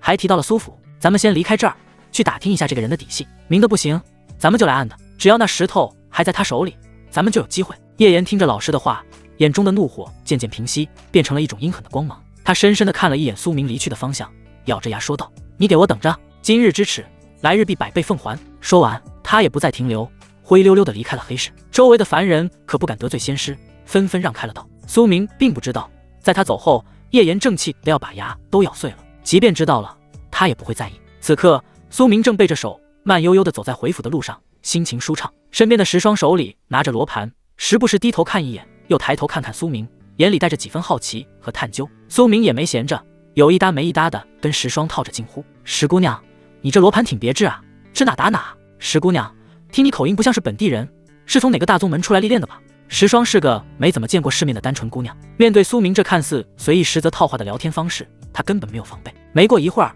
就被苏明套出了不少信息。原来他是刚从家里出来，说是要寻找什么机缘。最关键的是，石霜发现自己竟然一点都不排斥这个刚认识不久的男人。按理说，师傅们教过他，外面的男人都是大猪蹄子，要时刻保持警惕。可不知为何，走在苏明身边，他竟然感觉到一种莫名的舒适和安心，甚至每当苏明靠近一点，或者转头对他笑的时候，他的心跳就会莫名其妙低漏半拍。这种感觉让他的心里痒痒的。石霜偷偷瞄了苏明一眼，奇怪，这家伙长得也就那样，好吧，是挺好看的，但为什么他身上总有一股好闻的味道，让人忍不住想靠近？石霜在心里嘀咕着，脸颊微微有些发热。他哪里知道，这根本不是什么味道，这是苏明当初从萧红林那蹭来的体质。那一夜，他拿走了萧红林的原因，同时也融合了他先天魅骨中的一缕先天魅意。这玩意儿虽然不能让他魅惑众生，但却能在大潜移默化中极大的增加他对异性的吸引力。对于同性来说，这就是路人甲，但对于异性，尤其是石霜这种没经过情事的小姑娘来说，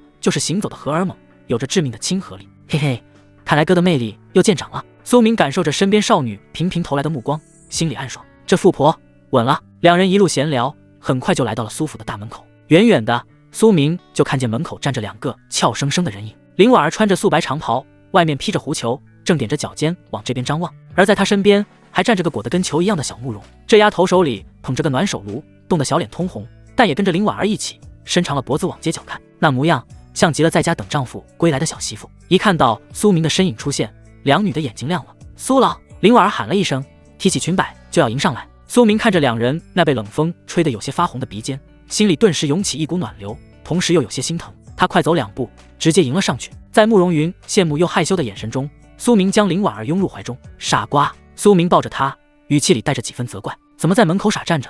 这么冷的天，要是冻坏了怎么办？也幸好我办事快，没在路上耽搁。我要是再晚回来一个时辰，你是不是打算在这儿冻成冰雕等我？林婉儿把脸埋在苏明温暖的胸膛里，贪婪地吸着他身上的气息，脸上满是幸福的笑意。没有，他摇了摇头，柔声辩解道，妾身也是刚出来，没等多久，只要能第一时间看到苏郎，妾身就不觉得冷。骗人！旁边突然传来一道清脆的声音，慕容云直接开口拆穿了林婉儿的谎言。婉儿姐姐都站了快半个时辰了，我来的时候她就在这儿了，我劝她进去她也不听，非说公子快回来了。听到这话，苏明心里更软了，他松开怀抱，双手捧起林婉儿的脸，怜惜的在她额头上亲了一口。下次不许这样了，在屋里等也是一样的，听到没？林婉儿脸红红的，乖巧地点了点头，听苏郎的。安抚好了林婉儿，苏明转过身看向旁边那个正在跺脚取暖的小丫头。慕容云见苏明看过来，下意识的想要往后缩，但苏明哪能给他这个机会，他伸出手直接把这个小丫头也拉进了怀里，给了她一个拥抱。呀！慕容云惊呼一声，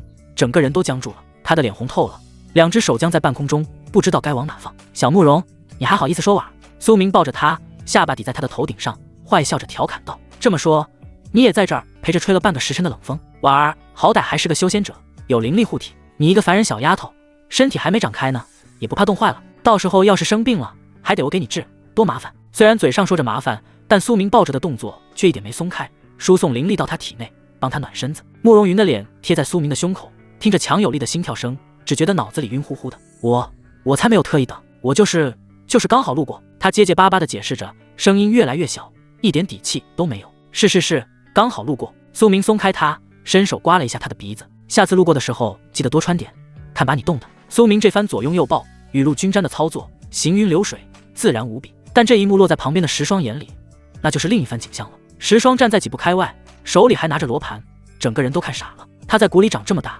哪里见过这种阵仗？师傅们也没教过他，外面的男女之间还能这么奔放的吗？大门口就抱上了，看着苏明在那儿跟两个大美人打情骂俏，石霜只觉得脸上一阵发烫，这家伙怎么这么会哄女孩子开心？而且他身边的这两个姐姐都好漂亮啊。石霜低头看了看自己，突然觉得有些自惭形秽。就在他胡思乱想的时候，苏明终于处理完了家里的两位，转过身来，他带着微笑对着林婉儿和慕容云介绍道，对了，给你们介绍一下。苏明指了指石霜，这位是石霜姑娘，是我在黑市刚认识的朋友，刚才多亏了她仗义直言，我才没被那个叶言给恶心到。石姑娘初来乍到，我请她来家里坐坐，顺便吃顿便饭。林婉儿和慕容云这才注意到旁边还有个人，两人连忙整理了一下仪容，对着石霜行了一礼。石姑娘好。林婉儿作为女主人，表现得落落大方，既然是公子的朋友，那就是贵客，快请进吧，外面风大，别站着了。石霜看着这两个温柔漂亮的姐姐，脸更红了，有些手足无措地回了一礼，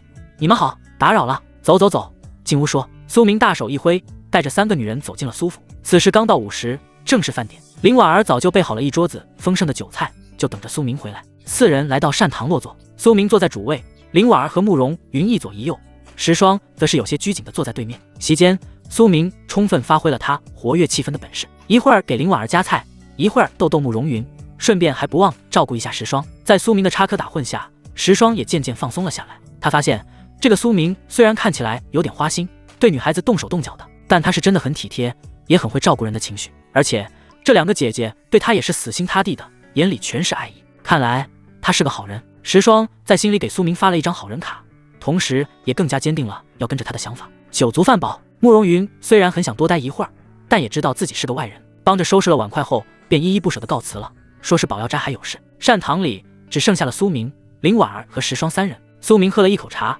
看向石霜，笑着问道：“石姑娘，现在可以说说你的事了吧？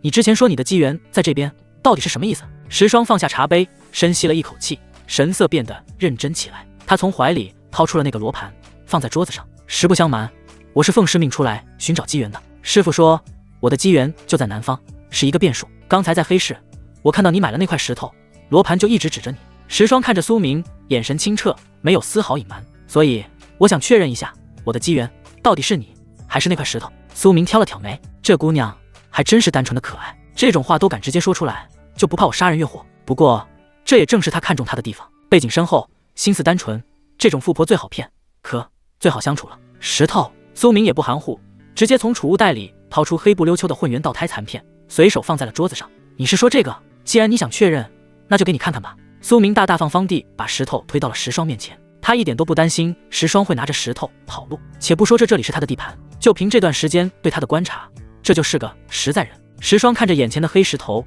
眼中闪过一丝激动，他伸出手，指尖轻轻触碰到石头表面，一种血脉相连般的悸动感瞬间传遍全身，体内的残骨都在微微发热。果然，这石头对我有用，石霜在心里惊呼。但是当他再次看向罗盘的时候，却愣住了。只见罗盘上的指针并没有因为石头靠近而发生变化，他依旧指着苏明的方向。石霜试着把石头拿起来，往旁边挪了挪，指针纹丝不动，依旧指着苏明。他又把石头放回去，指针还是指着苏明。这石霜有些迷茫了，难道石头不是主要的？真正的大机缘是他？石霜抬头看着一脸淡定喝茶的苏明，如果机缘是石头，他可以买，可以换，但如果机缘是个人，那该怎么办？把他绑回去。石霜想起了师傅的话，遇到机缘切不可错过，若为人则随之。他深吸了一口气，将石头推回给苏明。看来这石头虽然不凡，但并不是我要找的那个最大的机缘。石霜看着苏明，眼神变得异常坚定。罗盘告诉我，我的机缘是你，苏明，从今天开始，我要跟着你，直到我找到那个答案为止。苏明正在喝茶，听到这话差点没喷出来。他放下茶杯，看着这个一脸认真的姑娘，心里乐开了花。机缘是我，这感情好，都不用我忽悠了，这直接赖上我了。可，苏明假装淡定地收起石头。既然石姑娘这么相信在下，那苏某自然不会推辞。正好府上还有空房，姑娘若是不嫌弃，就在这儿住下吧。至于机缘什么的，咱们日久见人心，来日方长，慢慢找。不过，苏明嘴角勾起一抹坏笑，我这府上可不养闲人。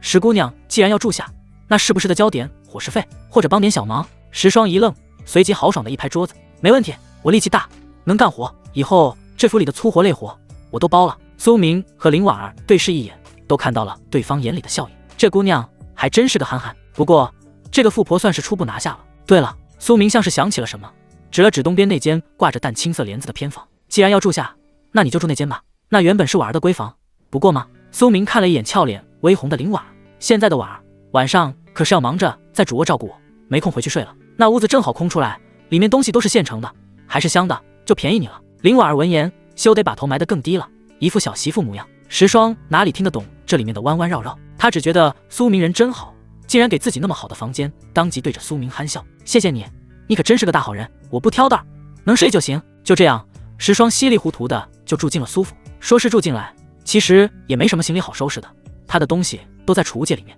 林婉儿作为府里的女主人，自然是亲自带着她熟悉环境。两人穿过长长的回廊，林婉儿指着四周的景致，细细的给他介绍哪里是膳堂，哪里是浴房，哪里又是苏明平日里喜欢待的凉亭。石霜跟在后面听得很认真，时不时还点点头。走了一圈，大概熟悉了方位后，石霜停下脚步，有些不好意思的挠了挠头，看着林婉儿问道：“那个婉儿姐姐，我都记住了，不过苏明说的粗活累活在哪儿呢？我看这院子挺干净的，也没什么杂草要拔，柴火是不是得去后山砍？”他还记着苏明之前说的话，毕竟是住人家的吃人家的，他不想白吃白喝。看着石霜这一脸认真想要干活的样子，林婉儿忍不住掩嘴轻笑起来。傻妹妹，林婉儿伸出手帮石霜理了理有些乱的衣领，柔声说道：“你怎么这么实诚？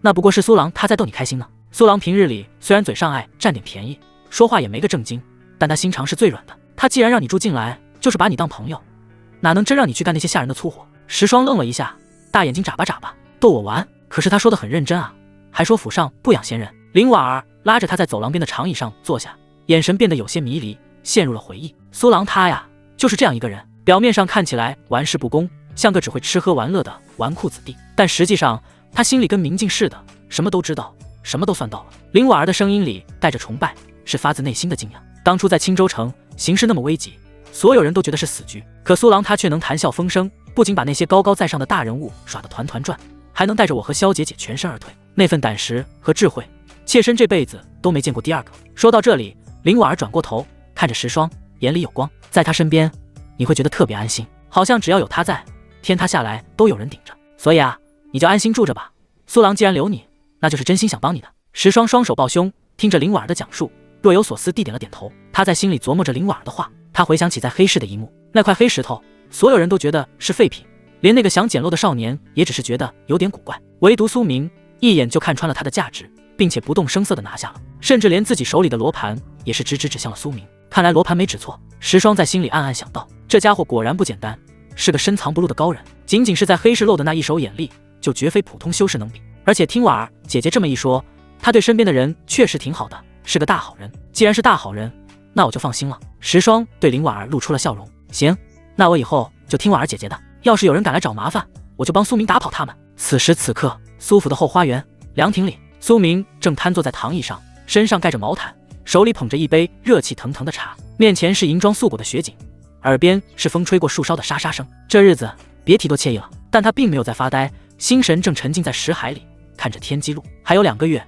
藏仙谷的混元秘境就要开启了，那里距离青山镇足足15万里，路途遥远且凶险异常，光靠飞过去肯定是不行的，会被累死，得提前规划好路线。苏明在心中默念：天机路，帮我推演一下前往藏仙谷的最佳路径，要安全第一，避开那些高阶妖兽的领地和魔道宗门的地盘，最好沿途还能有点意外收获，比如无主的洞府啊，或者是落单的富机缘。就在苏明脑子里转着这些念头，正在规划未来的宏伟蓝图时，突然感觉鼻头一痒，阿嚏，打了个喷嚏。苏明揉了揉鼻子，有些纳闷地嘟囔了一句：奇怪，我现在可是炼气9层大圆满的修仙者，肉身更是武道炼体第1境大成，寒暑不侵，怎么还会打喷嚏？难道是昨晚被子没盖好？不对啊，昨晚是被婉儿抱着睡的，暖和得很。苏明吸了吸鼻子，露出一抹坏笑，我知道了，肯定是我家玲儿在想我了。哎，这也是没办法的事，毕竟像我这么优秀的夫君，分开了这么久，他肯定想我，想得睡不着觉，也不知道他那边的事情办得怎么样了。苏明望着远处灰蒙蒙的天空，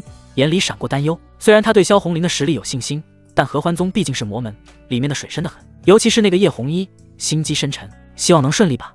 等你回来了，我就给你个大大的惊喜。苏明摸了摸右手小拇指上那根红线，感受着那一端传来的微弱波动，心里稍微安定了一些。只要红线没断，人就是安全的。天机路也推测过，这一趟的结果是吉。与此同时，距离青山镇数万里之遥的合欢宗总坛，这里的气氛可没有苏府那么温馨祥和。合欢宗的大殿建在一座险峻的山峰之上，通体由黑红色的岩石砌成，透着一股阴森压抑的气息。此刻，大殿内死一般的寂静，本应热闹的大殿现在却空荡荡的，地上还残留着不少血迹和打斗的痕迹。在大殿的正上方，象征着权力的宗主宝座上，坐着一个身穿红裙的绝美女子，正是萧红玲。此时的她虽然面容依旧冷艳，但眉宇间却多了霸气。她手里把玩着一把还在滴血的长剑，眼神淡漠地看着下方。在大殿的中央跪坐着一个女人，这女人原本应该也是个不可多得的美人，但此刻却狼狈至极。她身上那件华贵的宗主长袍已经破碎不堪，露出了里面大片雪白的肌肤，上面布满了剑痕，头发披散下来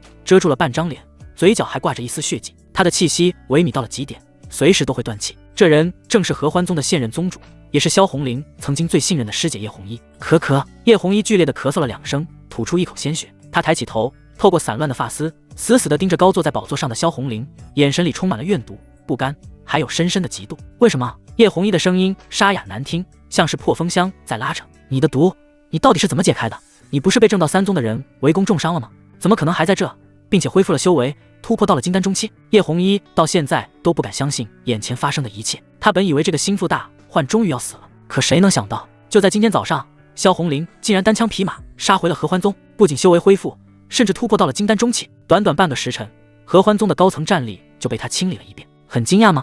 我的好师姐。萧红林停止了把玩手中的长剑，身体微微前倾，居高临下的看着叶红衣，他的脸上露出一抹嘲讽的笑容。师姐，别来无恙啊！当初师父退位闭关，本该由我接任宗主之位，但我念在你我姐妹情深，又知你对权势极度渴望，所以我自愿退让，甘愿只做一个大长老，辅佐你登上宗主宝座。萧红林的声音很平静，但却透着一股彻骨的寒意。我以为我的退让能换来你的真心，可我万万没想到，你竟然会因为嫉妒对我下此毒手。听到这话，叶红衣像是被踩了尾巴的猫，猛地抬起头，歇斯底里的吼道：我嫉妒？没错，我就是嫉妒。凭什么？凭什么你天赋那么好？凭什么你修炼那么快？为了修仙大道，我不得不修炼那种下贱的采补之术，不得不去伺候那些臭男人，不得不忍受千人骑万人压的屈辱。叶红衣的面容扭曲，血泪流下。可是你呢？你守身如玉，你冰清玉洁，你不仅不用受这种苦，还比我更早结丹，实力还比我强。只要你在一天，合欢宗的所有人就只会看着你，我这个宗主就像个笑话。所以我要毁了你，我一定要毁了你！叶红衣疯狂地大笑着，笑声凄厉。所以我给你下了千日罪，我还特意告诉你，宗门至宝姻缘红线可以解毒，不需要男人就能化解药性。哈哈哈，你果然上当了！你为了守住你的清白，竟然真的去透了红线。这样一来，我就能名正言顺地把你打成叛徒，把你赶出宗门。哪怕你逃了，我也要让你身败名裂。我还要让正道那些伪君子去追杀你，让你像条狗一样死在外面。听着叶红衣的咆哮，萧红林眼中的嘲讽之色更浓了。原来如此，为了这点可笑的嫉妒心，你就不惜毁了宗门的根基。萧红林摇了摇头，站起身，一步步走下台阶。师姐，你太可悲了，但我还要感谢你。萧红林走到了叶红衣面前，用剑尖挑起了他的下巴。如果不是你，我也不会遇到他。如果不是你把我逼上绝路，我也不会放下所谓的矜持，去尝试那真正的阴阳大道。多亏师姐的福，让我知道了什么叫做爱。想到苏明，萧红林的眼神柔和了一瞬。那个帮他解毒，帮他重塑经脉，甚至让他体会到做女人快乐，体会到何为爱的男人。我的毒解了，修为也恢复了，而且我过得比你好。这句话就像是一把尖刀，狠狠地扎进了叶红衣的心窝。叶红衣的身体剧烈颤抖起来，眼中的疯狂变成了震惊。不可能，你破身了？你竟然找了男人？叶红衣像是见鬼一样看着萧红林。既然你也是靠男人，那你跟我有什么区别？区别？萧红林轻笑一声，区别在于他是我的夫君，是跟我相爱的人，而你只不是一个泄欲的工具。说完，萧红林不再废话，他手腕一抖，扑哧，长剑瞬间贯穿了叶红衣的咽喉，鲜血飞溅。叶红衣的眼睛瞪得老大，死不瞑目。萧红林抽出长剑，甩掉上面的血珠，他看都没看一眼地上的尸体，转身走回宝座前。呼！萧红林长长的吐出一口浊气，感觉心里的一块大石头终于落地了。恩怨已了，不知道那个混蛋夫君现在在干什么。他看着大殿外飘落的雪花，思绪早就飞到了万里之外的青山镇，肯定又在跟林妹妹卿卿我我吧。哼，等我回去一定要好好检查一下他的功课，要是敢偷懒，看我不收拾他。虽然嘴上说着狠话，但他的脸上露出了温柔的笑意。他缓缓收敛了脸上的思念与柔情，红袖一挥，萧红林傲立于高台之上。轰！一股金丹中期的恐怖威压以大殿为中心，如同海啸一般向着四周席卷而去，顷刻间便笼罩了整个合欢宗的72峰。这一刻，合欢宗上下数千名弟子，无论是还在修炼的，还是正在做事的，只觉得心头压了一座大山，连呼吸都变得困难起来，纷纷惊恐地望向主峰方向。紧接着，一道清冷威严的声音在每一个人的耳边轰然炸响：吾乃萧红林，宗主叶红衣的不配位，残害同门，已被本座诛杀于大殿之上。自今日起，合欢宗宗主一位，本座即为新任宗主。声音滚滚如雷，夹杂着浑厚的灵力，在群山之间回荡，久久不散。紧接着，萧红林目光穿透大殿的虚空，看向大长老峰，再次开口：柳素、青鸾，速来宗主大殿见我。寅时3刻，夜色深沉，万籁俱寂。青山镇的大部分人都已经进入了梦乡。苏府围墙外，一道鬼鬼祟祟的黑影正在来回踱步，借着微弱的月光，依稀能看出这人穿着一身黑色的夜行衣，只露出一双有些犹豫的眼睛，正是叶岩。他稍微打听了一下，就知道苏明住在这个镇上最大的宅子里。白天受的屈辱，让他一刻也等不了，所以趁着夜深人静，他摸过来了。老师，叶岩站在墙根底下，紧了紧身上的黑袍，手心里全是汗。我真的要这么做吗？这毕竟是溜门撬锁的勾当，是不是不太光彩？他从小接受的教育就是要堂堂正正，要光明磊落。现在让他做这种偷鸡摸狗的事情，他心里那一关实在是有点过不去。迂腐！严老恨铁不成钢的声音响起：什么叫不光彩？修仙界弱肉强食，机缘能者居之。既然你现在的实力不够摆平他，那便只能出奇招了。配合上我教你炼制的醉梦迷烟，只要点上一小撮，就算是筑基期的修士，也得睡得跟死猪一样，更别说那个只有炼气期的小子了。到时候你进去把石头拿走，神不知鬼不觉，这叫智取，懂吗？说到这里，严老的语气突然变得有些玩味，带着几分戏谑。再说了，老夫还不知道你当初在族里的时候，你小子不也偷偷摸摸想摸进你那个漂亮族妹的闺房吗？要不是最后被人家的侍卫发现，把你给打得像个猪头一样扔了出来，你说你那时候怎么不说不光彩了？听到这陈年糗事被翻出来，叶妍那隐藏在夜行衣下的脸瞬间燥红，他支支吾吾地解释道：那时候我还小不懂事，而且我那次只是想进去看看他的。行了别解释了。严老打断了他的辩解，解释就是掩饰，既然那时候敢做，现在为了成道机缘，有什么不敢的？叶妍还是有些踌躇，他看着眼前这堵高墙，心里总觉得有点发虚。可是别可是了，严老的声音骤然转冷，成大事者不拘小节，那可是关乎你未来道途的大机缘，一旦错过，你这辈子可能就只能是个被人踩在脚下的蝼蚁。难道你就为了心里那点可笑的自尊，就要放弃成道之际？想想白天受的屈辱，想想那个小子的眼神，你担心吗？这一声冷喝就像是一记重锤，狠狠地砸在了叶妍的心头上。白天那种被无视的羞辱感觉再次涌上心头，叶妍的身子猛地抖了一下，她眼中的犹豫逐渐化为了决绝和坚定。不甘心，她在心里怒吼：是老师，是我太肤浅了。确实，成大事者不拘小节，为了变强，为了不被人看不起，这点手段算什么？30年河东，30年河西，等我以后强大了，再过来给他些补偿便是了。想通了这一点，叶妍不再迟疑。戒指内灵魂体状态的严老摸了摸胡须，满意地点了点头。孺子可教也。墙外，叶妍深吸一口气，调整了一下呼吸，双腿发力，朝着围墙上方跃去，眼看就要翻过墙头。就在这时，砰！没有任何征兆，叶妍只觉得胸口像是被一块巨石狠狠撞了一下，巨大的冲击力让她胸闷气短，噗！她整个人直接倒飞了出去，重重摔在地上，激起一片尘土。咳！叶妍捂着胸口，疼得龇牙咧嘴，差点没背过气去。谁？她惊恐地抬头望去，喵！一道慵懒的猫叫声从围墙上方传来，借着月光，叶妍看到了一只通体漆黑的小猫，正优雅地蹲在墙头上。它慢条斯理地舔着自己的爪子，一双金色的树瞳在夜色中微微发亮，正居高临下的看着这个不速之客。正是小黑。他本来正在房顶上吸收月华修炼，结果闻到了一股生人的气味。虽然他性格高傲，不想搭理两脚兽铲屎官，但毕竟吃了人家的猫粮，那就有义务保护一下铲屎官的地盘，不然以后没猫粮吃了怎么办？这叫职业操守。哈！小黑对着叶妍哈了一声，声音里充满了警告。再敢往前一步，挠死你！戒指里的严老在看到小黑的那一瞬间，灵魂体波动了一下。幽冥灵猫！严老惊呼出声，语气里充满了不可思议。这里怎么会有幽冥灵猫？而且看这样子，还是被驯服的状态。他脖子上那是御兽圈，那个小子到底什么来头？气运境如此之高，连幽冥灵猫这种极其稀有的妖兽都能收为受宠。叶妍捂着胸口从地上爬起来，看着墙头那只其貌不扬的小黑猫，在脑海里疑惑地问道：老师，幽冥灵猫是什么？很厉害吗？严老深吸了一口气，压下心中的震惊，快速解释道：很厉害，这是一种极其稀有的暗影系妖兽，天性虽然温和，但也极难驯服。最关键的是，幽冥灵猫拥有极其恐怖的天赋，它的速度可以超越自身一个大境界，而且它还能潜伏于阴影之中，杀人于无形，是天生的刺客。这只虽然还是幼年期，但看它的灵性，显然血脉极高，可按道理在这贫瘠的北域不可能出现才对。叶妍听完，心中的嫉妒之火瞬间熊熊燃烧起来。又是他，怎么什么好东西都是他的？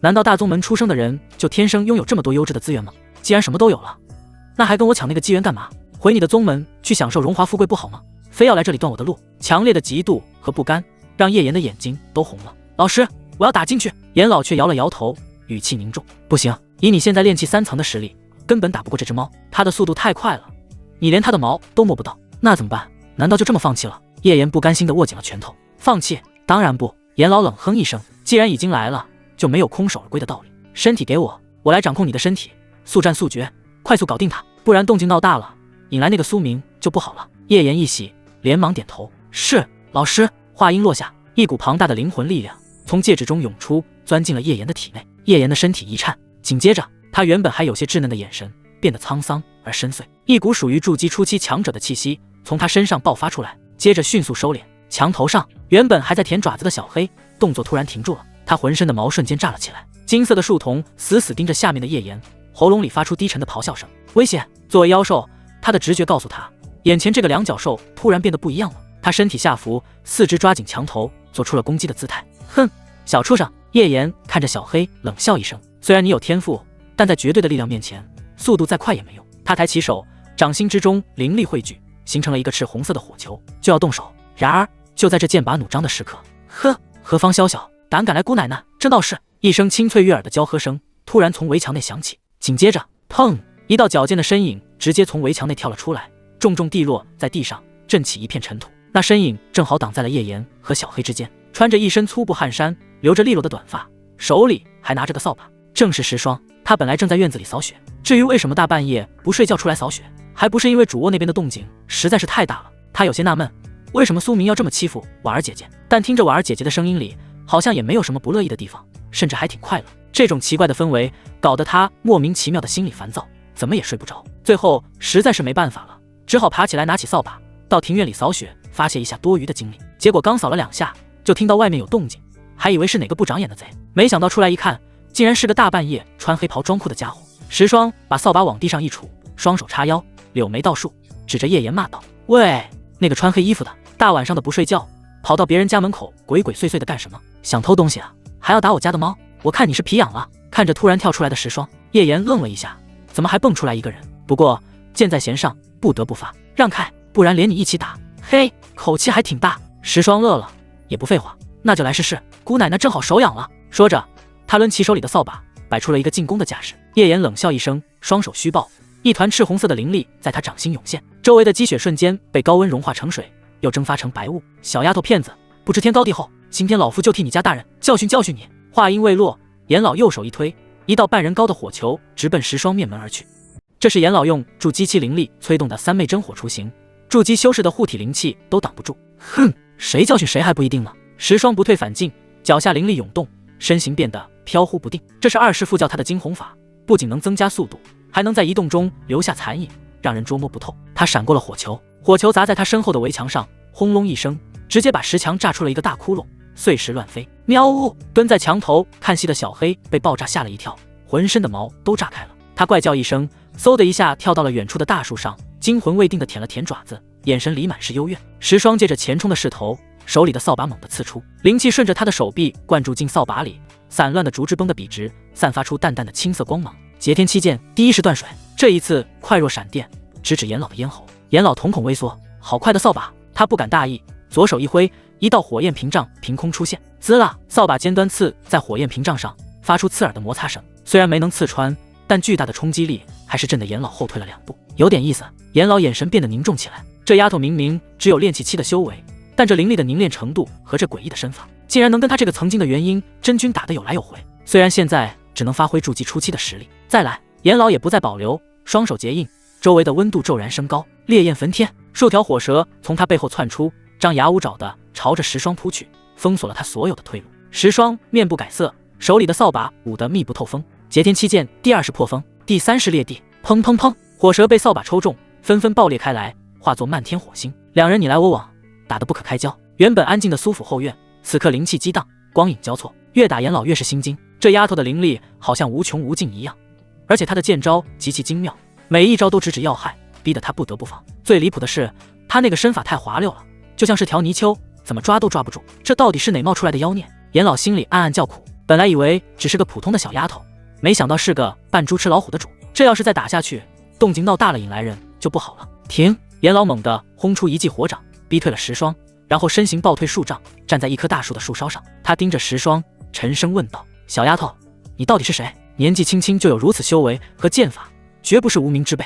你师承何处？石霜把扫把往肩上一扛，脸上带着不屑：你个不敢露脸的毛贼，还没资格知道姑奶奶的名字。倒是你藏头露尾的，还想欺负我家猫，赶紧束手就擒吧，不然姑奶奶把你打得满地找牙。石霜嘴上说的硬气，但心里其实也挺惊讶的。三师傅明明跟他说过，以他的实力，在筑基期以内基本就是横着走，就算遇到那种特别能打的，只要拿出师傅们给的宝贝，也能轻松弄死。可眼前这个黑衣人，明明看起来只是个筑基初期，但战斗经验和手段却老辣得很，各种法术信手拈来，好几次差点让他吃了亏。看来外面的世界果然卧虎藏龙，不能掉以轻心啊。石霜收起了轻视之心，他能感觉到这个黑衣人还没出全力，自己如果想要拿下他，恐怕得动真格的了。想到这里，他把扫把随手一杵，手掌在腰间的储物袋上一拍，嗡一声清脆的剑鸣声响起，一把通体雪白、散发着凛冽寒气的长剑出现在他手中。这把剑一出，周围的温度瞬间下降了好几度，空间都好似被冻住了，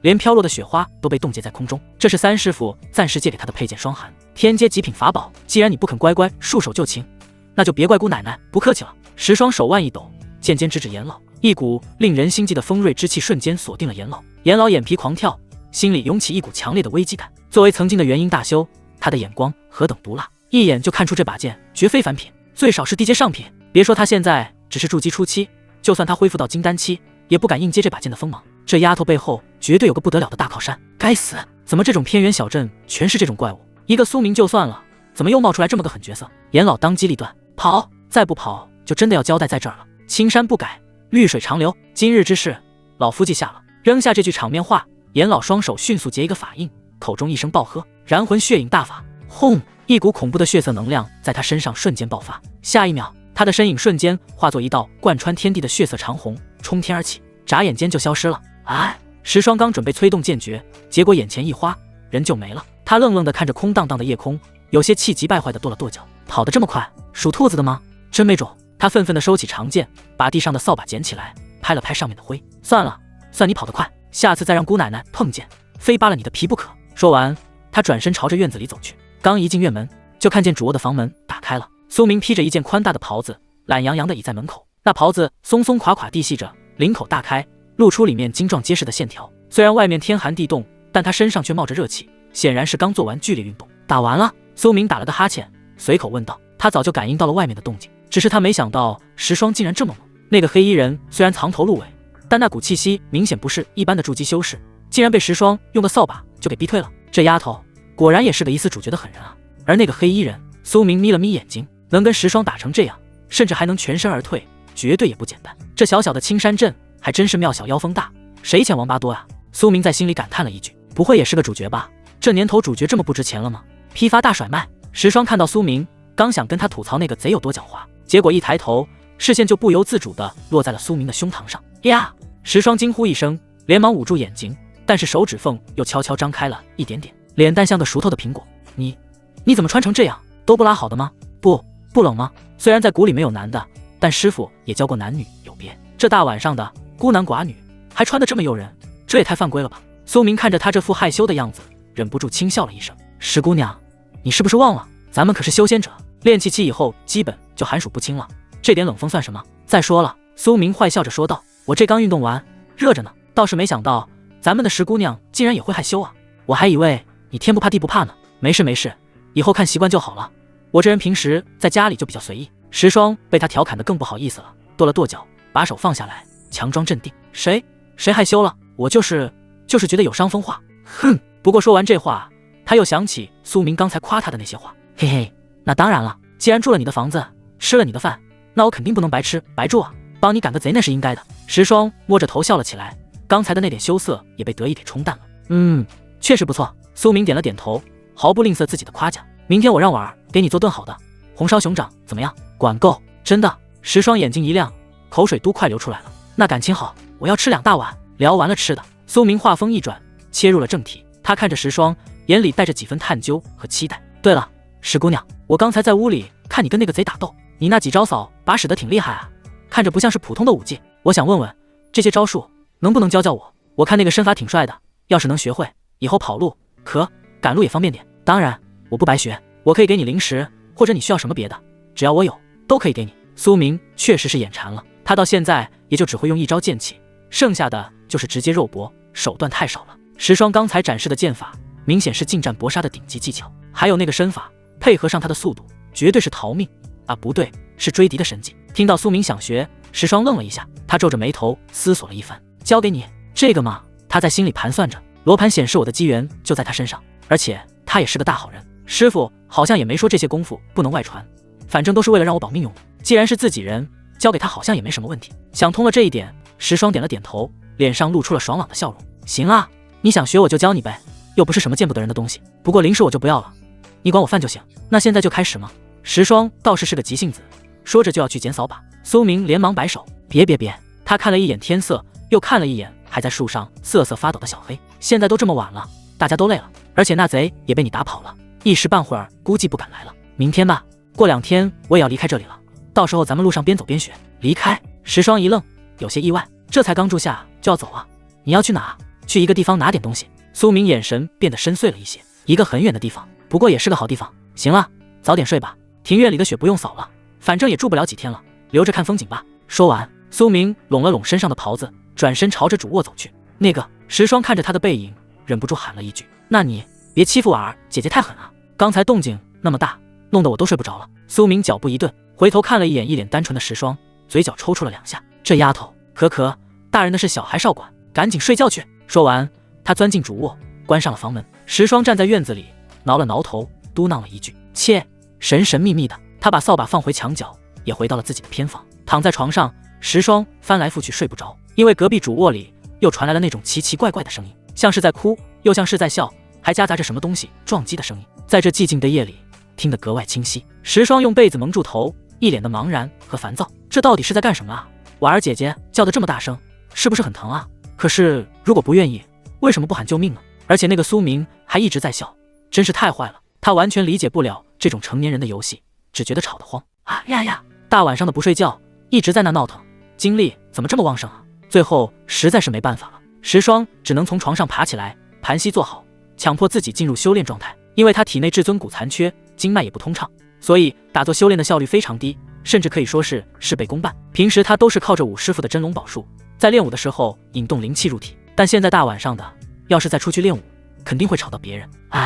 只能打坐了，希望能静下心来吧。石霜叹了口气，闭上眼睛，开始运转心法。渐渐地，他的呼吸变得平稳起来，周围的灵气也慢慢向他汇聚。那一夜，有人在奋战，有人在修炼，有人在逃命，各有各的精彩。距离青山镇500里外，一处荒凉的山林中，萧一道血色红光划破长空，重重地砸在一块巨石旁，溅起满天雪花。红光散去，一道略显狼狈的身影显露出来，正是叶岩。刚一落地，叶岩便觉得双腿发软，喉咙一甜，噗，一大口鲜血直接喷了出来，染红了面前的雪地。此时，那股属于筑基期的强大气息已经如潮水般退去，身体重新回到了叶岩自己的掌控之中。但他现在的状态简直比死狗好不到哪去，脸色惨白如纸，浑身经脉像是有无数只蚂蚁在啃食，疼得他直抽凉气。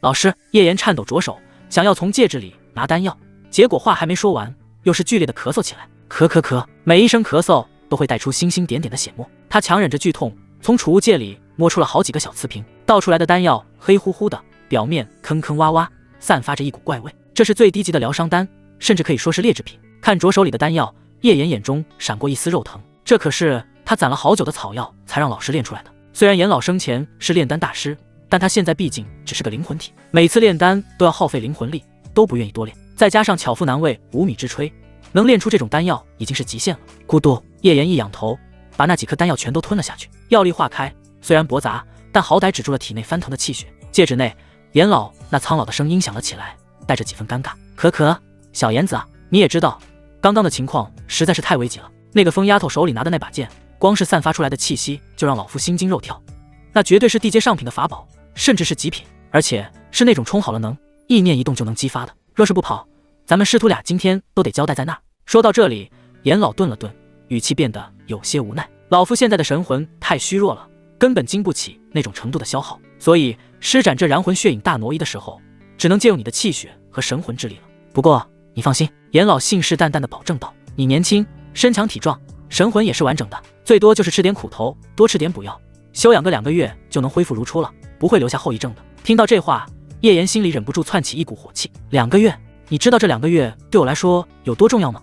而且每次都要消耗我的气血，这身体到底是你的还是我的？”但这些话他只能烂在肚子里，因为他很清楚，现在的他离不开严老。叶岩深吸一口气，强行压下心中的怨气，脸上挤出一副我都懂的大度表情。他盘膝坐好，开始运转灵力炼化药力。“没事，老师，学生明白。老师所做的一切都是为了保全我们师徒的性命。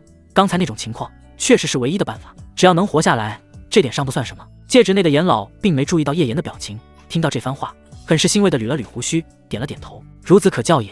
这孩子心性确实坚韧，以后必成大器。”大概过了1炷香的时间，叶岩缓缓吐出一口浊气，脸色稍微红润了一些，虽然还是很虚弱，但至少没有生命危险了。他睁开眼，看着青山镇的方向，眼中满是不甘：“老师，那我接下来该怎么办？难道那个机缘真的就这么放弃了吗？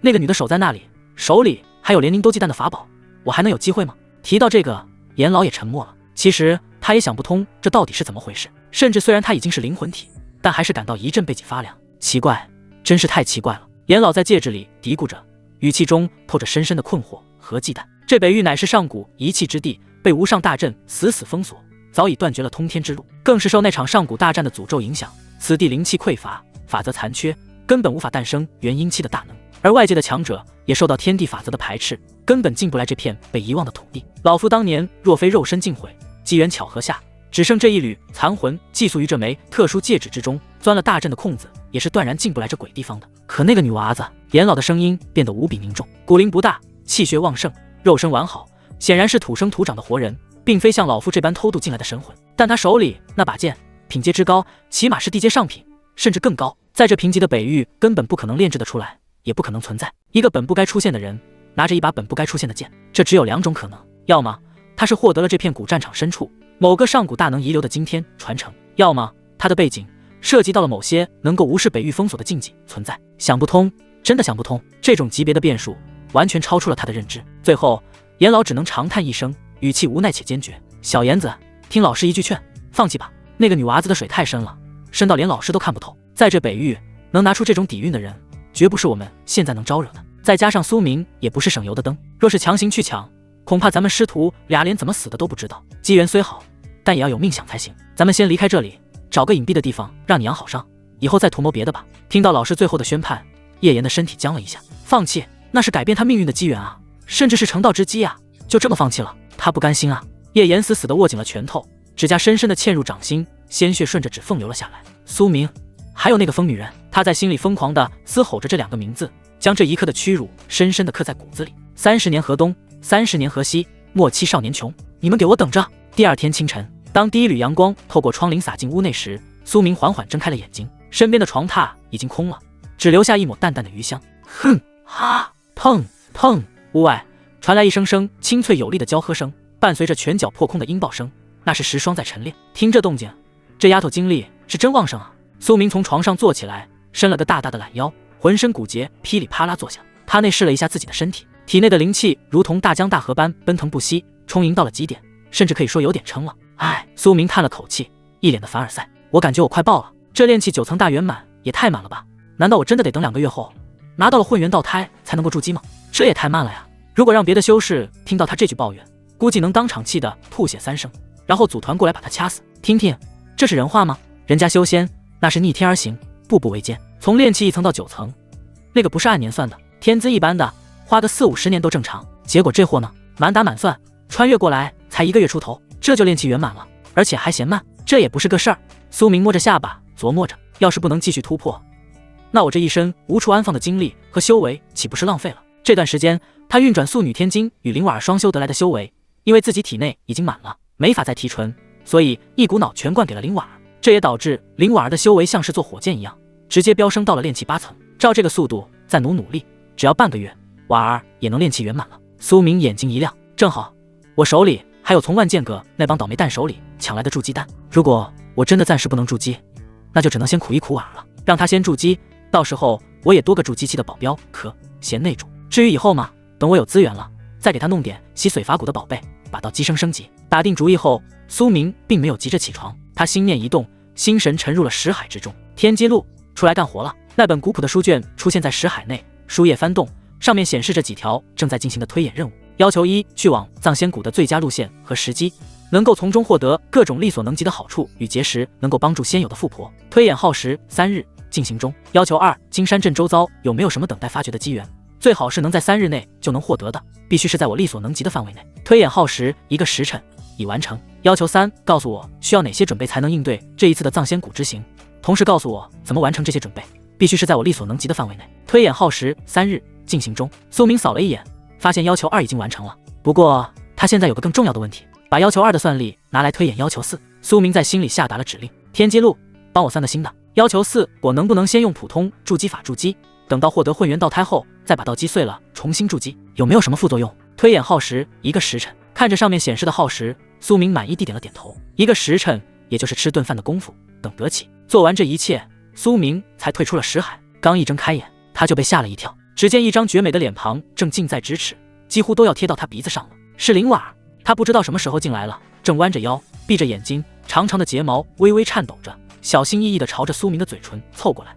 看着这架势，是要偷亲他啊？苏明心里一乐，婉儿这种性格，他是真的喜欢到了骨子里。温婉如水，平时对他百依百顺，但在这种只有2个人的时候，又会流露出一点点可爱的小心思。不管是性格还是身体，都让他感觉到一种被完全包容的舒适感。苏明没有躲，也没有出声，就在2人的嘴唇即将触碰到的那一瞬间，他突然伸出手，一把按在了林婉儿的后脑勺上，然后对着自己的方向微微用力一压。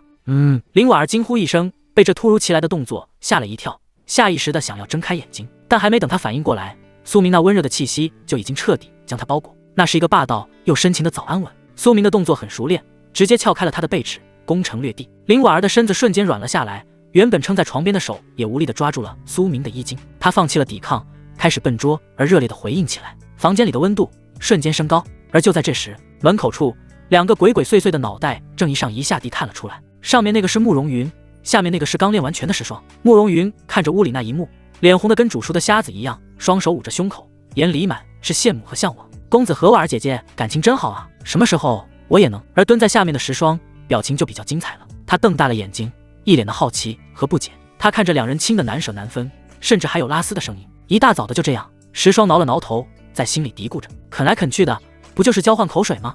多脏啊！可是看婉儿姐姐的样子，好像很享受啊，真的有那么舒服吗？看着看着，他心里那股子单纯的好奇心也渐渐被勾了起来。要不以后找机会问问苏明那家伙，这到底是个什么滋味？膳厅内暖炉烧得正旺，驱散了冬日的寒意。苏明像个大爷一样端坐在主位上，双手随意地搭在膝盖上，连筷子都懒得动。他只需要张开嘴啊，旁边的林婉儿便会温柔地夹起一块剔了刺的鱼肉，或者是吹凉了的红烧肉，小心翼翼地喂进他的嘴里。不错，这肉炖得够烂乎。苏明一边嚼着，一边含糊不清地夸赞道，他的眼神却并不在面前的美味佳肴上，而是越过了林婉儿，飘向了一旁正在默默低头吃饭的慕容云。屋内暖和，慕容云进来后便将身上厚重的狐裘脱下，搭在了一旁的架子上。此刻他身上只穿着一件贴身的黑色罗裙，这黑色不仅没有让他显得老气，反而衬得他那原本就白皙的皮肤如同羊脂白玉一般，透着一股子诱人的光泽。最关键的是，因为苏明之前有意无意地提过几次让他不要欺负那对宝贝，这丫头竟然真的听进去了。他不再用那该死的裹胸布去束缚自己那惊人的天赋，于是乎那黑色的衣裙被高高撑起，勾勒出一道令人惊心动魄的弧线。随着他吃饭的动作，那弧线微微颤动，就像是藏在深海里的波涛，看得苏明赏心悦目，胃口大开。啧，苏明在心里感叹，这才对嘛，多好的天赋啊，非要藏着掖着，那是对造物主的亵渎。看来婉儿也是下了功夫的。这件黑裙苏明看着眼熟，明显是林婉儿的衣服改的。林婉儿心善，看慕容云总是穿着那些洗得发白的旧衣服，大冬天的也不保暖，便把自己的衣服挑了几件好的，修改送给了这个妹妹。在林婉儿心里，早已把慕容云当成了自家人，甚至在她的潜意识里，这个身世可怜、性格羞怯的小妹妹，迟早也是要进苏家门的。与其让别的女人进来争宠，倒不如是个知根知底、好相处的姐妹。苏明咽下嘴里的鱼肉，刚想开口调戏2句，小慕容，今天我打算跟……话还没说完，一块香喷喷的红烧肉就直接塞进了他的嘴里。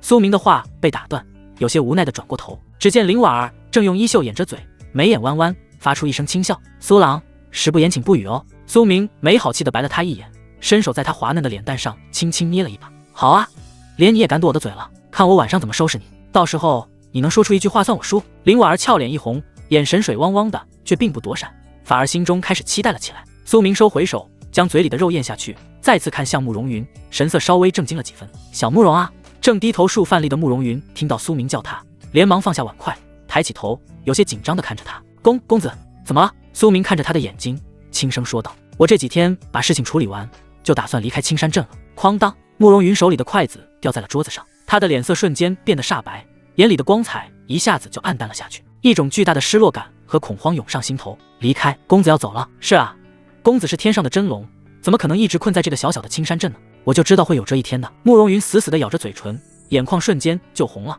眼泪在眼眶里打转，差点就要掉下来。此去一别，便是仙凡2隔，修士的寿命超出了凡人太多，100年后自己成了一捧黄土，而苏明呢，却依然会是这副模样吧。他强忍着不让自己哭出声，低着头，手指绞着衣角，声音细若蚊蝇。那祝公子一路顺风。看着这丫头一副要被抛弃的小狗模样，苏明有些好笑，他也不再逗她，直接抛出了下一句：所以你要不要跟我走啊？慕容云猛地抬起头，眼泪还挂在睫毛上，瞪大了眼睛看着苏明，一脸的不可置信。他伸出手指，指着自己的鼻子，结结巴巴地问道：“我吗？可是我只是一个凡人啊，我不懂修仙，我也不会打架，我只是个累赘罢了。我这样真的也可以跟公子走吗？”他不想成为苏明的拖累，在他的认知里，修仙者的世界是残酷的，他一个凡人跟在身边，只会让苏明分心。苏明看着他点了点头，当然，这无所谓，凡人又如何？谁生下来就是仙人？苏明语气霸道且自信，只要我想，凡人也能逆天改命。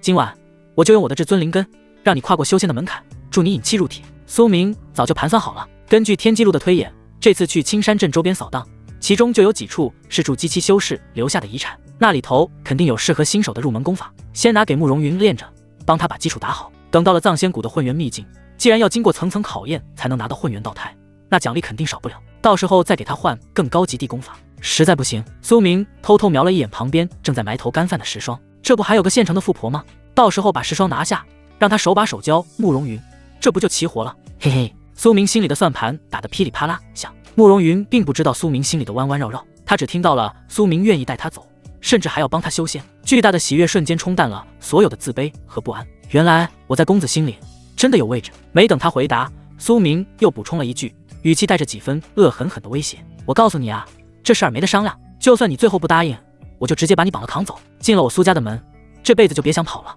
听到这霸道的话，慕容云非但没有害怕，反而觉得心里甜滋滋的，像是吃了蜜一样。他用力地点了点头，破涕为笑：“我不跑，公子去啊，我就去哪，我也要修仙，我也要变强，以后帮公子做事。”看着两人的互动，旁边的林婉儿眼中满是欣慰。果然，他没看错，苏郎绝对不会放过小慕容的。吃完饭，苏明刚放下碗筷，林婉儿便自然地拿出一方手帕，轻轻帮他擦拭嘴角的油渍，动作轻柔，神情专注，仿佛是在擦拭一件稀世珍宝。苏明靠在椅背上，享受着这份服侍，忍不住感叹道：“婉儿，你再这么伺候下去，真要把我养成废人了。到时候我连衣服都不会穿了怎么办？”林婉儿收起手帕，轻笑一声，眼神温柔。苏郎乃是人中龙凤，是要干大事的人，这种穿衣吃饭的小事，自然交给妾身来做就行了。说到这里，他的眼神微微暗淡了一瞬。妾身修为低微，帮不上苏郎什么忙，也只能做些端茶倒水的小事了。但这种情绪只是一闪而过，他很快又恢复了那副巧笑嫣然的模样，不想让苏明看到他的失落。苏明看在眼里，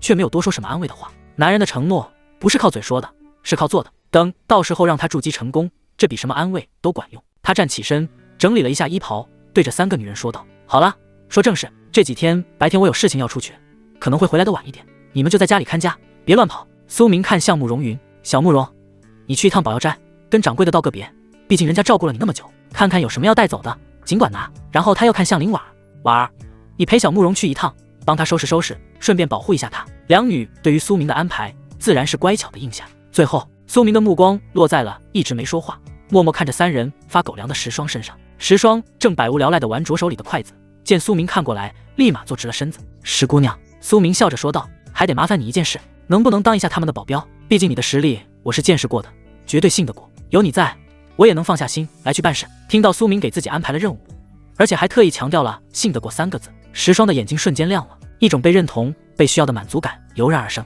他把筷子往桌上一拍，豪爽地拍着自己那一马平川的胸脯，信誓旦旦地保证道：“包在我身上，苏明你放心去吧，就算你不说，我也会保护好婉儿姐姐和慕容妹妹的。要是哪个不长眼的敢来欺负他们，我把他屎都打出来。”看着石霜这副彪悍又憨直的模样，苏明放心地笑了。有这个超级富婆在，再加上小黑，家里的安全基本不用担心了。安排好了一切，苏明走出了膳厅，来到了空旷的庭院中。他并没有走大门，而是心念一动，灵力运转，一道金色的剑光从他腰间的储物袋飞出，静静悬浮在身前。苏明脚尖一点，稳稳地落在剑身之上。起，嗖，流光剑化作一道长虹，载着苏明冲天而起，眨眼间就消失在了云层之中。既然要走了，那就得把这青山镇最后的价值给榨干。昨天遇到了石霜和叶岩这2个疑似天命之子的人物，按照玄幻小说的定律，主角出没的地方必有机缘，而且叶岩那个穷小子对那块混元道胎残片那么执着，显然也是个有气运的。想到了这些，苏明之前才会特意花了点时间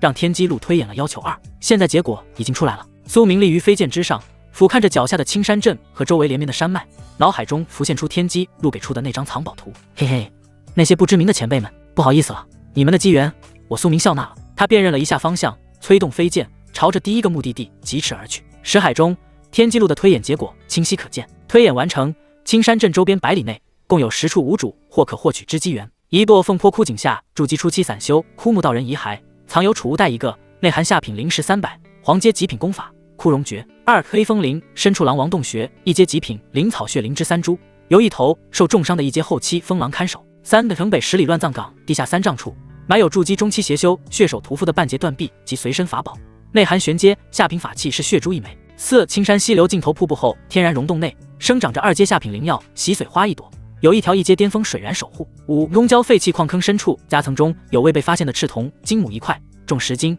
乃是锻造玄阶上品兵器的极佳材料。6至南老槐树树洞藏有凡人富商藏匿的私房钱，黄金1000两，化掉，价值过低。树根下压着一块不知名铁片，实为玄阶中品防御法器玄武盾残片，阻挡2次筑基后期的全力一击后损毁。7岐山峭壁鹰巢一阶飞行妖兽铁羽鹰的蛋2枚，可孵化驯养，也可直接吞食炼化。8无名山谷迷阵内筑基后期大修清风居士的灵石洞府，设有简单迷阵，内有清风剑诀玄阶中品筑基丹1枚，药效流失3成，中品灵石10块。9野猪灵烂泥潭枕没着一具尸骨，手骨上戴着一枚遮掩气息的玄阶中品戒指。10苏家祖坟苏家某位先祖偷偷埋下的私藏，500块下品灵石装在一个储物戒里，埋在第3排左数第2个坟头松树下。看着这密密麻麻的清单，苏明嘴角都要咧到耳后根了。这哪里是青山镇啊，这分明就是我的新手村大礼包啊！开工，分个线，不占用正文字数。谢谢堤坝送来的灵感胶囊 X4，还有各种各样的打赏。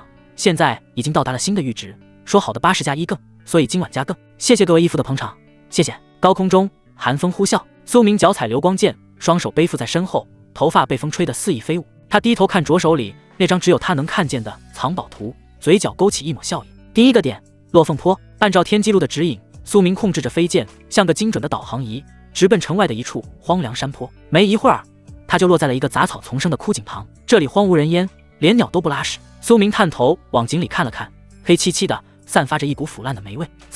这枯木道人也是个可怜人，死在这个鬼地方，连个收尸的都没有。苏明虽然嘴上感叹，手上的动作却一点不慢。他甚至懒得跳下去，直接调动体内的灵力，隔空一抓，起，哗啦啦，井底的烂泥翻涌，一具已经成了白骨的尸骸被灵力裹挟着提了上来。在尸骸的腰间挂着一个灰扑扑的小袋子，储物袋。苏明一把扯下储物袋，然后随手一挥，灵力化作土铲，在旁边挖了个坑，把那位枯木道人的尸骨埋了进去。拿了你的钱，给你入土为安，咱们两清了。苏明拍了拍手，神识探入储物袋，300块下品灵石，还有一本名为《枯荣诀》的黄阶极品功法。这功法有点意思，虽然品阶不高，但能通过吸收草木精气来疗伤，正好给小慕容打基础用。苏明满意地点了点头，收起战利品，再次踏上飞剑。下一站，黑风林。黑风林深处，一头体型硕大、浑身长满青色长毛的风狼正趴在洞口晒太阳。这是一头1阶后期的妖兽，相当于人类炼气7、8层的修士。而在他身后的洞穴深处，长着3株红彤彤的血灵芝。突然，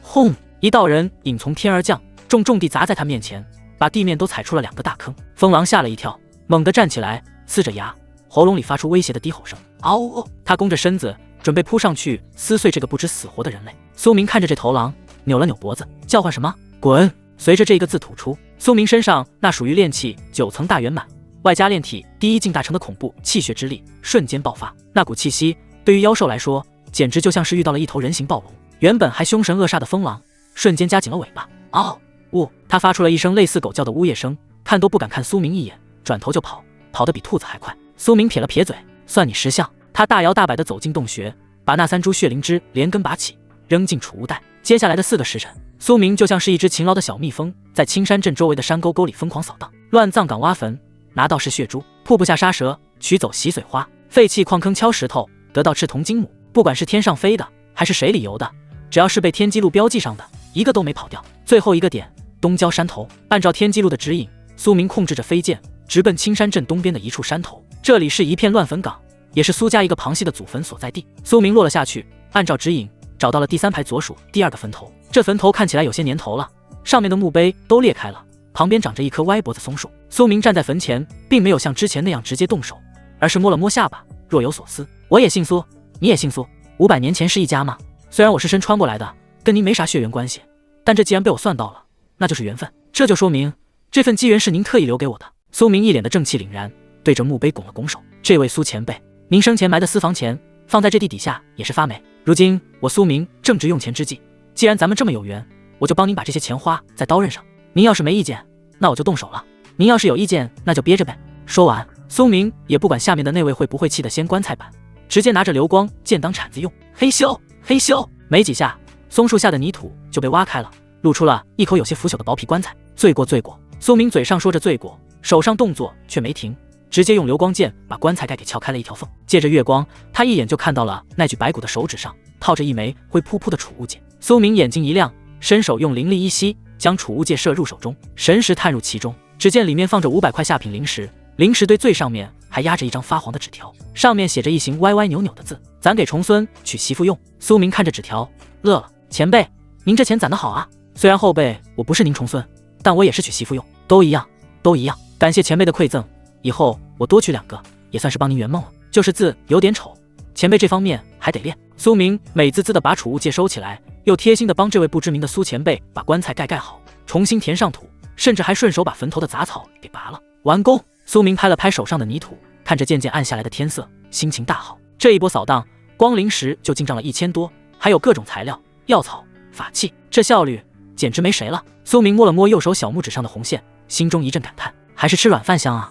要不是有红灵儿这条红线连着，借用了他金丹期的因果和算力，凭我这点炼气期的修为，想要用天机路把这些机缘全部推演出来，怕是得算到猴年马月去，哪能像现在这样一天就搞定了。想到远在合欢宗的萧红灵，苏明眼里闪过一丝思念，也不知道那个女魔头现在怎么样了，有没有把合欢宗整顿好。要是让她知道我连小慕容都收了，估计又得咬我了，到时候再好好安抚她吧。苏明笑了笑，再次踏上飞剑。本来还以为要花个2、3天才能搞定，没想到这么顺利。果然，我让天机路筛选力所能及的机缘是明智的，既安全又快捷。下次要不要把难度往上提点，找点更高级的宝贝？苏明想了想，还是摇了摇头，算了，安全第一。我有天阶双修功法，勤勤恳恳升级就行了，干嘛非要去冒那个险？老婆孩子热炕头才是正道。回到苏府的时候，已经是掌灯时分，膳厅里暖意融融。林婉儿、慕容云和石霜3人正围坐在桌边，饭菜已经摆好了，就等着他回来。见苏明进门，林婉儿连忙放下手里的活计，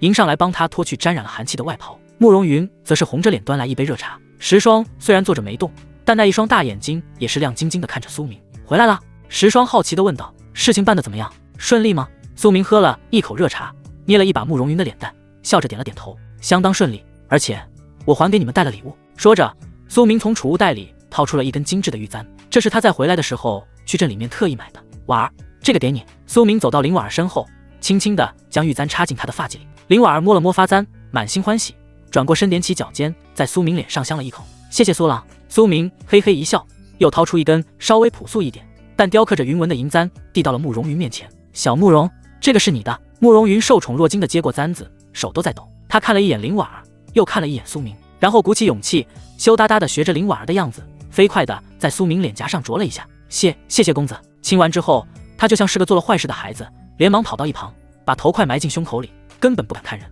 最后，苏明来到了石霜身边，石霜正拖着下巴看着那一幕，见苏明走过来，他眨了眨眼，有些期待，又有些不好意思。苏明看着他那利落的短发，在买东西的时候，他已经考虑到他戴不了发簪。他手腕一翻，一条由不知名晶石串成的手链出现在掌心。这手链并不算贵重，就是个普通的小玩意儿，但只要被光一照，那些晶石就会变换出五彩斑斓的颜色，很是好看。石姑娘，你是短发，戴簪子不方便，这个送你。石霜愣住了，他伸出手指，有些不敢置信地指着自己的鼻子。我也有。刚刚他只是在想会不会送，但真到被送了礼物时，心中还是难免惊讶。他虽然出身不凡，见过无数天才地宝，但那些都是冷冰冰的资源。他的7位师傅也都只是送一些法宝符箓、灵丹妙药，还从来没有人送过他这种纯粹为了好看的小礼物。当然，苏明笑了笑，没等他反应过来，直接拉过他的左手。石霜的手常年练武，并不像林婉儿那样软弱无骨，反而带着一层薄薄的茧子，但也依然柔软。苏明细心地帮他把手链戴上，在指尖触碰到他手腕肌肤的那一刻，石霜感觉像是有骨电流窜了过去。好了，很配你。苏明松开手，满意地点了点头。走吧，吃饭，我都饿死了。说完，他在林婉儿的服侍下坐到自己的位置上，开始享用早已准备好的晚餐。石霜还有些呆愣愣的，他抬起左手，看着手腕上那串在烛光下不断变换着颜色的手链，心中不由得充满了喜悦，真好看。他另一只手轻轻摸索着手链上的晶石，被苏明触碰过的手腕上，仿佛还残留着苏明传来的温度。本来是很稀松平常的一件事，在谷里练武的时候也没少跟师傅们有肢体接触，但不知道为什么这一次他的心跳却莫名其妙地加快了，扑通扑通，那是从未有过的感觉。石霜看着正在被林婉儿和慕容云一起服侍的苏明，脑子里突然冒出一个念头，原来被人在乎是这种感觉啊，怪不得。他摸了摸有些发烫的脸颊，眼神变得有些迷离。我好像有点懂了，早上的时候为什么婉儿姐姐会那么喜欢吃她的口水了。主卧内水汽氤氲，巨大的木质浴桶摆在房间正中央，热气腾腾。林婉儿正挽着袖子，露出2截藕白的手臂，按照苏明的吩咐，将今天刚搜刮来的各种药材往水里放。那朵2阶的洗水花被碾碎了撒进去，瞬间将水染成了淡青色。紧接着是那3株1阶极品的血灵芝，入水即化，将原本青色的水晕染出一抹妖冶的绯红。浓郁的药香瞬间弥漫了整个房间。而苏明也没闲着，他手里拿着几百块下品灵石，正围着浴桶忙活。按照天机陆推演出的初级聚灵阵，他将灵石一颗颗镶嵌在特定的位置。随着最后一颗灵石落下，嗡，空气微微震动，原本散逸在空气中的灵气像是受到了某种召唤，疯狂地朝着浴桶汇聚而来。屋内的灵气浓度瞬间提升了好几倍，吸一口都觉得神清气爽。苏明满意地拍了拍手，搞定。他心情大好，今天出门时给天机录设好的第4个要求，也在寻宝的时候推演完成了。混元道胎霸道无双，融合之时可重塑肉身与道基，不仅无副作用，反而能将旧道基作为养料吞噬。得到这个肯定的答复，苏明算是彻底放飞了自我。既然没有后顾之忧，那还等什么？今晚就是他苏明踏入筑基期的高光时刻，而且还能顺手帮小慕容把正事给办了，简直是双喜临门。苏郎，水温好了。林婉儿直起腰，擦了擦额头的细汗，转身看向苏明，眼里满是柔情。药力也已经化开了，正是最好的时候。苏明点了点头，张开双臂。林婉儿心领神会，走上前去，细心地帮他解开衣带，褪去外袍。很快，苏明便赤条条地跨进了浴桶，温热的药液瞬间包裹全身，那种舒爽的感觉让他忍不住发出了一声叹息。呼，舒坦。林婉儿站在桶边，轻声说道：“那妾身这就去叫云妹妹进来。”苏明靠在桶壁上，一把抓住了林婉儿的手，坏笑着捏了捏她那滑嫩的脸蛋。婉儿，要是待会儿云妹妹接受不了，或者哭鼻子了，你一定要记得进来救场啊。林婉儿脸一红，哪里听不懂苏明话里的意思？她嗔怪地瞪了苏明一眼，却并没有抽回手，反而顺势在他手心里挠了一下。我看那是苏郎你自己想要吧？贪心鬼！如若云妹妹撑不住了，妾身到时自然会来的。苏郎放心好了。说完，他红着脸抽回手，转身快步走出了主卧。不一会儿，房门再次被推开，林婉儿牵着慕容云走了进来。此时的慕容云已经换上了一身极为单薄的纱衣，里面的风景若隐若现。他低着头，死死地盯着自己的脚尖，虽然看不到就是了，整个人都在微微发抖，脸红得像是要滴出血来。去吧。林婉儿轻轻推了推他，然后很识趣地退了出去，顺手带上了房门。咔嗒，落锁的声音在寂静的房间里格外清晰。慕容云身子一颤，终于鼓起勇气抬起头，看向浴桶里的苏明。雾气中，苏明那精壮的胸膛和深邃的眼眸让他心跳如雷。还愣着干嘛？苏明伸出手招呼着慕容云，快过来，水要凉了。慕容云咬着嘴唇，挪动着步子走到桶边。在苏明灼热的目光下，他颤抖着手解开了身上最后的一层束缚。那一刻，羊脂白玉般的娇躯毫无保留地展现在空气中。哗啦，苏明一把将他拉进了浴桶，温热的水花四溅。慕容云惊呼一声，整个人已经跌坐在了苏明的怀里。肌肤相亲的那一刹那，两人都忍不住倒吸了一口凉气。苏明没有急着开始，而是先拿出那枚万剑阁友情赠送的筑基丹，仰头吞下。丹药入腹，瞬间化作一股狂暴的灵力洪流，在他经脉中横冲直撞。那种涨裂的痛感让苏明闷哼一声。就是现在！苏明猛地抱紧了怀里的慕容云，素女天经全速运转。随着最后一道屏障被冲破，一股纯净至极的元婴之力从慕容云体内涌出，顺着其体内的灵根疯狂地灌入苏明的丹田。这股力量阴柔绵长，瞬间中和了筑基丹狂暴的药力。阴阳交汇，龙虎交泰。苏明只觉得体内轰的一声巨响，那曾困扰了他许久的境界壁垒，在这股庞大的力量面前，就像是纸糊的一样，瞬间破碎。丹田内的气态灵力开始不断压缩、旋转，最终化为了金色的液态灵力。筑基成！恐怖的气息从苏明身上爆发，但他并没有停下。他引导着体内那股比之前强大了10倍不止的灵力，混合着自身的阳气，通过慕容云体内的灵根反向注入他的体内。慕容云原本已经头晕目眩，此时却突然瞪大了眼睛，一股滚烫的热流冲进他的身体，在他那从未经过修炼的经脉中游走。痛，好痛！那是洗髓伐脉的剧痛，但紧接着这股剧痛就被一种难以言喻的舒爽所取代。苏明低下头，吻住了他的嘴唇。枯荣绝地功法口诀，通过这个方法直接印入了他的脑海。小慕容，跟着我的灵力走。慕容云下意识的照做，在苏明的引导下，他堵塞的经脉被一点点冲开，体内的杂质随着汗水排出体外。这是他当初借助萧红灵金丹灵力开脉的方法。如今苏明如法炮制，帮慕容云踏上了仙路。这一夜注定漫长。浴桶内的水面不断的剧烈翻滚起来，一波接着一波的浪花狠狠地撞击着坚硬的桶壁，水花飞溅而出，洒落在地板上，发出声响。让木质的浴桶桶发出不堪重负的吱呀声，直到天边泛起了鱼肚白，一切才终于归于平静。第二天，苏明神清气爽地睁开眼，感受着体内那澎湃的筑基初期修为，脸上露出了满意的笑容。而在他怀里的慕容云正像只小猫一样蜷缩着，睡得正香。虽然一脸疲惫，但他的皮肤却变得更加晶莹剔透，身上更是隐隐散发出一股淡淡的灵气波动。炼气一层成了，唯一的问题就是昨晚不知道为什么在修炼的过程中不停地打喷嚏。时间回到几个时辰前，合欢宗主峰在一间装饰奢华雅致的偏房内，一道红色的倩影正盘膝坐于玉塔之上，正是刚刚肃清了宗门叛逆登临宗主大位的萧红菱。此时的她穿上了一袭象征着宗主威仪的深红色长袍，长袍的材质并非凡品，流光溢彩，上面用金线绣着大朵大朵盛开的牡丹。那一头如瀑的青丝被一根凤簪高高挽起，露出了修长的脖颈和那张冷艳绝伦的脸庞。此刻她双目微闭，周身的金丹微压，含而不露，正在运转功法增进着。自从杀了叶红衣，重掌大权之后，他就没有休息过一刻。整个合欢宗在叶红衣那个蠢货的治理下，早就变得乌烟瘴气，千疮百孔。想要把这个烂摊子收拾好，绝非一日之功。呼，萧红菱吐出一口浊气，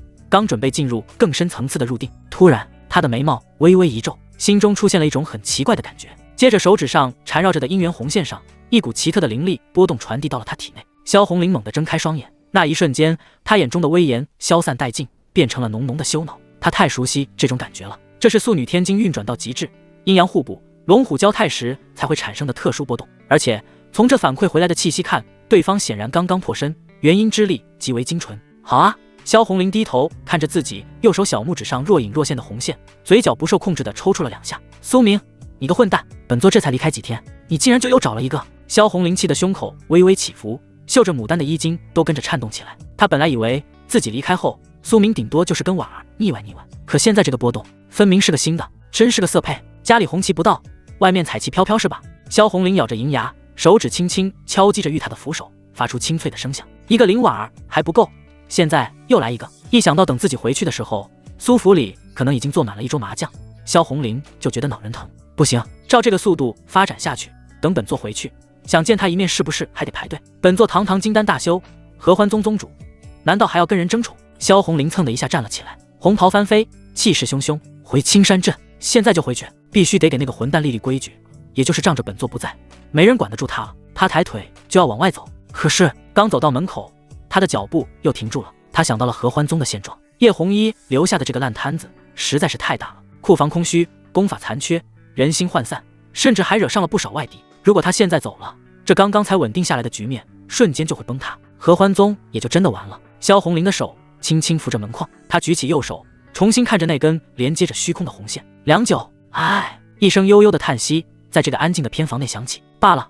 罢了，萧红菱眼中的怒火逐渐平息，变成了一抹无奈和坚定。合欢宗的事情还没搞定，叶红衣留下的这一大堆烂摊子还得继续处理。师傅还在闭关冲击金丹大圆满，我现在要是走了，这宗门就真的散了。他转过身，看着这偌大的宗主殿宇，眼神变得柔和了一些。毕竟这个合欢宗是我打算送给那个混蛋夫君的嫁妆，要是嫁妆不丰厚，以后过门了，岂不是要被那几个小的给比下去？想到这里，萧红菱心里的那点醋意虽然还在，但也只能强行压了下去。她轻轻抚摸着红线，像是能透过她感受到另一头那个男人的温度。想必苏明他心里也有底，他既然能为了我得罪万剑阁，那我在他心里的位置应当是无人能及的，还是更信任他一些吧。毕竟这根线连着的是我们两个人。萧红菱摇了摇头，脸上带着自嘲。我堂堂金丹大修，快200岁的人了，竟然也会像个小女人一样患得患失，真是越活越回去了。说完，他转过身，红裙拖地，走回了那张玉塔之上，盘膝闭目。萧红菱屏蔽了心中的杂念，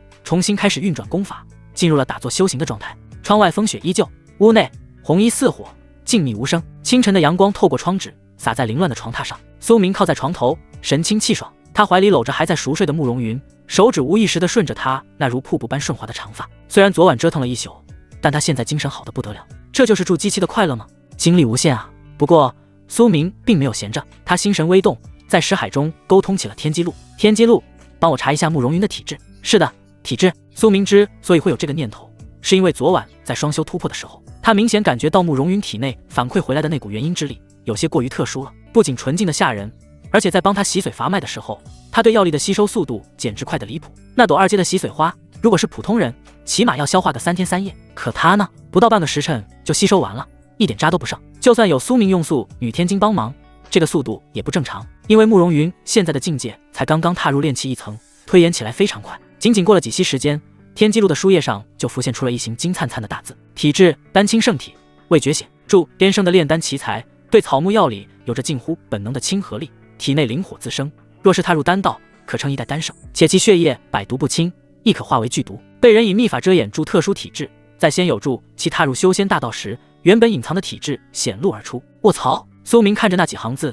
眼睛瞬间瞪圆了，他忍不住低头看了一眼怀里这个柔柔弱弱的小丫头，这哪里是什么累赘凡人啊，这分明就是一个行走的超级外挂呀！丹道圣体，这要是培养起来，那以后自己岂不是要把丹药当糖豆吃？苏明脑子里灵光一闪，突然联想到了什么。青山镇这种新手村竟然出现了石霜这个疑似主角的人，现在又出了个丹道圣体，恶难毒体啊，不对，是百毒不侵。这剧情怎么这么眼熟呢？苏明嘴角抽搐了2下。小慕容，你该不会真就是小医仙吧？这可是主角标配的红颜知己或者超级辅助啊！想到这里，苏明的好奇心彻底被勾了起来。按照玄幻小说的定律，这种拥有逆天体质的人怎么可能出生在青山镇这种鸟不拉屎的地方，还当个普普通通的小药师，而且体质还被秘法遮掩？要不是自己误打误撞，慕容云还真就是一辈子凡人。这里面肯定有大坑，或者说有大瓜。天机录，再帮我算算。苏明在心里问道。慕容云有没有什么特殊的背景，或者他未来会引发什么特殊的剧情线？然而这一次，天机录并没有像往常那样秒回，书页哗啦啦的翻动了好一会儿，最后竟然只给出了一个干巴巴的数字。推演耗时100年。苏明差点一口老血喷出来。100年？你玩我呢？要知道，他现在可是筑基期的大修士了，算力比炼气期的时候提升了不知道多少倍，而且他小拇指上还连着萧红绫的那根红线，相当于借用了金丹中期大佬的算力加持。就这样还要算100年，这说明什么？这说明慕容云身上牵扯的因果大的吓人，起码是元婴期起步，甚至是化神期那种级别的老怪物才能涉及到的因果。苏明看向怀中少女的目光不由得复杂了几分。我本来以为只是捡了一只普通小猫，没想到竟然捡了个烫手山芋，这么大的因果。但下一秒，苏明眼里的忌惮就变成了兴奋。嘿嘿，因果大好啊！因果越大，说明背景越深，要么是仇家牛逼，要么是身世牛逼，不管哪一样，都代表着巨大的机遇和财富。这不就意味着这丫头以后也是个潜力股富婆吗？只要把她培养起来，这就是我未来的摇钱树啊！单单一个丹道圣体就足够让人疯狂了。苏明越想越开心，忍不住又顺了顺慕容云的头发，似乎是感觉到了苏明的动作，怀里的人儿睫毛微微颤抖，缓缓睁开了眼睛，那一双如水般的眸子里还带着几分刚睡醒的迷离和慵懒。慕容云下意识地用脸颊在苏明温热的胸膛上蹭了蹭，发出一声满足的嘤咛，嘴角还挂着一丝傻乎乎的笑容。公子。苏明就这么笑着看着他。过了好一会儿，慕容云那迷糊的大脑终于开机成功了。昨晚那些让人脸红心跳的画面像幻灯片一样在他脑海里疯狂回放，还有自己那些不知羞耻的声音呀！慕容云瞬间清醒了，他的脸疼的一下红透了，像是煮熟的虾子。他连忙把头埋进苏明的胸膛里，闭着眼睛根本不敢见人。醒了。苏明感受到胸口的湿热，忍不住笑出了声。他伸出手在颈背下拍了拍他那挺翘的圆润。好了好了，别躲了，该起床了，婉儿已经做好了早饭，正在膳厅等着我们呢。昨晚你虽然踏入了炼气1层，算是正式踏入了仙途，但是苏明坏笑道，又是流血又是流泪的，肯定虚得很，得赶紧起来吃点好的补补。听到这话，慕容云的耳根子都红得快滴血了。他在被窝里细若闻营地了一声，然后像是做贼一样将被子猛地往上一拉，把整个人都蒙了进去。接着一只雪白的手臂从被子里伸出来，胡乱地抓过一旁林婉儿早就准备好的衣服，缩回被子里，开始悉悉索索地穿了起来。苏明看着那团在被子里蠕动的身影，无奈地摇了摇头，脸皮还是太薄了呀。没事，以后多练练就好了。他掀开被子，从床上起身，拿起自己的衣袍，3两下就穿戴整齐。等他收拾好，慕容云也终于从被窝里钻了出来。虽然穿戴整齐了，但那张俏脸依旧红扑扑的，眼神躲闪，根本不敢跟苏明对视。走吧。苏明牵起他的手，走出了卧房。刚一迈步，慕容云的眉头就微微皱了一下，走路的姿势变得有些别扭，显然是还在疼。苏明看在眼里，心里不由得再次感叹：萧红绫那女魔头真乃狠人也。当初在破庙那一晚，战况可比昨天激烈多了，结果人家第2天跟没事人一样，跟着我走了10里山路去青州城，连眉头都没皱一下。这就是金丹大佬的身体素质吗？恐不如斯。两人刚走到院子里，就看到石霜正在那练拳。他穿着一身利落的短打，汗水顺着脸颊滑落，显得英气勃勃。看到苏明出来，石霜停下动作，目光落在他身上，紧接着他的瞳孔微微一缩，他能清晰地感觉到苏明身上的气息变了，变得深不可测，浑厚如海。筑基了。石霜的眼神里闪过一丝羡慕，还有一丝不易察觉的黯然。他在炼气大圆满已经卡了整整3年了，因为体内至尊骨残缺，无论他怎么修炼，那道筑基的门槛就像是一座大山，死死地挡在他面前。虽然师傅们说过可以用外物强行筑基，但那样一来，他这身天赋就彻底废了，以后也成就不了至尊。他不甘心，我的机缘就在他身上。石霜握了握拳头，看着苏明的眼神重新变得坚定。只要跟着他，我就一定能补全至尊骨，完美筑基。就是不知道要等多久了。这边苏明见慕容云走路实在是费劲，干脆也不让他走了。他直接弯下腰，一手穿过他的腿弯，一手揽住他的后背。啊！慕容云惊呼一声，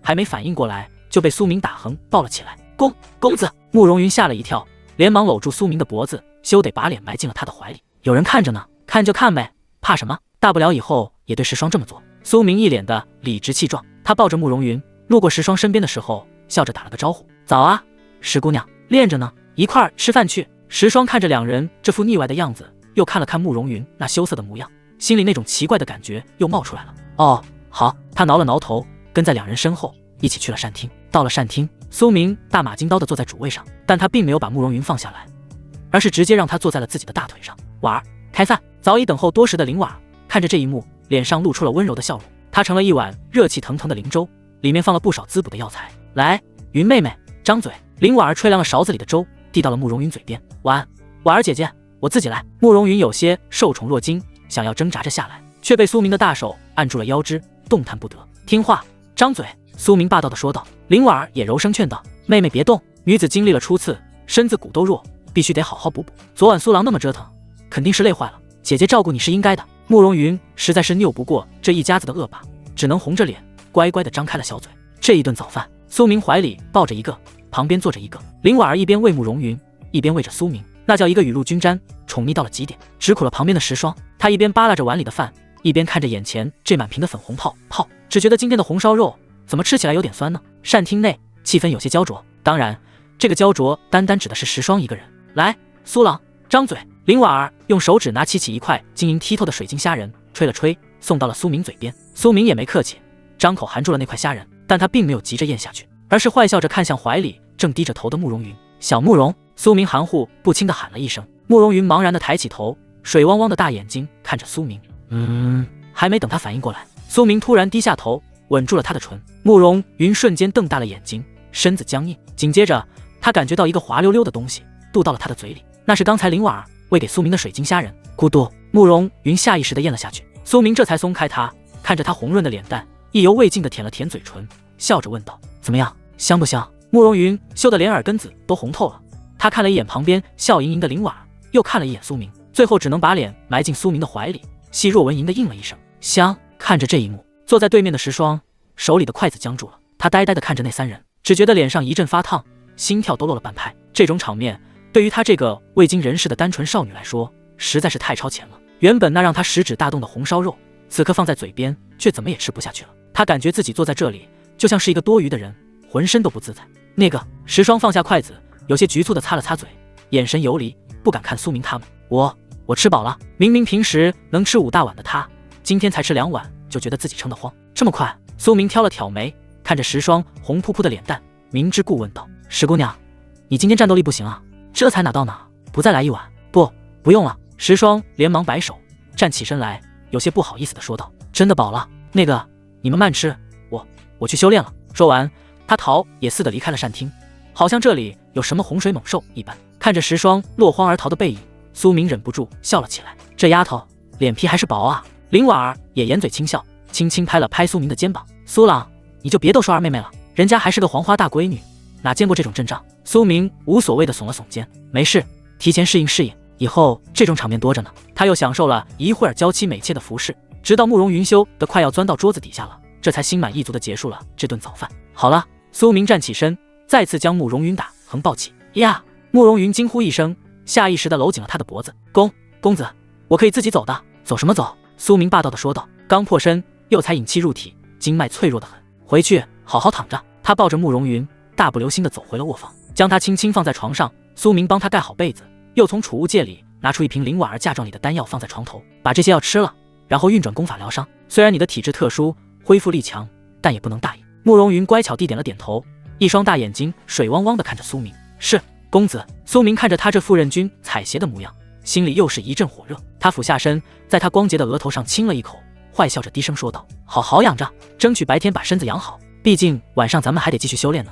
你的修为刚起步，得趁热打铁，巩固巩固。”听到这话，慕容云的脸瞬间红到了脖子根，他拉起被子蒙住半张脸，只露出一双羞涩的眼睛，细若蚊蝇的应了一声：“安顿好了慕容云，苏明背着手，哼着小曲儿来到了庭院。刚一进院子，他就感觉到周围的灵气有些躁动。只见庭院中央的雪地上，石霜正摆开架势在练武。他的动作很慢，每一个抬手，每一个跨步，都像是身上背负着千钧重担，显得极其吃力。但苏明却看得眼神一凝，这动作虽然看起来慢，但石霜的每一次呼吸都与周围的天地灵气产生了一种奇妙的共鸣。随着他的双臂缓缓滑动，周围原本平静的灵气竟然像是受到了牵引，形成了一个肉眼不可见的漩涡。呼吸，大量的灵气顺着他的毛孔疯狂地涌入他的体内，就连苏明体内的液态灵力也被引动。那种吞噬灵气的速度和吸力，像是有条真龙吞吐一般，简直霸道的不讲理。苏明心中惊讶，竟然连别人体内的灵力都会被引动吗？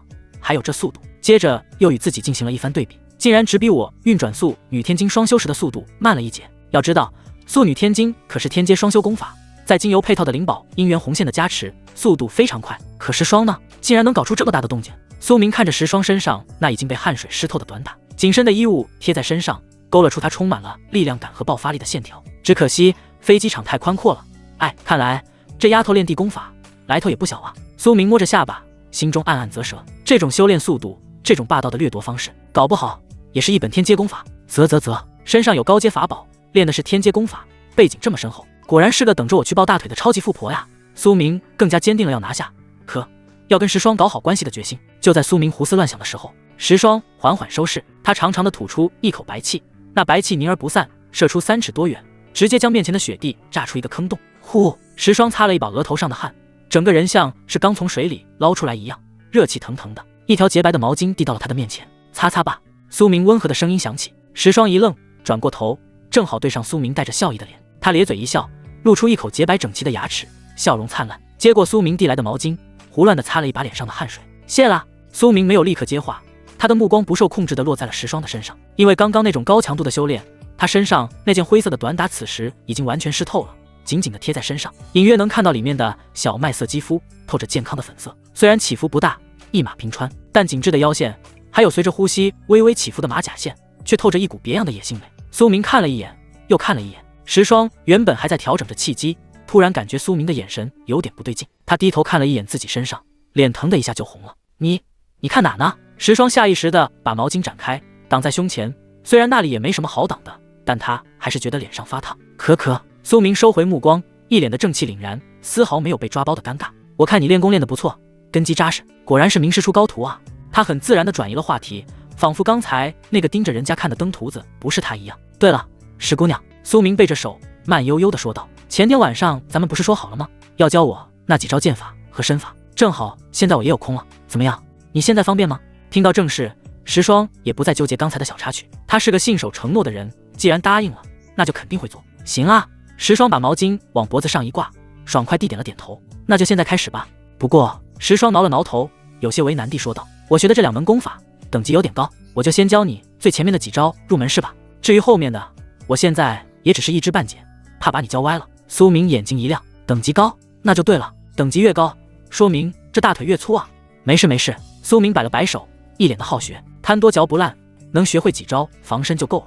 你只管演练，顺便把灵力的运转路线和发力技巧讲给我听就行。好，那你看好了。石霜深吸一口气，神色变得严肃起来。他随手折了一根枯树枝当剑，站在雪地中央。这套剑法名叫截天七剑，取意截取天机，一线生机之意。第一式断水。随着他一声娇喝，手中的树枝刺出。虽然只是慢动作演练，但苏明依然能感觉到一股锐利的锋芒。石霜一边比划，一边耐心地讲解。这一招的关键在于灵力要经过手太阴肺经，瞬间爆发。紧接着他又演练了身法，这是惊鸿法，偏若惊鸿，宛若游龙，气走足底涌泉穴，身随心动。苏明站在一旁，看似在认真听讲，实际上心神早就沉入了识海之中。天机路，干活了，把他说的这些招式、灵力运转路线全部记录下来，然后给我推演。苏明很有自知之明，他的修仙资质和悟性也就是个中的水平，这种明显是高级别地功法，他哪里学得会？就算学得会，也得花好久了。所以他选择开挂，直接给我整理成傻瓜包。就是那种灵力该怎么走，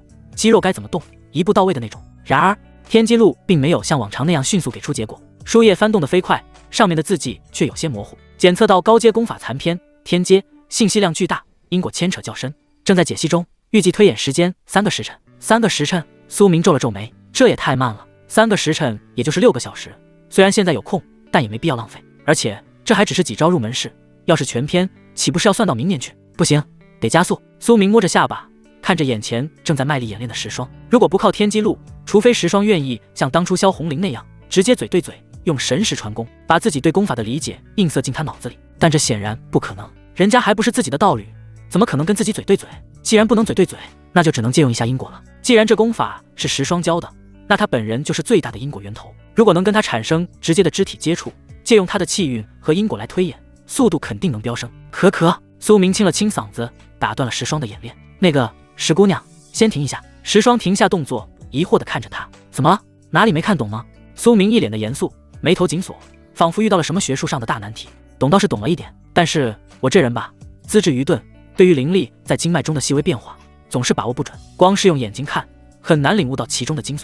石霜愣了一下，那怎么办？要不我再慢点，不用那么麻烦。苏明一本正经的胡说八道，我有一种特殊的感应秘法，只要咱们2个产生一点肢体接触，比如牵个手，我就能通过你的脉搏，更直观地感受到你体内灵力的流向，这样我就能学得更快了。牵手。石霜瞪大了眼睛，下意识地把手背到了身后，这不太好吧？男女授受不亲。苏明开始解释起来，石姑娘，我不也是为了能够尽快领悟这等玄妙的法门吗？再说了，我们修仙之人逆天而行，求的是长生大道，何必拘泥于这些世俗的男女之防？难道你不想我早点学会吗？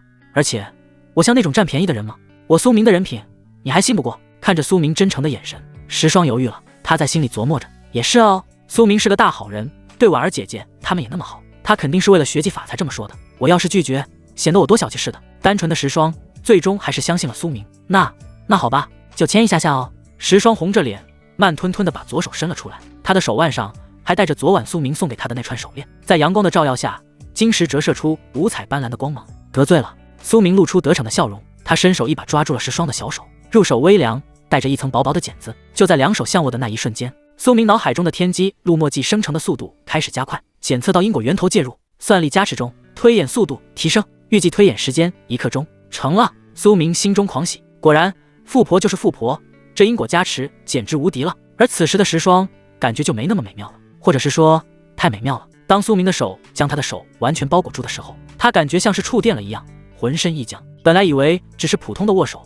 就像平时跟师傅们切磋时搭把手一样，可为什么心里会有一种怪怪的感觉？那种感觉并不像早上看他们秀恩爱时的酸涩，反而有点像是小时候吃了6师傅炼制的蜜糖丹药，甜甜的，软软的，一直甜到了心里。这就是牵手吗？石霜低着头看着2人交叠在一起的手，脸颊发烫。而苏明此时全神贯注地盯着石海里的天机录，根本没有察觉到石霜的异样。随着推演进度的飞速上涨，他的心情也越来越好。人在专注或者是心情好的时候，手上总会有些下意识的小动作。于是苏明的手指开始无意识地在石霜的手上摩挲起来，从手背滑到指关节，又轻轻捏了捏那带着薄茧的指腹，手指之间的缝隙他都没有放过，就像是在盘玩一块上好的美玉。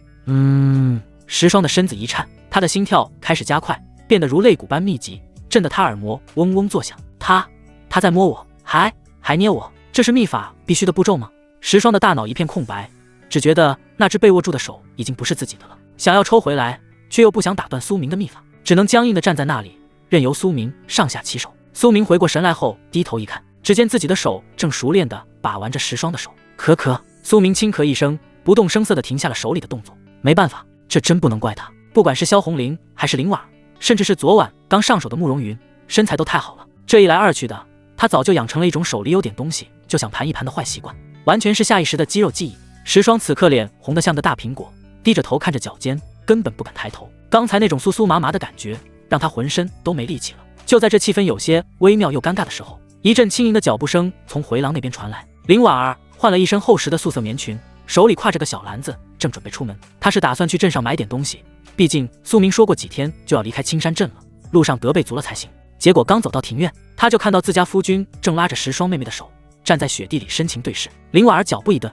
她并没有生气，反而像是看到了什么有趣的事情一样，眼睛瞬间弯成了月牙。她抬起袖子，轻轻掩住嘴唇，眼睛仿佛会说话那般，好似在说：“苏朗还是下手了呀。”也没有打扰两人，林婉儿只是冲着苏明眨了眨眼，然后转身轻手轻脚地离开了苏府。但这无声的调侃，杀伤力比说话还大。石霜也注意到了林婉儿的视线，那一瞬间，他恨不得地上裂开一条缝，直接钻进去算了，太丢人了，被婉儿姐姐看到了，我在干什么啊？石霜的心里在哀嚎。好在那一刻钟的时间并不长。好了，随着脑海中天机录的一声嗡鸣，推演终于完成。苏明非常自然地松开了石霜的手，甚至还一脸意犹未尽啊，不对，是一脸若有所思地点了点头。秘法已经使用完成，我已经大概明白了，过犹不及，这只小白兔还得慢慢养，不能一下子吓跑了。石霜感觉手上一空，那种温热的触感消失了，心里竟然莫名的空落落的。你学会了？石霜有些结巴地问道。试试看吧。苏明没多解释，直接从石霜手里接过那根树枝。他闭上眼，回忆着脑海中天机录生成的那个傻瓜包教程。灵力顺着手太阴肺经奔涌而出，劫天七剑第一式断水。苏明猛地睁眼，手中的树枝向前刺出，嗡，空气发出一声轻颤，动作很标准，无论是发力的角度还是灵力的爆发点，都跟教科书一样完美，甚至比石霜刚才演示的还要标准几分。但是也就仅此而已了。这一剑刺出去，只有形没有神，就像是一个没有灵魂的空壳子，虽然好看，但却少了一股截取天机的霸道韵味。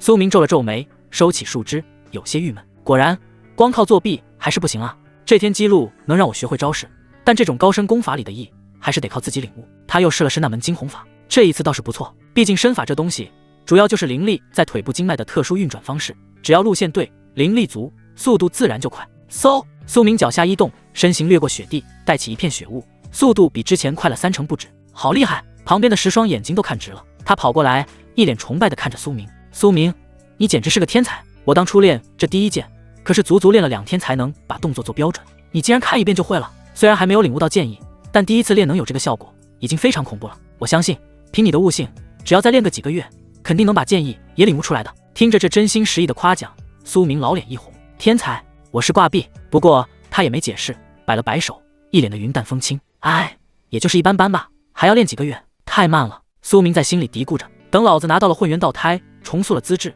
这种东西还不是看一眼就会。现在的所谓瓶颈，不过是因为身体的硬件配置太低了而已。接下来的2天，苏明过得那叫一个充实且枯燥。白天他就拉着石霜在庭院里练功，当然练功是次要的，主要是使用秘法。石姑娘，这招我不熟，手借我摸，可借我感应一下。石女侠，这里的灵力运转有点晦涩，咱们再牵个手，加点悟性。一开始石霜还红着脸有些抗拒，但架不住苏明那为了大道为了修行的正经理由，再加上只要被苏明握着手，心里那种甜丝丝的感觉就让他有些上瘾。于是这2天庭院里经常能看到这样一幕：石霜单手挥剑，另一只手却被苏明紧紧握着，小脸红扑扑的，也不知道是在练剑还是在干嘛。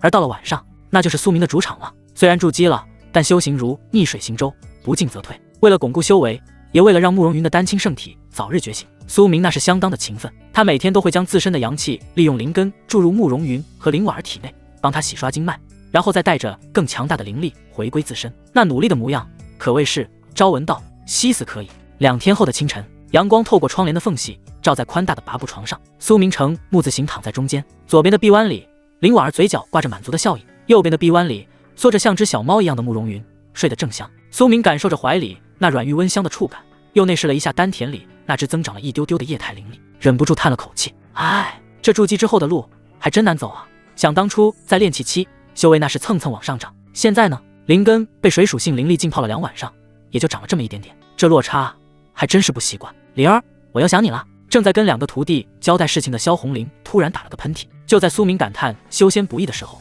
突然脑海深处天机录光芒大放，推演完成。要求1，去往藏仙谷的最佳路线和时机，能够从中获得各种力所能及的好处与结识，能够帮助仙友的富婆。推演耗时3日，已完成。要求3，告诉我需要哪些准备才能应对这一次的藏仙谷之行，同时告诉我怎么完成这些准备，必须是在我力所能及的范围内。推演耗时3日，已完成。苏明眼睛猛地一亮，终于来了。接着他的心神完全沉浸在了识海之中，随着天机录的光芒渐渐收敛，一行行漆黑如墨的文字在书页上密密麻麻。这次的信息量有点大。要求1，去往藏仙谷的最佳路线及富婆线索，已完成。最佳出行方案，建议仙友借用石霜手中的地阶下品飞行法宝穿云梭，此法宝速度极快，但消耗巨大，需以庞大的灵力或等量灵石驱动。以仙友目前的筑基期灵力，每日需耗尽1次全身灵力，方可维持全速飞行。预计最快5日内可抵达藏仙谷。看到第一条，苏明的嘴角就忍不住上扬。好家伙，我就知道这丫头是个移动的藏宝库，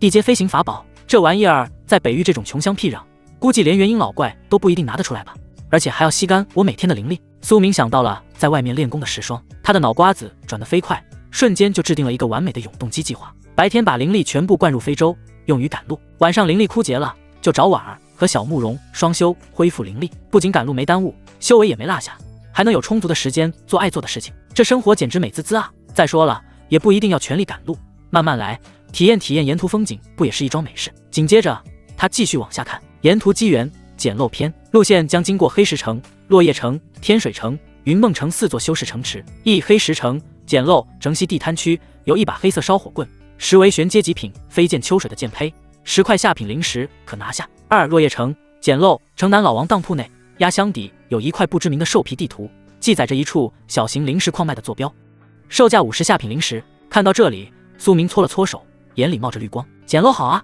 这可是主角标配，花白菜价买古董，这种爽感谁懂啊？3重大机缘拍卖会。1个月后，天水城将举办一场大型拍卖会。拍卖会的第5件拍品乃是一块背上骨晦气封印的黑石头，其实际内部封存着一滴真龙血，神性已流失90%。注：即便流失了神性，但这滴血依然拥有极其霸道的断体功效。仙友若能拍下，可将其纳入体内，将在融合混元道胎时助仙友一臂之力，并可助仙友突破至肉身2境。紧接着，下方又浮现出一条更加惊人的信息：4护道人藏仙谷内有一神秘女子，只要仙友告知她自己能够帮助她达到目的，推演其所需机缘，需耗时1月，并承诺带其一起进入混元秘境，便可与其达成契约，令其成为仙友的护道人。看到真龙血和护道人这几个字，苏明的呼吸都滞了一下。虽然是过期的龙血，那也是龙血啊，而且还能帮他以后融合混元道胎，这东西必须拿下。至于那个护道人藏仙谷那种兄弟里的神秘女子，能当护道人，实力绝对恐怖如斯。只要画个大饼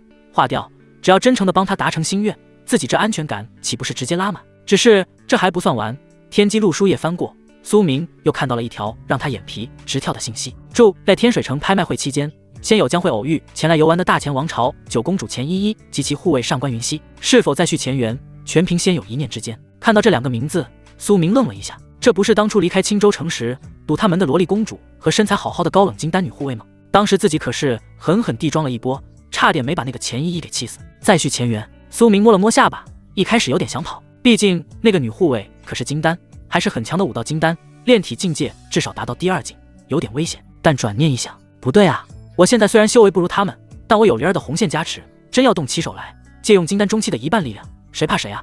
而且苏明的脑海里突然浮现出一些大胆且好玩的想法。既然是再续前缘，那我不妨教教他们一些天文地理知识，比如太阳为什么不会落下，也就是传说中的日不落。想到这里，苏明忍不住发出嘿嘿的坏笑。最后他看向了要求3的推演结果，准备工作，需准备3000灵石，用于购买高阶符箓及补给品，以应对路上的突发状况。建议购买清单：一神行符，2阶中品20张，用于跑路；2辟谷丹，极品10瓶，虽筑基已可辟谷，但备无患；3各类疗伤解毒丹药若干。3000灵石。苏明盘算了一下自己的家底，昨天得到了各种各样的机缘，大概弄到了1000多灵石的资产，加上林婉儿的嫁妆，大概2500多灵石，还差不少。而且去拍卖会买龙血，肯定也是个无底洞。钱啊，还是缺钱。苏明叹了口气，在心里默默问道：天机录，我现在去拿搞钱最快？除了去抢。天机录的书页翻动，给出了一个简单粗暴的答案，建议先有找石霜剑。石霜随身携带的储物戒内存放着5000块中品灵石作为零花钱。看到这个数字，苏明的眼睛差点瞪出来，右手不自觉用了点力气。吃痛的慕容云嘤咛一声，让苏明回过神来，放开了手，继续看着天记录上面显示的字迹，嘴里喃喃着：5000还是中品？按照修仙界的汇率，1块中品灵石等于100块下品灵石，换算下来，这丫头身上有50万下品灵石。苏明倒吸一口凉气，这哪里是富婆，这分明就是个移动银行啊！跟他借点零花钱，应该不过分吧？大不了以后肉偿。所有的计划都在脑海里过了一遍，堪称完美。苏明心情大好，既然计划已经定好了，那就不用急着起床了。他看了一眼左右两边还在熟睡的美人，林婉儿面若桃花，慕容云娇憨可爱。这一日之计在于晨，为了接下来的赶路大计，我必须得抓紧时间精进修为，把状态调整到巅峰。苏明一脸的大义凛然，他轻轻翻了个身。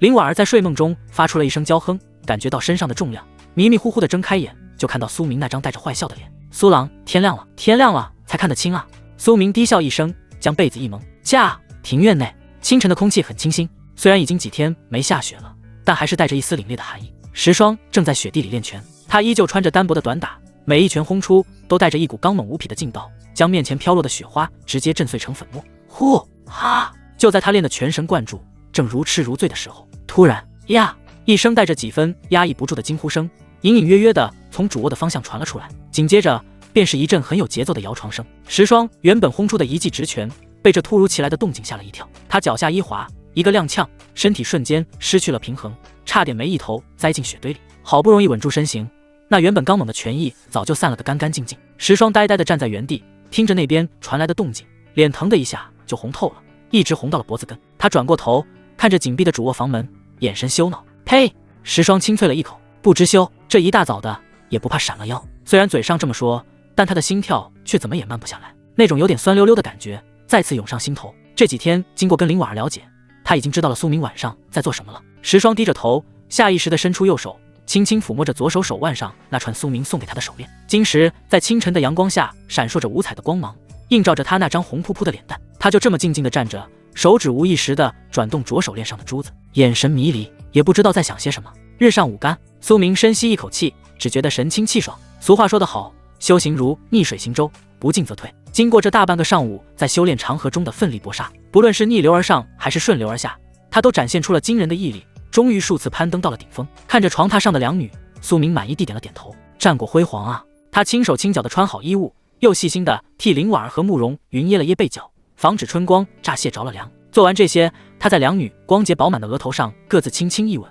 这才神清气爽地推门而出。刚一出主卧，来到庭院，苏明就看见石霜正坐在石凳上，手里拿着一个小玉瓶，倒豆子似的往嘴里倒着什么东西，咔嚓咔嚓嚼得嘎嘣脆。石姑娘吃什么呢？这么香。苏明笑着走了过去，石霜鼓着腮帮子，费力地咽了下去，一脸的生无可恋。屁股丹，这味道比婉儿姐姐做的饭菜差远了，跟嚼蜡似的。石霜叹了口气，把玉瓶放在桌上。自从住进苏府，被林婉儿的厨艺养刁了胃口，这种修仙界人人必备的辟谷丹，在他嘴里简直就成了猪食。但这大半天了，婉儿姐姐还在屋里没出来，他肚子饿得咕咕叫，只能拿这个顶一顶。苏明在他身旁坐下，并没有直接开口提借钱的事。作为一个有职业操守的软饭硬吃从业者，铺垫是必不可少的。他一脸正色，目光灼灼地看着石霜。石姑娘，关于之前传授给我的截天七剑和惊鸿法，我昨夜偶有所感，似乎又参悟出了一些新的玄妙。真的？石霜眼睛一亮，瞬间就把辟谷丹的难吃抛到了脑后。自然。苏明伸出双手，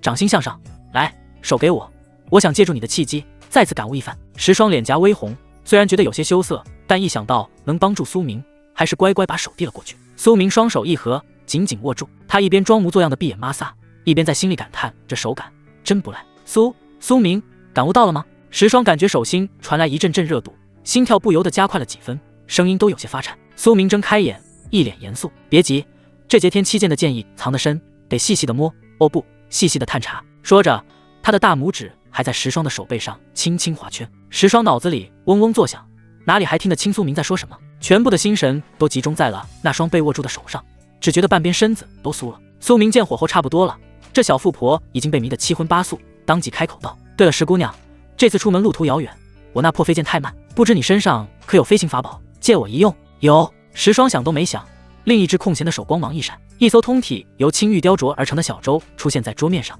这小舟虽然只有巴掌大小，但上面刻满了繁复深奥的符文，流光溢彩，隐隐有风雷之声传出，一看就是高级货色，比林婉儿之前用的小飞舟不知道高到哪里去了。这是穿云梭地阶下品。石霜随口介绍道，只需注入灵力便可日行10万里，且自带防御阵法，金丹期以下的攻击都能挡得住。苏明眼前一亮，好东西啊！他刚伸手去拿，石霜却皱了皱眉，补充道，不过这东西太耗灵力了，而且坐在上面干飞着很无聊，所以我平时出门都是用脚走的，还能顺便负重练体。苏明，听听，这说的是人话吗？放着豪车不开，非要徒步跑马拉松，这就是强者的世界吗？苏明心里吐槽，手上动作却不慢，一把将穿云梭收进怀里，紧接着他又露出一副为难的表情。那个，除了法宝还有个事儿，你也知道养家糊口不容易，这次出门还要去一趟拍卖会，我手头稍微有点紧。哦，零食是吧？石霜十分豪爽，手一挥，哗啦啦，一大堆散发着浓郁灵气的中品零食瞬间堆满了石桌，甚至有不少滚落到了地上。这是我下山前4师傅应色给我的零花钱。石霜挠了挠头，但我平时都在野外餐风露宿，饿了就杀2头妖兽烤着吃，也没地方花钱，你拿去用吧。苏明看着这堆成小山的零食，眼角微微抽搐。他这辈子没服过谁，但今天他是真的服了这个平平无奇的小富婆。这就是传说中的我对钱没有兴趣吗？苏明深吸一口气，将零食全部收好，然后紧紧握住石霜的手，深情款款地说道：“石姑娘，你真是太令我感动了，这一刻我都想抱抱你了。”听到这话，石霜的脸瞬间红透了，像是熟透的苹果。她低下头，手指紧张地搅在一起，声音细若蚊蝇：“也不是不行。”苏明正沉浸在报复的喜悦中，再加上石霜声音太小，他竟一时没听清。石姑娘，你说什么？石霜猛地抬起头，慌乱地摆手：“没，什么都没有。”哦。苏明也没多想，又趁机摸了2把小手，看了一眼天色，快到50了。那行，石姑娘，你先帮我照看夏婉儿他们，我出门办点事，去就回。苏明松开手，心满意足地站起身，朝着院外走去。石霜坐在原地，看着苏明离去的背影，左手轻轻抚摸着刚刚被苏明握过的右手，不自觉露出了一抹傻笑。苏明出了门，直奔顺风崖行。既然决定要离开青山镇，但这处宅子毕竟是自己穿越后第一个真正意义上的家，而且地段不错，以后要是修仙修累了，或者想回来度个假，这里还是个好去处。他找到裴老虎，也没废话，直接甩了几块零食过去，让他帮忙照看着点宅子，顺便定期打扫。裴老虎拿了钱，自然是拍着胸脯保证，连一只苍蝇都不会放进去。又去了宝药斋，跟王掌柜聊了几句，被嘱咐一定要好好对待慕容云。苏明见他一脸关切的样子，看来是真把慕容云当女儿养了，塞了几块下品零食给他。王掌柜一见零食便瞪大了双眼，看着苏明就要开口，原来是仙。苏明做了个手势，表示你自己知道就好。王掌柜点头应是，态度更加恭敬，也对慕容云更加放心了。搞定这一切，苏明哼着小曲儿回到了苏府。刚进屋就闻到了一股诱人的饭菜香味。主厅内，林婉儿和慕容云已经起来了，两人都换了一身居家常服，但依旧难掩那经过滋润后的娇艳欲滴。此时慕容云正端着一盘菜从厨房出来，见到苏明，俏脸一红，喊了一声夫君。林婉儿则是在一旁笑着指导：“云儿妹妹可真聪明，2下就把妾身的手艺学过去了。苏郎待会可得好好尝尝。”而石霜此刻正端正坐在饭桌前，手里拿着筷子，眼巴巴地等着开饭。喵！突然，苏明感觉肩膀一沉，扭头一看，是小黑这货。这家伙前2天立了大功，苏明本来想给他弄点高级妖兽肉犒劳一下，结果他一溜烟就不见了，这会儿才回来，浑身毛发油光水亮，昂着个猫头，一副本喵刚干完大事的高傲模样，看起来心情很不错。苏明撸了一把猫头，把它丢到专属的猫碗旁，里面已经放好了林婉儿特制的小鱼干。饭桌上气氛温馨而旖旎。夫君，尝尝这个，这是鱼儿亲手做的。林婉儿夹起一块笋片喂到苏明嘴边，苏明张嘴吃下，竖起大拇指，不错，又脆又鲜，鱼儿果然心灵手巧。哪有？慕容云羞涩地低着头，但眉眼弯弯，显然很是受用。一旁的石霜则是埋头苦吃，虽然没人喂他，但只要有婉儿姐姐做的饭，他就知足了。酒足饭饱之后，苏明放下筷子，环视了一圈众女，缓缓开口：“大家都准备一下，明天一早我们就离开青山镇。”话音落下，饭桌上稍微安静了一瞬，林婉儿和慕容云对视一眼，眼中都流露出一丝不舍。毕竟这里承载了他们太多的回忆，一个是在这里感受到了真正成为女人的幸福，一个是在这里找到了另一半，踏上了修仙一道。苏明看出了他们的心思，笑着捏了捏林婉儿的手心：“放心，这宅子我留着呢，以后这里就是咱们的别院。咱们是修仙者，寿元漫长，等以后累了，或者是想回来看看，随时都能回来。只要咱们在一起，哪里都是家，不是吗？”听到这话，两女心中的愁绪顿时消散了大半，笑着点了点头：“夫君苏郎说的对。”至于石霜，他正捧着碗喝最后一口汤，闻言抬起头，理所当然地点头。反正罗盘指引苏明是他的机缘，机缘在哪，他就在哪。就算不是机缘，反正这里的饭好吃，人也好玩，他是赖定这艘贼船了，那就这么定了。苏明大手一挥，意气风发，青山镇的地图已经刷完了，接下来该去更大的世界浪一浪了。与此同时，距离黑石城数百里外的一处枯树林中，叶岩背靠着一块大青石，大口大口地喘着粗气，眼神里满是警惕和疲惫，那模样简直比逃荒的难民还要狼狈几分。他身上的灰袍已经被撕成了布条，挂在身上晃晃荡荡，原本还算清秀的脸庞此刻肿得像个发面馒头，尤其是左边的眼眶乌青一片，连睁开都费劲。老师，那东西走了吗？叶岩死死握着手中的剑，声音沙哑，带着一丝不易察觉的颤抖。严老沉默了片刻，才缓缓叹了口气：“走了，老夫感知不到他的气息了。”听到这话，叶岩紧绷的身体这才的松懈下来，一屁股瘫坐在地上，满脸的憋屈和愤恨。这2天简直就是噩梦。本来他在严老的指引下，打算找个清静的地方休整一番，顺便看看能不能用药老的堪舆之术找点机缘。可就在2天前，他刚找到一个还算简洁的山洞坐下，屁股都还没坐热，没有任何预兆，也没感觉到任何杀气。一道黑影凭空出现，紧接着脸上就挨了重重一击，那一击力道极大，直接把他抽得飞了起来，在半空中足足旋转了2圈半，才狠狠砸在地上。从那一刻起，折磨就开始了。那黑影就像是个幽灵，速度快得离谱，而且能完美的融入阴影之中，不管他怎么跑，怎么躲，哪怕是布下了警戒阵法，那东西总能神不知鬼力的钻出来，给他来一下狠的，也不杀他，就是单纯的殴打和戏耍。那到底是个什么鬼东西？叶岩摸了摸肿胀的脸颊，疼得倒吸一口凉气。速度快也就罢了，怎么连您老的感知都能屏蔽？那是幽冥灵猫。严老的声音里带着几分无奈。天地异种，天生就能穿梭阴影，隐匿气息的本事独步天下。老夫如今只是灵魂体，对这种游走在阴阳夹缝中的生灵，确实没什么好办法，除非拼着损耗本源魂力。幽冥灵猫。叶岩愣了一下，随即像是想起了什么，脸色变得极其难看。等等，这名字怎么有点耳熟？难道是？没错，就是那天在苏府遇到的那只。严老肯定了他的猜测。当初你去苏府里拿点机缘，不是被一只黑猫拦住了吗？后来老夫跟那个女娃子打架的时候，将院墙轰塌的时候，把那猫给吓得炸了毛。叶岩嘴角抽搐了一下，所以他指了指自己肿胀的脸，不可置信道：他追了我2天2夜，把我打成这样，就是因为那天他被吓到了，所以他把我记住了。这种妖兽灵智极高，而且极其记仇。严老悠悠地说道：他就来找你的晦气了。叶岩他张了张嘴，千言万语最后只化作了一句无声的悲愤。凭什么啊？墙是严老轰塌的，关自己屁事啊？怎么最后挨打的却是我？这就是所谓的柿子专挑软的捏。行了，别抱怨了。严老提醒道：他既然走了，说明气也出够了，或者是有别的事回去了。你赶紧趁现在恢复伤势，青山镇已经没什么东西了，我们准备下就要去黑石城了。叶岩深吸一口气，从怀里摸出一颗疗伤丹药吞下，眼神重新变得坚定起来。苏明，连养的猫都这么邪门，夺我机缘，还让宠物如我至此，已有屈死之道。午饭过后，苏府膳厅内，苏明心满意足地放下了碗筷，只觉得浑身通泰。经过2晚的辛勤耕耘，再加上这顿丰盛的午餐，他整个人精气神都达到了巅峰。更重要的是，他的心情极好，毕竟腰包鼓了，底气自然就足。他摸了摸腰间那只的储物袋，里面可是躺着从石霜那里借来的整整5000块中品灵石，换算成下品灵石，那可是50万的巨款。这笔钱进了他的口袋，那就是他的命根子，想让他往外掏，门都没有。既然大家都吃饱喝足了，那咱们就出发吧。苏明站起身来到庭院，大手一挥，相当豪气的直接祭出了之前石霜借给他的那枚青色玉梭。嗡！随着灵力注入，玉梭迎风变长，眨眼间就化作了一艘长约3丈、1丈宽、船身散发流光溢彩的小型飞舟，悬浮在半空之中。地阶下品飞行法宝穿云梭。石霜看着飞舟核心处那繁杂的阵纹，指了指其中一个凹槽，下意识地提醒道：苏明，这里是灵力枢纽，若是往这里面放置灵石，便可为飞舟充能自动飞行。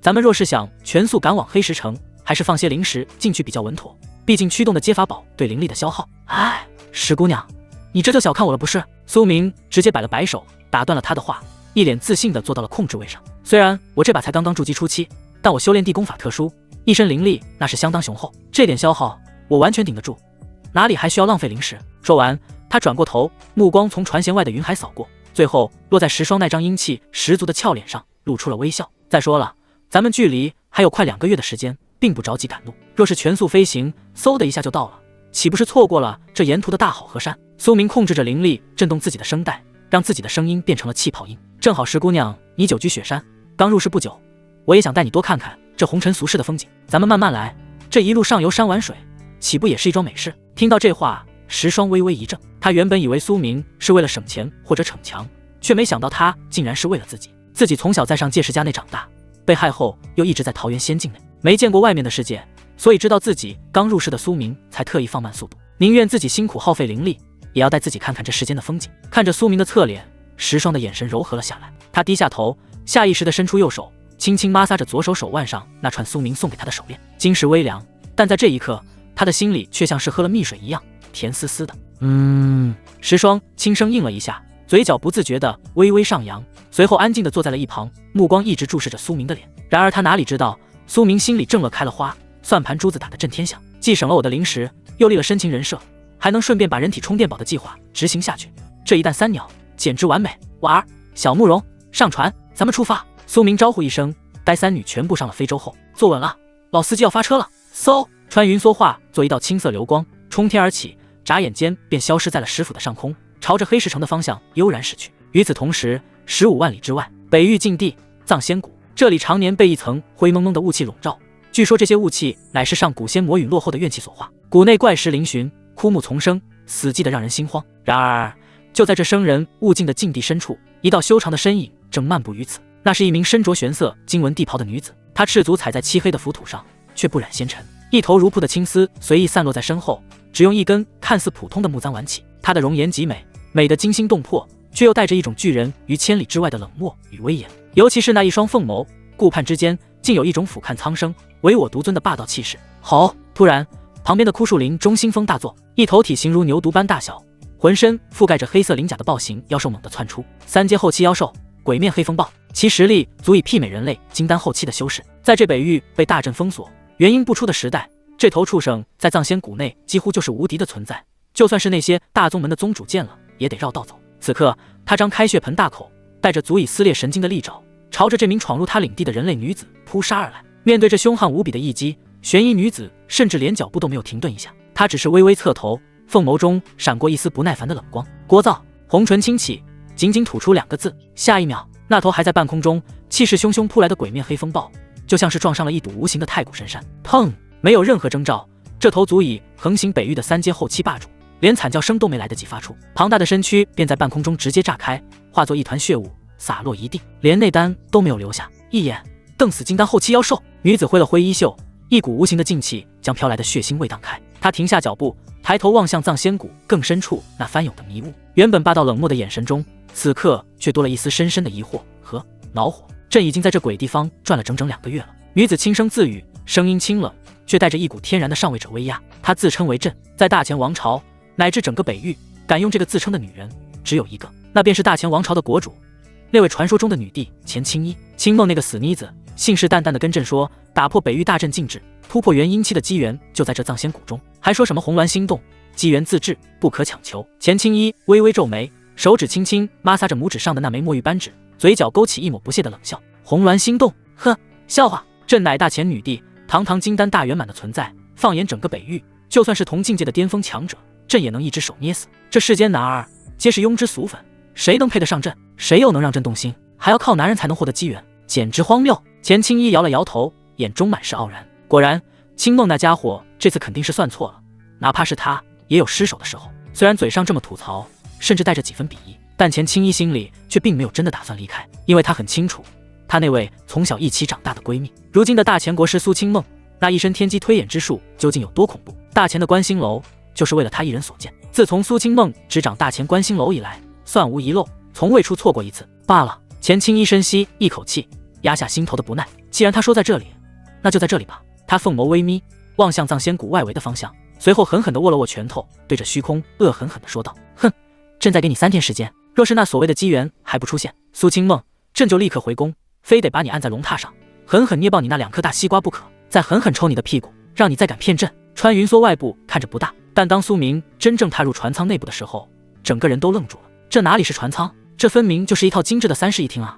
入眼是一个宽敞的厅堂，地面铺着不知名的白色兽皮地毯，踩上去软绵绵的，就像踩在婉儿身上一样。四周的墙壁上挂着几幅意境深远的山水画，淡淡的灵气波动从画中散发出来，竟然还有凝神静气的功效。再往里看，还有3个独立的房间，每个房间都布置得古色古香，床榻、桌椅一应俱全，甚至还有一个专门用来修炼的静室，里面刻画了小型的聚灵阵。这一套下来，空间大小竟然只比他在苏府的别院小那么一点点。须弥那芥子，苏明摸了摸下巴，忍不住咂了咂嘴。这种涉及空间折叠的高端阵法技术，通常只有那些大型的云舟或者顶级的洞府才会用到，用在一个小小的飞行法宝上，简直就是大炮打蚊子，奢侈到家了。怎么样，还算宽敞吧？石霜见苏明一脸没见过世面的样子，嘴角微微扬起，有些不好意思地解释道：这川云梭是我七师傅炼制的，他老人家最喜欢炼制一些奇奇怪怪的小玩意。七师傅常说，修行之人虽然要风餐露宿，但也不能委屈了自己，出门在外，住的地方一定要舒服。说到这里，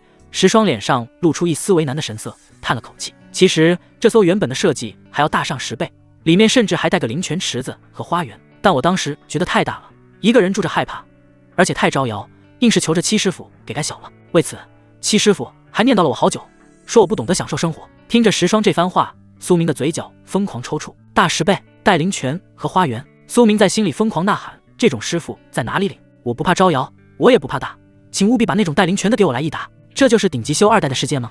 苏明深吸一口气，努力平复了一下自己仇富的心情，走到非洲核心的控制台前，那里有一个凹槽，正是驱动非洲灵力运转的中枢。此刻，凹槽内正静静地躺着10块晶莹剔透的灵石，从那灵气的浓郁程度来看，竟然全是中品灵石，这大概也是那位七师傅提前备好的吧。苏明看着那10块中品灵石，心里一阵肉疼，这可是整整1000块下品灵石啊，就这么烧了，败家，太败家了。苏明左右看了一眼，见石霜正带着林婉儿他们参观房间，便以迅雷不及掩耳之势，伸手将那10块中品灵石扣了下来，反手就塞进了自己的储物戒里。这种好东西用来赶路太浪费了。苏明心中默念着勤俭持家的4字真言，随后一屁股坐在蒲团上，双手按在控制核心的阵法上，还是用我的灵力吧，反正可以冲回来。起！随着他一声低喝，体内运转起速女天经，那经过天阶功法提纯过的筑基期灵力，如同泄洪一般疯狂涌入阵法之中。为了省下后续的灵石消耗，苏明并没有保留，而是一口气注入了足足90%的灵力，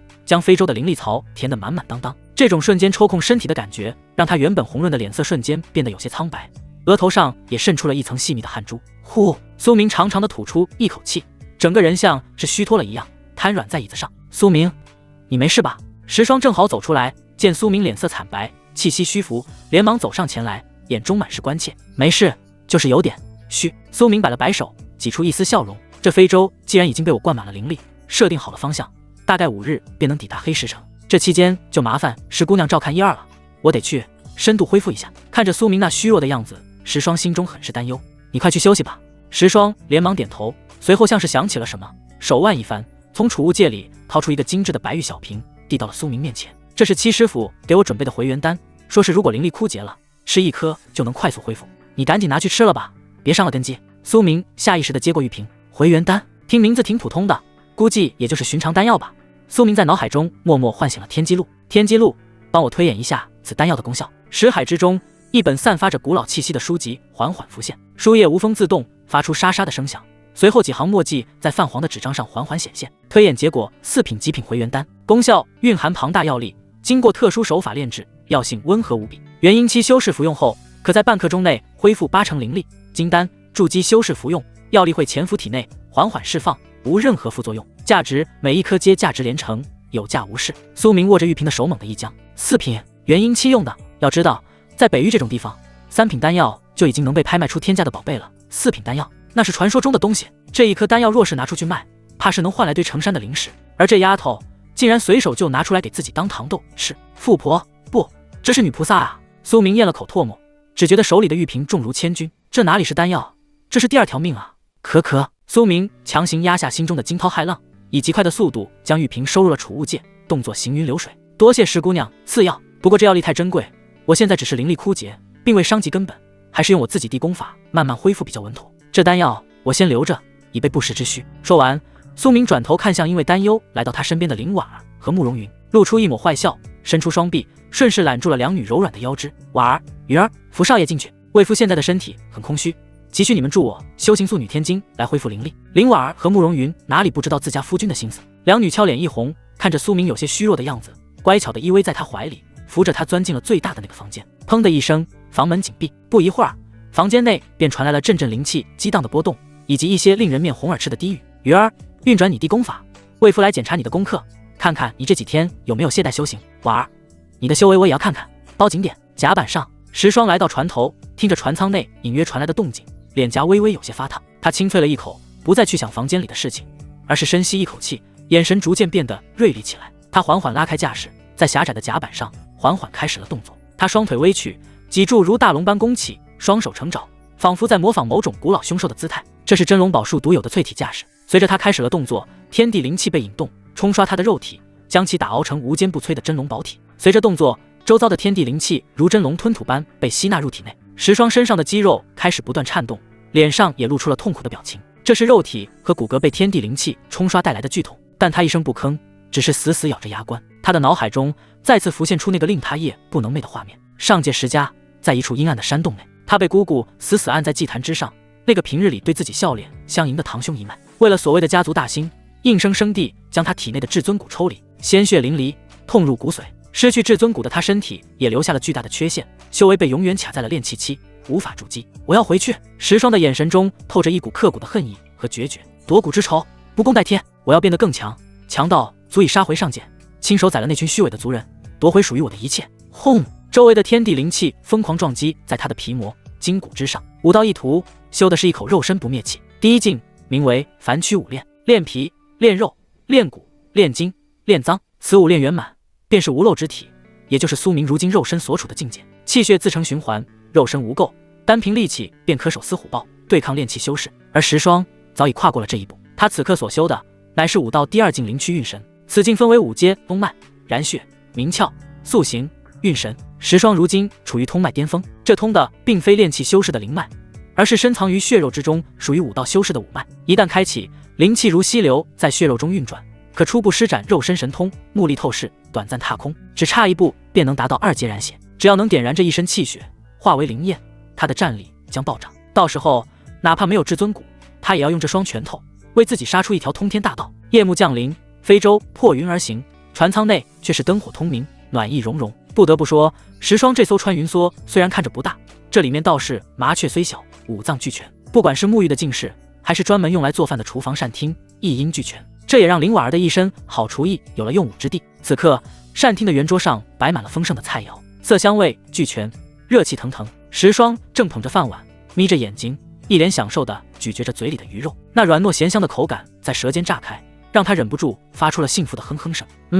好刺。在苏府住的这几天，他的嘴是彻底被林婉儿给养刁了。以前觉得只要能填饱肚子就行，现在这顿饭吃的石霜心里直犯嘀咕，要是离开了婉儿姐姐，我会不会饿死啊？虽然作为修士，储物界里常备屁股丹，肯定是饿不死的，但那个味道，石霜回想起自己在桃园仙境的日子，那7位师傅都是不食人间烟火的高人，平时根本不需要进食，导致根本没人会做饭。他从小就是把屁股丹当糖豆吃长大的，那时候不懂事，觉得大家都这么吃，直到出了仙境入世后，他才知道世间竟然有饭菜这种东西。一开始为了解馋，他也尝试过自己烤肉，结果嘛，第一次烤出来的东西黑得跟焦炭一样。后来虽然慢慢练出来了，能烤熟了，但也仅限于撒点盐巴，哪里比得上林婉儿这出神入化的手艺。众人边吃边聊，气氛其乐融融。苏明时不时逗弄慕容云，逗得他脸红耳赤，看得石霜又是羡慕又是干饭。小黑不语，只是努力地吃着盆里的小鱼干。就在这时，轰隆一声剧烈的爆炸声突然从非洲外传来，紧接着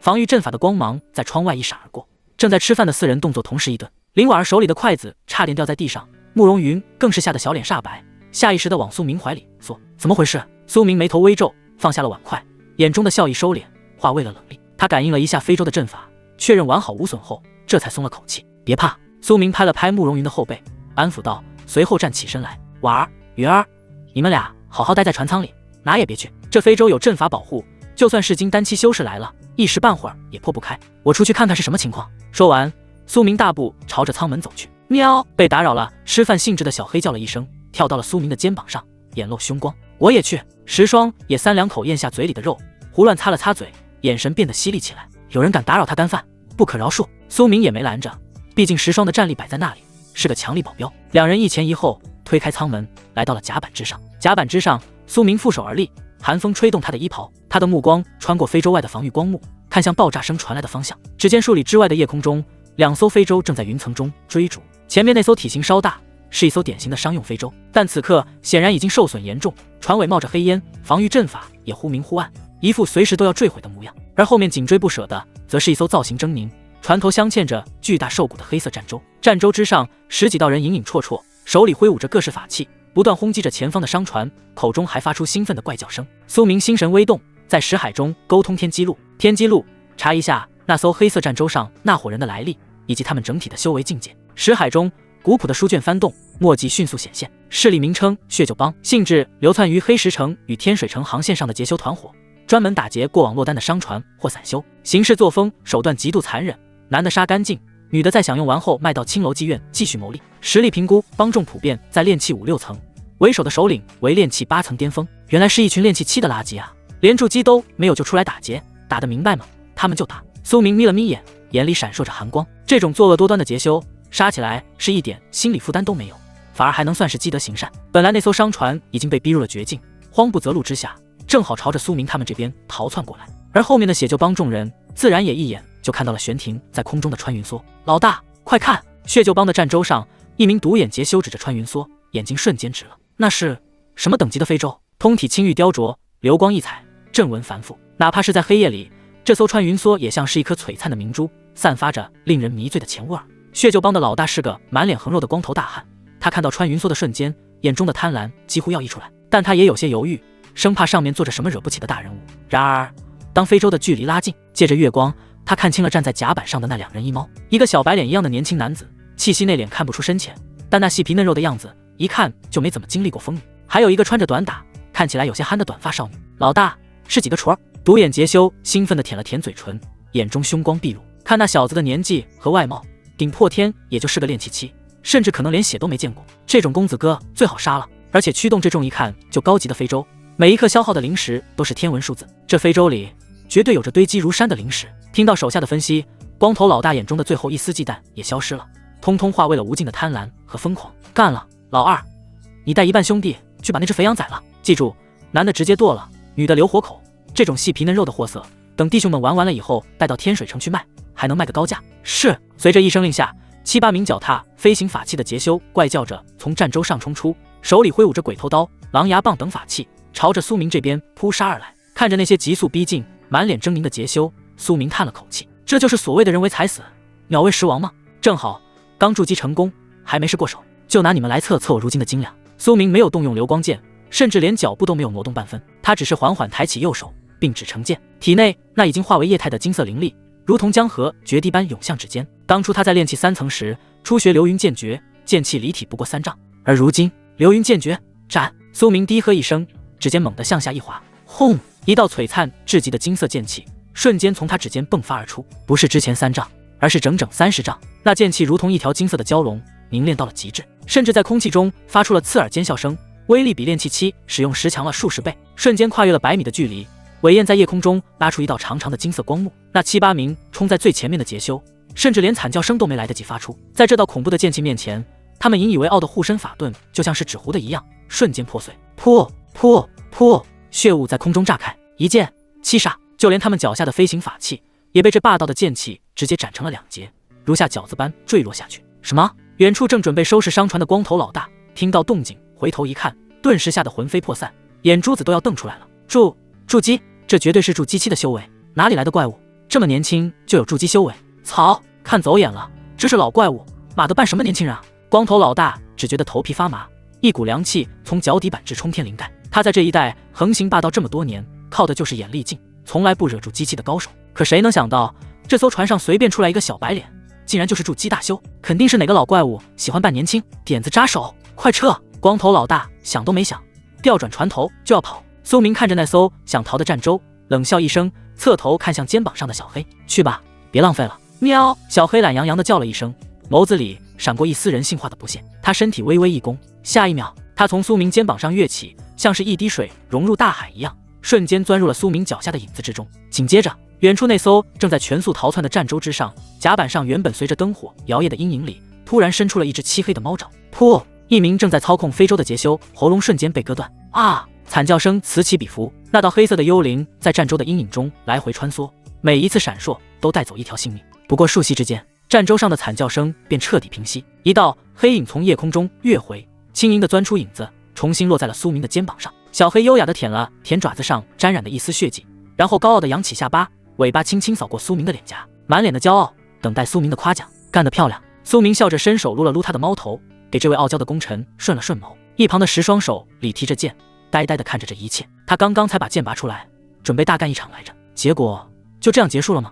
苏明，你好快呀！10双忍不住感叹道。苏明这话听着怎么这么别扭呢？随着血鹫帮被团灭，那艘幸存的商用非洲也摇摇晃晃地靠了过来。非洲刚一停稳，一名身穿锦袍、身材微胖的中年管事便带着几名护卫，满脸激动地出现在甲板上，而在他身后还跟着一个身穿鹅黄色长裙的少女。少女看起来年纪很小，约莫16、17岁，个头却才刚到苏明的胸口，是个标准的小萝莉。多谢前辈救命之恩，多谢前辈。那中年管事对着苏明深深一拜，声音都在颤抖。在下是万宝阁的管事王福，若是没有前辈出手，我们今日恐怕就要遭了那血鹫帮的毒手了。万宝阁，苏明心中一动，面上却不动声色，只是淡淡地点了点头。与此同时，他在心里沟通起天机路。天机路，查一下这万宝阁的背景。万宝阁北域大前王朝境内最大的商会，分号遍布各大城池，财力雄厚，主要经营丹药、法宝、拍卖等业务，原来是最大的商会。苏明心中有了底。这时，那个鹅黄裙的小萝莉从王福身后探出头来，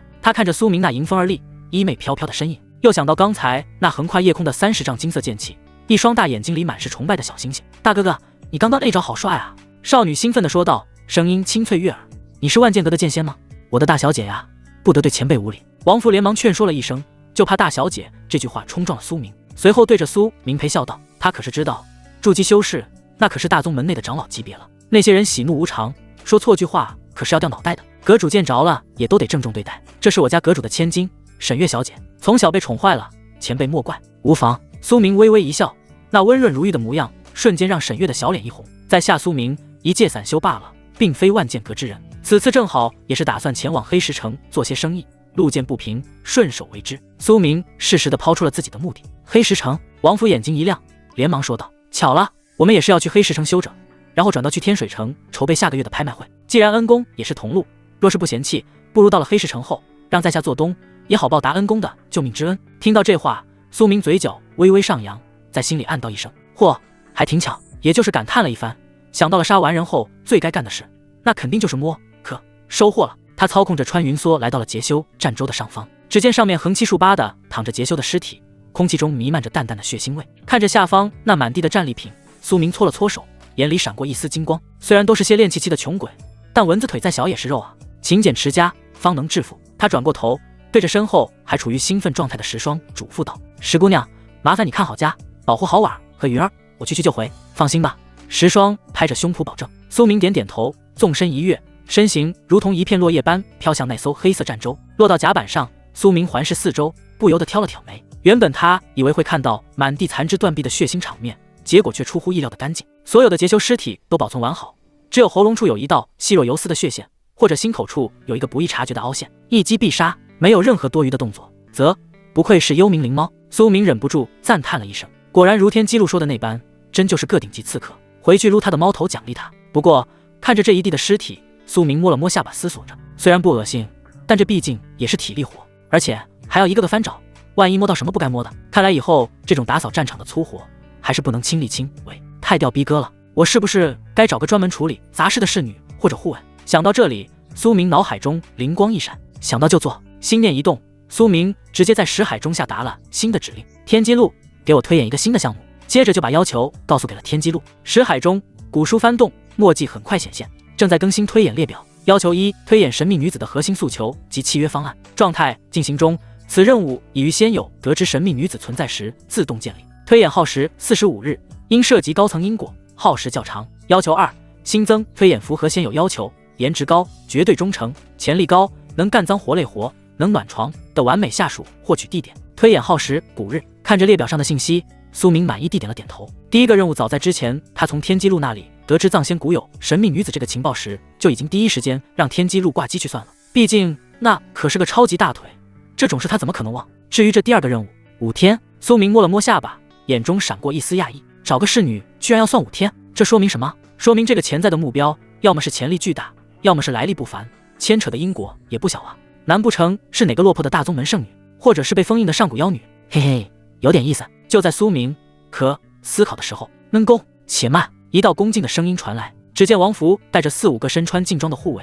驾驭着法器，匆匆赶来。恩公，千金之躯，怎能做这种粗活？王福满脸堆笑，态度恭敬到了极点。这种打扫战场的琐事，交给手下人来做便是。你们几个还愣着干什么？还不快帮恩公把战利品收集起来！是。那几个护卫动作麻利，立刻散开，开始熟练的搜刮起来。苏明见状也没拒绝，有人代劳自然是好事，他乐得清闲。至于会不会私吞，有天机路在，谁敢在他眼皮子底下玩猫腻，那就是嫌命长了。苏明负手而立，一副高人风范，实则目光一直盯着那些护卫的手法。没过多久，王福便捧着一个托盘走了过来，上面整整齐齐地码放着10几个储物袋，还有几件还能用的法器。恩公，清点过了，储物袋共计16个，黄阶下品法器7件，黄阶中品法器2件。至于其他的，王福脸上露出一丝惋惜和敬畏，大部分法器都被恩公刚才那惊天动地的一剑给震碎了。苏明看了一眼那些碎片，心脏抽了抽，那可都是钱啊！一把黄阶下品法器，少说也能卖个几百下品灵石，黄阶中品的更是上千。这一剑下去，